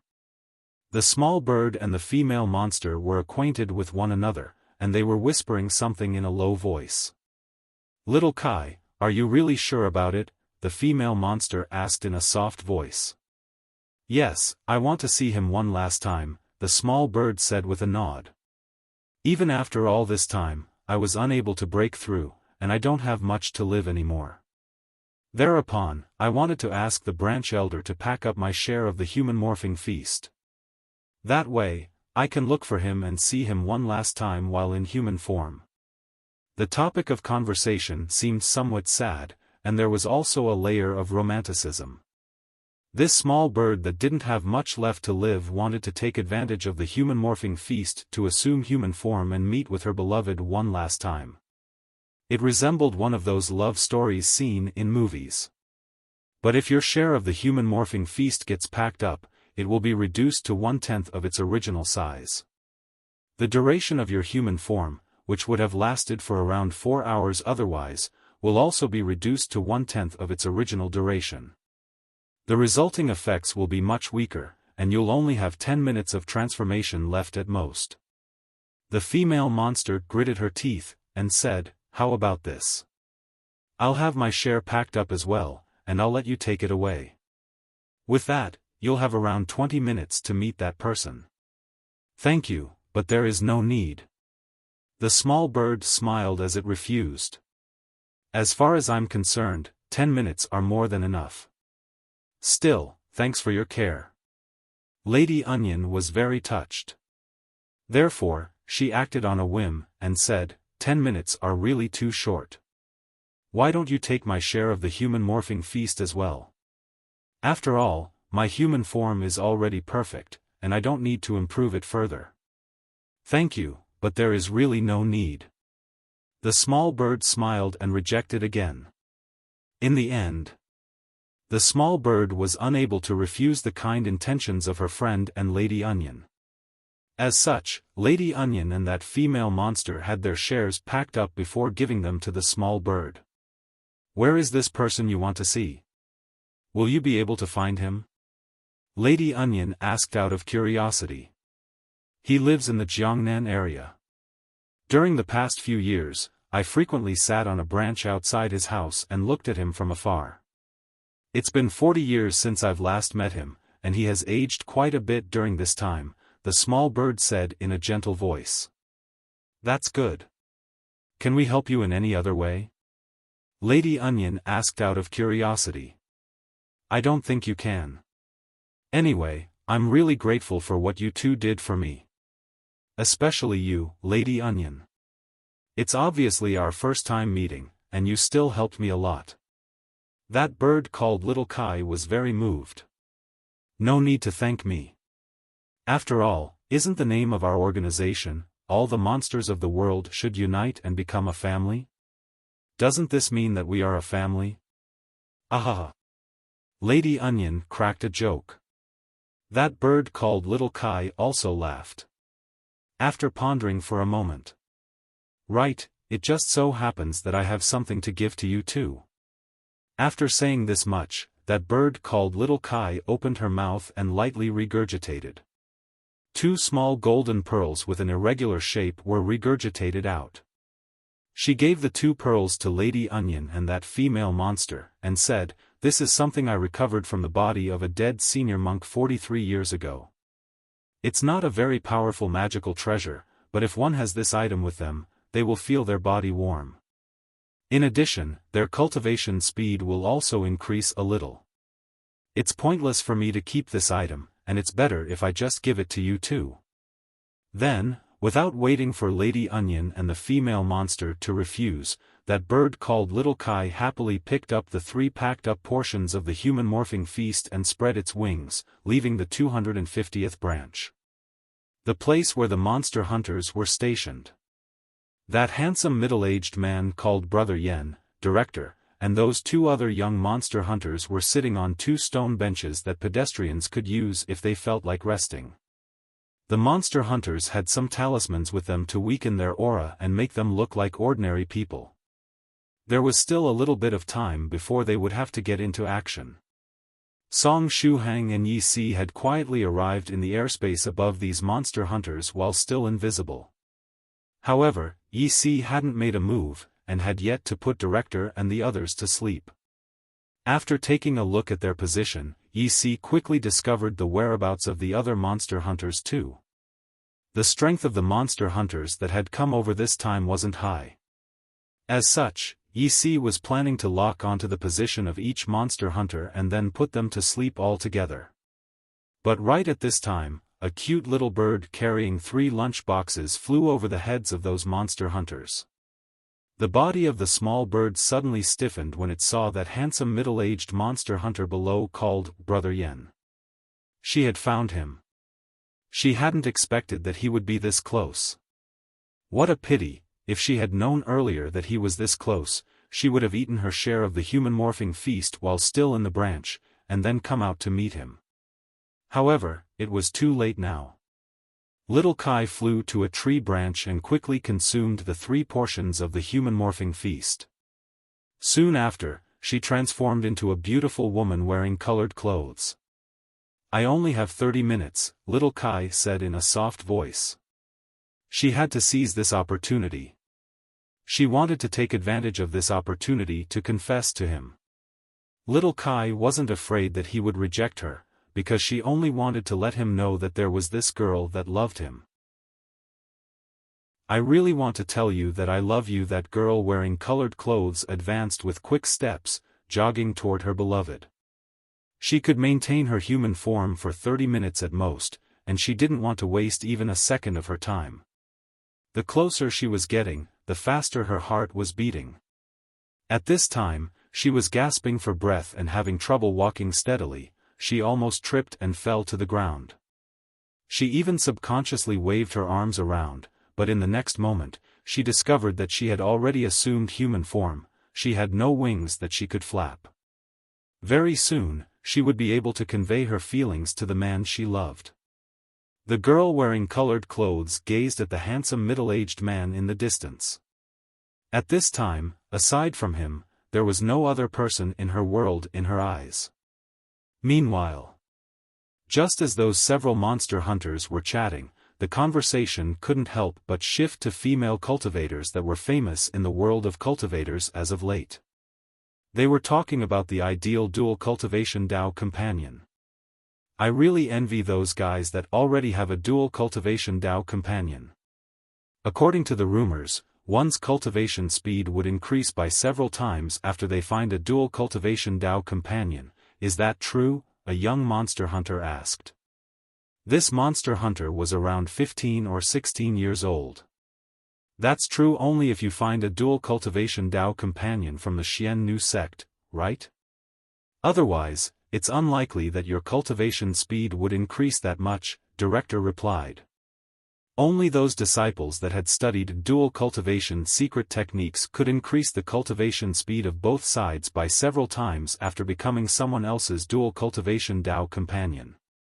Ordinary dual cultivation Dao companions weren't capable of this. "Now then, which one of you has a Dao companion?"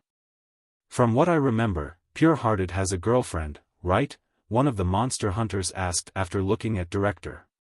"That's just you misunderstanding. There is no such relationship between Senior Sister and I. Furthermore, there seems to be no chemistry between the two of us. Our relationship is the same as the one between an elder sister and a younger brother." Director sighed, and said, "Anyway, if you really want to ask about Dao companions, go ask Brother Yen." Brother Yen was handsome, and he was quite old too. Therefore, if the conversation was related to Dao companions, he should be the most experienced one. The other 2 monster hunters also gazed at Yen Shao. That handsome middle-aged monster hunter called Yen Shao pinched the butt of the cigarette in his hand and laughed. "Actually, I'm still single. I don't know why, but I'm really unpopular with women."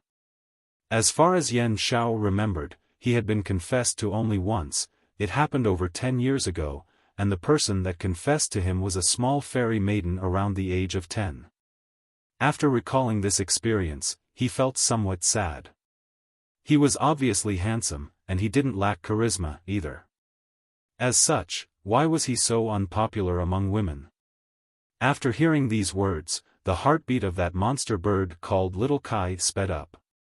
She had stealthily observed Yen Shao several times in the past, and she already knew that he was a cultivator. However, what she didn't know was that her beloved was one of those monster hunters. "He doesn't have a dual cultivation Dao companion, that's great. Such being the case, he shouldn't be too troubled even if I were to confess to him. Go. You can do it, Little Kai." The monster bird Little Kai grabbed the corner of her clothes and arrived beside the 3 monster hunters while encouraging herself. The monster hunters raised their heads and looked at the girl wearing colored clothes in puzzlement. She was a very pretty girl. In addition, faint golden light covered her whole body. Was that the light of virtue that Buddhist cultivators had? While shrouded in that faint golden light, an extra layer of holiness was added to that girl wearing colored clothes. Director slightly furrowed his brows. The golden light of virtue shrouding the body of that girl wearing colored clothes was continuously weakening, slowly getting replaced by an aura that he wasn't too fond of. Nevertheless, this aura was very weak, and Director had no way of telling if it was just his misconception or not. Yen Xiao raised his head, and asked out of curiosity, "Fellow Daoist, can I help you?" I. The face of the monster bird little Kai turned red as she kept fiddling with her fingers. While in front of her beloved, she had been unable to say the words she wanted even after trying for a while. "Quickly say it. Tell him that you love him. There is not much time left, I absolutely have to tell him those few words." The body of the monster bird little Kai had started trembling. I like. Little Kai kept stuttering, and she was unable to finish her sentence. "Fellow Daoist, calm down." That handsome monster hunter called Yen Xiao stretched out his hand and gently patted little Kai's shoulder. "Regardless of what you are trying to say it slowly." Huff huff huff, little Kai felt that her heart was about to jump out of her chest. At this time, she was already unable to think, and her mind had gone blank. However, this state actually allowed her to say the words she wanted to say. "I like you." Little Kai bravely faced the middle-aged monster hunter, and said, "I like you. I've liked you for a very long time." Yen Xiao's whole body stiffened. A girl had just confessed to him. Beyond that, this time, it wasn't a little lowly, but a grown-up fairy maiden. However, he had never seen this female cultivator before. Faint Buddhist aura was emanating from her body, so to which Buddhist sect did she belong?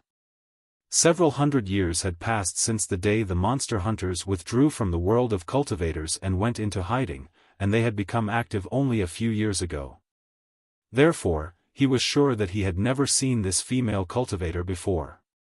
"Fairy maiden, who are you?" After the single dog Yen Xiao asked this question, he immediately regretted it. At this time, he really wished he could slap himself in the face. Asking such a question would definitely destroy the atmosphere. However, the mind of the monster bird little Kai was completely blank right now, and she didn't even hear what the opposite party said. Her small mouth slightly opened, and she muttered something to herself in a very low voice. "Fairy maiden, did you say something?" Yen Xiao asked. "I like you. I just wanted to tell you that I liked you a lot," the monster bird little Kai said loudly. But right at this time, that faint golden light covering little Kai's body disappeared. This faint golden light was a supplementary effect of those golden pearls that little Kai had given to Lady Onion and her female monster friend. Those two golden pearls were Buddhist relics that had condensed from the body of a senior monk that had passed away while sitting in meditation due to him gathering a lot of virtue, wisdom, and compassion during the course of this life. When she had those two Buddhist relics with her, her monster chi was completely suppressed, and even monster hunters would be unable to see that she was a monster. Due to those Buddhist relics staying with her all this time, the lingering power preserved that layer of faint golden light even after she had given them away. But at this moment, the lingering power of those Buddhist relics had thoroughly disappeared. Along with the golden light disappearing, the monster chi in her body couldn't be concealed anymore. The monster bird little Kai knew nothing about this matter related to the monster chi in her body suddenly leaking out. Her eyes had been staring at that handsome middle-aged monster hunter all along, and her mind was black, waiting for the reply of her beloved.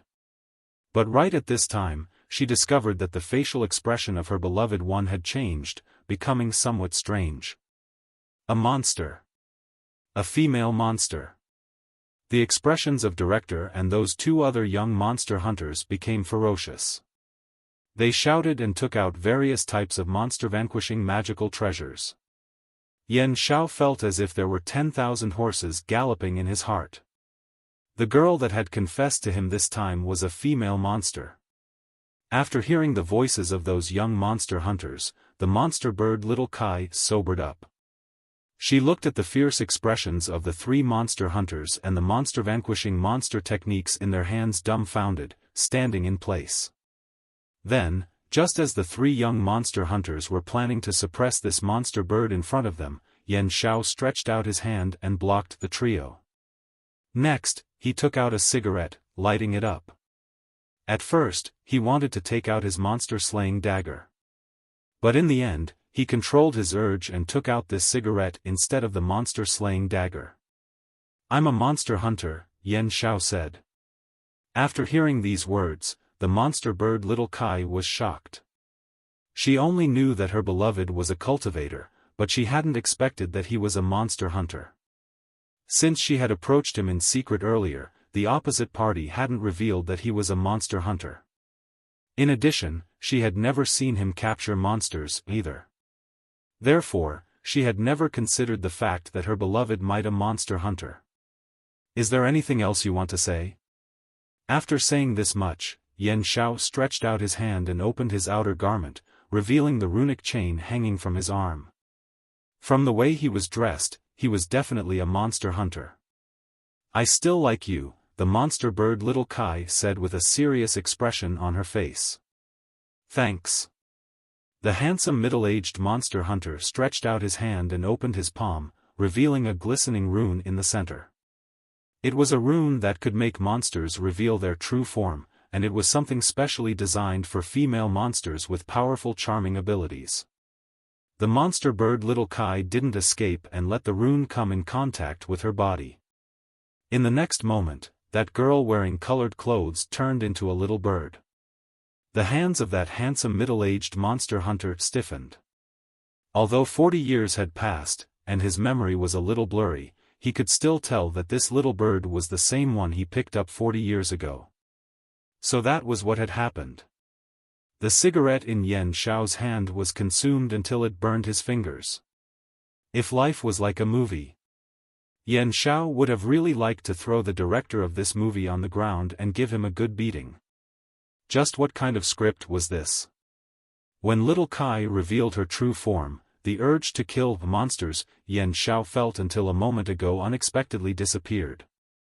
After a short moment, he stretched out his hands and used the monster binding chain to tie Little Kai up, taking her into his sleeve. After Little Kai was suppressed, the urge that director and other two monster hunters felt was likewise lightened. "You can leave this monster bird to me. I will deal with it," Yan Shao said. The three young monster hunters nodded their heads. Just as they were discussing, the display of Yan Shao's mobile phone lit up. The head group leader sent a message. "The operation is starting ahead of time. Let's move," Yan Shao said in a grave tone after putting away his mobile phone. The three monster hunters took out their magical treasures, and their expressions became serious. "Keep the pace, and don't get separated from the rest of the team." After saying this much, Yan Shao led the group and headed toward the 250th branch of the "All the Monsters of the World Should Unite and Become a Family" organization. But after taking 3 or 4 steps, they started to get sleepy. In the next moment, the 4 monster hunters fell to the ground. They rolled on the ground a little and got tangled, quickly falling asleep. This very same scene took place in several nearby places too.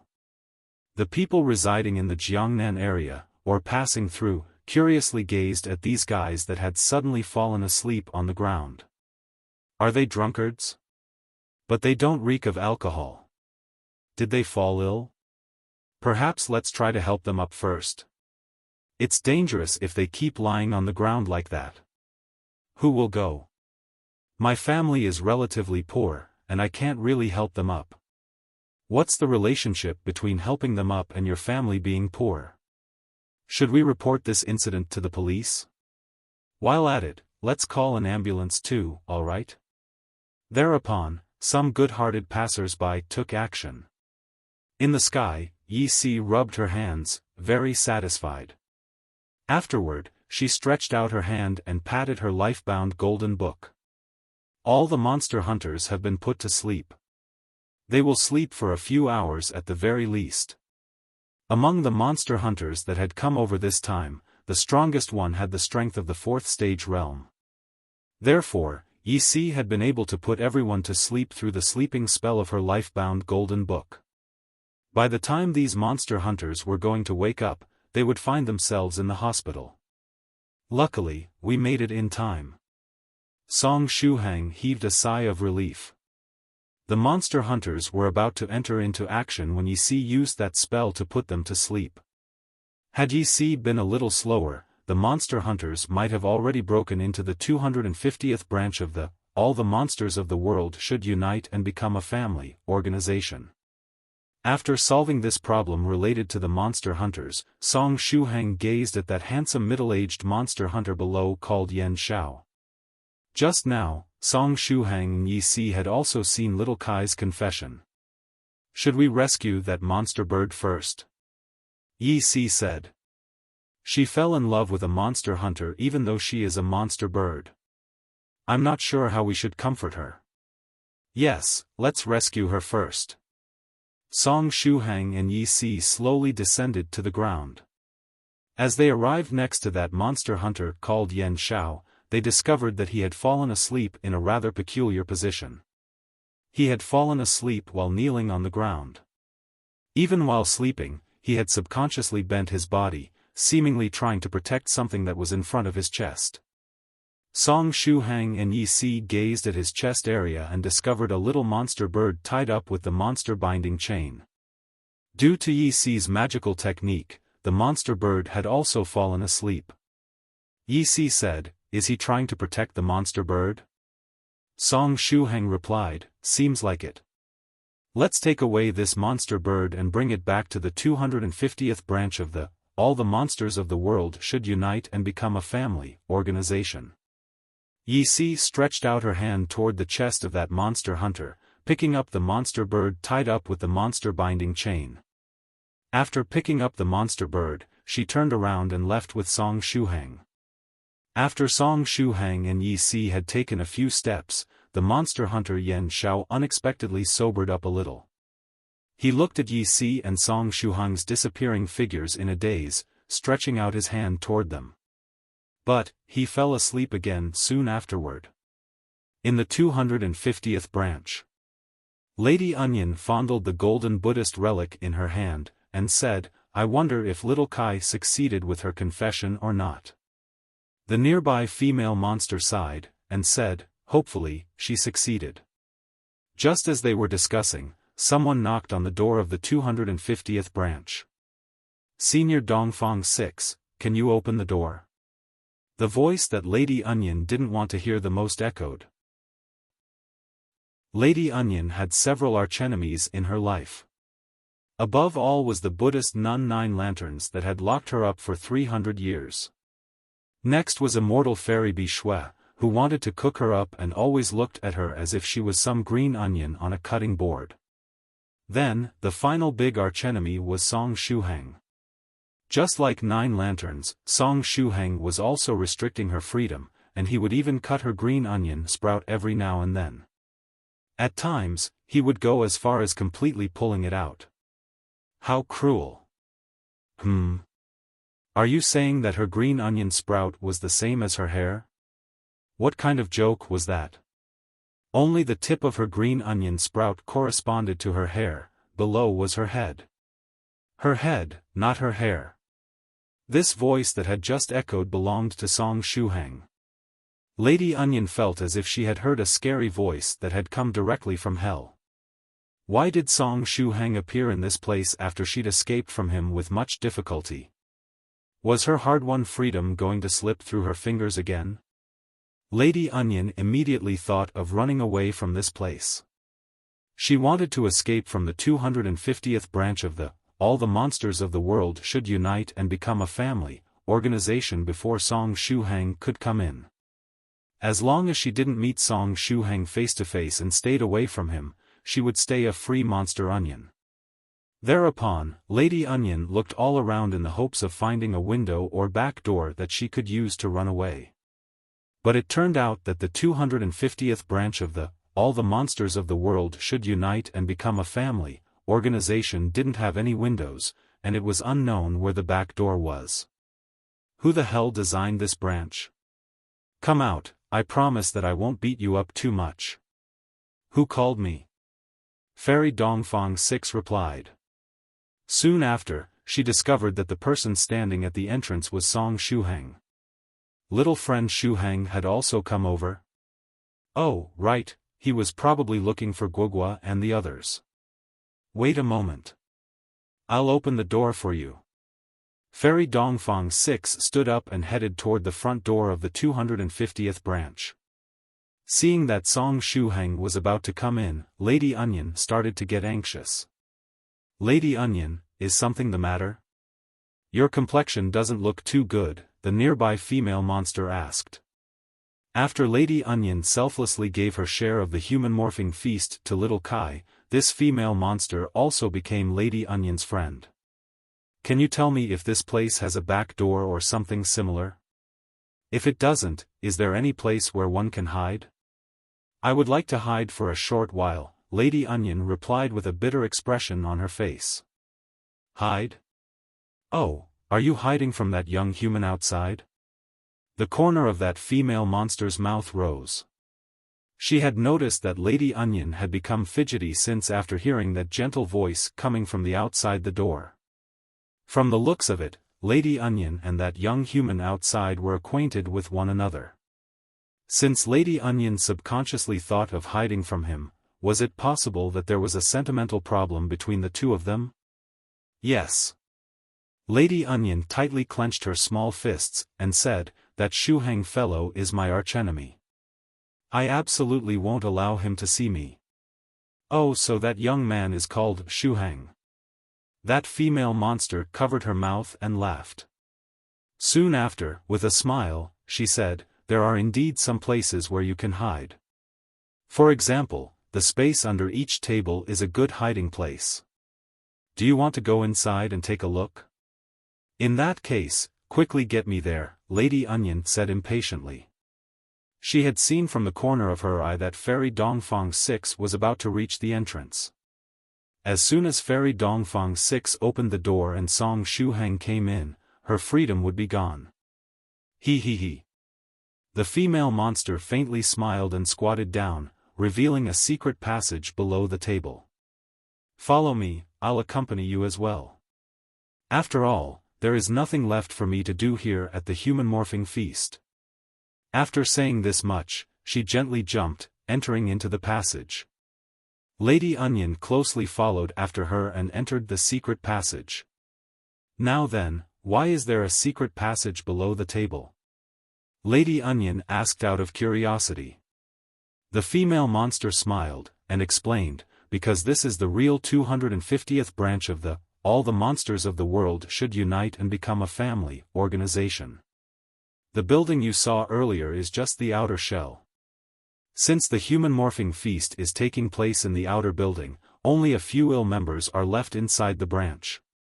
Therefore, we have to be a little careful so as to avoid disturbing those members that have fallen ill. Lady Onion nodded. The two monsters walked through the long tunnel and arrived in the real 250th branch of the All the Monsters of the World Should Unite and Become a Family organization.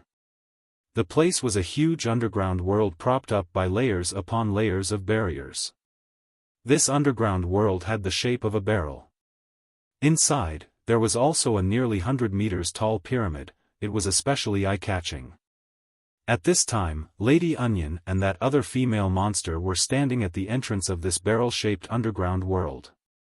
Beneath their feet were several suspension bridges made of connected chains that led to the summit of the pyramid.